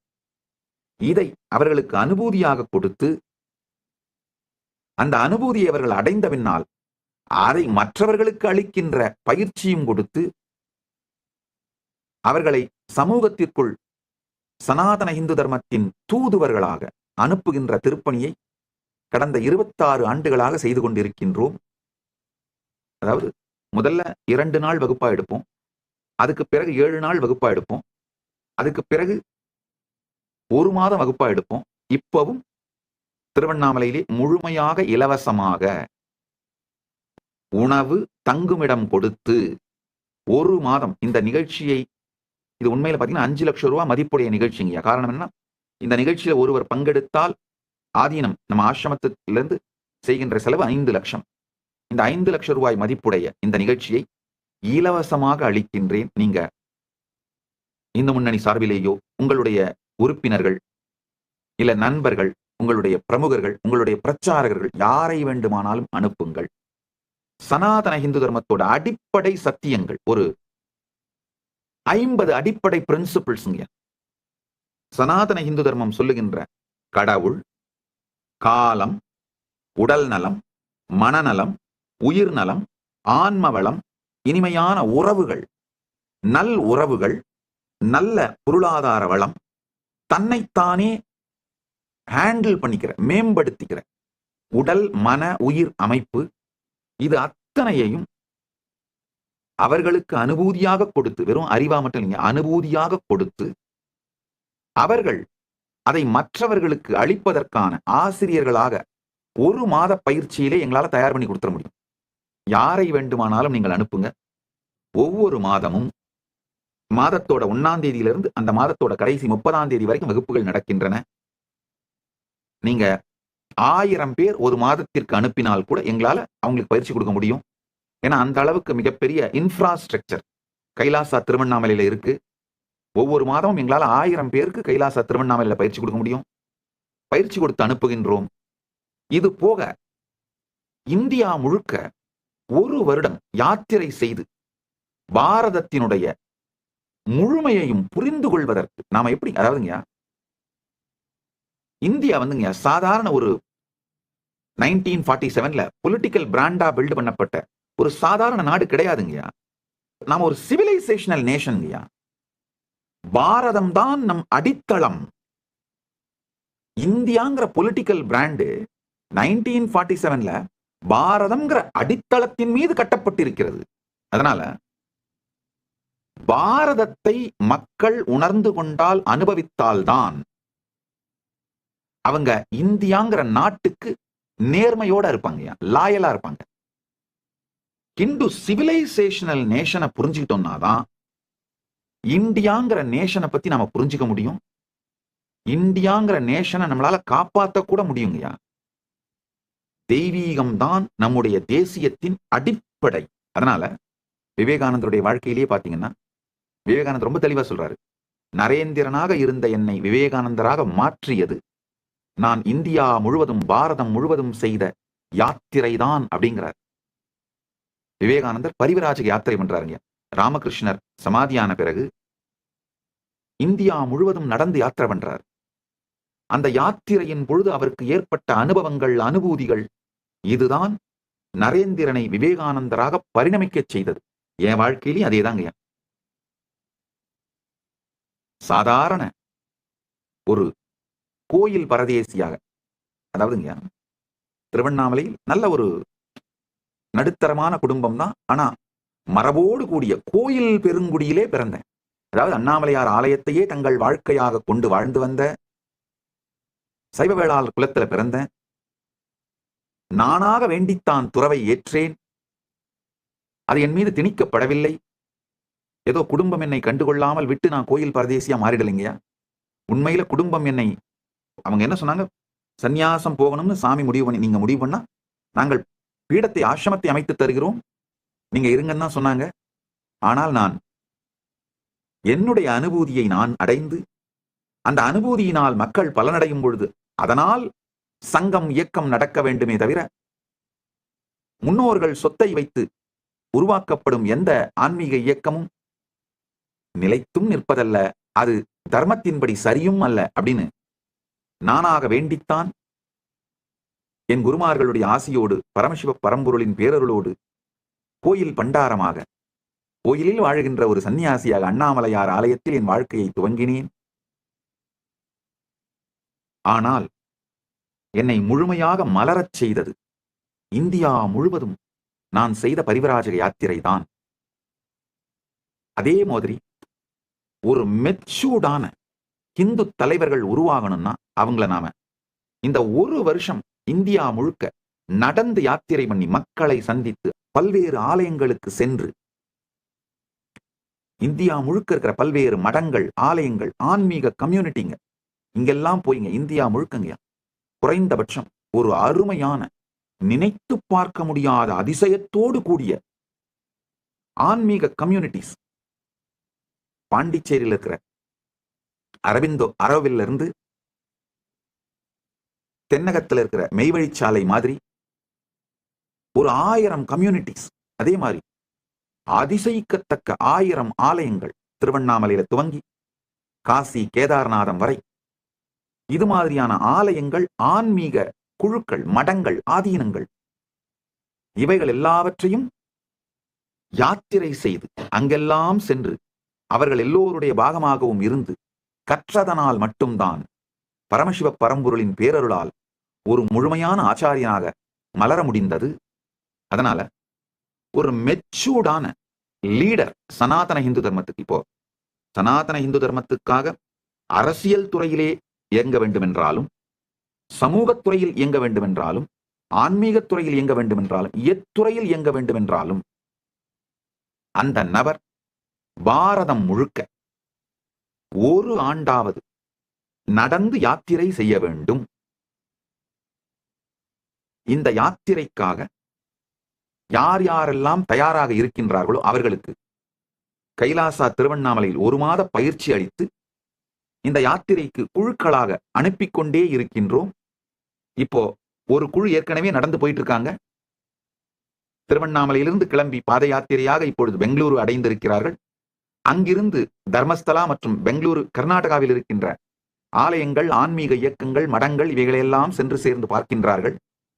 இது தனி மனிதனை ஆன்மீக ரீதியாகவும் சமூக ரீதியாகவும் அனுபவ ரீதியாகவும் அனுபூதி ரீதியாகவும் முதிர்ச்சி அடைய செய்யும். அதனாலங்கய்யா, இது மாதிரியான சனாதன தர்மத்தின் தூதுவர்களை உருவாக்குவதுதான் என்னுடைய நோக்கம். எத்துணை பேரை வேண்டுமானாலும் அனுப்புங்கள்.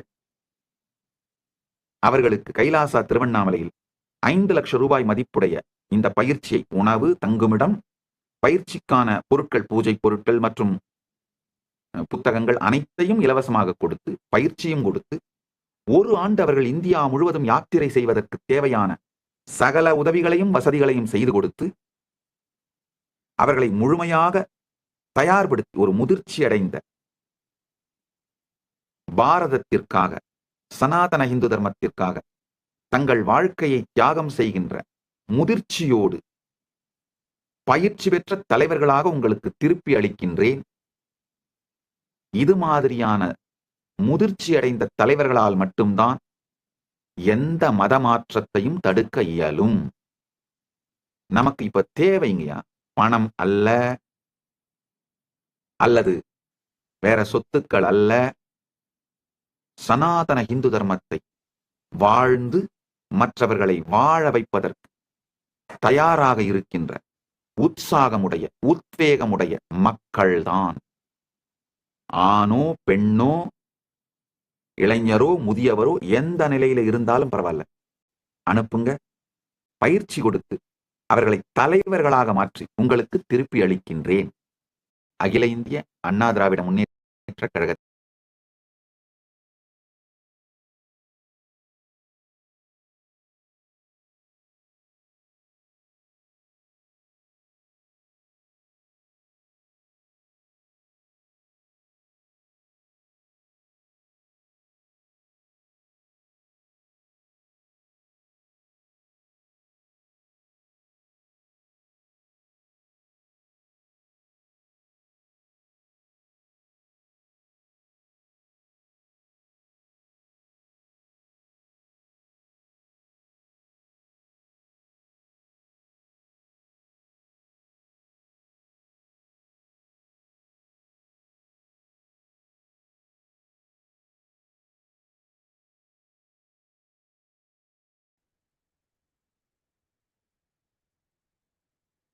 நித்யானந்தம்.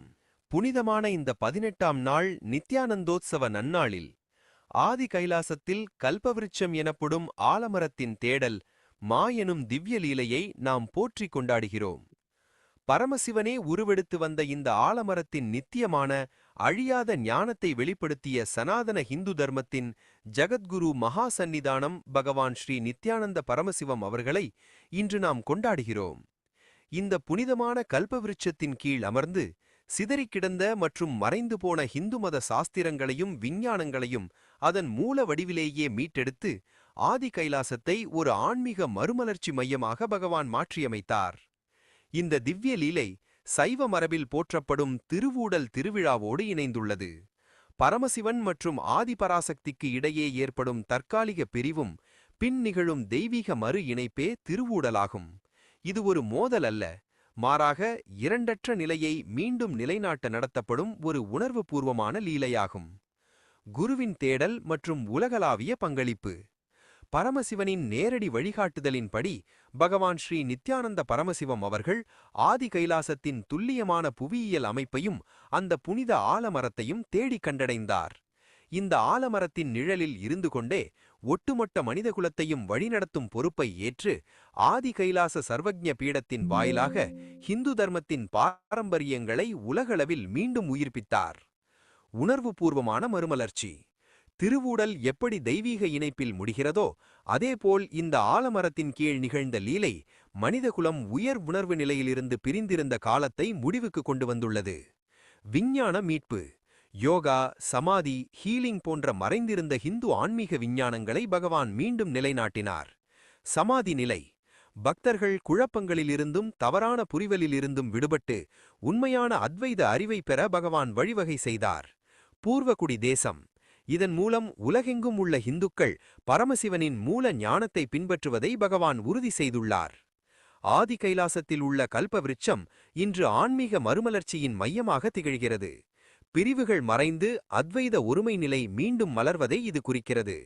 சனாதன ஹிந்து தர்மத்தின் ஆனந்தமான மற்றும் ஒளிமயமான ஜீவன் முக்த வாழ்க்கை முறையை மீண்டும் நமக்கு வழங்கிய சனாதன ஹிந்து தர்மத்தின் ஜகத்குரு மகா சந்நிதானம் பகவான் ஸ்ரீ நித்யானந்த பரமசிவம் அவர்களின் லீலைகளை போற்றுவோம்.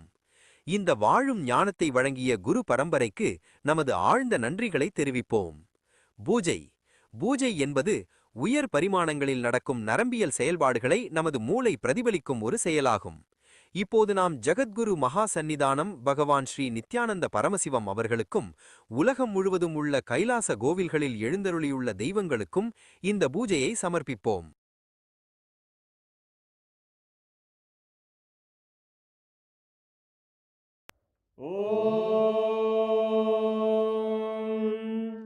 सहस्रदलपङ्कजे सकलशीतरश्मिप्रभम् वराभयकराम्बुजं विमलगन्धपुष्पाम्बरम् प्रसन्नवदनेक्षणं सकलदेवतारूपिणम् स्मरेत् शिरसि हंसकं तदभिधानपूर्वं कुर्वन्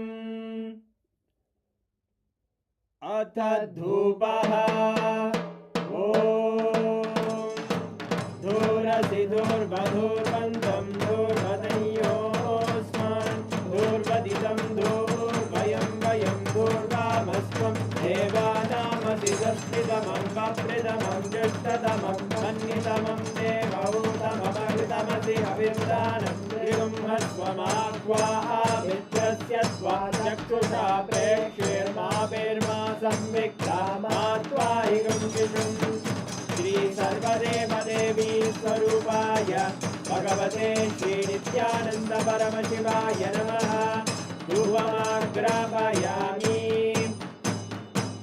अथ दीपः उद्दीप्य स्वजातवेदो भग्निं निरवधिं मम पशुभुजमख्यमापः जीवनं च दिशो दिशा मानोहिकं श्रीर्जातवेदो रामश्वं पुरुषं जगत् अभिद्रदग्नागहि श्रिया मा परिपादया। श्री सर्वदेव देवी स्वरूपाय भगवते श्री नित्यानंद परमशिवाय नमः। दीपं सन्दर्शयामि अथ नैवेद्यम्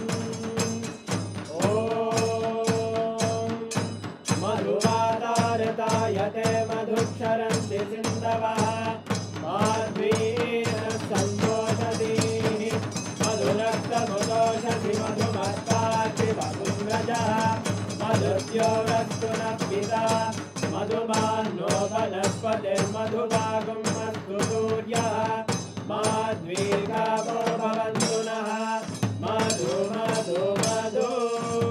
श्री सर्वदेव देवी स्वरूपाय भगवते श्री नित्यानंद परमशिवाय नमः। नैवेद्यं निवेदयामि नैवेद्यानन्तरमाचमनं समर्पयामि।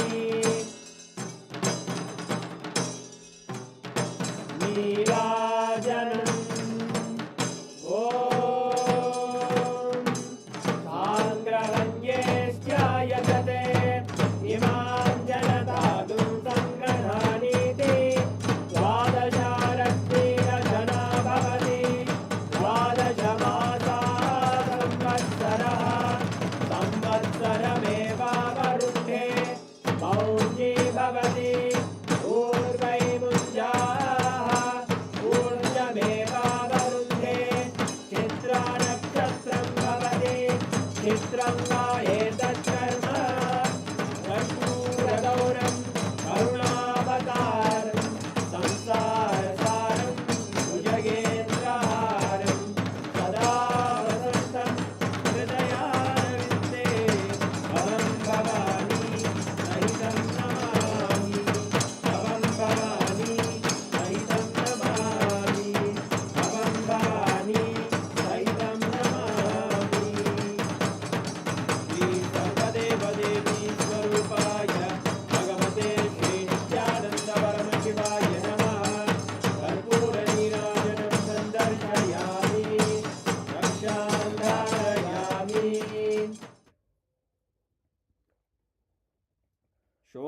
शेषाद्रीशावताराय ज्योतिस्तम्भस्वरूपिणे श्रीकैलासप्रधानाय नित्यानन्दाय मङ्गलम् तत्त्वज्ञानप्रदाताय नित्यानन्देश्वररूपिणे श्रीकैलासप्रधानाय नित्यानन्दाय मङ्गलम् मूलप्रकृतिरूपाय परमशिवशक्तिस्वरूपिणे श्रीकैलासप्रधानाय नित्यानन्दाय मङ्गलम् दण्डत्रिशूलहस्ताय कालकालस्वरूपिणे श्रीकैलासप्रधानाय नित्यानन्दाय मङ्गलम् आदिपूज्याय देवाय सकृत्पूर्णत्वरूपिणे श्रीकैलासप्रधानाय नित्यानन्दाय मङ्गलम् सर्वाभयविनाशकाय शत्रुसंहाररूपिणे श्रीकैलासप्रधानाय नित्यानन्दाय मङ्गलम् योगपट्टाभिषिक्ताय राजसन्न्यासधारिणे श्रीकैलासप्रधानाय नित्यानन्दाय मङ्गलम् सार्वभौमैकपत्याय राजराजार्चिताय च श्रीकैलासप्रधानाय नित्यानन्दाय मङ्गलम् मङ्गलं कल्पवृक्षाय मङ्गलं ज्ञानदायिने परमशिवाय श्रीनित्यानन्देश्वराय मङ्गलम् मङ्गलं श्रीविद्याम्बायै मङ्गलं कामदायिन्यै सर्वमङ्गलदात्रे नित्यानन्देश्वर्यै मङ्गलम् मङ्गलं गुरुदेवाय मोक्षमूलाय मङ्गलम् परमावताराय नित्यानन्दाय गुरवे मङ्गलम् हरि ओम् तत्सत् सर्वं भगवत् श्रीनित्यानन्द परमशिव पादुकार्पणमस्तु ॐ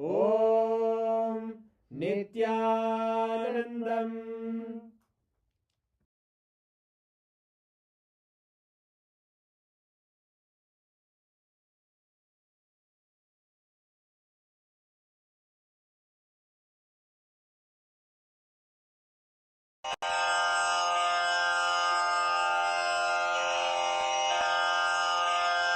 श्रीकैलासोन्नतद्वादशान्तश्यामलापीठारूढ श्रीमीनाक्षिसुन्दरेश्वरा भिन्नस्वरूप परशिवपुत्ररत्न Kumar गुरुमण्यतुल्यावतार श्रीपार्वतीस्तन्यपानलब्धदिव्यज्ञान विश्रुतसकलनिगमागमसारभूतद्राविडवेदप्रवक्त्रे श्रीमत्परमशिवकरुणासमधिगतमुक्तामयचतुरश्रयान् गीयमानछत्रचामर श्रीचिह्नकाहलादिसमस्तबिरदावल्यलङ्कृत ज्ञानविज्ञानचक्रवर्ती सर्वजनसङ्घसद्यो निर्वाणदीक्षाव्ययापवर्गवर्ष विश्राण Jimuta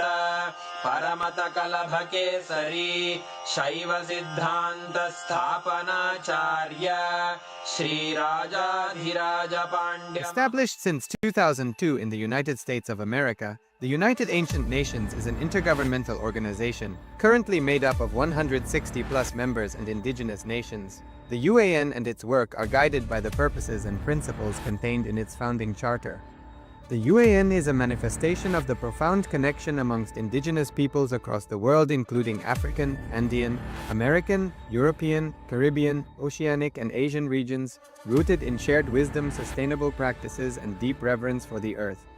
The United Ancient Nations serves as an international cultural and diplomatic organization focused on uniting indigenous cultures globally.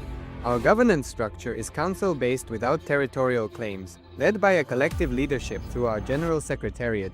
As a non-state entity with UN-style advocacy, we focus on several key areas: cultural and digital heritage preservation, indigenous diplomacy, revival of indigenous knowledge systems to solve humanity's problems, global peace, environmental preservation, health and wellness, sustained economic development, indigenous and cultural tourism. While the UAN represents numerous indigenous cultures, the United States of KAILASA serves as the first indigenous nation specifically for Hindus. KAILASA's mission is focused on the revival of the ancient enlightened Sanatana Hindu civilization, with a formal governance structure including a head of state, ministers, and ambassadors. Under the leadership of SPH, Supreme Pontiff of Hinduism, Bhagavan Nithyananda Paramashivoham, KAILASA has achieved recognition as a sovereign subject of international law, possessing distinctive attributes of juridical statehood. The United States of KAILASA is the main sponsor of the proposed UAN headquarters. This initiative would bring forth an estimated $100 million in revenue for the host country through summits, conferences, tourism, and development projects. The proposed UAN headquarters would represent the world's indigenous nations and peoples through its architectural design. It would blend the best of all worlds, featuring top modern architecture, the highest green building standards, and ancient Vastu architectural principles. This headquarters would serve as a central hub for indigenous diplomacy, cultural preservation, and collaborative efforts towards sustainable development and global peace. Through this initiative, we aim to create a dignified platform for indigenous leadership rooted in ancestral wisdom, cultural legitimacy, and collaborative innovation, enhancing global dialogue and regional stability. The establishment of the UAN headquarters would position a host country at the forefront of a global movement promoting indigenous wisdom while creating significant economic opportunities for the nation and its people.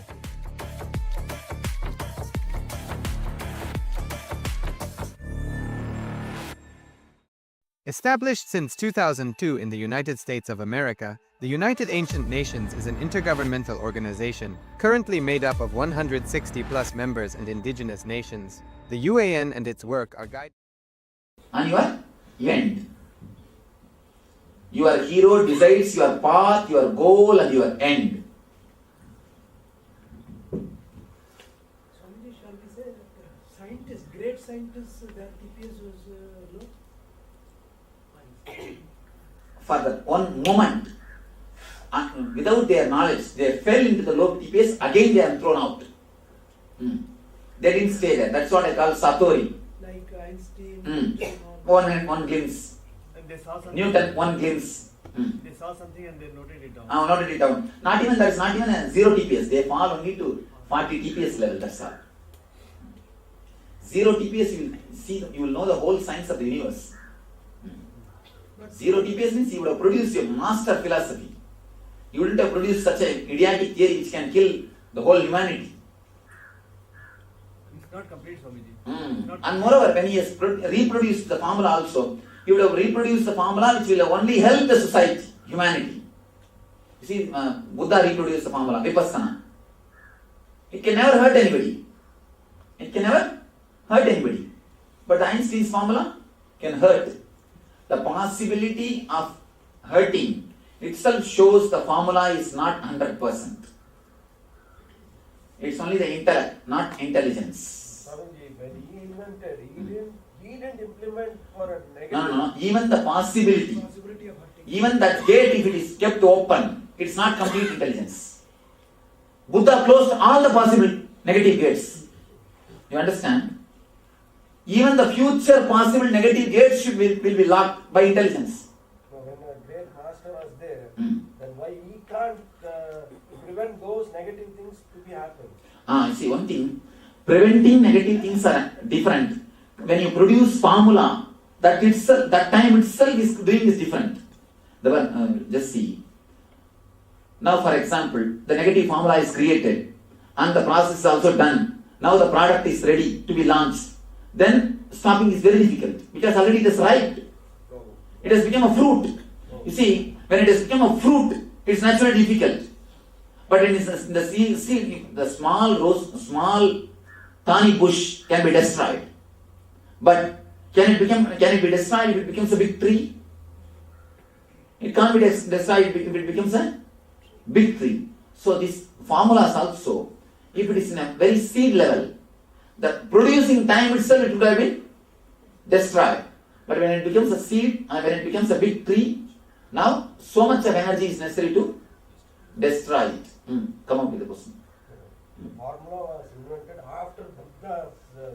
But Buddha was not physically alive at that time. As a he could have stopped whatever is going to happen in the future, like negative things. You said, that time itself you could have stopped the Einstein's happening. But every individual has got a total freedom. You see, people ask me, Swamiji, why don't you change my mind and make you as disciple? And so many people, especially all these wives, come and tell me, please Swamiji, do something to my husband and make him your disciple. I can't do that. I can't do that. I can't interfere in his freedom. You see, God gives you the freedom to be in bondage. Please be very clear. Even bondage is your choice. If the freedom also forced upon you, it is not a freedom, again bondage. You have a freedom to be in bondage or to be in freedom. So freedom or bondage is your choice. I can't interfere. Somebody asked Buddha, enlightenment is a great thing. Why don't you give enlightenment to everyone? He said, who wants? Bring them. Who wants? Nobody. So it is your choice. God never interferes in your freedom. He gives you the freedom to be in bondage. It's your choice. Swami, that is the reason why disasters like tsunami and all cannot be. Yes. It's a corrective negativity. When it is become too much, earth nullifies itself. Swamiji, this is really a universal theory of spirituality. Really. Yes. Not theory. Theory means the theory is not. Theory is, you see, theory is a word, dead word. Philosophy is a dead word. Philosia. Darshana. Darshana means what I have seen. Philosophy means what I thought. Philosophy is what I think. Darshana is what I have seen. So this is a darshana. We can call it Nitya Darshana. Nitya Darshana. And Darshana doesn't have English word for me. No, Darshana don't have English word. Because in English no Rishi happened. No Rishi happened, nobody who had the darshan happened. You see, in Tamil there is no word for tsunami, because tsunami never happened in Tamil Nadu.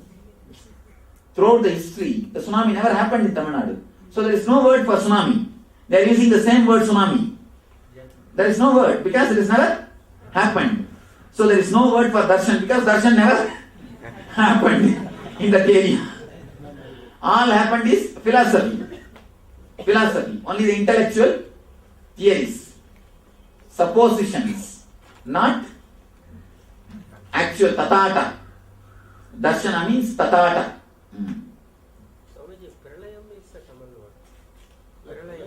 But this is not pralaya. Pralaya means whole thing done. அதெல்லாம் கூட equal ஊழி காத்துனா மேல ஆள மட்டும்தாங்க, கீழே ஆடுதுங்க, அதெல்லாம் ஊழி காத்தான் இல்லைங்க.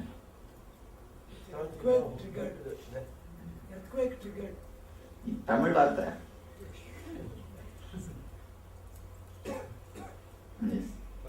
In theory, this sounds very simple, but in practice, I know that many people have resistance to lowering the TPS. To lowering the TPS? Yeah. Then leave it the high TPS itself and enjoy, that's all. That's all, nothing more can be done. There is no need to bother. You see, in the practical and theory, it is simply simple. It is simply simple. The moment you say it is not simple, you try to make it complicated. One more TPS. That's all. One more TPS. The materialistic world is high TPS, really. No, in the high TPS you are in materialistic world. When you are in low TPS, same world but not materialistic. You are not materialistic. The same MG road is there. Kids hang around every day night, but none of us go there. It's not that we entered in a different world. Same world. Everything is same. But we are only not going. That's all. Which is just witnessing or observing the thoughts that finishes the thought, that TPS breaks down. Yes, TPS simply falls down. Swamiji, you said that while penetrating, if you are able to stay there for 11 kshanas, so but kshana itself is gap between. It means actually, to tell you honestly, by 11 kshanas, when you start staying, the kshana concept will disappear. Just to give you an idea, our 11 kshana, 21 kshana means more time. That's all. Actually, when you come to zero TPS, there cannot be any kshana. How can there be? Gap between one thought and another thought. That's all. In practical terms, Swamiji, staying there means remaining aware. Relax. Aware of the thought. Yes, aware. When you become totally aware of thoughts, when all your energy becomes a witness, there will be no more thoughts. When you intensely witness, thoughts will not be there. Because where is the energy to think? You will be totally a witness. What about greatest musicians? The TPS falls down. When you say you witness your thoughts, it's actually our mind which is looking at the thought itself. So that means Witness the witness itself. So the mind is still present. But when you start witnessing, the mind will not be there. Whenever you forget witnessing, only the mind will start moving. It's like you play the double game, ma. When you start witnessing, you play the game of the mind and you. It's like you sit in a chair and sit in the chair and speak. Sit in this chair and speak. Like you take a subject and you sit in this chair and speak for the subject. You sit in that chair and speak against the subject. Tak, tak, tak, tak, tak, tak, tak, tak. That is the game now you are doing. When you start witnessing, slowly you will stop moving to that chair. You will just become this chair. Naturally you will see. Who are you here as a witness? That you don't bother. That is still a different identity. The witness is what is energy. You became nobody. You became Nithya. You just became Nithya. Witness intensely. Witness the witness. So sometimes during the NSP meditation, the intense sessions we are having, the experiences are fantastic. But at the same time, it was as though we were seeing it from the outside. That is what? But does that mean that my mind is still active and it's viewing that experience? Your mind active and viewing is not your mind. Viewing is your being. Acting is your mind. So that experience is being witnessed by my being. Means you experience that you are witnessing. That is the real experience, ultimate experience. So it's not as though you forget everything. No. Why do you call the Zen masters one hand clapping? Yes, one hand clapping, frog jump in the pond, flop. Everything is this only. Basho Saiku and sound of a bamboo. Not bamboos, sound of a bamboo. And cones are basically supposed to reduce your... Cones are nothing but just breaking you and pushing you straight from 100 to 0. This NSP breaks what you give us are similar to cones. What you ask us to make plays and say, now you're going to play actors. Because... No, it's not more exactly like a cone. It's a different, you can call it Nithya cones. That's all. But if that thought reduces... Yes, thoughts come down. Nithya cones. Even though you're supposed to think, you're supposed to increase, but it comes down. Nithya cones. Swamiji, when you think of your being, it comes from the Anandagandha. Is that where your Yes. Atman, is that the... Anandagandha is where you and me are straight away connected. In the initial stages, since there is so much of yearning to see you, to talk to you, and to get the answers, to be like, when the music is on, they're dancing with you, and we get emotionally carried away, we slow down and all that. Later, the urge subsides. And then I started realizing that that's when you appear and give the answers. You see,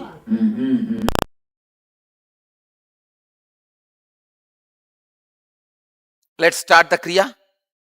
Please understand, today's Kriya is basically for all the skin problems. Care for all the skin problems. All skin problems are related to breathing layer. Pranamaya Kosha. The oxygen, prana, spreading all over the body. If it is not happening properly, there comes skin problems. If it's happening properly, then the breathing problem gets dissolved. So you are going to do 5 kumbhakas today, step by step. First, Magatasana.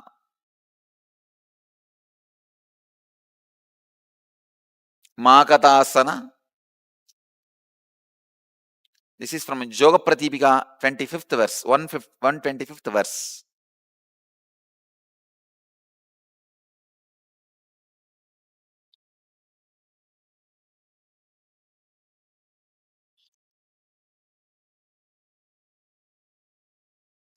Magatasana. The first Kumbhaka is Shanta Kumbhaka, Kumbhaka Patadi, 90th verse, 90 verse. Let me tell you the technique. Hold the breath inside. Inhale, hold the breath inside. Visualize you are just a skeleton. Your whole body is hollow, your skin, everything is porous. The prana is coming in and going out freely. Your whole skin, outside the skin, inside the skin, filled with prana. You are just a skeleton, bone structure. Hold as long as you can. Relax when you can't hold anymore. If you want to visualize your skeleton, I can get the skeleton and show you. Just visualize yourself as a skeleton. See, just visualize you are just a skeleton. And the air is coming in and going out freely. Inhale, hold as long as you can. While you hold, visualize you are just a skeleton and the prana is going in and out freely. Your skin is not stopping the air moving into your body. Your air is moving into all your organs, parts of body, everywhere freely, till your backbone, till your bone structure. Do this 21 times.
Shitkari pranayama.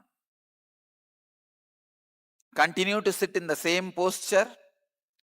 Press the lower teeth with the upper teeth and open the lips comfortably. Suck the air in through the gaps between the teeth. Be aware of the sound produced. After inhaling, close the mouth and exhale through the nose. Do not hold. Don't hold the breath. Just inhale and exhale. That's it.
Relax. The next step, Bastrika. It's from Geranda Samhita, 5th chapter, 75th Upadesha. With a bellowing sound, forcefully blow out the air out of both the nostrils so that your abdomen gets tucked in. Slowly allow the body to inhale, like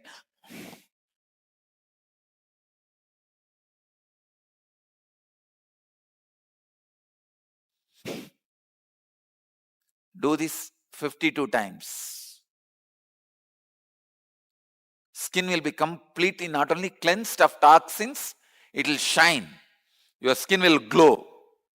Do it. You will have a pure aura.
Next step, Trinetra Kumbhaka in Kumbhaka Patadi, 192 verse. Let me give the instruction. Inhale through the left nostril, hold the breath without exhaling. Inhale through the right nostril also, hold the breath without exhaling. Inhale through both the nostrils and hold the breath as long as you can. Then slowly exhale and relax. Let me show you. Inhale through left. Hold. Again, inhale through right. Hold. Inhale through both. Hold as long as you can. Now exhale, slowly relax.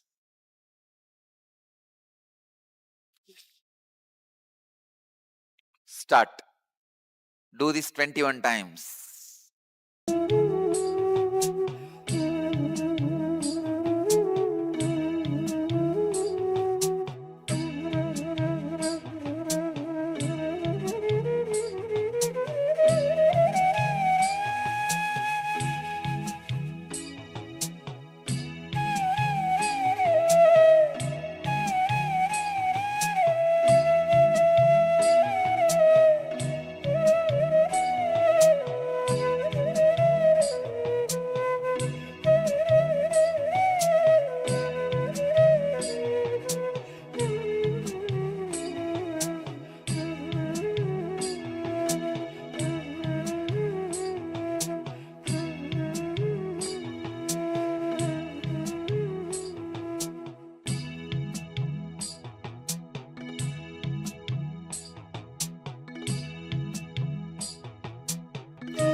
Next,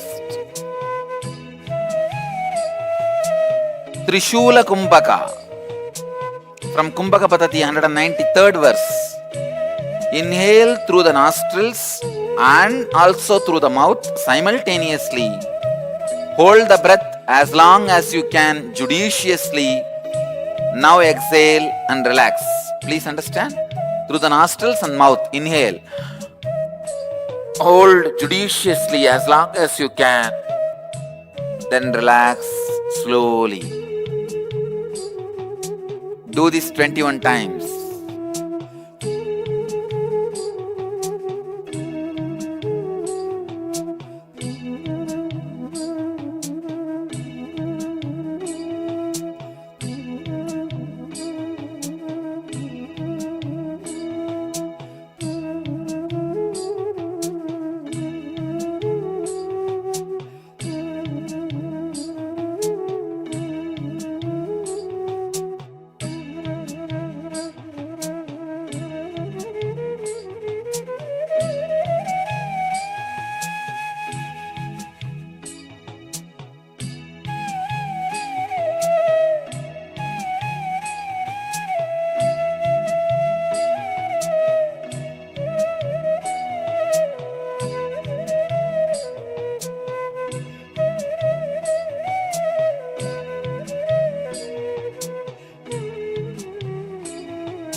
I bless you all who are sitting with us around the world.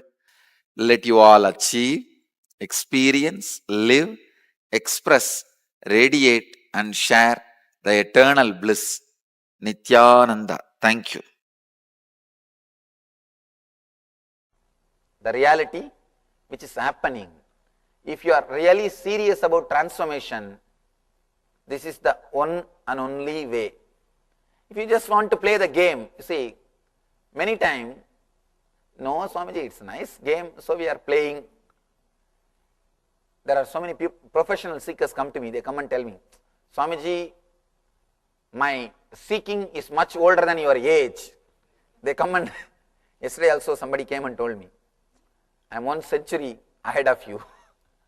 That's okay, nothing wrong. Being 1 century ahead of me is nothing, half a century, not one, half a century. Nothing wrong. Another one person told me, my seeking is 1 century, half a century ahead of you. Right, but what have you got? What have you achieved? If you are a professional seeker, just want to do window shopping and just saw the flyer somewhere, oh, nice Swami, let's go and see what he says. If you have come to check out, then okay, you don't need any meditation or anything or any of these great teachings. You can just sit and listen. If you are really sincere, serious about the business of transformation, if you are really serious, then this is the only way. Let you understand. Now we will work step by step to take this understanding into your deeper layer and show you exactly how what I am saying is truth.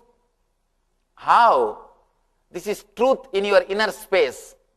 Now I presented this truth in front of you. We will work in every step, in the level of guilt, in the level of fear, in the level of desire. We will just see how there are so many thousands of thoughts and you pick up some thoughts and connect with each other and create your desire and run behind that and make your life hell, thinking that it will give you joy and finally it gives only pain, and even then you are not ready to give up your belief, and again just because you started believing, you are afraid to give up. If you give up, then you have nothing else to do. The fear of not doing anything else or fear of being alone, that drives you crazy. How you create step by step your hell beautifully or in an ugly way. Not beautifully, ugly way. We will see how you are creating your hell. The moment you understand how you create your hell, naturally you will stop creating. That's enough. You don't need to start creating your heaven, because heaven is existing. All you need to do is just stop creating hell for yourself and for others. You are not only creating for you, you create for others also. Because you feel lonely in your hell. You call your neighbors also, please come, please come. Why don't you share a little bit? Why not? Let's share our space. You are not feeling comfortable when you are alone. That is why I say, all your relationship is nothing but creating more and more intimate enemies. You create more and more intimate enemies. Let it be very clear. By your very nature, you are unclutched, unconnected, illogical, independent, and completely unclutched thoughts. We will take this truth layer by layer and experience it. If you experience this moment, if you understand this moment, nothing else is necessary. Actually, this is enough. We are done. If you understand this moment, and if you are feeling, yes, nothing more to do, then this is done. This is enough. Nothing else is necessary. But sometime we need to throw the light at every corner. To every corner. There are so many dark corners in your being. We will throw light to every corner so that your being can become completely enlightened. Completely enlightened. Now first few things to be understood in the physical level, in the Annamaya Kosha.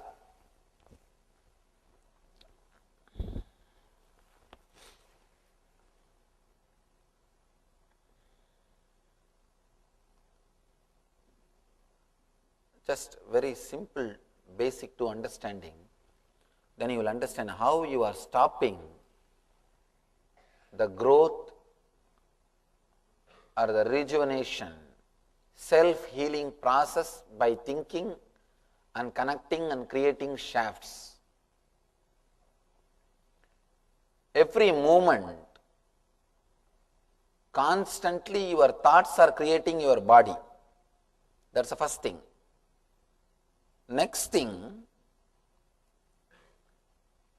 your body is guided by your beliefs and emotions. First thing, your body is created by your body, by your mind and thoughts. Next thing, it is guided by your emotions and beliefs which you are carrying. There is a beautiful book written by Bruce Lipton, Biology of Belief. It's a beautiful book.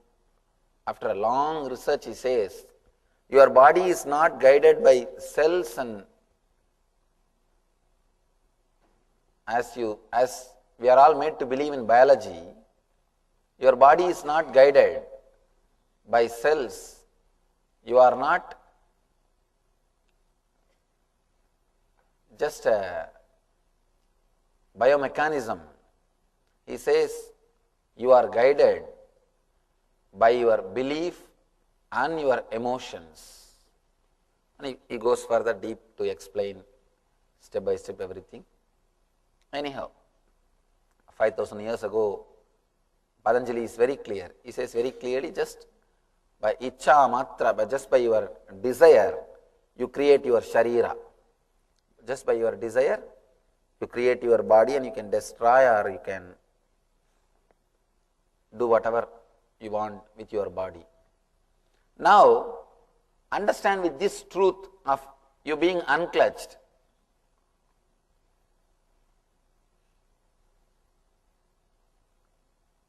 If we understand that your body is being created every moment by your thoughts, by your emotions, why are we continuously carrying diseases? Why are we again and again bring our diseases back? And one more thing, even according to biology, you are creating your body, you are rejuvenating your body continuously. Your liver is replaced once in 6 months. Your complete intestine system is replaced once in 21 days. Constantly you are replacing yourself. You are rejuvenating yourself. Then why are we holding on to our diseases? Because of your old mental setup. When you believe in something, when you create an identity, when you start believing the identity which you are carrying about yourself, the continuity of identity creates the same kind of body. So the problem which is in your identity happens in your body. If you don't drop that identity, the body also continuously suffers. Even the new body which you create will be the same old problem. Constantly you are creating body with diseases. If you can understand and relax with this truth, if you can understand and relax with this one truth, you are unclutched. You will rejuvenate your body and you will create a new body. That's what Shiva says, be born anew. By understanding this truth, be born anew. Whether you have pain or any suffering, Just completely unclutch yourself and see the pain which you experienced 10 days ago, the pain which you experienced 9 days ago, the pain which you experienced yesterday. Do not connect them and give a label. Just be very clear, something is happening in that area. Something is happening in my body. Do not label. Do not start believing I have continuous pain. The moment you start believing you have continuous pain, you have created problem. Even if you get rid of that pain, you will be waiting for that pain. Oh, that pain has gone, but I don't know when it will come back. Inside your mind, you don't believe that it has gone once for all. You will wait to bring that pain back. You are waiting to get hurt. You are waiting to get the disease. You are just silently, patiently meditating for the disease to come inside. That is what you are doing. Waiting for the disease, particular disease to come in means you are meditating. You are just waiting for it to come inside. You are just asking, oh, when it will come, I don't know. When it will come, I don't know. It's almost like meditating for God. You are meditating for pains. You are meditating for diseases. When you create even one shaft, one idea, you have this problem, you have that problem. Constantly you will be bringing it back. Even when you don't have, you will not be able to believe that you are not having. You will not be able to believe you are not having. You can see in your life, in the young age, if your mother teaches you, if you are taught by your mother, if you go in the rain, you will have wheezing. After you grow, even after you become old, you don't even have to go in the rain. Just see the rain through the window, you will sneeze. The moment you see the rain through the window, you will start sneezing. And sometimes by mistake you may not observe and you may not sneeze. You may not sneeze. But even then, oh, it's raining, but somehow I am not feeling any problem. I am not feeling cold. Why? What happened? Nowadays I became all right or what? Constantly you suspect and meditate for 2 days till it comes to you. Till it comes, we will be constantly meditating, because the moment you start believing something, the moment you start connecting that shaft and start believing, even if it doesn't happen, you are not comfortable. You wanted that shaft to be executed. Only then you feel that identity is safe. You are ready to do, you are ready to sacrifice anything to protect your identity. Be very clear. Including your body.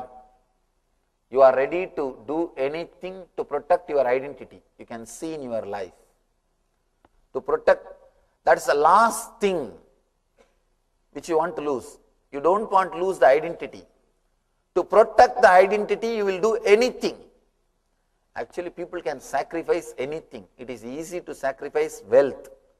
It is easy to sacrifice money. It is easy to sacrifice wife, because it is constantly hurting. It is easy to sacrifice all these things. But it is not easy to sacrifice the identity. It is very easy to sacrifice things which is hurting. I have seen many people, they will give up all their wealth, everything, and run away to Himalayas. They will be sitting in Himalayas, but they will give up, they would have given up so many things, but they will not give up the seat in which they are sitting. In the Himalayas, in the temples I have seen, they will fight for the place where they sit. They would have given up so many things, but they won't be able to give up that chair or the seat where they are sitting, or that kamandalu. Every day they will be wiping and washing that kamandalu. 10 times they will be cleaning, and it will be shining, but they will be cleaning. They would have given up so many things, but they can't give up that kamandalu. And even if they are, somehow if they manage to give up this kamandalu also, they can't give up that identity. I am this, I am that. It is very difficult to give up the identity. You will sacrifice anything for identity. All your diseases are nothing but sacrificing your body for the sake of your identity. When you start believing you have an identity, when you start believing you are somebody, according to that belief, you alter your body. According to that belief, you force yourself to act. Your body creates or maintains particular disease according to the identity which you create, according to the beliefs which you create about your body. Tiredness, chronic fatigue, all these things are directly related to this shaft. If you start believing, see, yesterday's tiredness and day before yesterday's tiredness or tiredness which you experienced 1 month ago, they are complete independent experiences. But when you start connecting all of them and seeing, by 8 o'clock I will become tired. If you create a shaft, by 6 o'clock itself you will start preparing your mind. Hey, it is becoming 8 o'clock, I have to fulfill my belief, I have to fulfill my faith, I have to fulfill my identity. You have to fulfill your identity. You start creating the dullness or lethargic feeling by 6 o'clock itself. You have to prove your identity because you created it. Sometimes you may forget to prove your identity to the outer world, but you will never miss to prove the identity to yourself. Because if the outer world doesn't believe your identity is also is okay, but you yourself start suspecting your identity is too dangerous. You will never let that happen. Be very clear. I am exposing all the cunning games you are playing with yourself. All the games which you are playing with yourself, you will never let down your identity with yourself. Because without that identity you will be afraid what to do, how to be. You need to be. You can't be without anything. So you have to be somebody. So create some identity. All your identity is a pure myth. You see, I can generalize and tell you these are the usual problems which you suffer in the Annamaya Kosha, in the first layer, because of your identity and because of the belief or because you connect and see the shaft. If you can come up with your questions, now we will have a few minutes. Either you can share some of your understanding, how you are creating shaft and suffering related to this Annamaya Kosha, and how you understand about that now. You can share your understanding, or you can put some question. You can ask some question. Anything related to this Annamaya Kosha, we will analyze now. Layer by layer we will analyze. Otherwise, all the questions at a time, we will forget the truth which we are supposed to understand. Layer by layer, we will understand, we will throw light and we will apply the same truth and try to liberate ourselves from the shaft which we are creating or which we are thinking we are creating.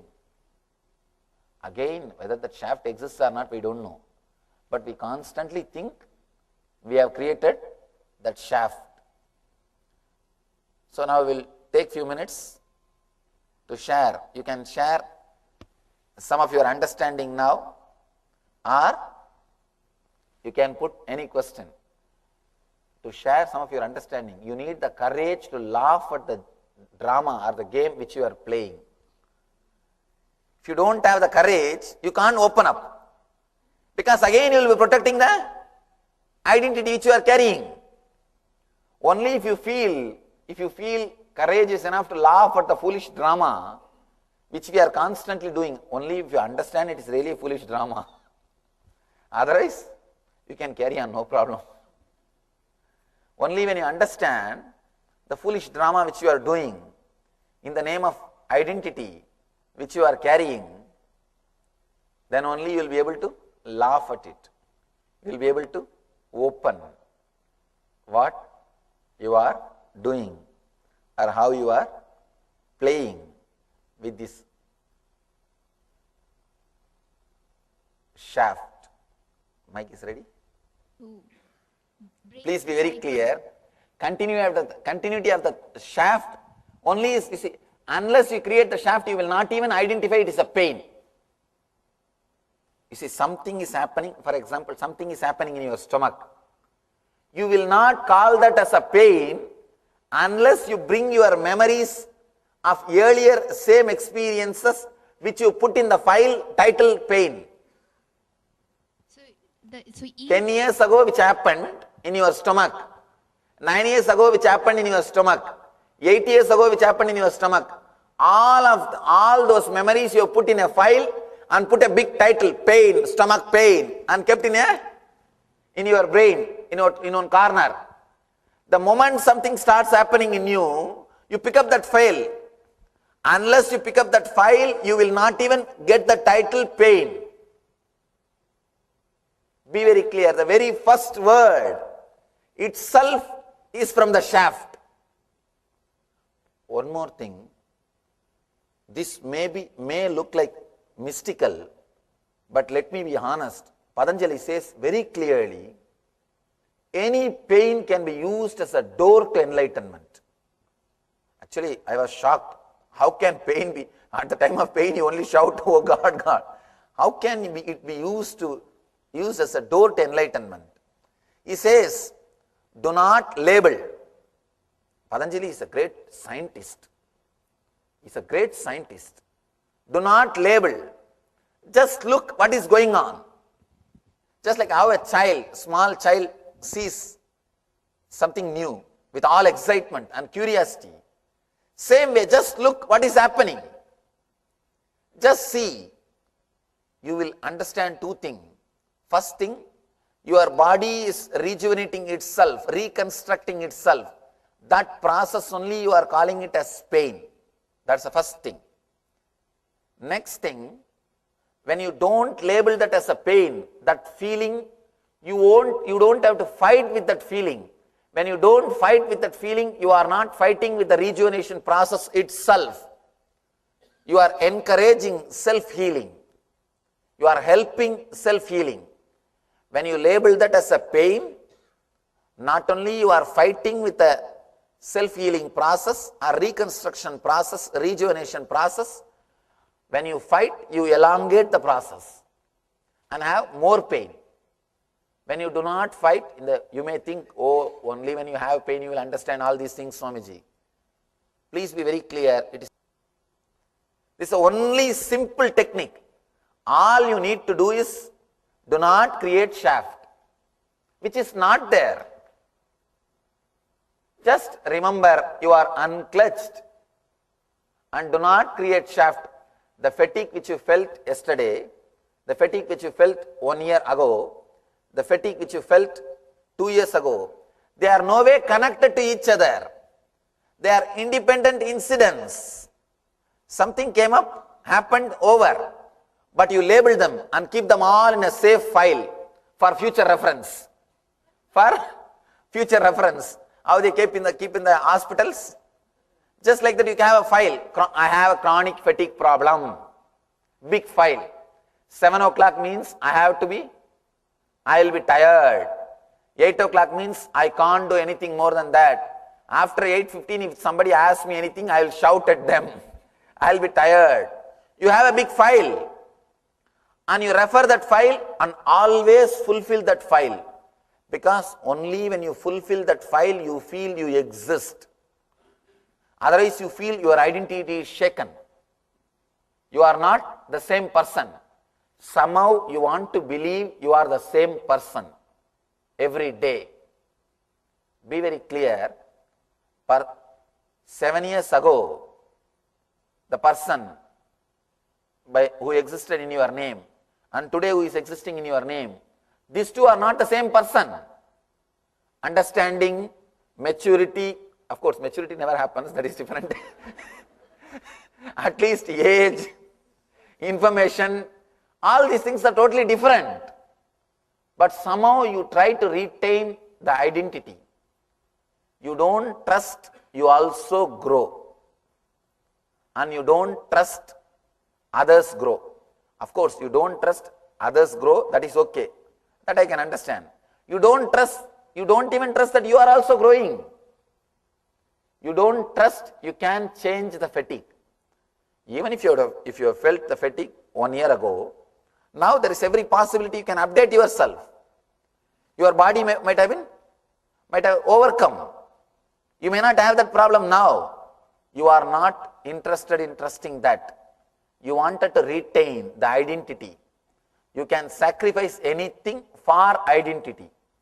That is why you try a very cunning, very polite but cunning game. This whole thing is just the game which you are playing. You may be thinking, Swamiji, when somebody comes, actually it happened. One person came to me with a chronic headache and he was complaining.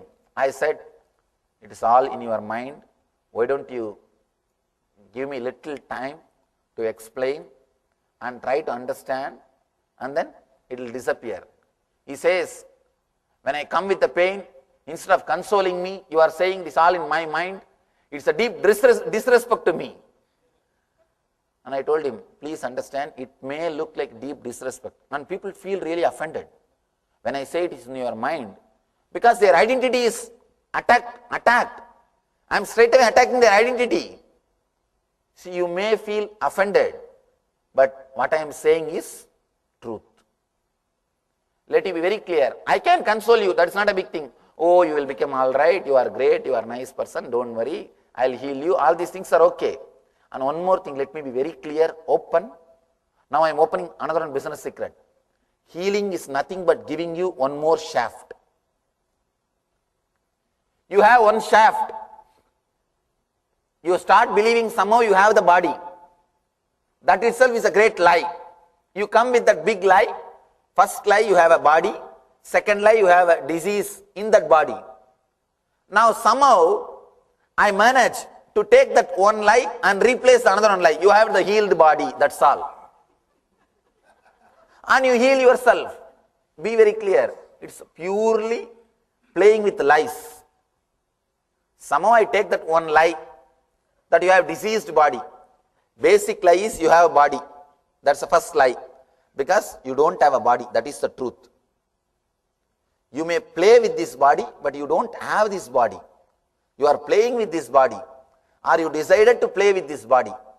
Anyhow, that is the first lie. The second lie, you have a diseased body. That's the second lie built on that first lie. When you come to me, actually second level, third level lies can be easily operated and opened.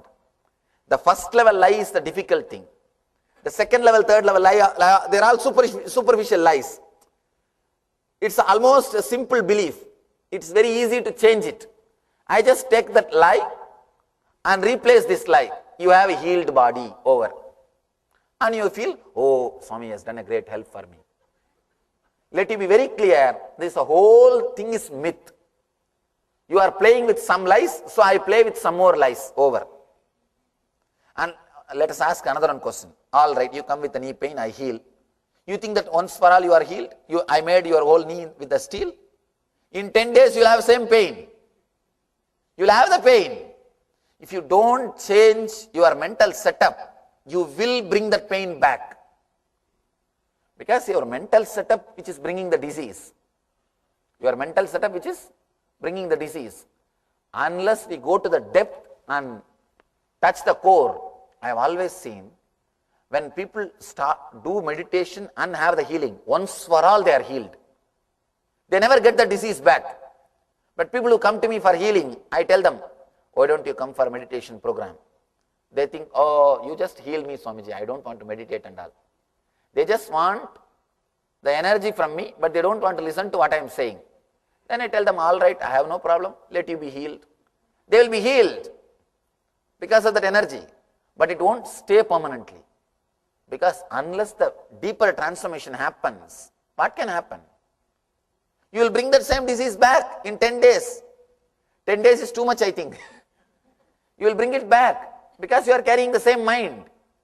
But if you also work with the mind, if you also cooperate with me with the meditation, anything which happens can be permanent. It can stay with you because you understand the truth. You start unclutching yourself. Any meditation can be called as meditation only if it gives you the experience of being unclutched. You may not know the word. If it just gives you the experience, then it can be called as meditation. Unless it gives you the feeling or experience of being unclutched, it can't be called as spiritual technique. One important thing, especially Western mind will be shaken with this truth, because Western mind is trained to believe you are nothing but your mind. At least in the East, from the beginning they know, even though they don't realize, there is unconscious belief, there is something more than mind exists. There is something more than mind exists. You are Atman, Brahman. You don't understand what is Brahman or Atman, that is different. But there is one more word inserted into you which is beyond mind. You understand that much, even if your mind is not functioning, you will not die. There is something more in you. There is some more ingredients in you than mind, than just the mind masala. That is, you are made to believe, or you are given that understanding from the young age. But with the Western mind, it is very difficult for them to understand, and you will really feel you are shaken. I am shaking what you think as you. Your identity is questioned. I am giving you the truth which shakes your very belief about your identity, your very attachment with the identity. You can see in your life what all the dramas you are doing. Yes, next.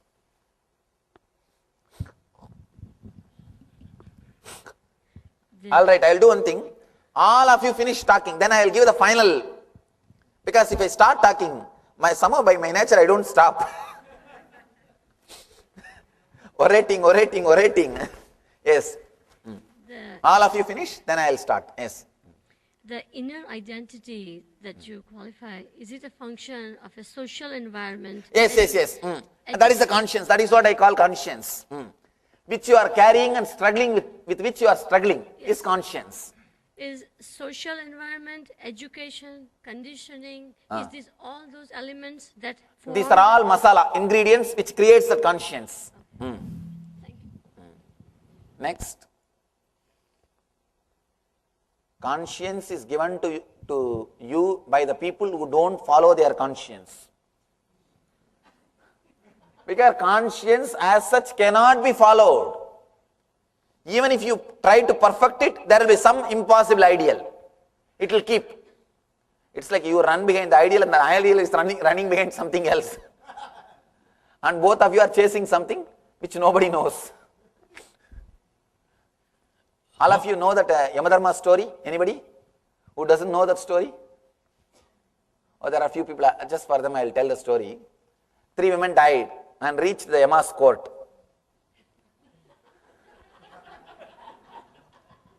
Yama started inquiring to give the judgment.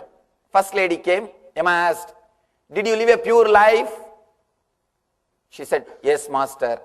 Yes, Lord. I lived a pure life. Even mentally, I have not done any mistake. I lived such a beautiful, pure life." Yama saw his laptop, the record says yes. Now they have computerized everything. Yama says, "Oh, all right. It's nice, you lived a pure life. Have the golden key, go to the Swarga, enjoy, first class, AC suit. Enjoy." She went away. Second lady came. "Did you live a pure life?" She put her head down. "Master, physically I lived a pure life, but mentally I used to watch movies. So whenever I see the heroes, really I felt little tempted. But physically I lived a pure life. I have never done anything wrong." Yama just typed the laptop, he saw the record. "All right, at least you told the truth, you are honest. So, have the silver key, go and enjoy, second class." Third lady came. Yama asked, "Did you live a pure life?" She put her head down. I was a dancer in nightclub, and I have done whatever you can imagine, and I have done whatever you can't imagine. I have done everything. She has put her head down. She says, now only you have to save me, Lord. Yama looked this side and that side. Said, have my room key, I'll be there in few minutes. Be very clear. Whoever gives you conscience, they are giving their room keys. Whoever gives you conscience, they are all giving their room keys. Person who can hide his personal life from others, only they create conscience in you. Let it be very clear. Let it be very clear. See, creating impossible ideals is the best way to rule people. Once you create an impossible ideal and insert into his brain, create guilt, throughout his life he is a slave. Let me tell you, real morality will happen when you integrate yourself, not when you break yourself, not when you are schizophrenia. See, the morality of schizophrenia is not going to help you. You became schizophrenia. Let it be very clear, that is no way going to help you. That's why I tell you, conscience is poor substitute for consciousness. If you are conscious, a different kind of morality will be around you. You will be just radiating so much of love, so much of joy, so much of ecstasy. You will not only, you will never sin, you will not do anything immoral, you will inspire so many people to be like you. You will become just like a phosphorus. You see, phosphorus, wherever phosphorus is kept, it will burn everything. You will become like a phosphorus. Wherever you are kept, you will awaken so many people. You will create true morality. You will create an enlightened society.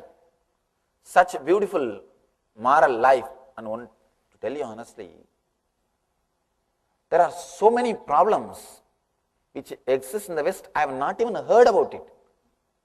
Really, sometimes I sit and give my gratitude to the ultimate energy or God or Shiva or whatever I call. Oh God, I am so grateful I am born in Indian village. Not even a city. All Indian cities are now completely westernized. Indian village where nothing of this thing exists. I have not even heard about these problems. Especially I went to API. Last year I went to API, American Association of Physicians. The things which they are discussing, they invited me to attend a session to inspire the youngsters. When they put the questions, first time I felt I don't know. I was not able to answer. I told them directly, to tell you honestly, I never even thought about these problems. Forget about knowing the solution. We never even heard about these problems. We have not even heard about these problems. Actually, after attending API, my gratitude has multiplied to the God. Because these youngsters in the Western society, the problems which they face, God, I never even heard about all these things. Somehow, the Eastern society, at least in the village societies, not the cities, cities can't be called as Eastern society. In the village society, you are not given moralities. You are given more truths. At least in my case and all, my grandfather and all those people, they used to sit and they will detailed way, they will explain things to me. They will explain, they will tell a lot of stories. See, whenever you are made to understand, it doesn't stay as conscience. It becomes part of your being. You imbibe. It is not a rule. But when it is given as a rule, it becomes conscience. Here, nobody is there to talk to you. You are given straight laws. This. Mother is busy in the office, father is busy in the job, and you are sitting here with laws over. And naturally, you will try to break them. You will try to break them. Somehow I am fortunate. My elders used to tell me the clear stories, what for, what is. It used to be an inspiration. Recently, we got one book, the book which I used before my enlightenment, which was there in the, with some of my friends. I think some of our ashramites, they have seen that book. I have so many things I wrote down in that book. When I read, I was shocked how many people have inspired me. How all I derived inspiration. See, throughout that book, I have not written a single morality. I have written so many stories about Prahalada, Markandeya, Dhruva. Only inspiration. You are given only inspiration, never laws, never conscience. It was only inspiring. It was only technique. Actually, if you receive techniques, it will directly lead to consciousness. If you receive instructions, it will lead to conscience. Teachings will create conscience, techniques will create consciousness. Yes. In new diseases like blood pressure, there is no blood pressure shaft yet. Blood pressure? Yeah. A disease like blood pressure, how do you explain that? Because there is no shaft yet. You did not create You create a shaft.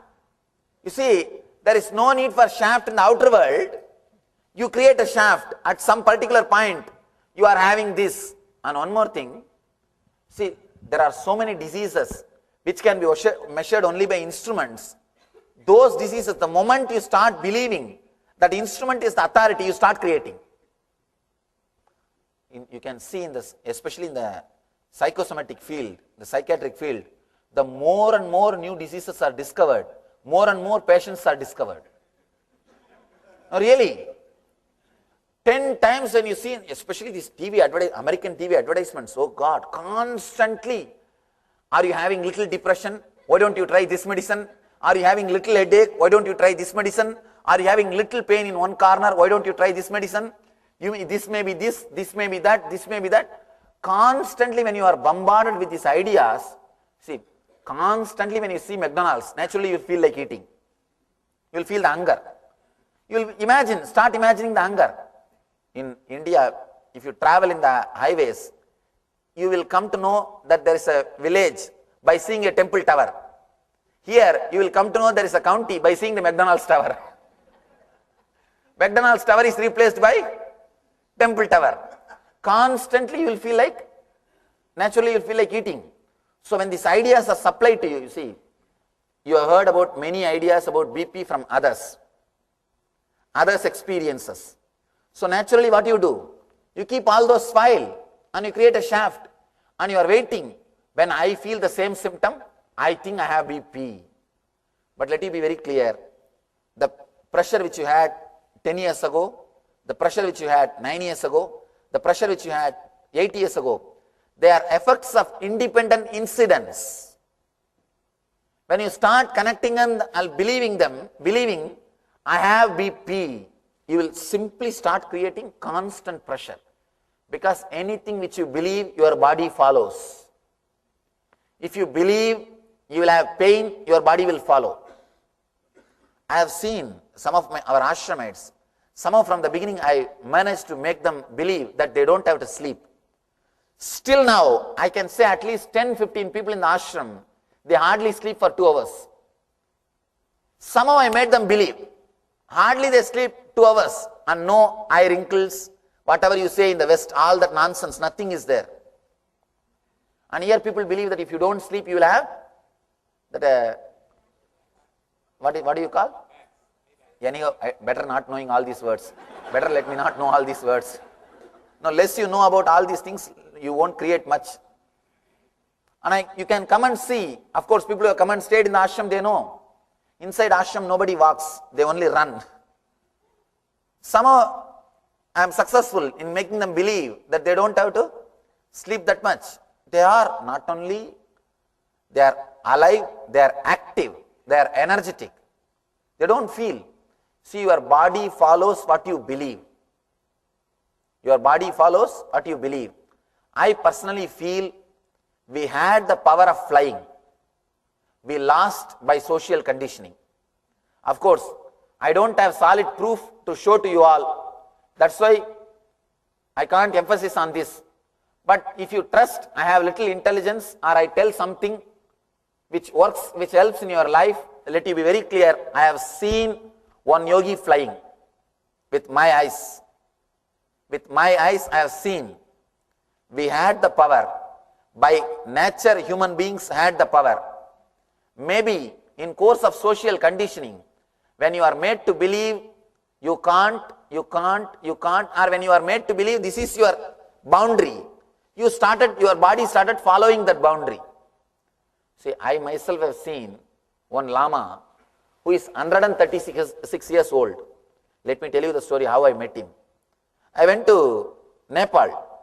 From Nepal, actually before the Tibet, before the border, there is a place called Potala Monastery. Any of you have been there, you would have seen that.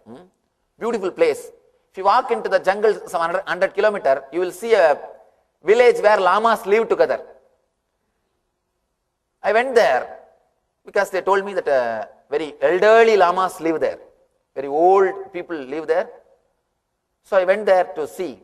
I asked one villager, can I see some old lama? They said, go to that field. One lama is working. He is also an elderly person. Go and meet him. I went there. He was working in the field with that yak and all those things. I asked, Babaji, Swamiji, I heard that you are, and they told me he will speak little English. He will understand little English. So I thought I can manage few words. I asked him, Babaji, I heard that you are a very elderly person. Can you say some of your experiences, something about your life? He started laughing and said, what? Elderly? I am only middle-aged man. I am just 136. There are so many people who are 180, 190. Go and talk to them. Be very clear. It is not myth. Medically, doctors are certifying. From Wisconsin University, the group of scientists have gone to experiment on them. They went and did some experiments on them. And biologically, they are more than 190 years. There are so many people who are living 190 years. I asked him, Swami, Babaji, how you people are living so long? He said, what is there? From the beginning we know life of the human being is 300 years. No, from the beginning they are made to believe. And they took me to the graveyards. It's every graveyard, 280 years, 290 years, in one graveyard it is written. This person had untimely death at the age of 180. Untimely death in 180. No, really, you all should visit that village. You will understand. What I am saying is not, please don't think what I am saying is a lie. There are so many Western newspapers covered. The Wisconsin University went and did research on them. They say that the energy produced by their body is 6 times more with the same quantity of food. Simply faith, simply belief. Your body is just like a child. Whatever you believe, simply the body will follow. All you need to do is create a strong right belief, or just be unclutched. Even if you are unclutched, things will take its own turn, and you will constantly rejuvenate yourself. But when you start having the wrong beliefs, wrong understanding, you will abuse your body. You will disrespect your body. Actually, I was shocked when I saw that Lama, when I saw that Baba. And another one Swami, who has attended 12 Kumbh Melas. I have seen him in Allahabad. He has attended 12 Kumbh Melas. 12 Kumbh Mela means 12 into 12.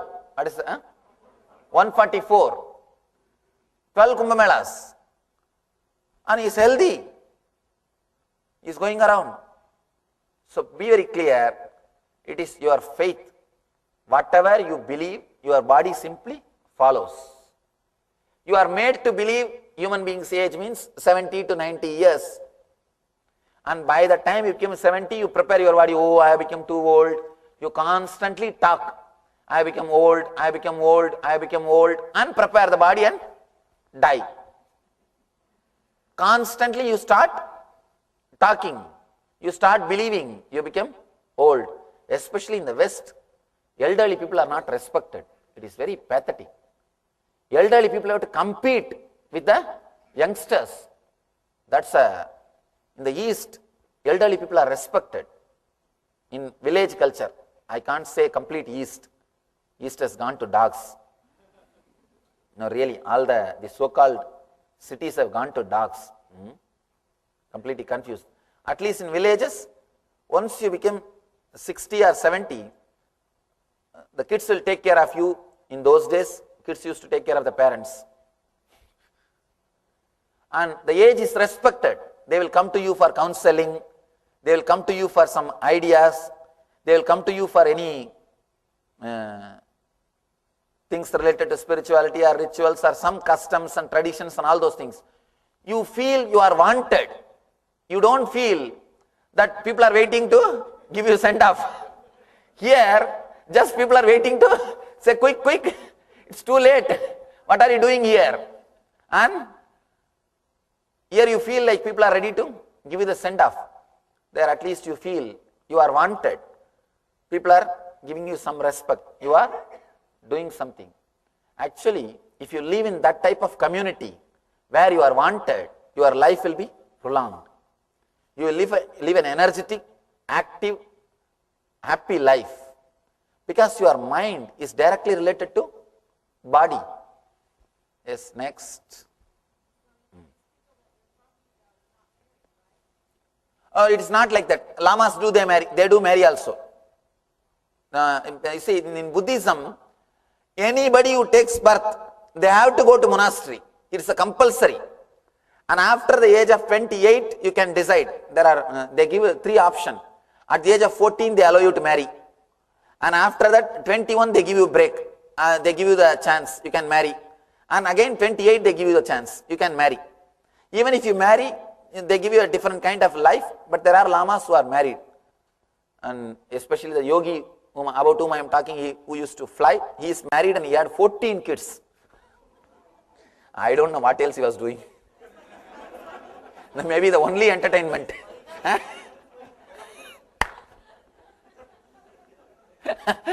Doctor is saying that's why he was flying. I don't know why he was flying, but he was flying, that much I know. He's a great inspiration for me in the initial level. He himself is not enlightened, but he's a great person who has controlled the prana, who was able to handle the prana. He's a great yogi. He only took my first photograph, the photograph which is taken at the age of 9. The first photograph is taken by him only. I asked him, why are you doing all these things? That time I don't know what all will happen. He told, you don't know now, when time comes you will understand. And he has even written that in a paper behind that photograph, that photo original copy we have in the ashram. Behind that he has written in his own hand and signed it. Now you don't know the value of this photo, when time comes you will know. That time let you remember me. He has written in Tamil and signed it. Swamiji.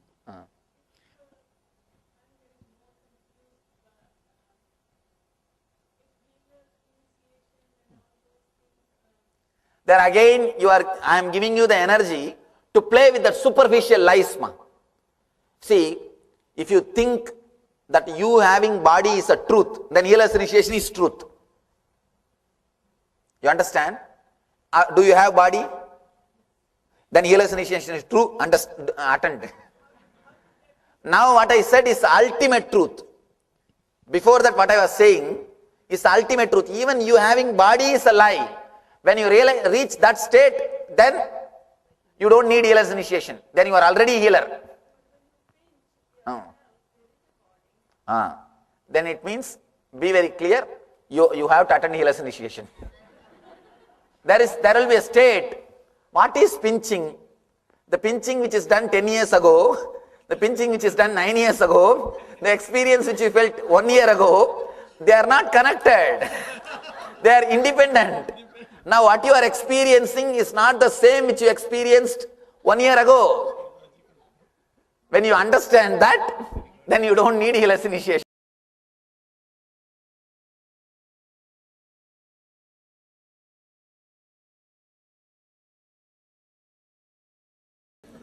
Now let us start the process.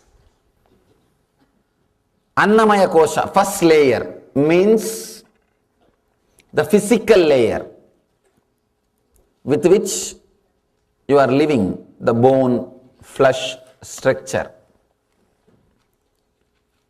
See, this is made out of samskaras which you bring from so many janmas, so many births. People ask me, Swamiji, do you believe in reincarnation? Many births. I tell them, no, I don't believe, but I know the truth. It is there. It's not belief, simply it's truth. You are reborn till you are enlightened. Till you achieve enlightenment, you take birth. Rarely after enlightenment, people take conscious birth. It is called avatara, incarnation. All unconscious birth is regular birth and death. Rarely, some people after enlightenment take birth. It is called incarnation or avatara. Anyhow, now all you need to understand, whether you believe it or not, truth is that we do have rebirth and we bring our karmas, samskaras, unfulfilled, understand, unfulfilled samskaras. When we take this new body, usually when you take a big jump, means that when you shift the bodies in which you live, like from fish to tortoise, from tortoise you jump to the pig. That is the way the incarnations are described. Traditionally, the Vishnu's incarnations, avatars. First, fish. See, when you live in the fish body, whatever you see and whatever you hear gets recorded. Now you know about more possibility, more samskaras. Like when fish sees an animal which is staying in the water and in the land, tortoise, and it decides, let me take up this kind of a body next time. And when it leaves the old body, now it has got all samskaras. The higher possibilities are recorded in it. So it decides to create a tortoise body for itself. Now it sees a much better animal on the land. Of course, even though it may see human beings, it can't take such big jump.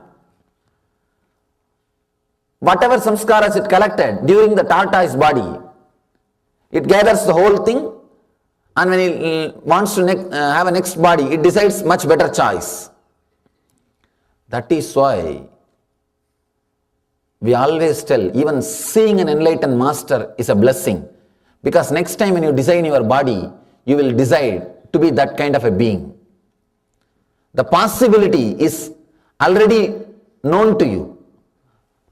In 6 billion people, how many you think knows the possibility of enlightenment? The higher level of being, higher kind of existence is possible. That is why we say in Vedic tradition, darshana, seeing itself is a great thing. Because in your, whatever you see, hear, enjoy, even if you are not completely aware, it will get recorded in you. That is why you can be hypnotized and the information can come out. See, even if you are not observed, when you travel in a road, the information will be recorded inside. You can be hypnotized and you will tell that information. Information can be taken out of you. So when you live in a tortoise body, you receive so much of information. You see, hear, you receive so much of information and samskaras about a better body. Then you, next choice, you take a better body. That is the way you take a jump. Next. That is the way you change your bodies. Now, when you take the human body, human sarira, manusya sarira, the last jump which you took, the last animal, that engrams, samskaras also you bring.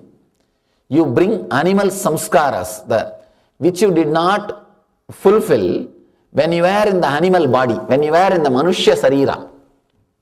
You come with those samskaras also. One more thing, now when you give life to those samskaras, the energy which is connected to those samskaras will be given to you. Two things. All samskaras, engram, will have certain power, energy. Certain energy and certain love or hatred. See, let me describe the engram very clearly so that you will understand what I am saying. Some engram to have cup of coffee in the morning. Morning, you will have that energy to get up, go to the kitchen, pick up the coffee and drink.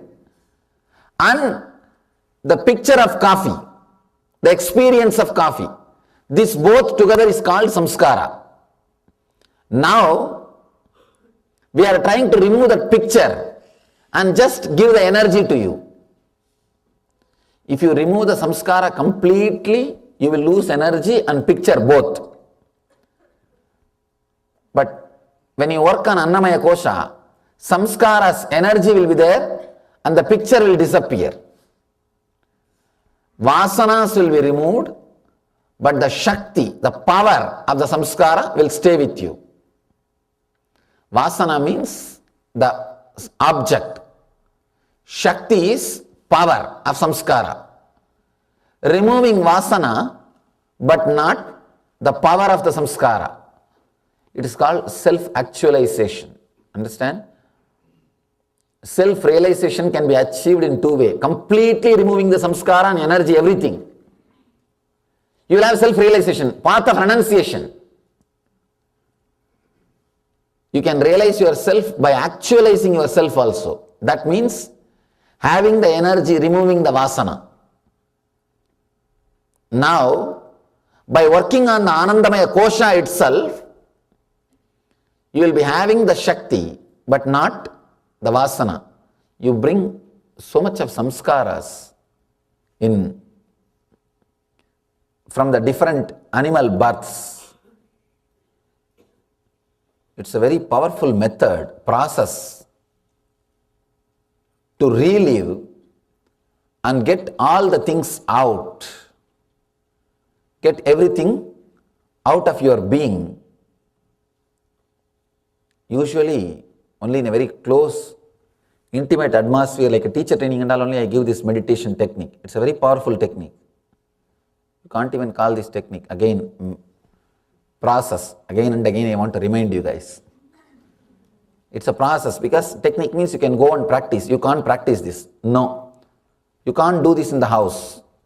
It's a process. It doesn't work without Master's presence. Direct presence. You go from a different bodies to different, you just travel from different levels to higher and higher levels, like a fish to tortoise and tortoise to pig to Nrsimha. Nrsimha means half man and half animal. And from there to Vamana, pygmy man. Man but short, pygmy guy. Then goes to Rama. Then Krishna. Growing system. When you are in the human body, if you are fortunate enough to see a living master, enlightened master, and live around him, your unconscious will record, oh God, the better possibility to exist is there.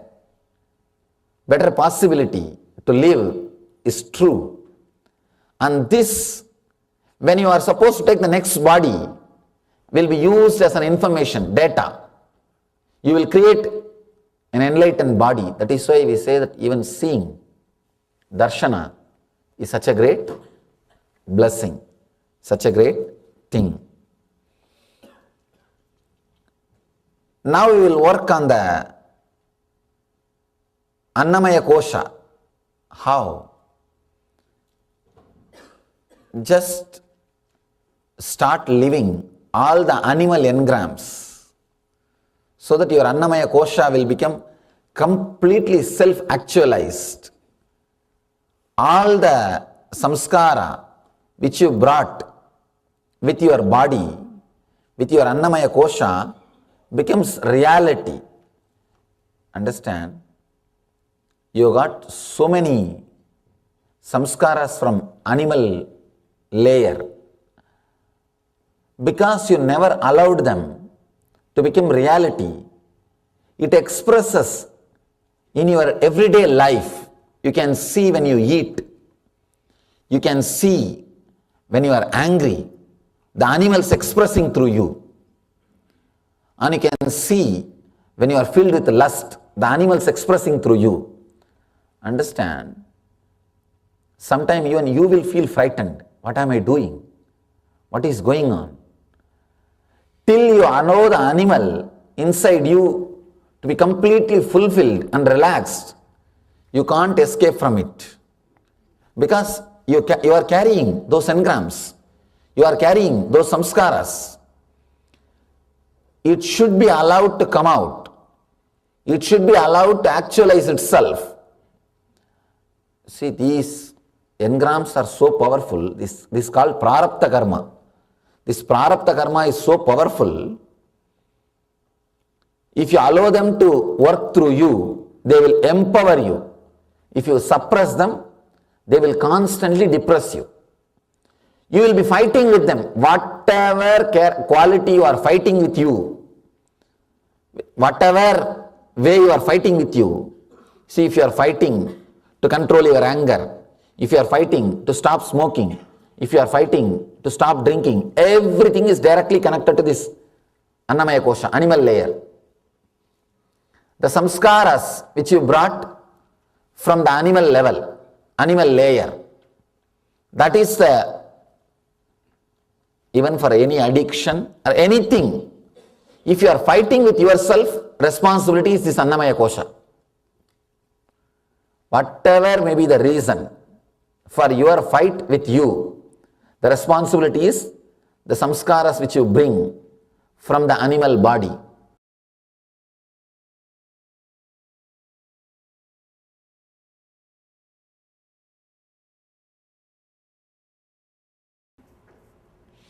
Since you are enlightened, do you plan to be born again in this world of matter? And no, I decided I will not take one more birth. Enough. I'm going to live quite a long time this time. I created the body to live for a long time, but I'm not going to come back once more. Can a female become an enlightened master? Why not? There are so many women enlightened. Maitri, Gargi, and so many. From time immemorial, we have women enlightened masters, no doubt. One time you said dreams are minds, way of resolving and expressing some conflict within us. So when you come to us in our dreams, is this related? Is this our doubts expressing, or is this not related to conflict? If you see me in your dream and if you are able to remember me in multicolor, when next day morning when you get up, if you remember me, you remember the dream full of 4 color, multicolors, colorful, then it's my darshan. If you are not able to remember with color, just try to remember. Are you able to, did you see the color of my cloth? Or just it's a black and white? If you have seen the color of my cloth, if it was colorful, then it is my vision, it's my darshan. If it was not colorful, then it's not my darshan. It is just a thought, it's just a dream. That's a scale. You wanted to, any spiritual dream will have a strong impact on your inner space. You will be able to recollect like a movie. But ordinary dreams, you will not be able to recollect like a movie. It will be just vague. Swamiji, I had a vision of a couple of animals while doing the meditation. Does that mean that I have taken those bodies? Yes, sure. If it was a clear vision, it was a vague or a strong clear vision, clear picture. literally clear picture, then surely it's a samskara. It means that those engrams are coming out. It's like your prarabdha is like a Pandora box. Pandora box. When you open it, one layer by layer, it will come out. So you are really opened. Good. Good job. If you had at least one violent experience that for a few seconds you lost the idea that you are a man, then successful. You have done it. You have done it. See, the purpose of this whole 2-day workshop, I have an idealistic goal, one thing, an actual goal, there is another one thing. Idealistic goal is you getting enlightened. But actual goal, I know to what extent you will do. The technology itself is powerful enough to make you enlightened. But your capability to experience the technology, your capability to put yourself into it, with that I have a practical goal, at least complete rejuvenation and the engrams which you use in day-to-day life, healing that. The engrams with which you suffer day-to-day life, like a simple basic diseases, insomnia, tiredness or chronic fatigue, basic diseases, healing you out of that, the addictions, and giving you the intense, the joy or the excitement. See, the physical and mental healing is the practical goal. At least this will happen. But the ideological goal is enlightenment. So this is the idea behind the whole program. This opening, feeling at least for a few minutes, disconnected from the identity that you are a man, you allow at least the basic engrams which are constantly erupting in your life and attacking you, which comes out the moment you lose your imbalance. Usually you lose your balance little in anger or lust. During those moments, those engrams will just come out first. Those layers will be healed. Even that will do so much of benefit. That will take care of you so much. That is the purpose. So even for 2-3 minutes, you did not remember at all that you have a human body. You have done it. We have done the meditation for quite a long time, but at least 2-3 minutes, if you have done. Okay. I had also feeling like an eagle and all kinds of other things, and goats and all kinds of other animals. Had a very intense experience. Beautiful. Experiencing the monkey in me. And it was the only animal that I really experienced intense aggressivity. Means that your past, when you took the jump, see, past means it need not be just your last birth will be monkey. No. Last birth can be human being, but the jump which you took, the last, you might have taken 3-4 human births also. Now it may be 4th human birth. But from the, just before the human birth, monkey would have been the body. You have lived. You would have lived. Yes, and what then happened is that I got really aggressive. Like, it's so aggressive, and I started to like really like... Beautiful. And I was like, okay, I'm going to just like let it go. And just let it go. And till I felt I was come the last drop out of me. And then after that, it was like finished. Beautiful. You will see now, again when you become angry or when you are possessed by lust, you will not have violence. You will not have that animal thing. You will have a grace. You will have grace. Actually, in our ashram, big problem is these fellows don't respect even if I become angry. Even if I shout at them, they go behind and talk. He looks very cute even when he shouts. Now these guys talk very clearly behind. You see, you will not be able to have that violence. That will be lost from you. Even when you become angry, you will not have that monkey violence which was sitting all these days in you. Now it will disappear. And one more thing, quickly you will be able to come back from anger. See, if the monkey is sitting inside, if you become angry, to come back, to settle down, it will take 2-3 days. Now, if that animal is not there, you will become angry, next moment, it will just disappear. You won't have that Mriga Sarira inside. Your body, your Annamaya Kosha, your body is not just your body. It was having so many prints together. Now we are working to make that body as your body, that's all. Bringing the whole thing under you, so that you will live completely inside the body. It will be a very pleasant feeling if body is owned by you. Is it okay to do just some visualization without the sound and movement? You still get results, getting the engrams. Okay, yes. Because for some people I said not to do physically. Those guys, yes, okay. And, because it's more working on the engrams only. Okay, and then is it a practice to be done just? No practice. It is just a process to be done here, that's all. Just here. Okay, thank you. But we will be working on the same in a deeper level by tomorrow. The animals that he ate in the past. Will that No. Animals which you ate will not be there. You see, the suffering.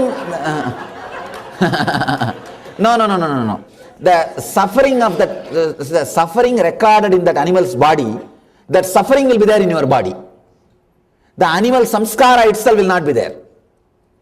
Whenever an animal is killed, it leaves a tremendous suffering. You see, you are not eating the beef or a cow which has died naturally. You are eating after killing. So it's naturally a premature death for that animal. It is being killed. So it leaves a tremendous suffering and depression, a feeling of unfulfillment in that flesh. So when you swallow those things, naturally those same feelings will be recorded in you, but the quality of that animal will not be there. And I have seen really vegetarian people are less prone to depression. See, I am not for vegetarian because no vegetarian company is sponsoring me. I am not sponsored by any vegetarian food producers or companies. From my experience, I tell you, I have done enough of research in the human consciousness, worked with more than 1 million disciples. So, I can tell you, surely the vegetarian food helps you, even if you are not a spiritual seeker, even if you are not a person who is interested in spirituality, even to live a normal life, vegetarian food does a big help. Swami, I just wanted to know, when we were doing that exercise, it was powerful. What is your part in that exercise? My part, to open up. See, there are many strong, hard nuts, to crack them. That's the first thing. Second thing, those karmas which is released, it has to disappear. Understand? And moreover, those vacuum spaces which you are creating by releasing will be filled by my presence. Understand? It's a very esoteric process. Usually when I explain this esoteric process, it seems like I claim too many things. So better let me not claim, let the experience happen.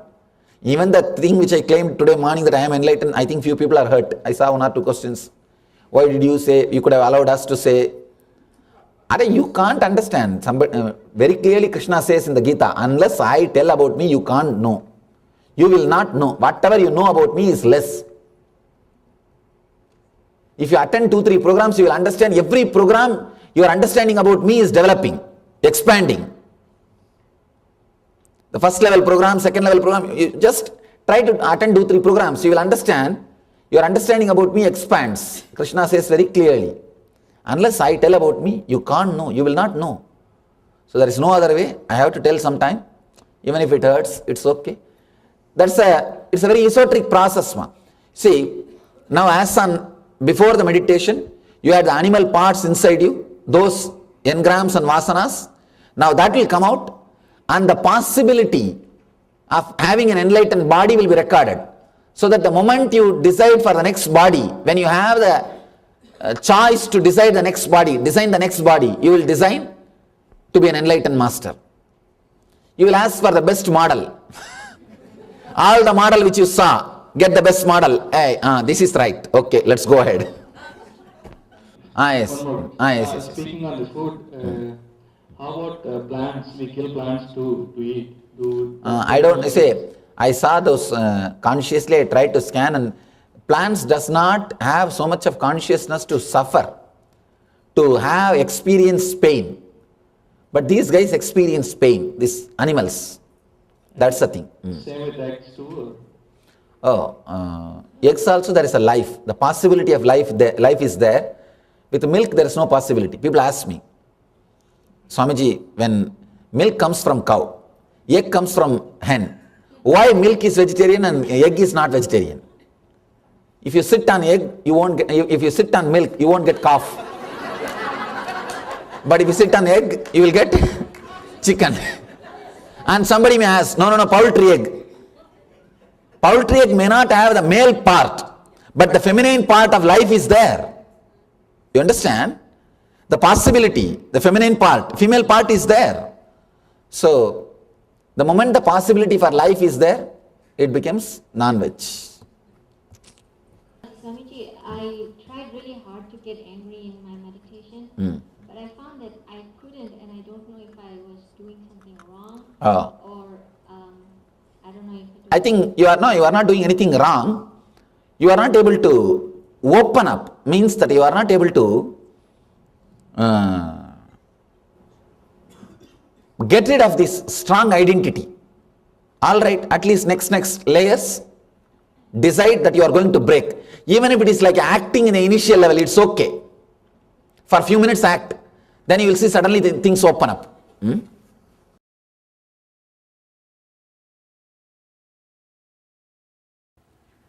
Let's enter into today's sutra.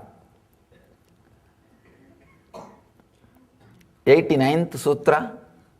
Here Mahadeva is addressing Devi. Shiva is addressing Devi. Beloved, at this moment let mind, knowing, breath, form be included.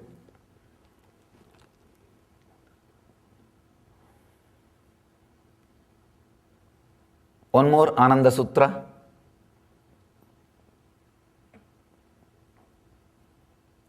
Understand? One more very strong initiation, very strong click. When I say click, just logically, if you allow this word to go inside, that is enough, that will shake your whole logic. With a simple logic, whatever you understand, with that understanding, if you allow this understanding to go inside, it will shake all the other understandings. It's like it will completely loosen up the programming, a conditioning which you did to yourself or which society has done to you. Beloved, at this moment, let mind, knowing, breath, form be included.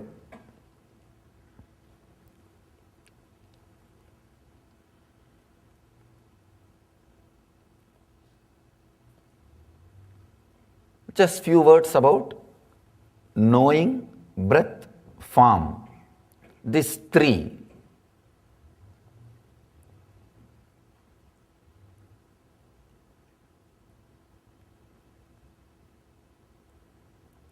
You have three levels of body. Of course, all the great masters of Vedic tradition emphasized on understanding of this Dehatraya, three bodies which you carry. The physical body which you are carrying now and experiencing this physical world. Second, the dream body which you carry in the dream state and through which you experience the dream world. Third, Sushupti, the deep sleep state. In that, the body and the world both are one and the same. Here, in the waking state, the body and the world, distance is more. Not only you see the world, you can suspect, you can doubt, you can analyze. But in the dream state, you will have a body and you will have a world. But the gap is too less. You cannot suspect the dream world. The moment you suspect or doubt, you will come out of the dream. Understand? In the waking state, you can suspect, logically analyze, doubt. Still, you will continue to see this world. In the dream state, the moment you doubt what you are seeing is a dream or waking, you will wake up. How can this be logical? The moment you bring that question, you will wake up. Because the distance between the dream body and the dream world is less. It is not so much like this world. In this world, the distance between your waking body and waking world is more. The dream state, it is very less. For example, in the dream state, you will see suddenly a horse coming towards you. By the time it comes near you, you will see the horse has turned into your friend. By the time it comes almost to touch you, you will see it has become a tree. And logically you cannot doubt, how can a horse become a friend and the tree? You cannot doubt. If you have the intelligence to doubt, you will wake up from the dream. The dream state will not continue.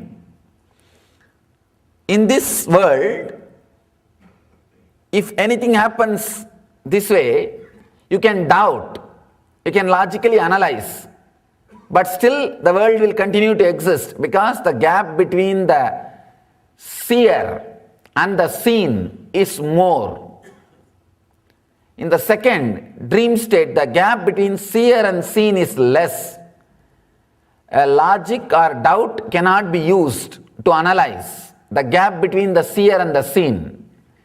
In the third, deeper level, there is no difference. That is why in the Sukshma, the Karana Sarira, the causal body, the body which you experience in the deep sleep, the body and the world, both are one and the same. There is no difference. Only a person who exhausted all these three shariras, or who is able to unclutch from all these three shariras, can become enlightened, can achieve enlightenment. Here, by using these three words, knowing, breath, form, Mahadeva is mentioning the essence of these three sharira. These three shariras' essence, actually the form is the essence of the physical sharira, breath is the essence of your dream body. By handling your breath, by balancing your breath, you can straight away alter, censor, postpone, edit your dreams. Because the whole dream body is nothing but the play of prana on the unconscious energy. It's like how breeze creates waves on the water. The flow of prana in your system creates dreams on your unconscious mind. The person who is able to handle all these three, form is physical world, breath is the source of the dream world, knowing, but there is no knower. That is the essence of deep sleep state. Understand? In the deep sleep there is knowing, but there is no knower. That is why nothing is known. Only with a knower, even if knowing is happening, there will be something known. Because there is no knower, even if the knowing is happening, there is nothing known. That is why when you come out, you say nothing is known. I don't know where I was. I don't know what it was. Person who can handle all these three qualities, all these three dehas, it's actually three qualities, sattva, rajas, tamas, who can handle all these three qualities and go beyond, he achieves the enlightenment. Understand?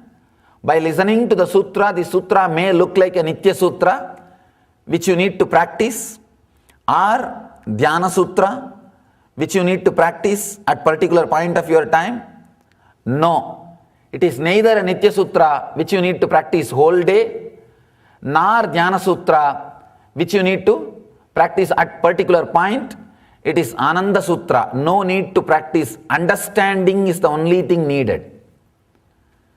Dehatraya. Understanding about the Dehatraya. Understanding about the Avastatraya. Of course, Dehatraya, Avastatraya, Kalatraya. All these three is directly connected to this sutra. I can say this sutra is the essence of all these three. Kalatraya means three time, past, present and future. Dehatraya means the physical body, subtle body and Karana Sarira, causal body. And Avastatraya, three states which you experience. The Jakrat, Swapna, Sushupti. Waking state, dream state and deep sleep state. Just a simple, clear understanding about these three states will shift your attention to the fourth state. Understand? Whenever you understand the futility of what you are having, you will start looking for something beyond what you are having. Analyzing these three states and understanding will automatically inspire you to look beyond this fourth state. That is why I tell you, this is Ananda Sutra, means just understand, automatically it will shift your attention to beyond this three state. To wake up from the dream, you don't need any technique. Very beautiful story by Ramana Maharshi. Somebody goes to Bhagavan and asks, Bhagavan, what is the technique to become enlightened?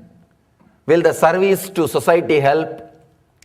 Or breathing, controlling the breath will help? Or should I do meditation? Should I do this? Should I do that? Bhagavan beautifully says in a story, one person is seeing a dream as if a tiger is chasing him. And he is shouting, tiger is chasing me, save me, save me. If you give him a weapon from the waking state, you see he is dreaming and he is shouting in the dream, means he is shouting in the sleep. Tiger is chasing me, save me, save me. You are sleeping in the next room, suddenly you bring a weapon and give him. Will it be of any help? No. All you need to do, save him from that suffering, is just tell him, hey, wake up.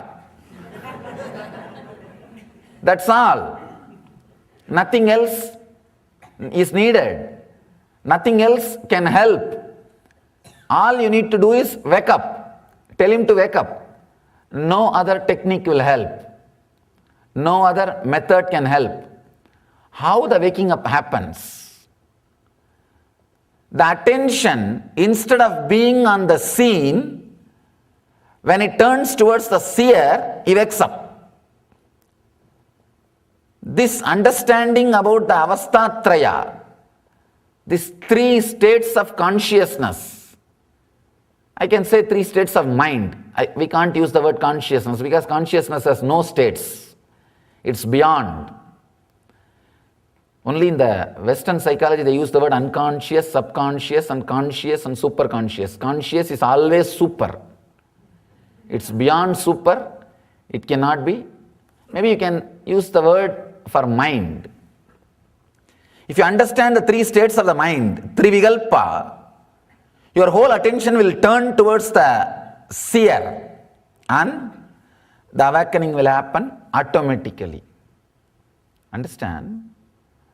Only a person who has crossed all these three before leaving the body is enlightened. There are very few rare souls who leave the body after exhausting all these three, but even after that they descend. They assume a body. They are called incarnations, avatara. Understand? Based on the state in which you stayed most of your time, that is the state will automatically erupt when you are leaving the body. If you stayed most of your time in the waking, clear state, if that was the strongest experience of your life, that was the essence of your life, you will see when you leave the body, only that will come up. If dream state is the state you spent most of your time, or you feel that is the essence of your life, that will come up when you leave the body. If deep sleep state was the real experience you enjoyed, most of your life you spent only in that state, then naturally when you were about to die, you will fall into coma. Understand? Based on the person's death, we can say how he lived. If a person can leave the body consciously, he lived consciously. The majority of his life was conscious, means in the waking state. Understand? All the time you are able to move your body and mind as you want, do not think you are waking state. No. Many times you will be driving, but you do not know in which road you are driving. Only when you reach your office and park the car, suddenly you remember last 30 minutes you drove. At least 200 decisions you would have made to drive, right, left, stopping in the red signal. 200 decisions you have made without being aware you are driving. You are doing something. So all the moments in which you are able to move your hands or leg as you want does not mean you are in waking state.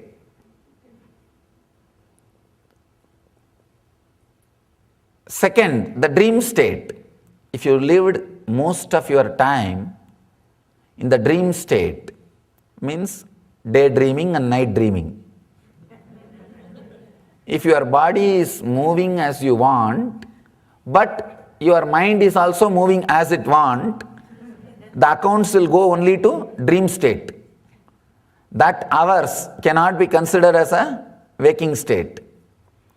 The person who spent most of his time in dream state, you will see him talking, blabbering, uttering some illogical words before he dies. Not only that, he will fall into the dream state and leave the body. And the person who lived most of his time in the deep sleep state, potato couch we call, who did not do anything else except eating and seeing the TV. And this kind of people, they naturally land in coma before they leave the body, and leave the body unconsciously. Only a person who lived, understood and left all these three bodies relaxes into enlightenment. Very rarely person who has become enlightened again lands in the body out of deep compassion and love. That is what we call avatar incarnations. Person who died with the waking body he enters. Of course, if you are died in waking body or dream body or deep sleep body, naturally you will take birth immediately. The next body, you will start searching and entering into the next body. Person who died in the waking state, with the waking mood, he will enter into the body, he will enter into the world with another one body, which is created in a normal way, with a physical relationship, with a physical intercourse, with the ordinary sex. He will catch that kind of body and land. And the person who left the body in the dream state, he will select the body which is created by the tantric intercourse, means the meditative parents. Even though there was a physical relationship, there was a lot of meditativeness into that. Both of them were real seekers, spiritual persons. In that kind of womb he will enter. A person who left the body with a deep sleep state, in the deep sleep state, he will naturally enter into animalistic, means completely the move or the thinking, physical and mental movements are unaware. Animalistic means it may not be four-legged animal, even two-legged animal it can be. It can be even human animals, means who have the human body, but the Pratyagatma Chaitanya, the individual consciousness awakening has not happened. He will choose that kind of parents and land in that kind of body. Person who has left the body after disconnecting, unclutching from all the four sarira, the enlightened beings, if they land in the body, they will land in the immaculate conceptions. They will take up a body, they will land in a body which is created not by any intercourse or any physical relationship. Understand? Looks very illogical. Kundi experimented with this and gave birth to Karna. Kundi did not carry Karna 9 months. And all other 5 kids, all Panchapandavas and Karna, all the 6 have been given birth by Kundi in this way, in the way of immaculate conception, means created without any physical relationship. The science was alive, science existed, there is a possibility, and even though logically it is very difficult to understand or relate with, the science existed. Even now, the incarnations, people who are left after enlightenment, left the body after enlightenment, they land this kind of sariras. There may not have been any physical relationship, but suddenly the body will start getting created in the mother's womb and the child is there. If you see even the modern day incarnations like Ramakrishna, when Ramakrishna took birth, his father was too old. But the story, even the reminiscence says, when she felt she is carrying Ramakrishna, the Ramakrishna's mother, the father was far away, somewhere. It's like from a Shivalinga, a light entered, and she knows she is carrying a child now. Understand, person who left the body beyond all these 3 shariras lands by creating a body which is not related to any physical relationship. May not the physical relationship exist, but he knows how to create a new body and he lands in the superconscious body. Very difficult for a logical Western mind to relate with. The whole Christianity is taunted, made fun of, what not. It went through so much of problem just because of this one concept, the Immaculate Conception. Of course, to understand is there is something beyond our understanding. If we have that much of patience, look into it, try to understand, otherwise at least relax from it. The essence of what I try to tell you, understand all these three layers, understand all these three shariras, and look into it. The moment you understand, your whole attention will turn towards the seer. It will neither be in the knowing, nor be in the breath, or be in the form. If your intelligence is based on constantly knowing, you will be dead. That is why the intellectual philosophers are so impractical. Because most of your energy will be centered, most of your energy will be bind in the Karana Sarira. The Sushupti, deep sleep state. That is why the more you become intellectual, a greater philosopher you become, the connection with the reality is disconnected. You become so impractical. A small story. Few philosophers have been arrested and put in jail.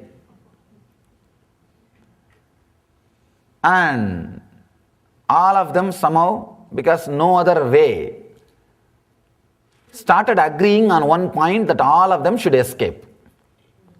For that agreement, I don't know how many months discussion went on. And they planned, developed some plan, understanding. They even went up to the level of making a duplicate key. Made a duplicate key also. This much work being done by group of philosophers is unimaginable. Miracle by itself. I always tell people, 1 head, 1,000 hand, work will be done. Philosopher means 10 head, no hand. If there are 1 or 2 hands, they will be beating each other. They will be fighting with each other and beating each other. And no hand will be left to do any work. Anyhow, these guys went up to the level of making a key. Everything was set, plan. According to the plan, tonight they will open the door and give a signal. All others will come to the door and run away. 2 people, they went. Not only they did not give any signal, they did not come back also. These guys are waiting. After 2 hours, they slowly came back, tired, sweating. All these guys asked, what happened? These 2 philosophers who went to open the door and they are supposed to give signal for other guys to escape. They came back and said, no, I think we need to drop the plan. Today we cannot escape. These guys asked, why? The fools forgot to lock. Understand? Philosopher cannot be spontaneous. Everything has to be according to the plan. And even if 1 line in the plan is missing, over. Nothing can be done. Too much away from practical realm, practical reality. They can never be practical. That is why traditionally the Lakshmi will never be near Saraswati. The wealth will never get accumulated with the philosophers because they will become too impractical. For wealth, you need to be completely practical, like a Krishna. But the philosophers more and more become like a Brahma. Too much away from the reality. That is why not many temples. He's sitting in somewhere and something is doing. Finally ends up creating this messy world. Anyhow.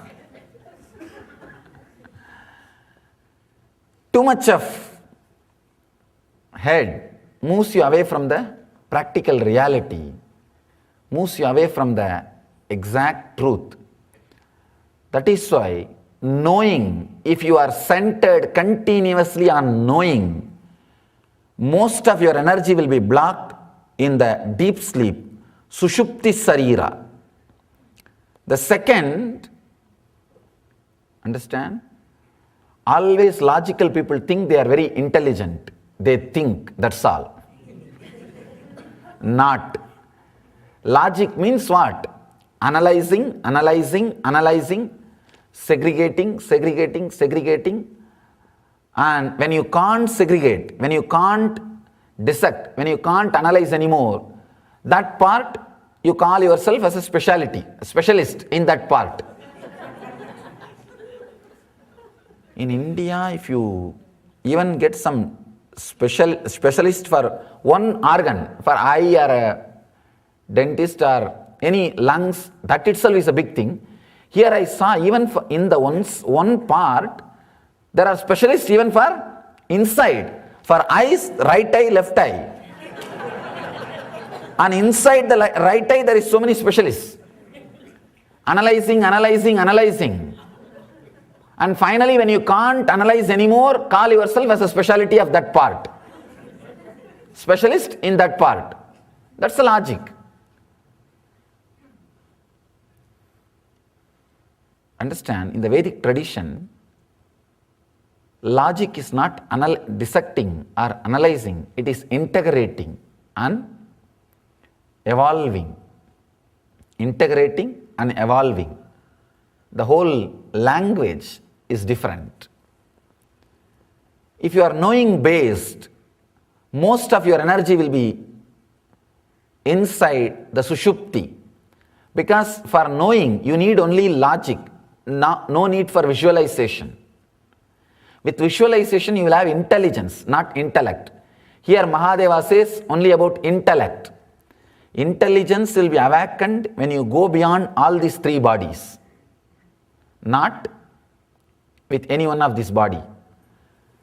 Knowing, intellect, logic means the deep sleep state, Sushupti, away from practicality. Second, breath. Understand one important thing about breath. When you are aware, it leads you to the more and more awareness and becomes the key to open solutions from the problems. Understand? Many people come and ask me, Swamiji, what is the solution for this problem, that problem? Today somebody has put a question, a long assuming supposed question. Assume a person performs a murder due to being not aware like an animal. Let's assume after a 5-year trial, the judge awards him a death sentence. Again, assuming he transformed himself during those 5-year trial period and become completely conscious, similar to a god, he is awarding a death sentence, a good thing at the present moment for the past act. Would that person have another birth? Now you have to assume your answer, that's all.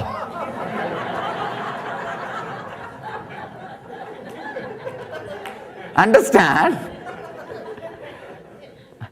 Many people come and ask me, like these assumed questions. I always tell them, understand, if you are assuming questions, two things. Either it is your problem and you don't want to tell it is your problem. You don't want to reveal. Or, one more thing, you are just trying to create some questions. You are just trying to create some imaginative questions. Maybe you are trying to write a novel, crime novel. You are trying to bring some complications. Understand? The assumed questions cannot be answered. People ask me, no. If this problem happens, what should I do?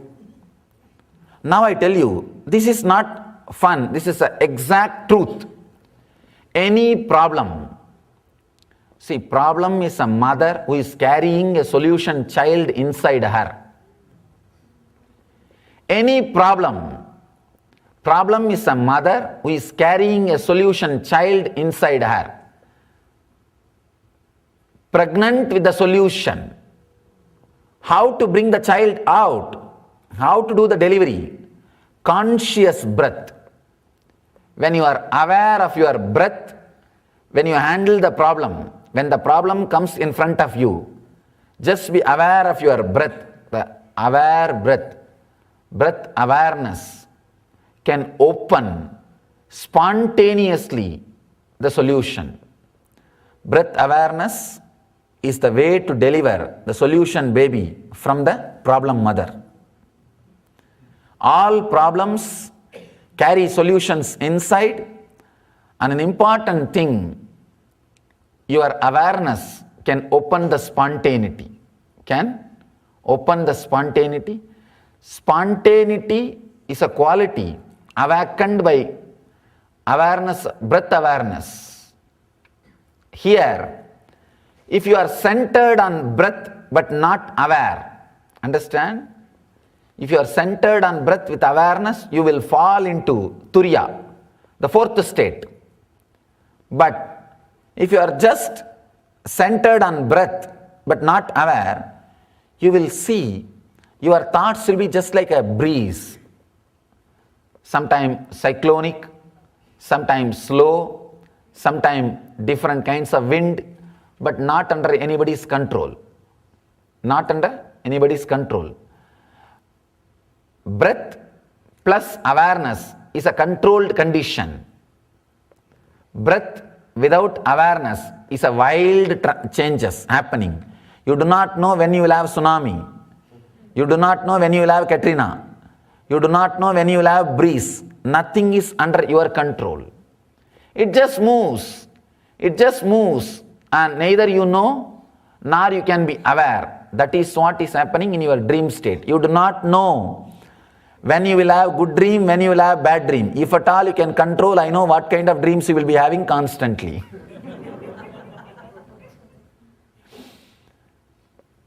You do not know when a snake will chase you, when a lion will chase you, when an elephant will chase you, when your spouse will chase you.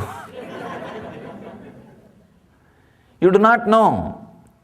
Means the breath without awareness. Mahadeva says very beautifully, he gave a beautiful technique to penetrate your dream.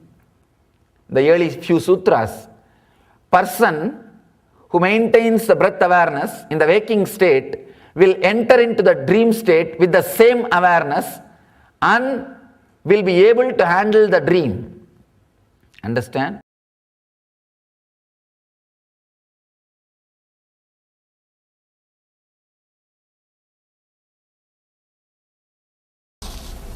Alright, maybe let's do the process of Vijnanamaya Kosha, next level.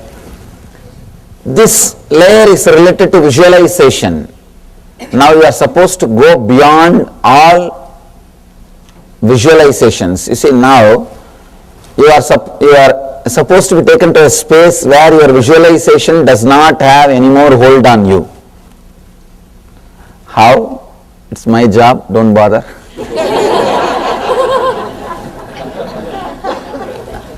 Just try to come with me, that's all.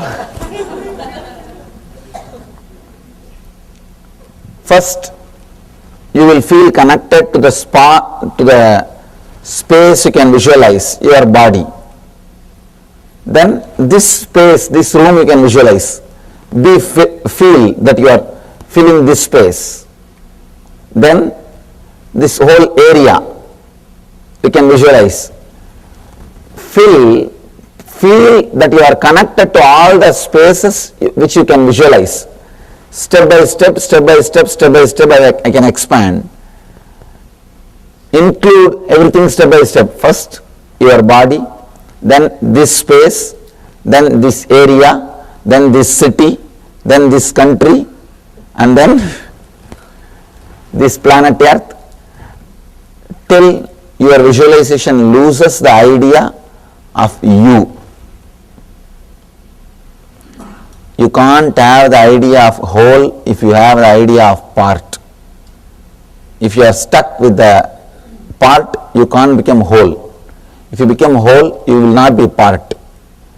Just expanding your visualization or the feeling connection to the cosmic level. First, expanding your prana to cosmic prana, your mind to cosmic mind, your vijnanamaya visualization to the cosmic visualization. Let's work. It's more of my job. All you need to do is just go with me. No sleep. Please tie the ribbon. Sit. Let's start the process.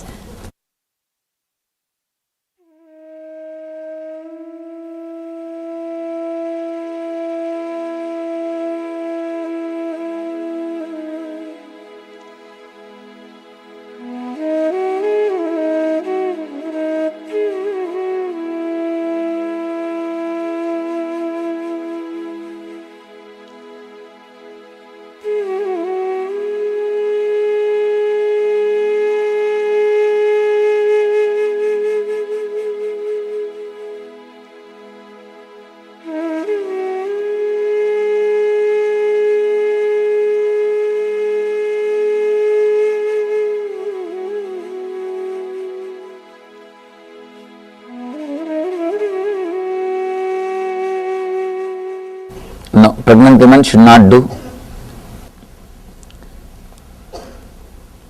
Inhale and exhale as slowly as possible.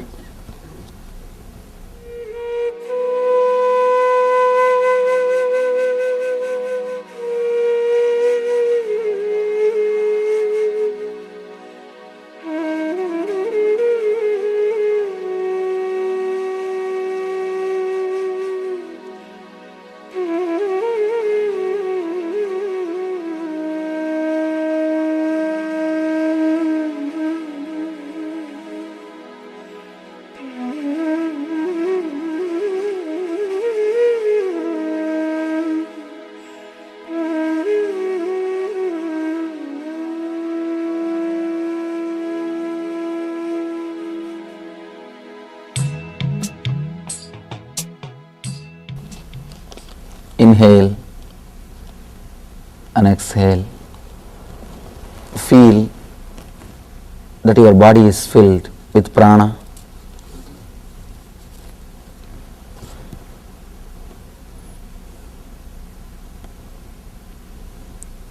Feel you are filled with your body and your body is filled by you.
Visualize this whole room. Feel you are filling this whole room. All others are sitting inside you, including me.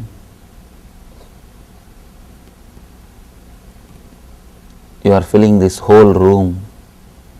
This whole room is filled by you. Feel all the four corners of the room is you, your body, your extension.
fill this whole room, be filled.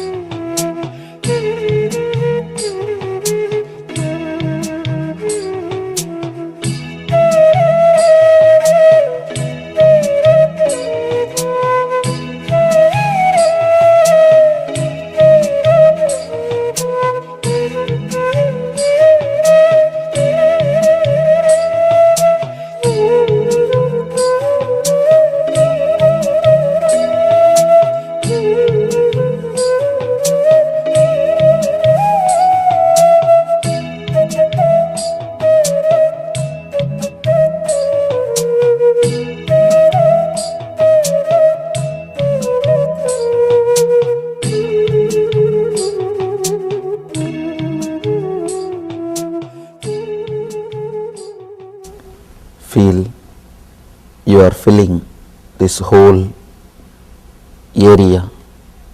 This whole area is filled by you.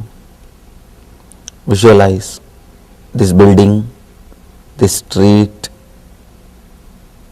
this whole area is inside you.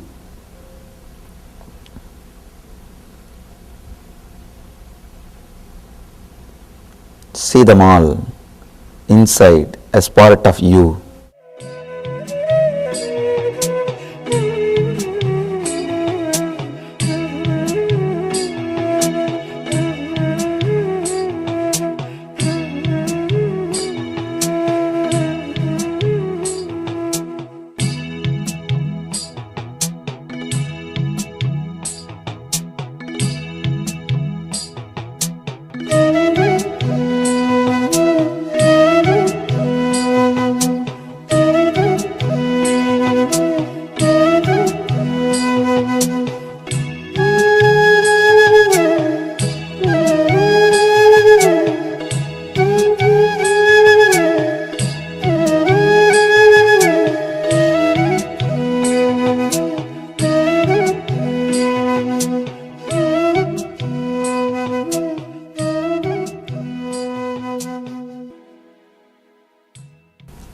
Slowly fill yourself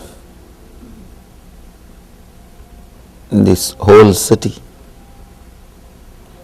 Let this whole city be filled by you. Whatever part you know, remember about this city, visualize that you are filling everything. Everything is filled by you.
Expand and be connected with the whole city.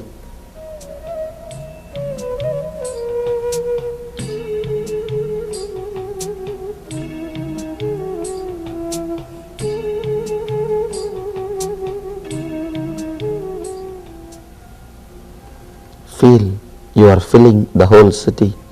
Whole city is inside you.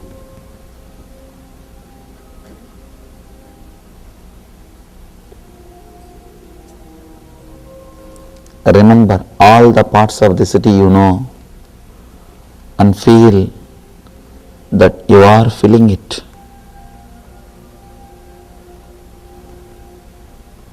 They are all inside you.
Visualize.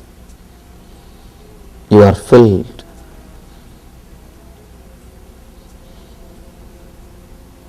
This whole country is filled by you.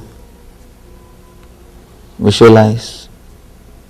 You are filling this whole country. And this whole country is inside you.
You are filling this whole country.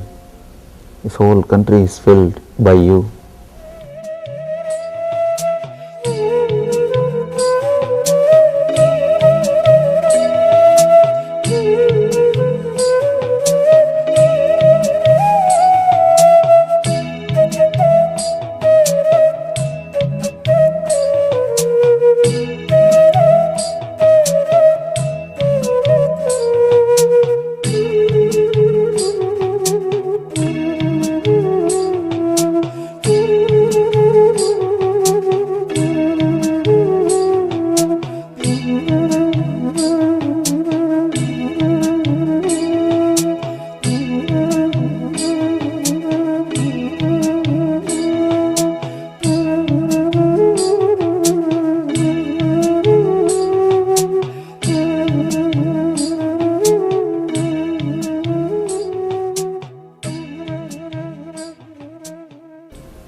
Expand to the whole planet Earth.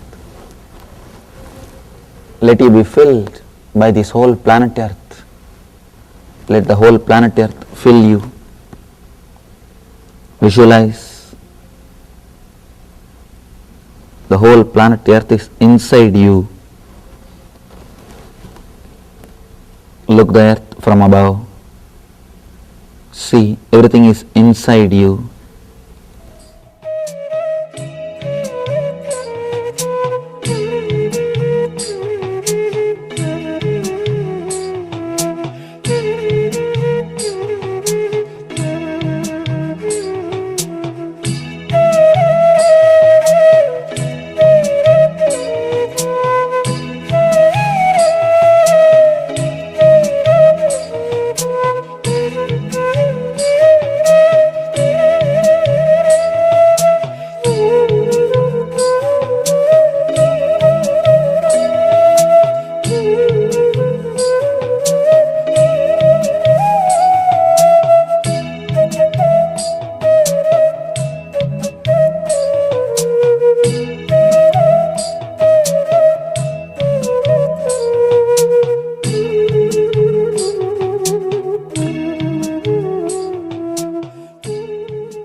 Feel this whole cosmos, sun, moon, this whole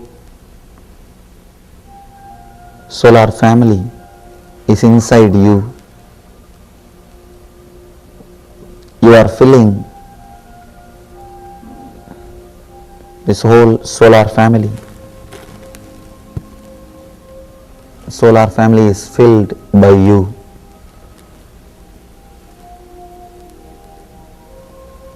Feel connected, feel filled. Let the sun, moon and the earth, all the planets be inside you.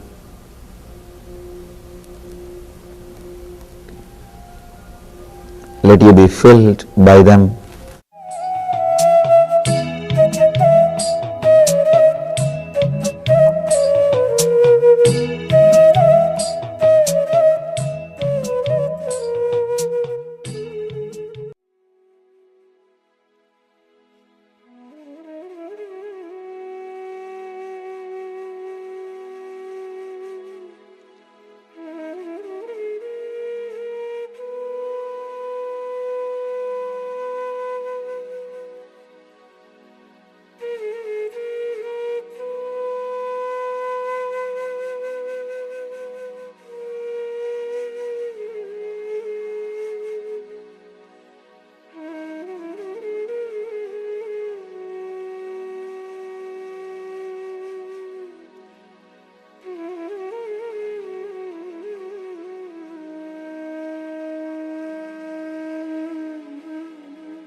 meditation is so precious. Yes.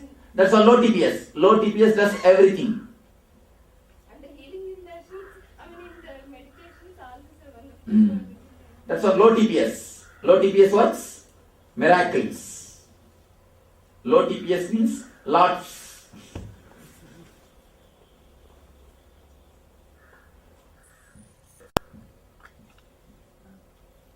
Any other question?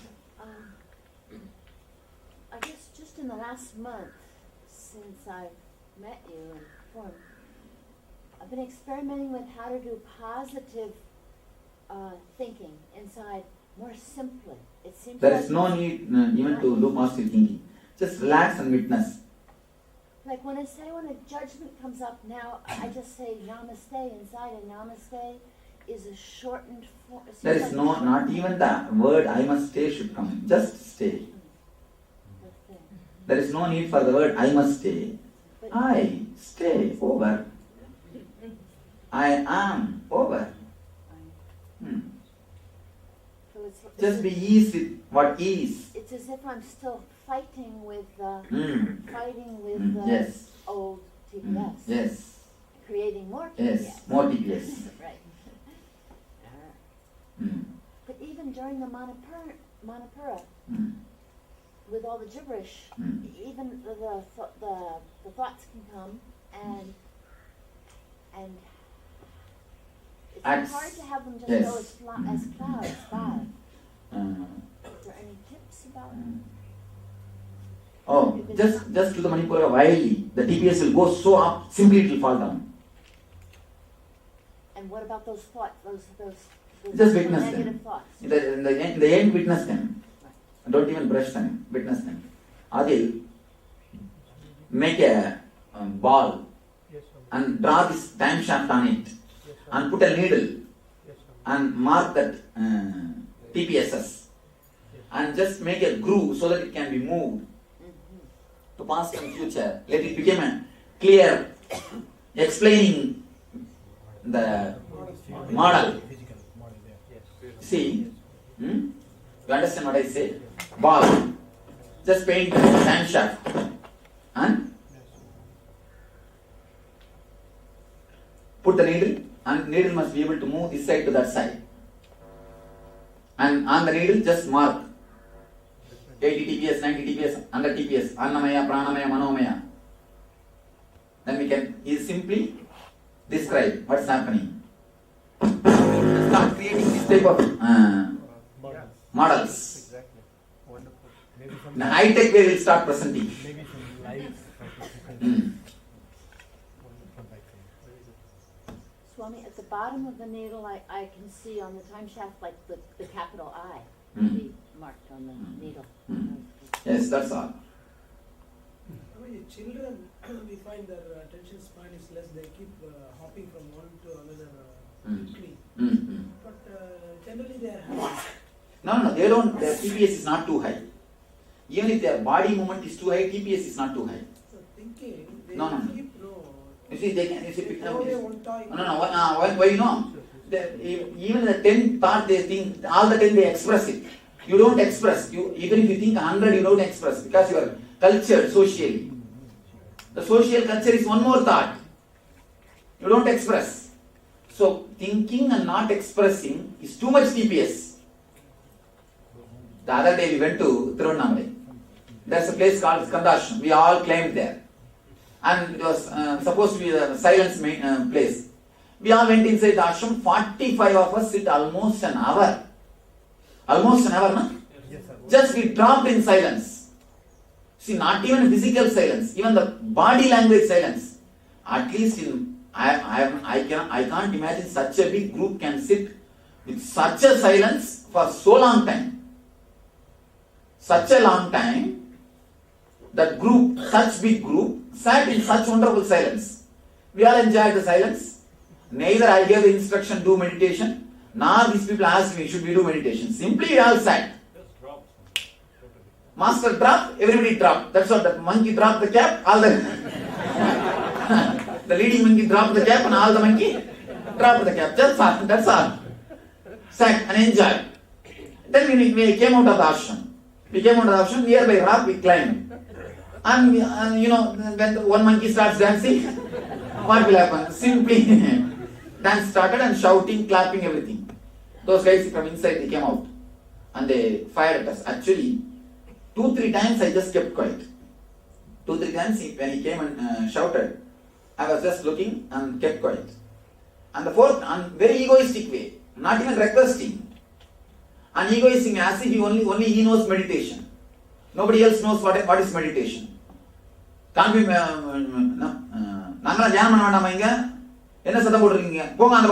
something like that he shouted. Should we not meditate? Go that side. Something, that's the way he started. Then I simply, till the time we were keeping quiet, then I thought, now it is time for this guy to have the puja. Immediately I started. See, first thing, inside your space we respected. Now it is outside. And it's a tourism spot. Now it is your time to learn how to meditate with this sound. How to meditate with this sound. And call him. I told some of our people, call him, I will teach him technique how to meditate with sounds. And he thinks we do not know anything about meditation. And that is the way he behaved. He behaved as if he is behaving with them. Usually people come there now, the farmers and usually the village people. You see, actually these idiots, these so-called idiots, they are trained, they are habituated to rule them. Their ego is so much. Actually, that is what. They actually physically sit, but the TPS is too much. TPS is too much. And they can't sit. Because they can't sit, they go around and tell everyone to be silent. Let me tell you a small story. The same story I told there. One day, morning, 7 o'clock, a Zen monk was sitting on the bank of a river and meditating. Trying to meditate. Morning 7 o'clock, a young girl came with anklets to fetch water. This guy heard the anklet sound, opened the eyes and shouted, "Don't create noise, I have to meditate." Next day she came without anklets, 7 o'clock, but when she was taking the water from the river, the sound came. This guy opened the eyes and shouted, "Don't you have sense? Don't create sound, I have to meditate." The third day, 7 o'clock, he was waiting for her to come. Hear the noise. Hear the anklet sound. Waiting for the anklet sound. That is what this guy's meditation. That is what their meditation. TPS, you see, high TPS and body is silent. So naturally, they can't understand what is silence. And when we gave firing, simply the guy escaped. Simply the guy escaped. Actually, he thought that we are some outsiders. And they are actually habituated to behave in a rude way. Rude way to the tourist people who are coming there. And it is not his place. Who is here to behave in a rude way? Even in our space, we don't behave with the people rude way. Even in our space. It is not his place. None of his business. And what meditation do you know? What can you meditate when you can't relax with the sound? What meditation do you know? Then get lost. We at least come and enjoy. That's what Atma said. Come out and enjoy with us. And the fellow looked so egoistic and dull. The very face showed. And it is not that we disturb their space. And one more thing. And some of our devotees, they requested me, "Swamiji, can we go inside and come out?" I said no. I said very clearly no. No, because when you walk inside, you will create sound. No. All 45, you and all cannot go inside. Come out. We went to that place, but we didn't go inside and do namaskar, where Ramana Maharshi meditated, where Ramana Maharshi stayed. We all stayed outside. We all stayed outside. We never entered inside the cave. Neither the Ramana Maharshi's mother, where she passed away, neither in that room, nor Ramana Maharshi's cave. In both, I said no. You all can't go inside because they are meditating. We can't disturb them. If you all guys go in and come out, you will disturb them. See, inside their space, we respected them. When we come out, it is now their turn to learn how to live with the atmosphere, how to live with the environment. Now, we can't do anything. I said, shout, start. Now, guys, that's all. Guys, that's all. Bombay language is called dhamal. That's all, dhamal. See, just sitting physically silent and too much of TPS is what the guy was doing, what we are doing. The usually the so-called grown-up people. So because children express it then and there, I think they... You see, even if they are less, even if they are in 10 TPS, they will be restless. With our case, even if you are 100 TPS, you will be very silent. Acting, that's what external silence. Condition. Swamiji, the darshan you had given us there the previous night. And what is, you were talking nicely, we were all engaged. How did... And that is nothing to do with TPS, forget about it. Alright, next question. Next. Next question.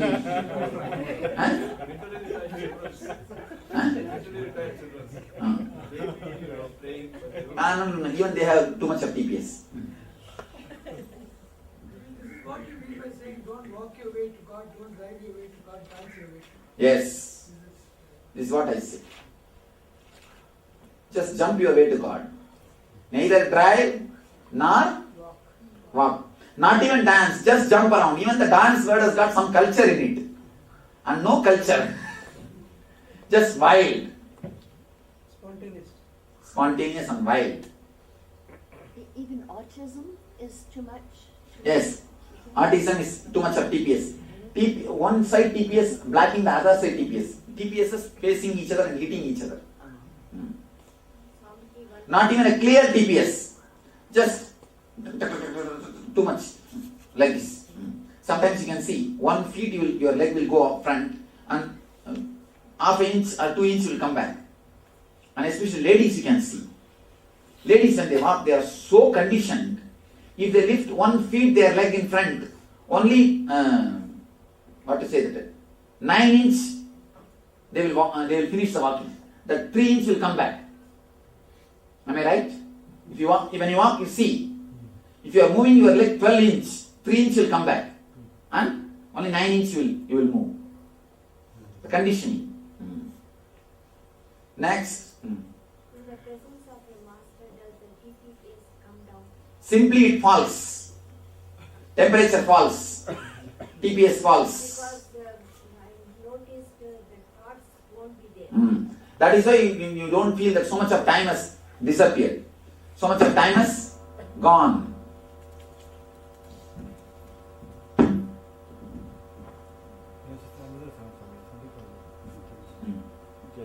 Correct. Somehow Bombay people are very enlightened, Swamiji.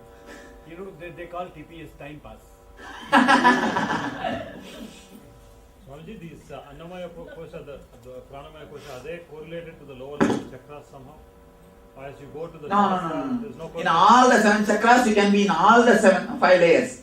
In Mooladhara, you can be Annamaya Kosha, then too much of fantasy and dreams. And slowly when it disappears, you are in energy. The same way, Swadhisthana, too much of fear, Annamaya Kosha. If you are in Annamaya Kosha, you are in total fear. When you come here, you are in Nirbhaya and freedom. And in the Manipura, if you are in Annamaya Kosha, you are too much of psychological worrying. Then it becomes a chronological planning, creativity. In Anagata, if you are in Annamaya Kosha, asking attention. If you are in Anandamaya Kosha, just giving energy. That's all. For every chakra you can compete, you can have this. Does it have any connection with the 7 bodies? No. 7 bodies is totally different. Actually, the same 100 to 0, if it is classified in a 7 way, it becomes 7 body. If it is classified 5 way, it becomes 5 kosha.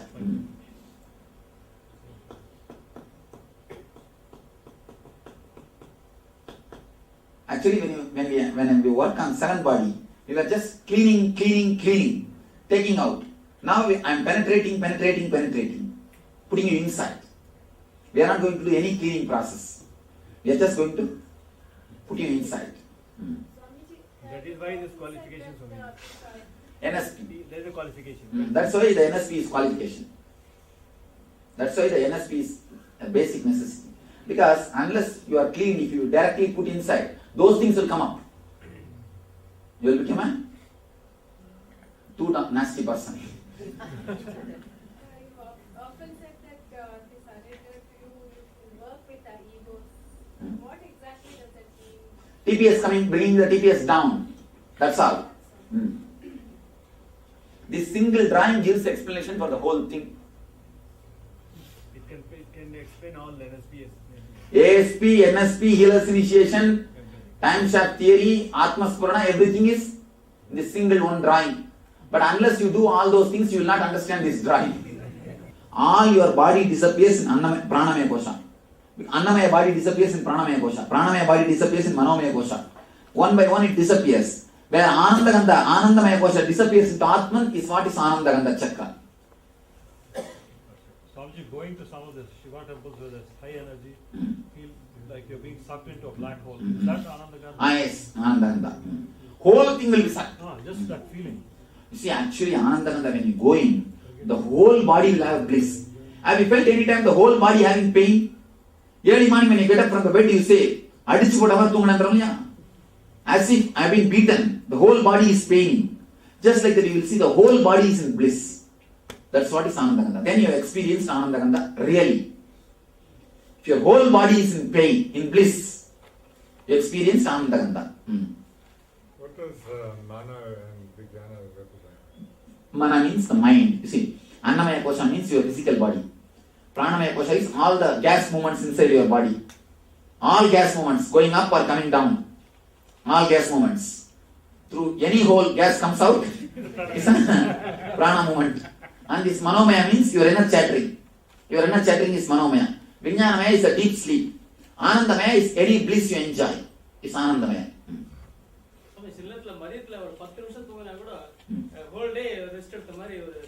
Abhina, you must have fallen to the low TPS.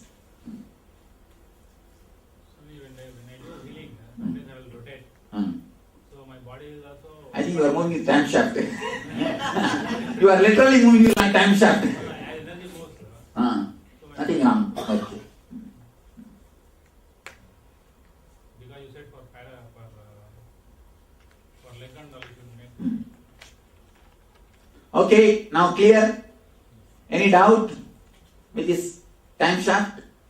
Alright, now you are going to start the witnessing. Witness, at least now don't miss. Only then I can move to the next technique. Understand very clearly. See, unless you move from Annamaya, I can't go to Pranamaya. You may waste the whole 4 days in Annamaya itself, I don't know. It is now up to you whether to go to the other thing or not. But surely I won't move to other thing unless you penetrate the Annamaya. I can't go. Otherwise, I will just going and you will be sitting there. I want you to come with me. So, yesterday you had so many doubts. Should we sleep here? Should we there? All those, witness those doubts also. Understand? Witness all the thoughts. Clear? Swami, we witness the thoughts, but we follow to the action. That's where the doubts came. No, don't follow to any action. Don't follow to any action. Just witness the thoughts. Just witness the thoughts. Continuously witness the thoughts. Don't bother. Oh, they are all going eating. Then witness that thought also. Not acting from it. You want to sleep. Then don't even see. If you want to sleep, witness the thought. So don't sleep. Don't lie down. Just witness the thought. Witness the thought. Whatever happens, let it happen. Neither decide I will not sleep, nor decide I will sleep. It has to happen. Again you wanted a decision. Again you wanted a rule. Don't ask me the path. Ask me torch. I am here to give you the torch. If you don't take the torch, torture. And no question. I won't tell you the path. I won't show you the way. I will only give you the torch. Don't ask me the clear-cut instruction. Should we sleep or should we sit? Should we walk? Don't decide. Just witness. Create the gap between you and your thoughts. Let it happen by itself. After some time, the intensity will be too much. Automatically your body will work. That's different. But you don't work. Let us see how much you can manage your mind. How much you can manage your mind. That's what I want you to know. How much you can manage? 21 kshana or 11 kshana or 8 kshana? Means 21 times again and again if it comes. Again and again you are just witnessing, neither sleeping nor refusing. For example, the thought comes, I should sleep. 21, generally what you do? Immediately you cooperate. You move your body, lie down and cooperate with it. Now don't cooperate with the thought. Let it raise. Next thought. Let it raise. Next thought. Let it raise. Just witness. I should sleep. I should sleep.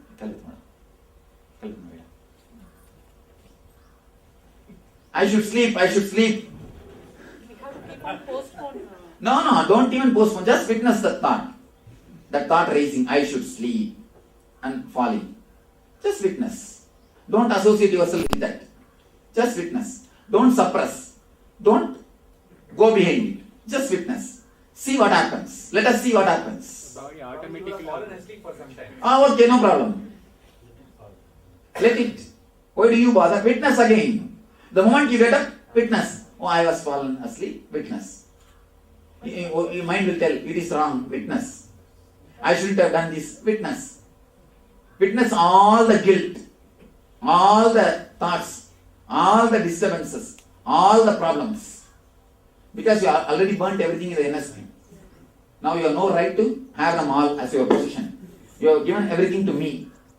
If you have given your pen or a paper or your diamond ring to me, how can you possess that anymore? So you have given already all your guilt to me. How can you now have it anymore? How can you have it anymore? Then it is my property. How can you have? Give it back. You have stolen. No, really.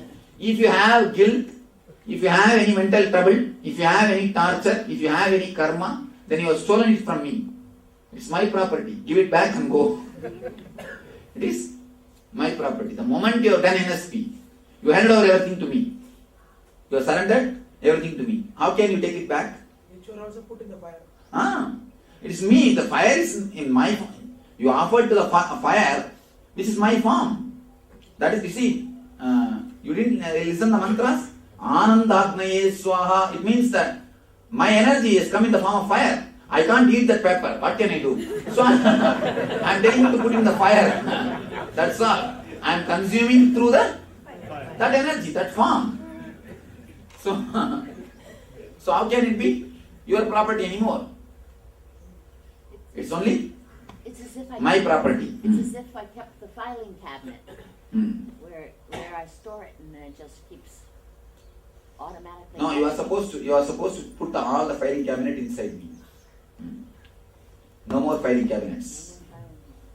What's your name? Shika? Ananda Shika. Nitya Shika. Light. That's all? Not Can we be necessary doing to any find activity like walking or anything? Witness. If it happens by itself, it's okay. Without your knowledge, if your body just moves like this and falls somewhere, that's okay. I have no problem. But you are not supposed to do. You will concentrate all your energy only to witness. Neither to go with the thought, nor to suppress the thought. You shouldn't keep quiet also, you shouldn't move also. Neither you should move, nor you should keep quiet. Just witness. Suppose it doesn't build up to anything at all. Then witness. Go on. Why do you bother? Even the thought, go on witnessing. Witness that also. Witness that also. Continue. Why do you bother? Give time a break. You are thinking, where will we end up? And where you will end up? End up. What is the wrong? Wherever you may end up. What is there? Why do you have the fear? Surely you won't die. Then what is the fear? Why not give a chance? Why not try? See, anything, if you have to achieve, this is the way tapas is done. I used to sit completely weeks together, man. Weeks together, understand? Not even realizing the weeks are passing. Weeks are passing. I used to, actually, how will I know the time passing, Oh, sun raised, date came. Sun has fallen, oh, day has disappeared. That's all. Sun rising, sun falling, that's all. Nothing else. Even how many sun raised, how many sun fell, no. No calculation. Sunrise means, oh, day has come. Sun has fallen means, I don't know how you will understand. Even at a stretch, even for 10-20 days, neither 1, 2 or food, I used to sit. Because naturally no food, no 1 and 2. Body automatically takes the energy from the ether and moves and just sit. Just sit. If we sit, below it will be, if we sit, below it will be shit. Anyhow, you don't even bother about that, we will clean it. We will clean it. A small story. One day suddenly, Catholic priest saw a Protestant priest coming in a Benz car. He was shocked.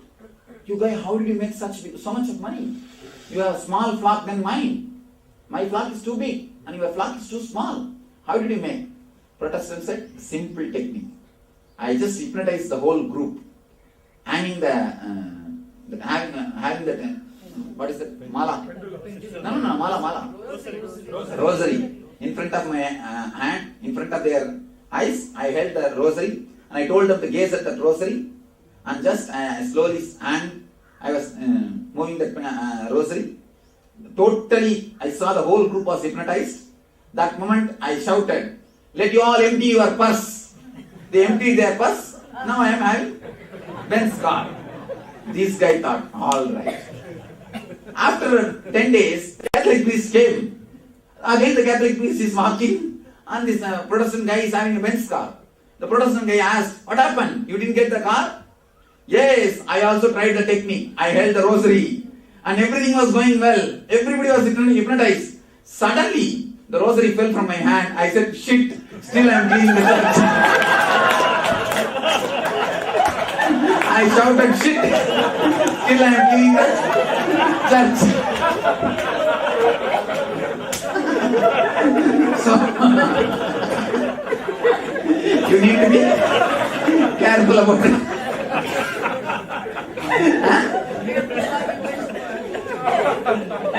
You must be careful about what you wish for. Hypnotizing is not an important thing. You should have the intelligence to do. If your mala drops naturally,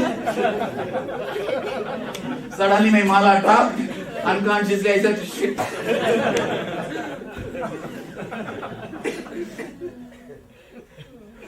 Quick. If you feel like going 1 or 2, just witness. Let the thought rise and fall. Witness. You will see miracles will be happening in you. You don't know. Just witness. When it becomes too much, automatically body will move. Let it move. You just witness. You just witness. Okay? You're okay, Nithyananda? Yeah. Energy darshan time, some people wanted to go out. Then if you go out, you cannot come in. Then they didn't have to go out. Why? Is there any other system you follow? You see, the Kumbhabhishekam time, never take coconut from anybody, especially from the priests. Kumbhabhishekam time, don't take tender coconut from priests. That much only I can say. Because they can't move from the Yagasala. They can't move away from the Yagasala. No, I tell you. No, it's really happened in one place. They can't move from the Yagasala. They can't go out of Yagasala. So, never take coconut from.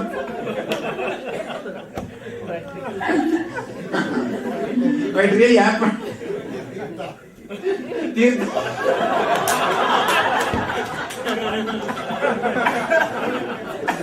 That I do not know, but tender coconut. So, be very clear about it. All right. Any other question in this subject?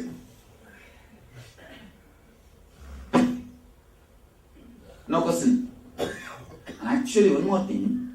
When this movement, if you understand this as a needle, when this movement reduces, the point simply starts falling, tuck, tuck, tuck, tuck, tuck.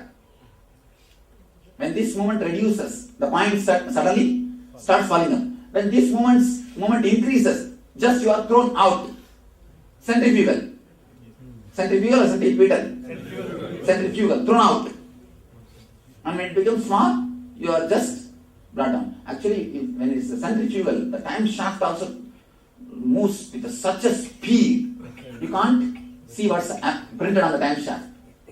When you come down, you come and sit on the time shaft. I think you can make small toys to explain these things. It really, when you move this, and it should go up. And when you slowly reduce the speed, it should, the small mania, you should have a bead. That bead should come down. Based on the speed, that bead should go up or come down. There's one toy already sold in when you speed it up, there's a little monkey. It goes fast on top. Then the speed comes in, it will come down. Okay, the monkey will keep it as a mind. And you can have the toy. Swamiji, is this a metaphor when you talk about the time shaft, the Kala Chakra? Yes, Kala Chakra and time shaft is one and the same. Right, but is it a metaphor or No, it's a truth. Exists. How does it exist? Is it solid? No, solid. No, it's not a solid form. You see, your thoughts, how do they exist? Does your thoughts exist? No, but they have a certain reality. How do you say that they have reality without existence? Because they impel me to move in certain directions. And that is what? Yeah. They exist in a different level. Yeah. In a different level. So the same way these guys also exist in a different level. Time shaft also exists in a different level. Subtle level. Subtle level. More subtle level. Subtle than your thoughts. Okay? Tibetans do a Kali Chakra. What is that relation? That is supposed to be helping them to bring down the TPS. Later on it has become ritual. See that? And why do we do Nataraja Puja? The TPS is supposed to come down and you should dance like Nataraja. The cosmic dance is supposed to happen.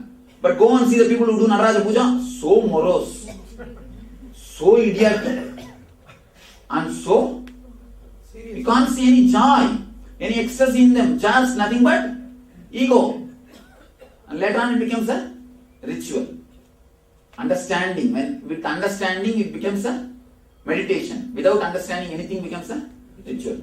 Without understanding even your Mahamantra, what will happen? What will happen?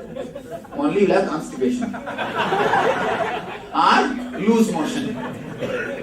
That is what many guys are having. So, without understanding, even Mahamantra will become a ritual. I have seen many people. When they start Vishwam Vishnu Vashatkara, they will start seeing the side number. Vishnu Sahasranama. Vishwam Vishnu Vashatkara Bhuta Vabhya Bhavat Prabhu Bhutatma Bhuta Vrittatma Bhutatma Bhuta Bhavana. Painting. You see, the Sahasranama is supposed to be with so much of joy. See, our guys listening to the same Nityam Madhuram 10 times. I have seen the same Nityam Madhuram song, our song, 10 times they are listening. Till then, even then, not bored. Continuously listening, like addiction. It is going on. Actually, Sahasranam is supposed to be chanted with some such addiction. So much of addiction, with so much of love, you are supposed to chant the Sahasranama. What we do now?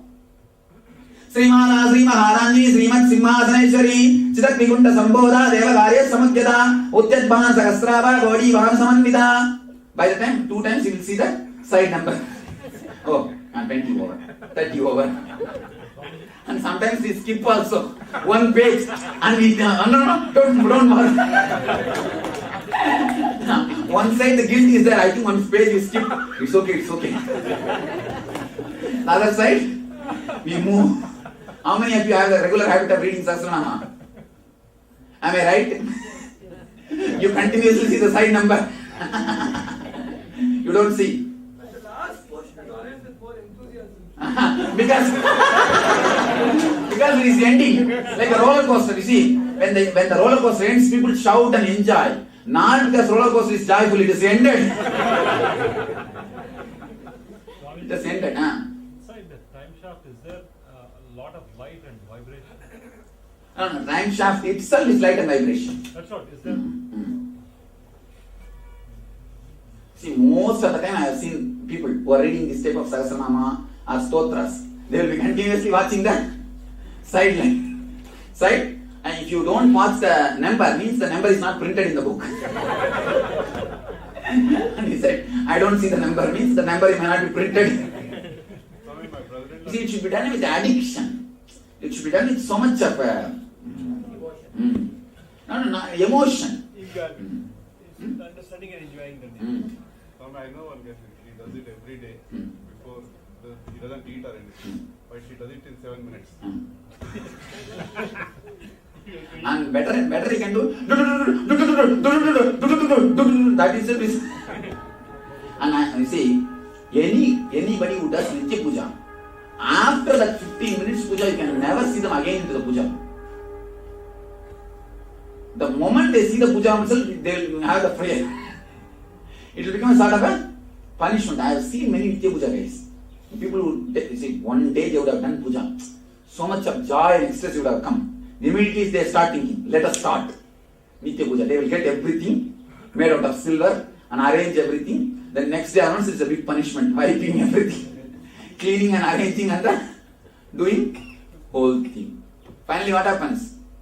Every day you start, morning itself, the moment you get up, you start scrambling. Oh, 10 minutes I have to do puja, 20 minutes I have to do puja. Quick. Finally, quick will be the only mantra. Outside will be telling everything, inside mind will be telling quick. And finally, quick will become only great mantra. That's all. So never do anything ritualistically. When you don't understand, even Mahamantra becomes ritual. I have seen many guys opening one eye and seeing 10 minutes over. I think 15 minutes over. Hey, telephone is a guarantee. After 5 minutes, all right, let me go and pick up the telephone. Om Nithyananda. That's all. Most of our guys, Mahamantra is this much only. This is what our Mahamantra actually. Most of our guys like that only. So Swami, does it mean it's a wrong technique for that person? No. What is it? No interest. Enough of inspiration is not there. It means don't do meditation, just read my books, read our books, that's all. At least you will have the enthusiasm, inspiration. If you don't feel like meditating, better read the books or listen to the bhajans. Don't meditate and make it ritual. But once you make it ritual, you have survived even the greatest pesticide. Please be very clear. Surviving the pesticide. It's like in those times, even a neem oil is enough to kill the insects. Now, powerful pesticide. And after one generation, more powerful. So in those days, puja is enough to destroy your mind. Now I have given little more pesticide, costly pesticide. Now again, if you survive this pesticide also, I have to create one more pesticide. Don't survive the pesticides. Either do it sincerely or better don't do and do the reading and or listening to the kirtans, all those things. If you just manage doing the technique ritualistic way and surviving, then you learn the technique of surviving pesticide. Then nobody can save you or nobody can kill you. Nobody can kill your ego. Nobody can touch your mind. So please be very clear, don't survive the pesticide. During that time, can you visualize? Yes, whatever you feel like. Do anything else. Listen to the kirtan or read some books. No. During the Mahamantra time. No, Mahamantra time you are not supposed to visualize. No mixing techniques. Either don't do or do it completely. But what is our... Again do more humming. Put more effort on humming. That's all. Only watch okay. Watch the yes. Now? You said that in the chakras and in the bodies of the chakras, in the bodies, the chakras are in each body as they go out. So can you say again how you connect these five? Don't bother now. It's too complicated question. Relax. Because there is no need to, you see, In each chakra, all the 5 levels can be can have. Yes. In the case of thought, the movement is between past and future. Gives the high TPS. There's another kind of movement that is between low TPS to high TPS. Again, that's what. This movement and this movement is one and the same. If this movement increases, this movement increases. If this movement increases, this movement increases. Both are closely related. 100 TPS means naturally you will be here. You cannot be here. And the length of swinging speed and the distance between the time shaft is directly proportional. It's directly proportional.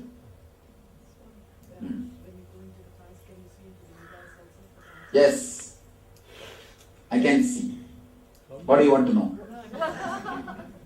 Swamiji, we should call this universal law of spiritual. Yes, Nitya Darshan. Is law a word in English? No, Nitya Darshan. There is no law actually, only an experience. Law is only in the states. Okay, now start witnessing the body, mind and the being. Final question, last question. Do you see this Kala Chakra even today also? Even now. Alright. Now it is time for you to witness the body, mind and being. Don't even think if your mind says, let me close my eyes and witness. Again witness that thought.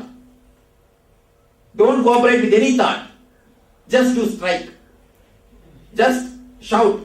TPS down, down, TPS down, down. That nothing else. Simply do bunt against the TPS. Only one thing. TPS down, down. TPS down, down. Don't start shouting inside. Again TPS will go up. Just witness. Start. Thank you. Witness the thought. I'm clapping.